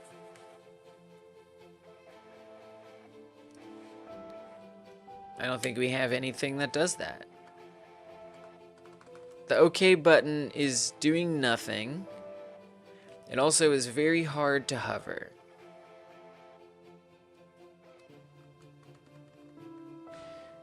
So we got some problems.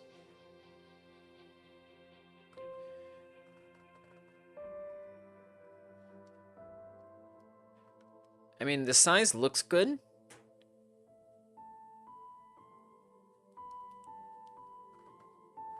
But something is conflicting with it that's making it very hard to actually click on.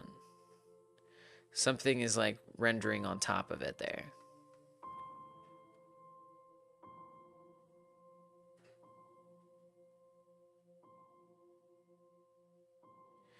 Oy, oy, oy.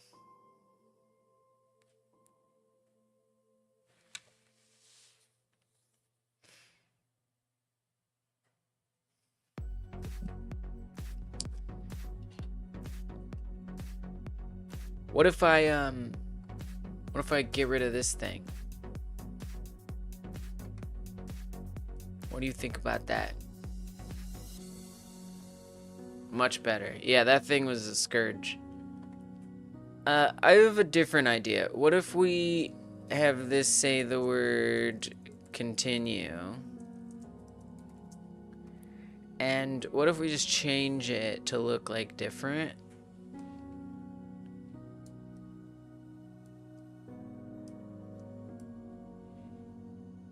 Like, that stands out.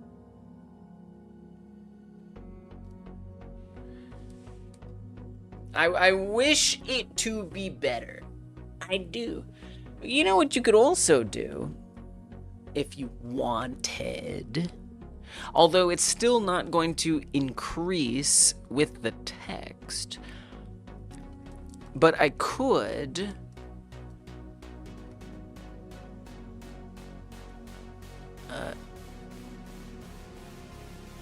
add a style box on there. I could.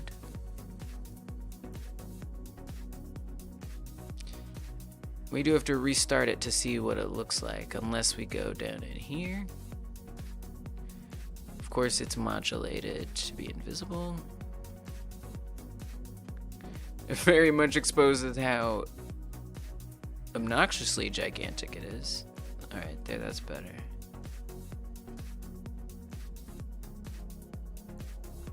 Get us a swatch. Please don't make it that color. I'm begging you, please don't make it that color. These are not good colors. Sure, maybe something like that.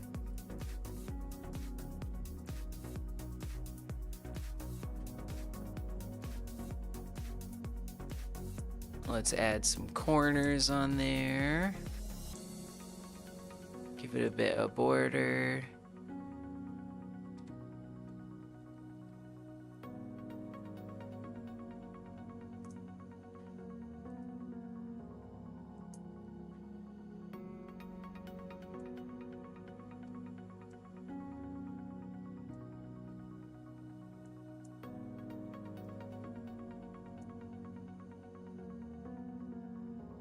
I would just make it even.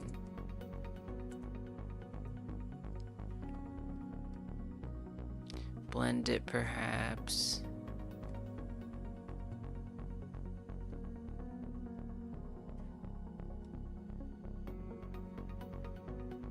Yeah, that might be good.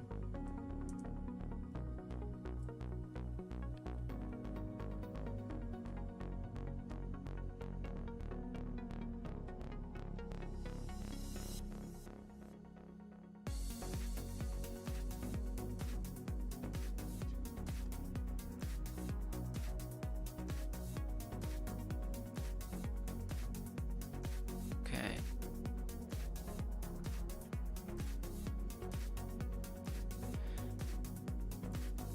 And text gets way too large. I would recommend even changing the animation.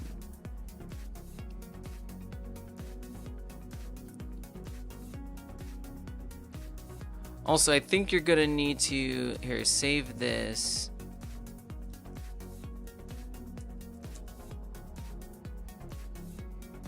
We want to set this to focus. All of them is fine. Hover, whatever. Just put it on all that matter. Not that, please. Pressed, whatever. Every single one. Whatever.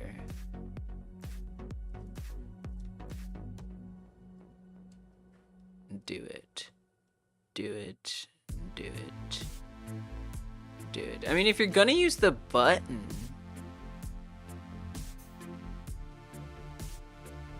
honestly, you don't need all the highlight animation. You don't need it. Well, you ain't gotta tell me twice. No, you don't. Kill it. Burn it down. Get it out my face.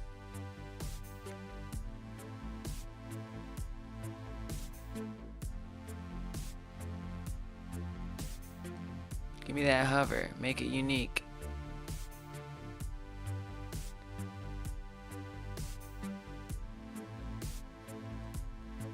Now this is where a theme would be really helpful, so I could actually see what it looks like while I'm working on it. Oh well. Let's add this as a swatch too.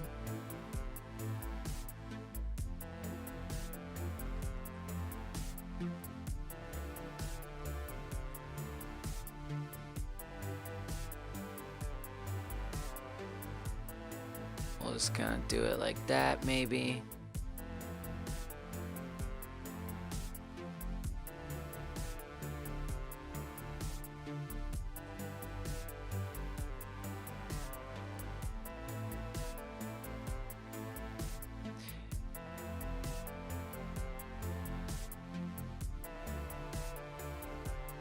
I don't really feel the need for pressed. If you press it, just go away. Just go forth and do things. I don't care. You know?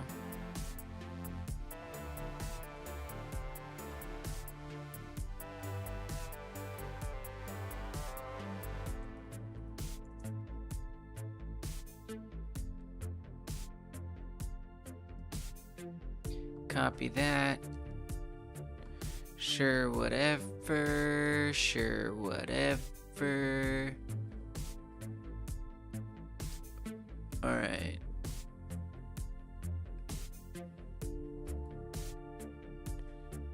Yeah, I think this is gonna be a lot better. And then, good.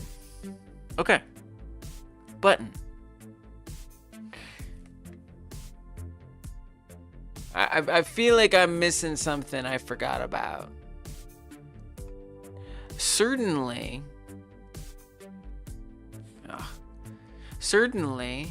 I'm going to want to get rid of those focus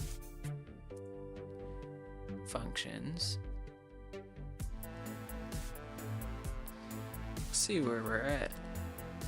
I think I need to delete a JSON file somewhere here along the line. I think that would probably be good. So I'm gonna do that.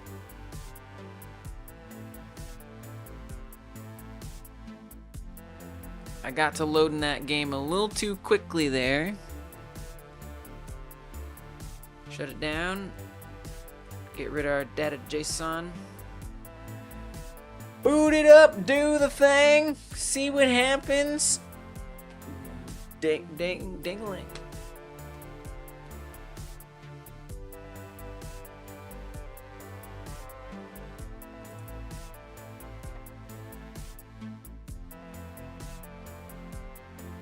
Alright, no skins unlocked.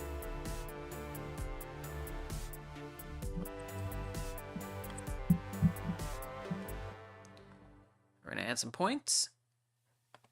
Let's do the classic 60. Go.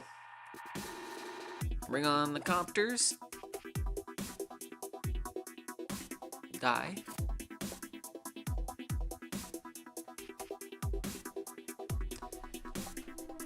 Right. We have to make the skin window visible.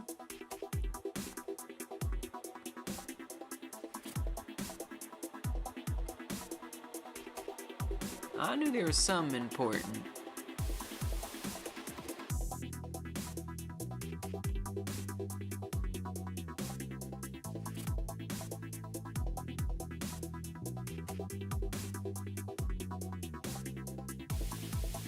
We want to say skins unlocked container visible true.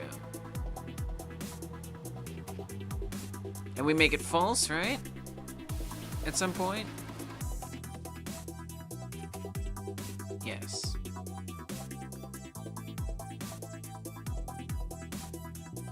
Okay.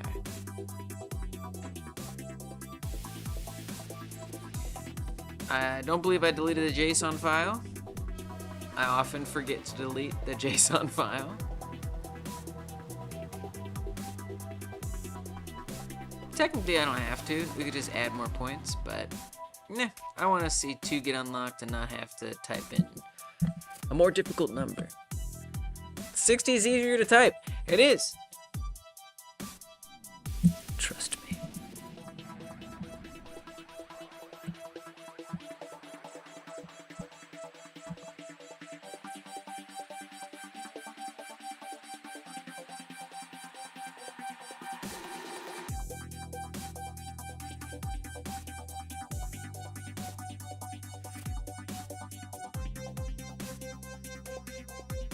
Okay.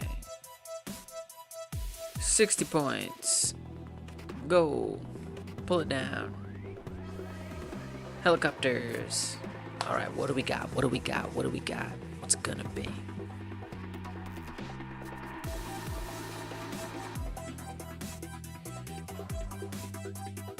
Alright, here's my problem with this. First of all, that looks bad. Don't do that.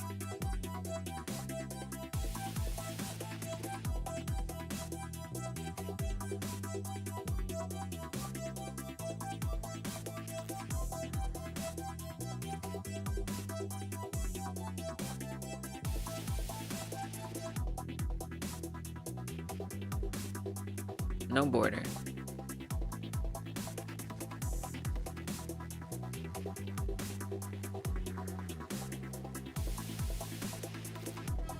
I don't even know if I'd recommend doing this blend.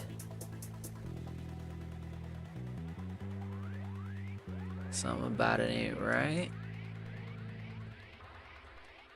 I don't know what it is, but it's something.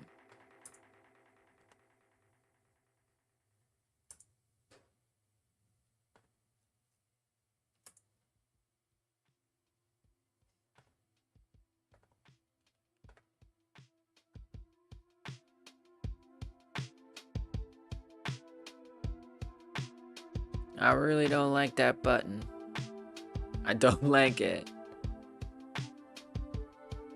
I don't like it one bit. We try having some smaller corners. Whoa, I like that. A little bit. Just a little bit.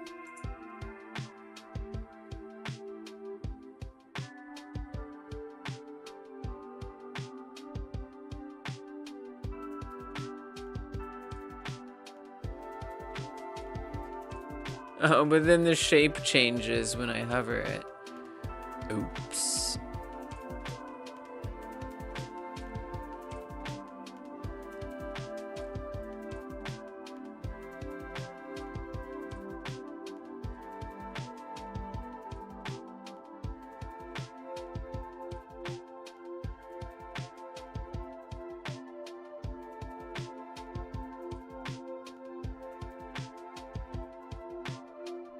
Corner radius 20 and then a couple 30s.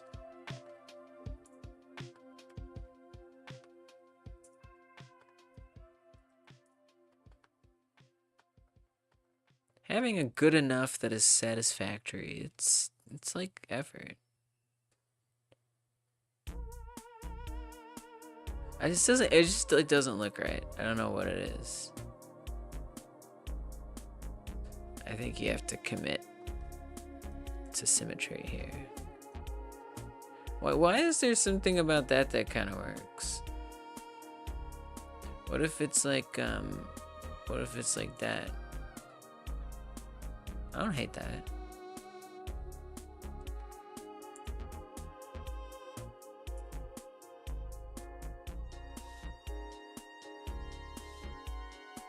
I almost wish it kind of went the other way. Hey, what's up, Timeless? Let's make this 30, that 20, this, so that way it kind of like goes with like the italics or something. I don't want to overthink it, but I want it to be like good enough.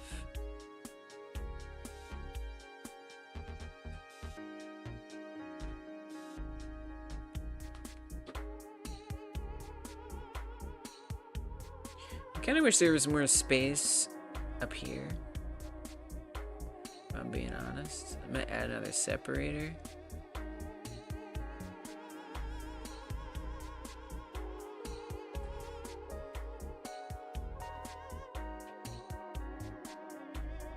What?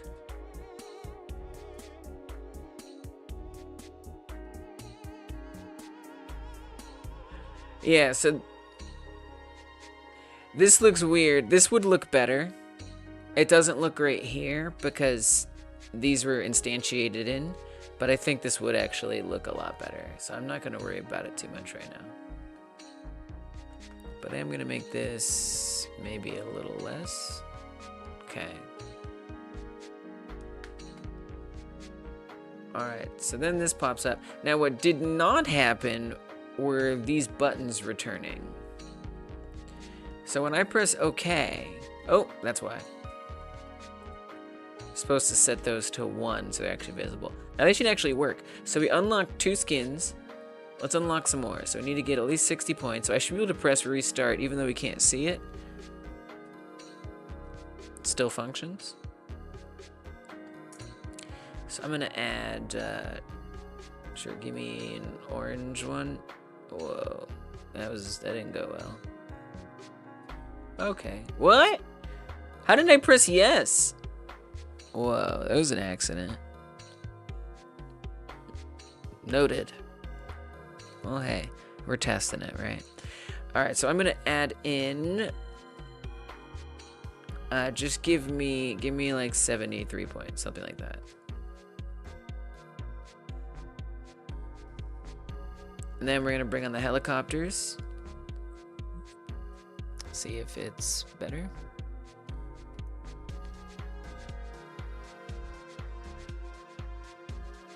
Nice. Now, something I don't like about this is that it covers up the progress bar. That kind of stinks, you know? I wonder if it is kind of doable to have the progress bar pause because we basically miss out. Because if you get one skin up, that doesn't, there was still 13 here that went up, and that just got missed. I don't know, I just think it's kind of a bummer. Like, I could have that window pop up here or something. Something about that I don't like. I don't know. Overall, it did pretty good. I think the notion of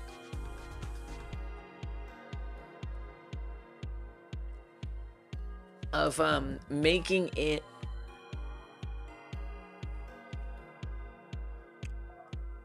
pause the progress bar is possible if challenging, but maybe not. So the increase progress bar and number tween situation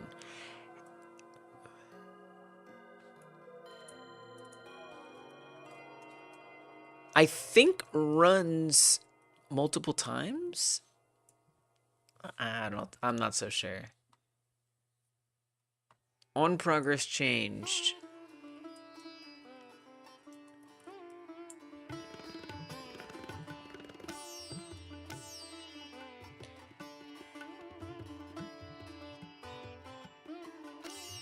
Whenever the progress bar value changes, on progress changed runs. Yeah, I think that only happens.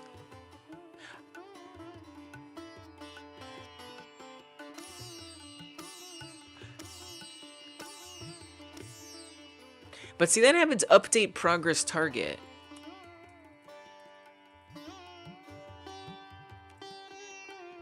On game over, update progress target.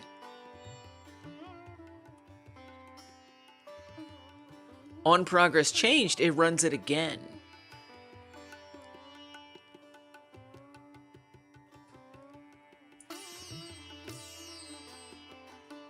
So, like, it does make me think.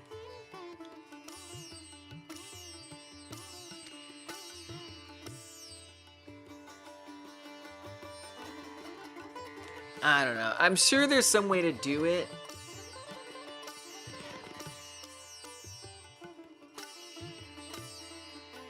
I wonder if we could say, what if we wait? What if we wait until the progress bar is done updating, and then it shows updated skins, right? Show the unlock skins message.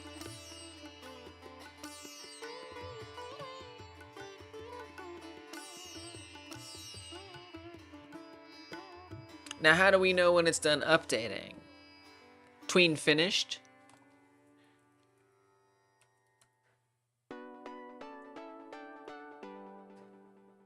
Do we have that for the tween method?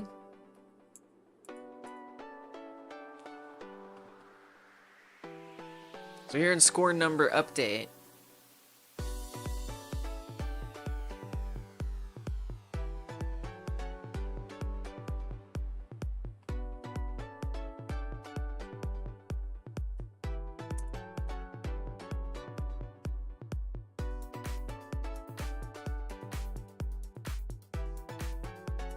we could say tween number finished, or await tween number finished, and when it's finished, do the skins check.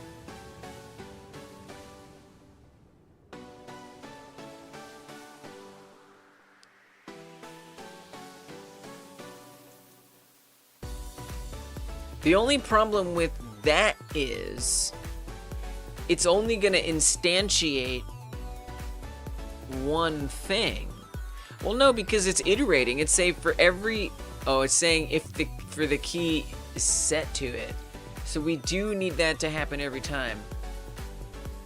Well, then that has to be a separate function.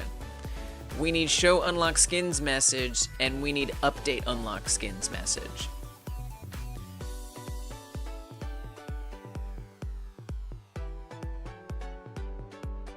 I'm just saying.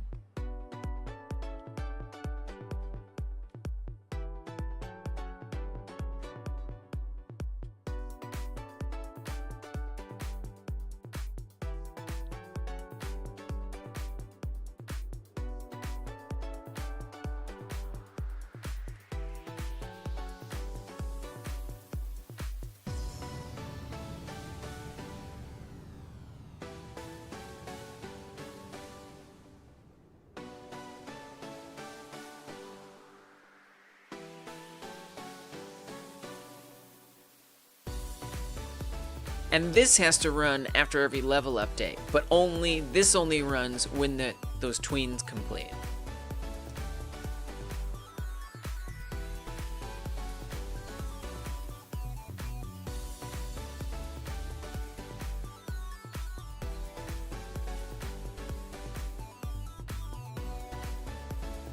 Update unlock skins message here.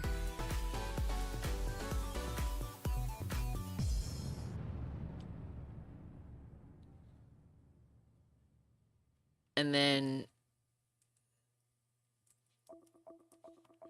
when those tweens finish, show unlock skins message.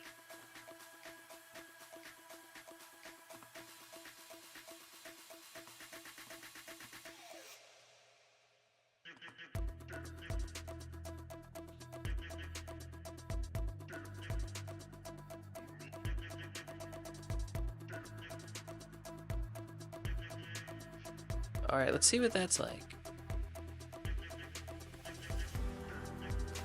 I'm gonna delete my save file.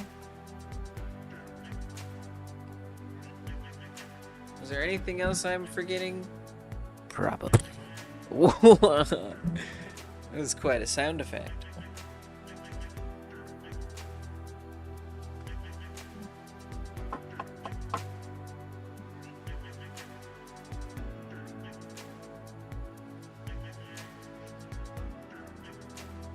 Ready, let's go.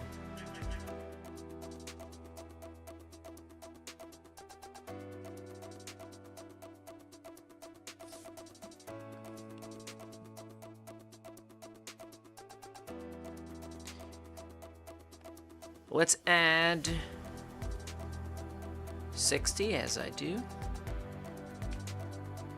Bring on the copters. Let's see what we got.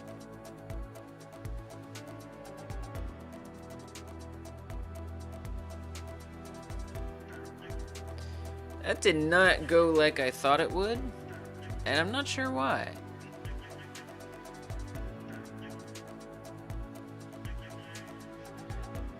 Does this update, does this run multiple times? Oh, I think this does run multiple times.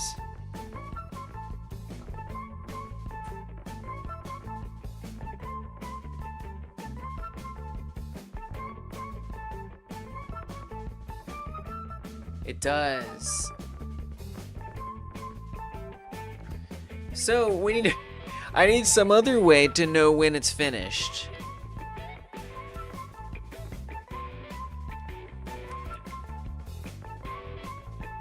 All right then.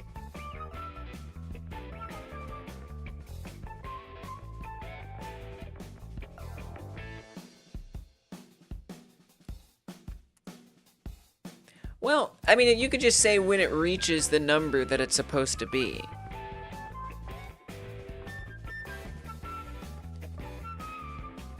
How do I know that?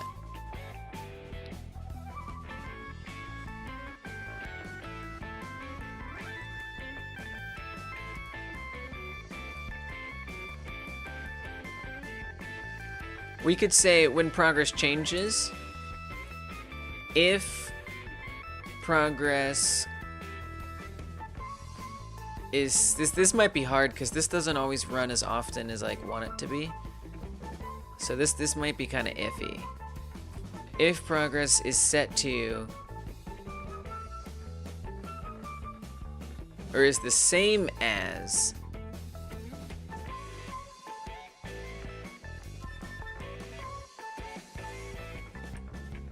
the current value.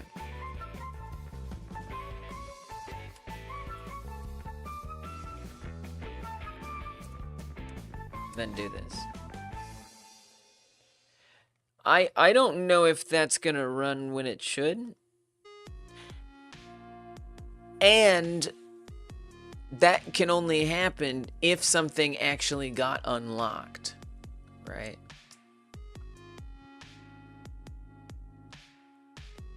So we could even say skin label added. I mean, we do have that check if skin unlocked, unlocking a skin true. So that would probably be better.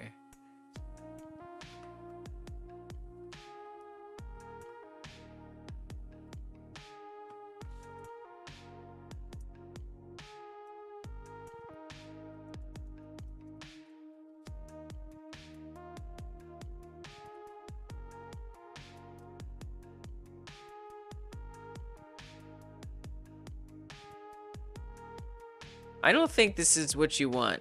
I think these are the same things. I think you want this to be... How does it know what the target should be?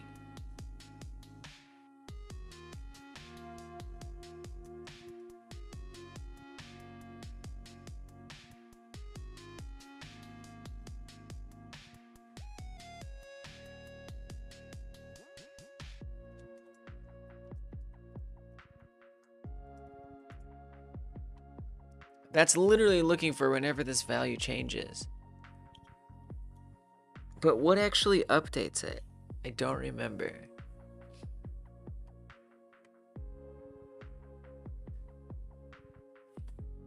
I hate this code. This particular one is just kind of a beast.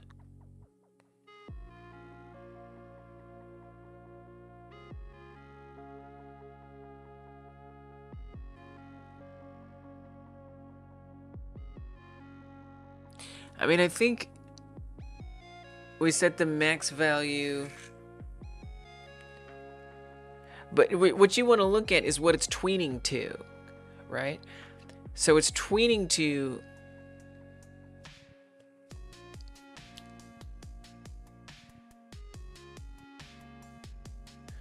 from... No, I'm confused. Increase progress number to game over progress skins value. I'm so confused. So much here is just like not really well written. Like readability wise.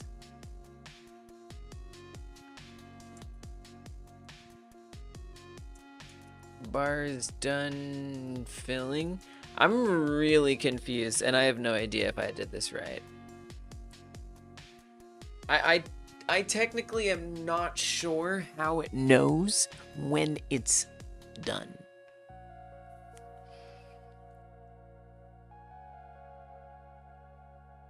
I don't know exactly where that data lies.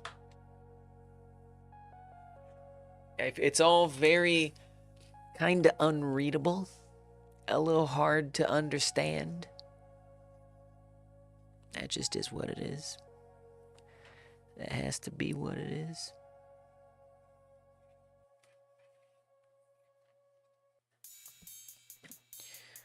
All right.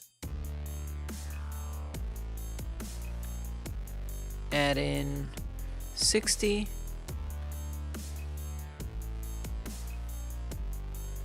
Copters. Bring down the menu. Nah. That was very wrong.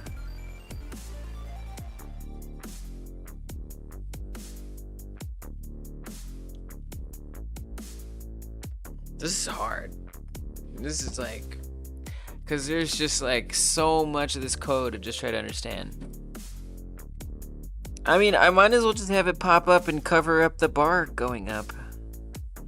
Wow, I really wish there was a way to know when it was done. I wish that so badly. Or I wish I could easily determine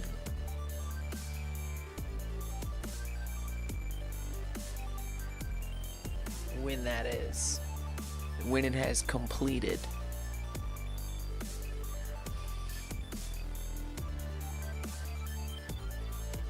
But I'm not really sure how to do that. Given the information that I have available to me, which is very hard to parse, unfortunately.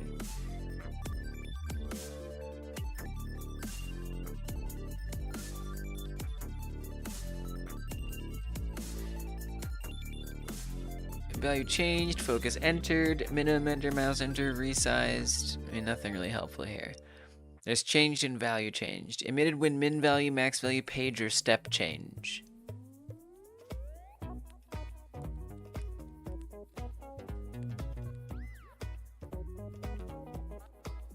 Emitted when value changes.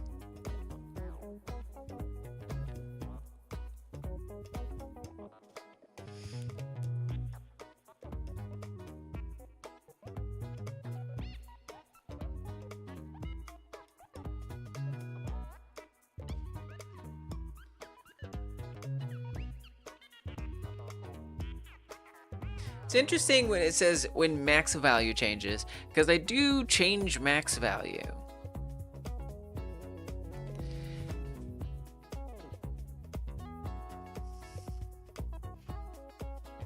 And if... So when max value gets updated...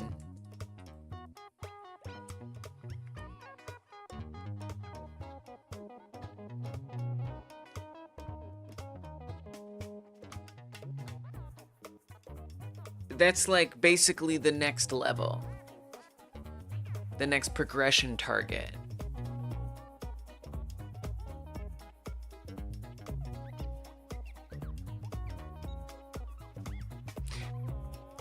But again, that happens one after the other. It's not like an easy thing to like calculate.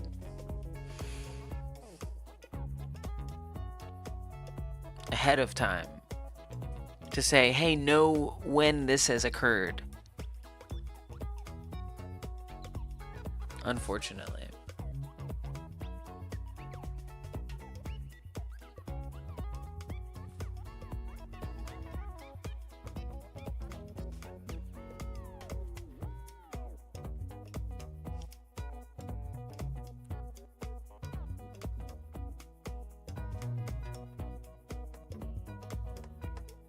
Yeah, there's some really goofy things I could do. Like, if the progress bar hasn't changed in a certain amount of time, then it must be done. I kind of hate that.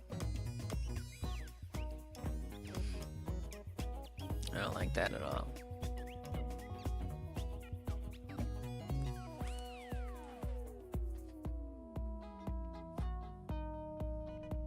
So, I mean, I guess I just have to be okay with it blocking the progress, or find some way to fit it around the progress is still visible, or show the progress somewhere else or something.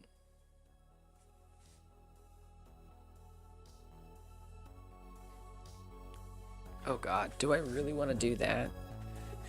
Do I? Make another progress bar? I mean, you know, it's not an option. It's really not an option.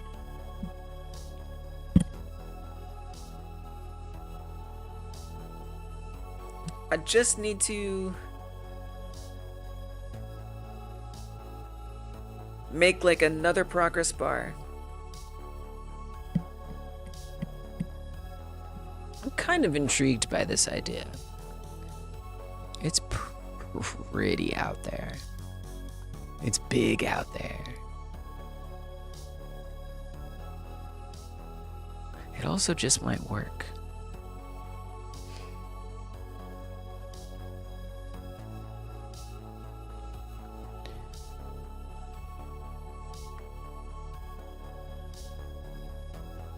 It could literally just be the bar itself. I could try just copying just the bar.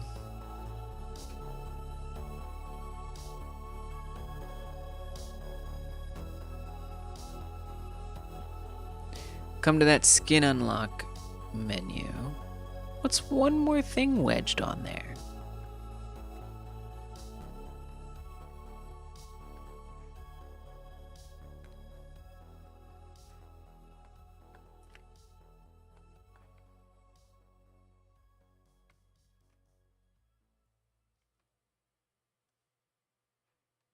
Whoa.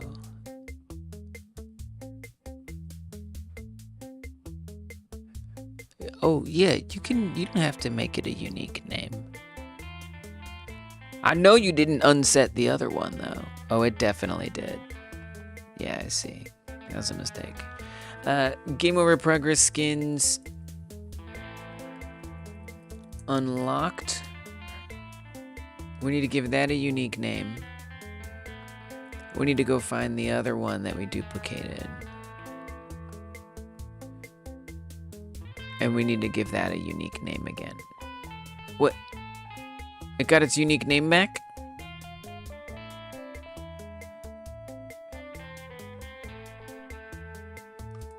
Are you quite sure? Don't mess with me.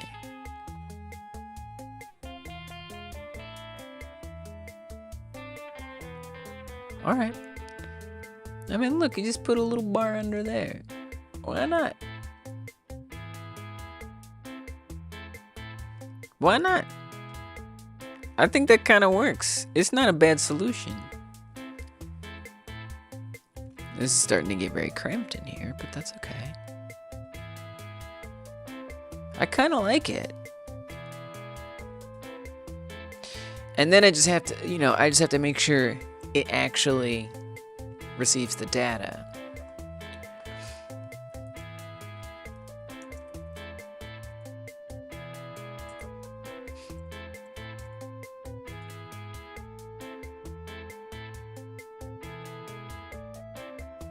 So let's just make another one of these. We have the same thing, but this time it's the unlocked version. And everywhere we do this, game over, progress, skins. That's a lot of places.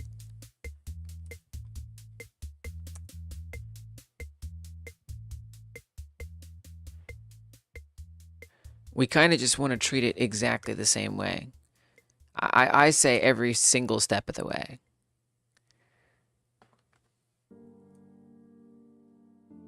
Well, we actually don't need to do it here. Not here. This is the one place we actually don't need to do that. If truth be told. Because this is just calling a function. Okay, but here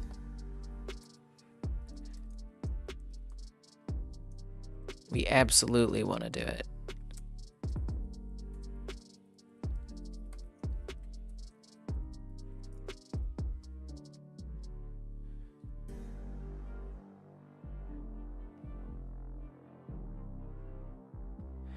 Here, we just run another tween. Except this time, it's on unlocked. Same thing here. Another tween, but it's on unlocked. And we just gotta do that everywhere. Update this max value, except for unlocked. I think that's a pretty good workaround. We don't need to check that. We do want to update this. This resets it back to 0 after it fills.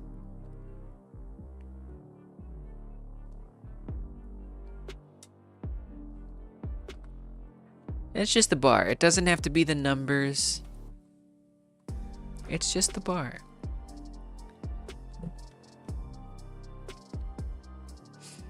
That's it.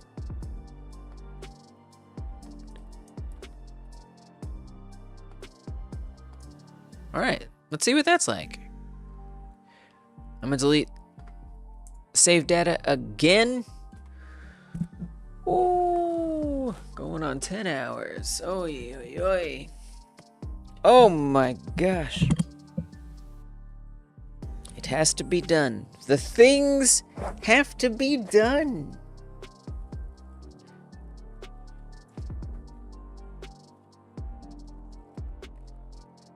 I am so ready. I'm glad you asked, Harvest Earth.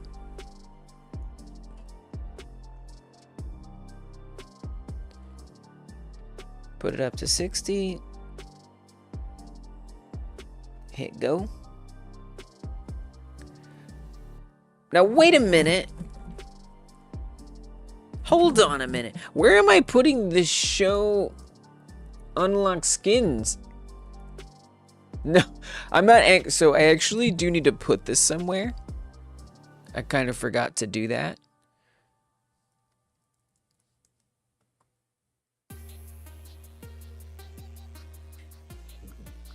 Whoops.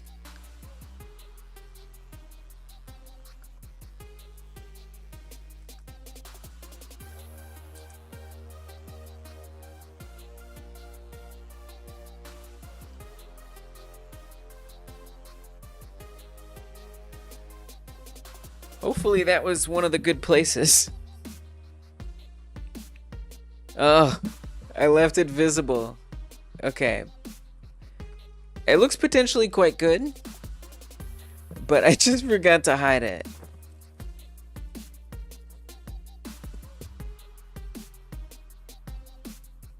And we want that continue button to be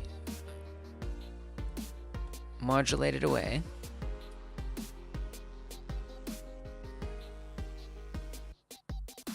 And we want this to be hidden.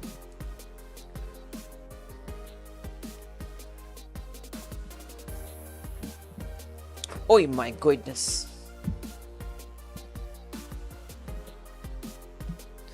It's fun! I've been really tired today, guys, and I know it shows. I know it does. It's been a hard couple weeks.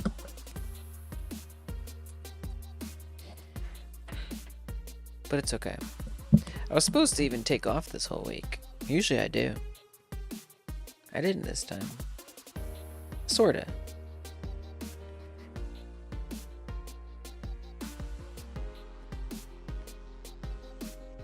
We were supposed to like go to some kind of holiday thing. That didn't happen.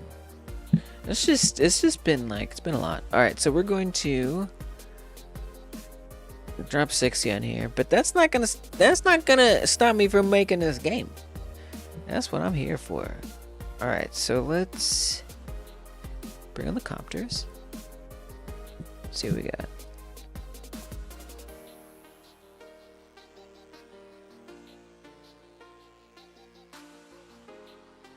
Nice, it's pretty good. I mean, it's not bad.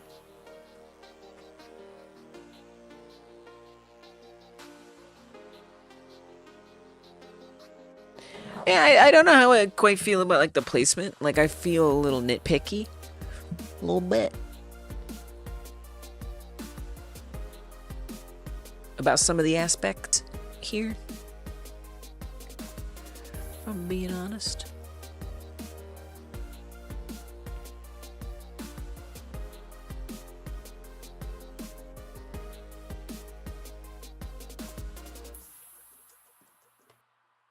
There's some things about it I don't like.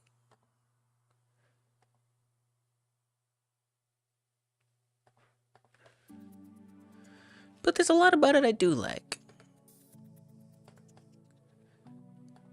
I think it's a little overwhelming. There's kind of a lot going on here. Here, let's just restart.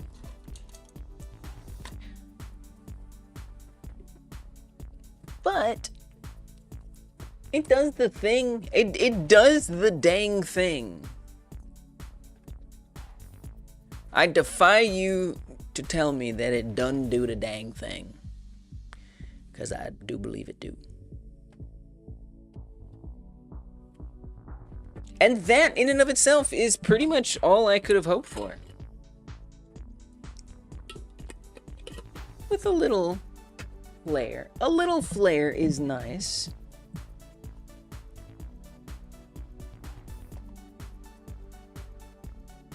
All right, let's add in 74.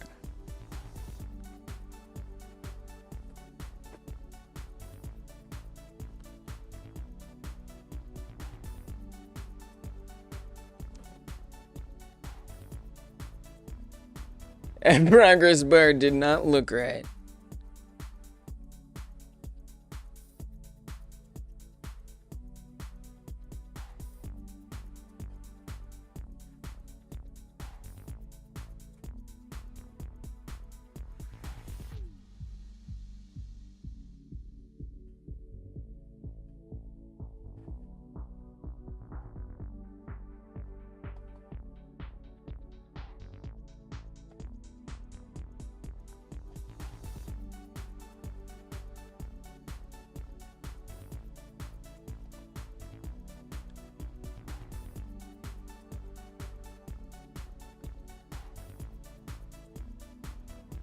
I'm a little bit confused.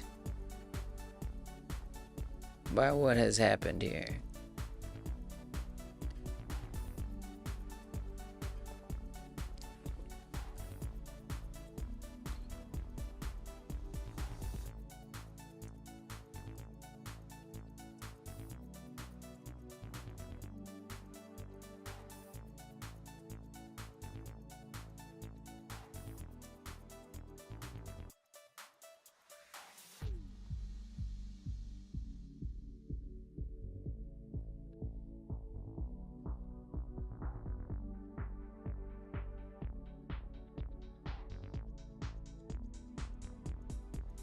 Just making sure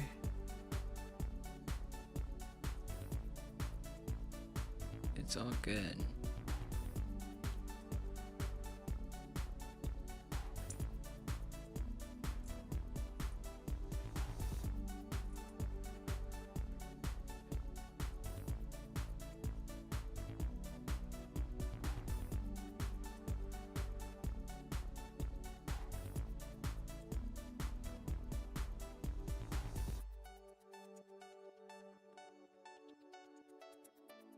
Huh. I mean, it looks okay. There was a couple oddities going on there. Like the order wasn't quite like how I left it for some reason.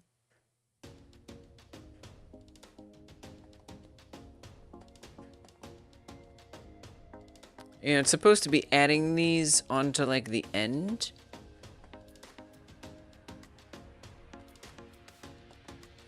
I mean, I'm pretty inclined to let it go at this point. Would really like to wrap it up.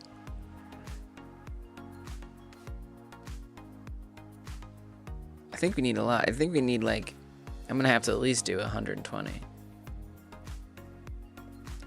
Because I think we've unlocked a bunch of things. We've also got a bunch of annoying prints everywhere to contend with.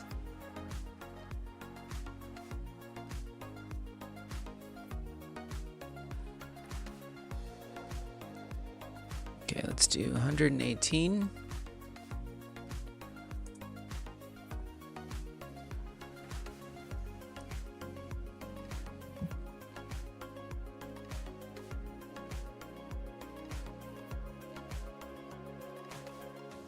There.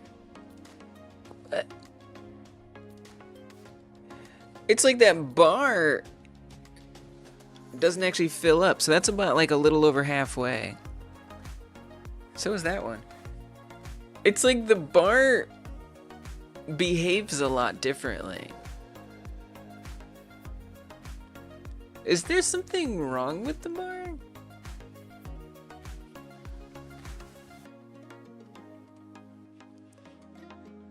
Now I need to check. I gotta check now. And the way that I would check is making sure show unlock skins doesn't happen.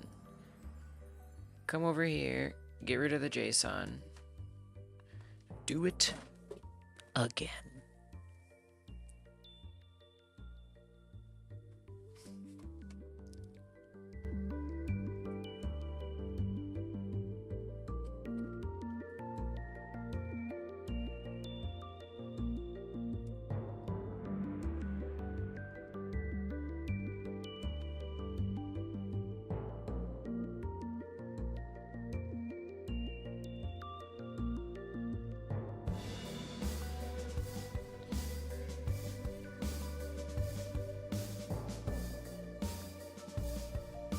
Okay, so this time the unlocks aren't gonna happen. I just want to watch the progress bar.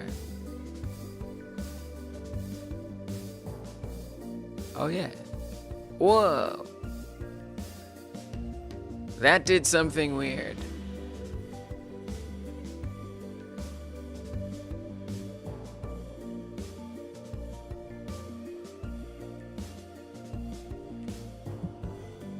Let me watch the replay. It was like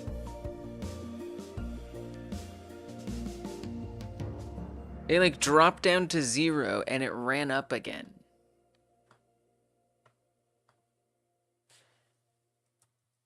That was not correct.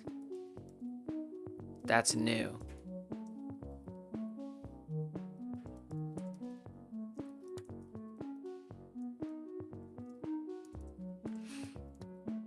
It would seem I have introduced a problem.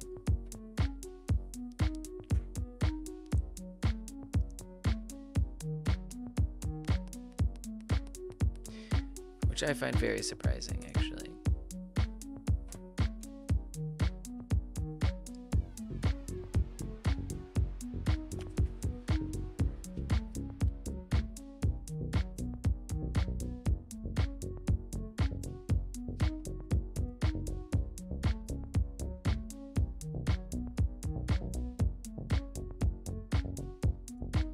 Wow, I don't know what that is. I'm very irritated. I'm very irritated. That's like a whole entire new bug. That's a brand new bug right there. I don't remember that bug at all. That one's new to me.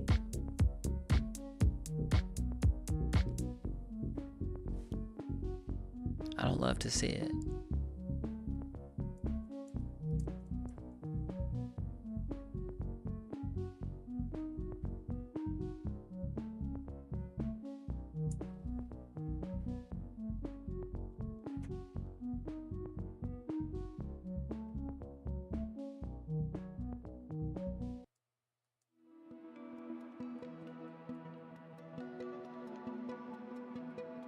Yeah, I genuinely have no idea why that would happen. Unless it had been happening all this time. And I just never quite noticed it. Maybe it's been happening. The only way that would happen is if the value was changing again.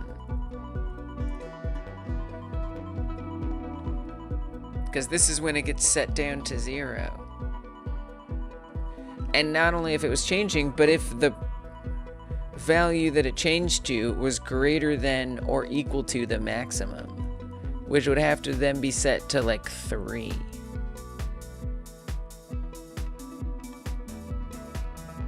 Which doesn't make any sense. And it wouldn't be.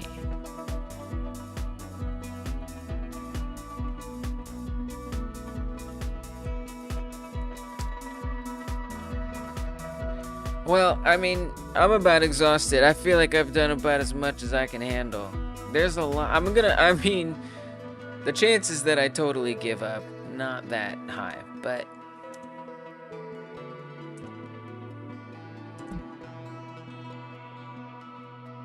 I'm feeling it. I've felt it.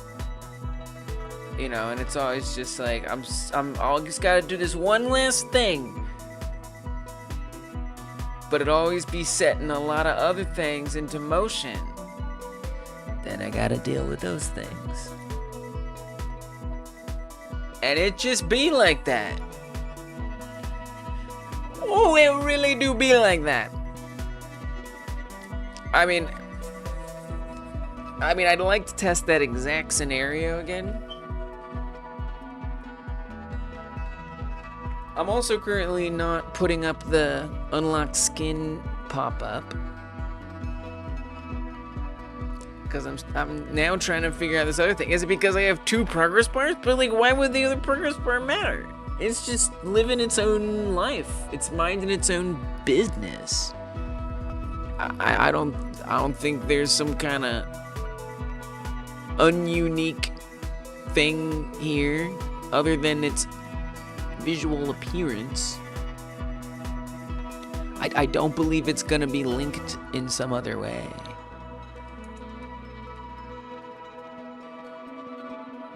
Right? So we need to get some more points.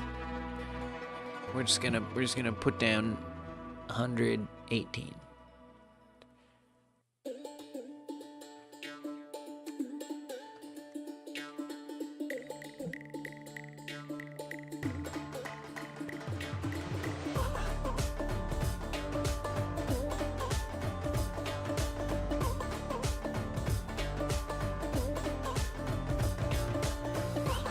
That appeared correct.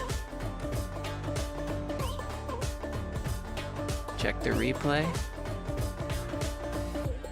And make sure I didn't miss something. Well, it did kind of end early. Is that this other progress bar, like, interrupting somehow?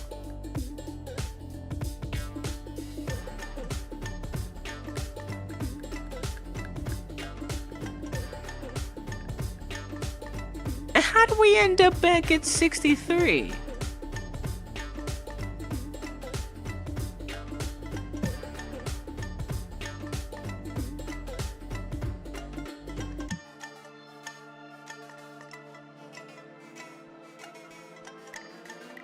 Yeah, it's this... No, it did the same thing again. It totally did the same thing again. It dropped down to 0. And it says the value reset is only happening one time. What? Dude, this is a whole entire new bug. How long has this bug existed?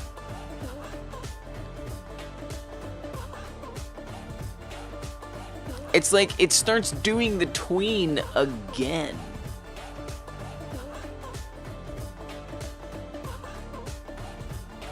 Wait, you named these tweens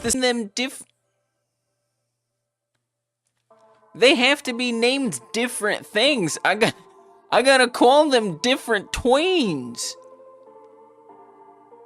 They ain't the same tweens, man. Them tweens is different. Okay. I think that might be the problem right there. I think these two tweens are like messing with each other. Okay. All right. I can live with that. That I can fix. All right. Put that in the trash. Now I kick back and I watch it work. Right? Right. Proceed. Proceed to be perfect. I'll wait. No, it's fine. I'll be over here waiting. Now, I still don't have the skin pop-up that we worked on showing up. But I just want to make sure that this problem is resolved. It makes way too much sense. It has to be. This is like literally exactly what I would expect to happen by not having a uniquely named tween.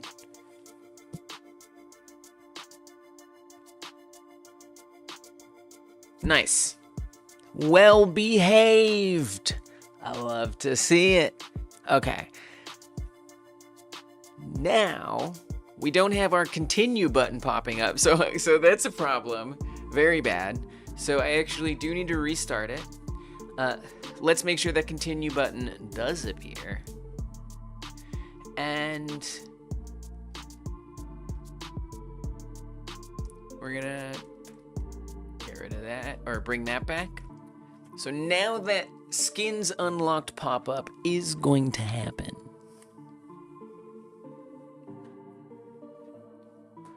And hopefully we won't experience any confused tweens. Hopefully I am in kickback phase and appreciate the labor, the absolute and utter labor that was done today.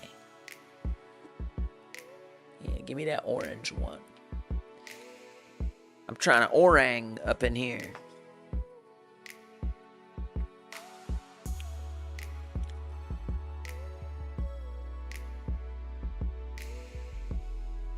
Okay. We're gonna do 118. Bring on the firing squad. End me.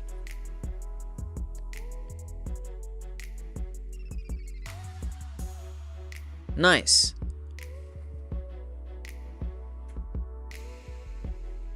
I think it's a little overwhelming. Like it's like like there's a lot going on. like aesthetically, it's not my favorite.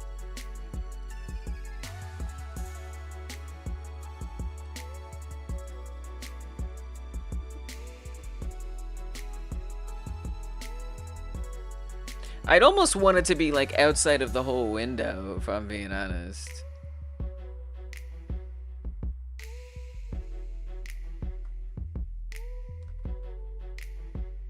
You're not really gonna try that, are you?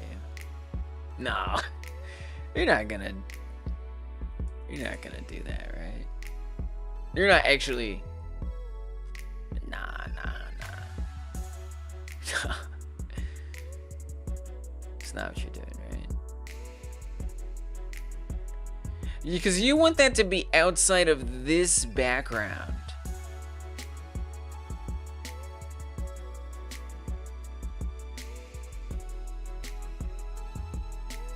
Which means that needs to be into a node. Why am I doing this? Why am I doing this? Why am I not stopping? I thought we were kicking back. Celebrating the victory, right?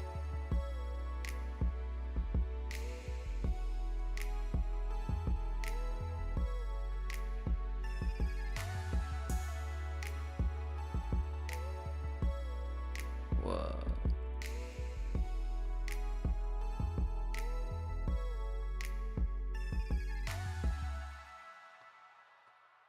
Yeah, that looks pretty bad.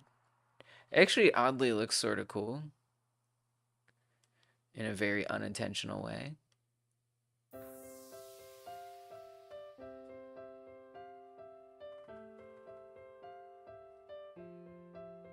Are you sure you want to go out like this? Is this really where you want to take this?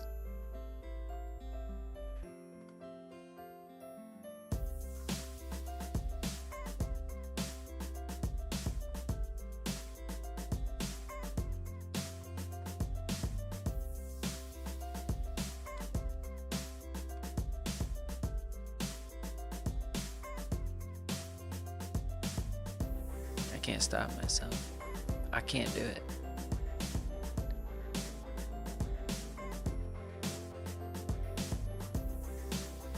Yeah, I mean, it looks all types of wrong.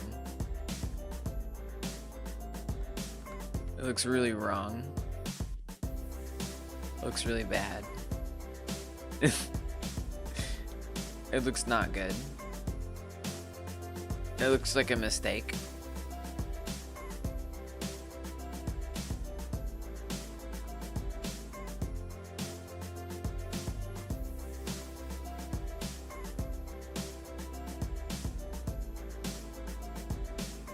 And then what happens if this grows?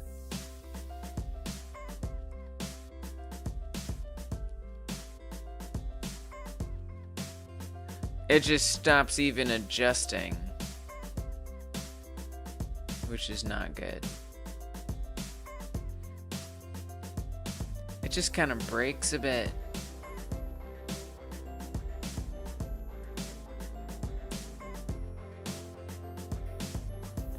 That actually makes it a little better.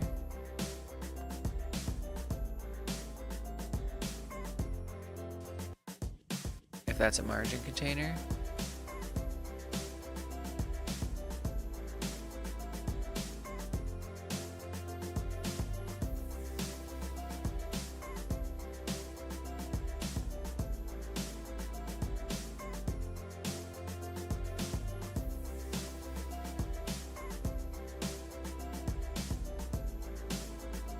Wow, this looks nuts. Alright, and so then what happens like now if you add more of these? It's not bad. I'm a little afraid about what I've done here today.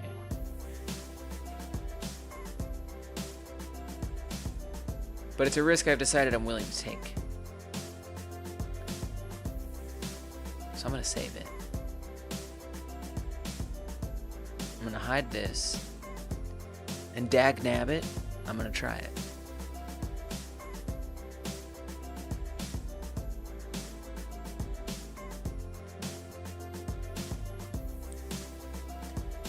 I wanted to look. I also have too many separators in here. I accidentally put too many separators. Get rid of them. Get rid of them. Do it now.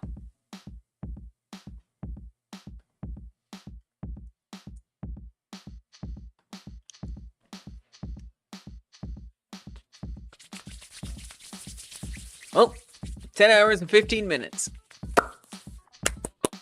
I did not get a lot of sleep last night, and I'm not getting a lot of sleep tonight either.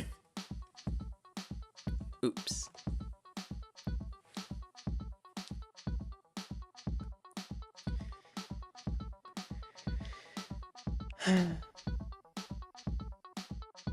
I like trying to make games. A little too much. And I'm slow. I'm a slow person, man.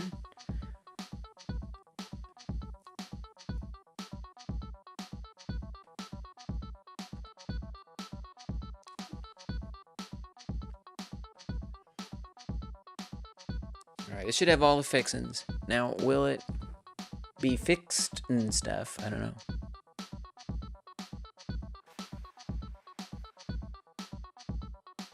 That was bad. It was a little, it's a little jarring. You know what I'm saying? There's a lot of like, huh? Oh. I think there's a lot going on. I'm gonna watch the replay again.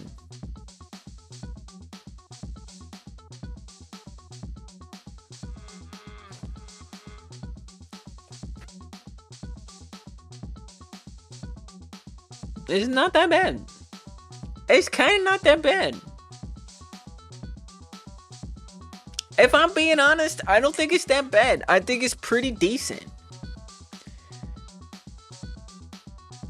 So I think I feel at long friggin' last ready to call this. Woo! This has been a day. Today my goal was to set up a nicer way to be able to select skins. So that way it's obvious which skin you, the player, chose. Right now you don't see a lot of skins, but you do see that it's kind of hard to choose the one you want. Like I'm trying to get that orange one. Oh, what if I click the wrong one? Dang it. That's okay. We can say I'm not ready yet. Try again. Oh, I still clicked the wrong one. Then we can hover these. This is all set up today. We can hover these. Now, I know we do have a little bit of a problem where that yes accidentally gets hovered. The button's a little large. So, yeah, there's some imperfections to soften, some hard edges there to smooth out. But we can make sure we pick the skin that we actually want, start the game, and go forth and be that skin.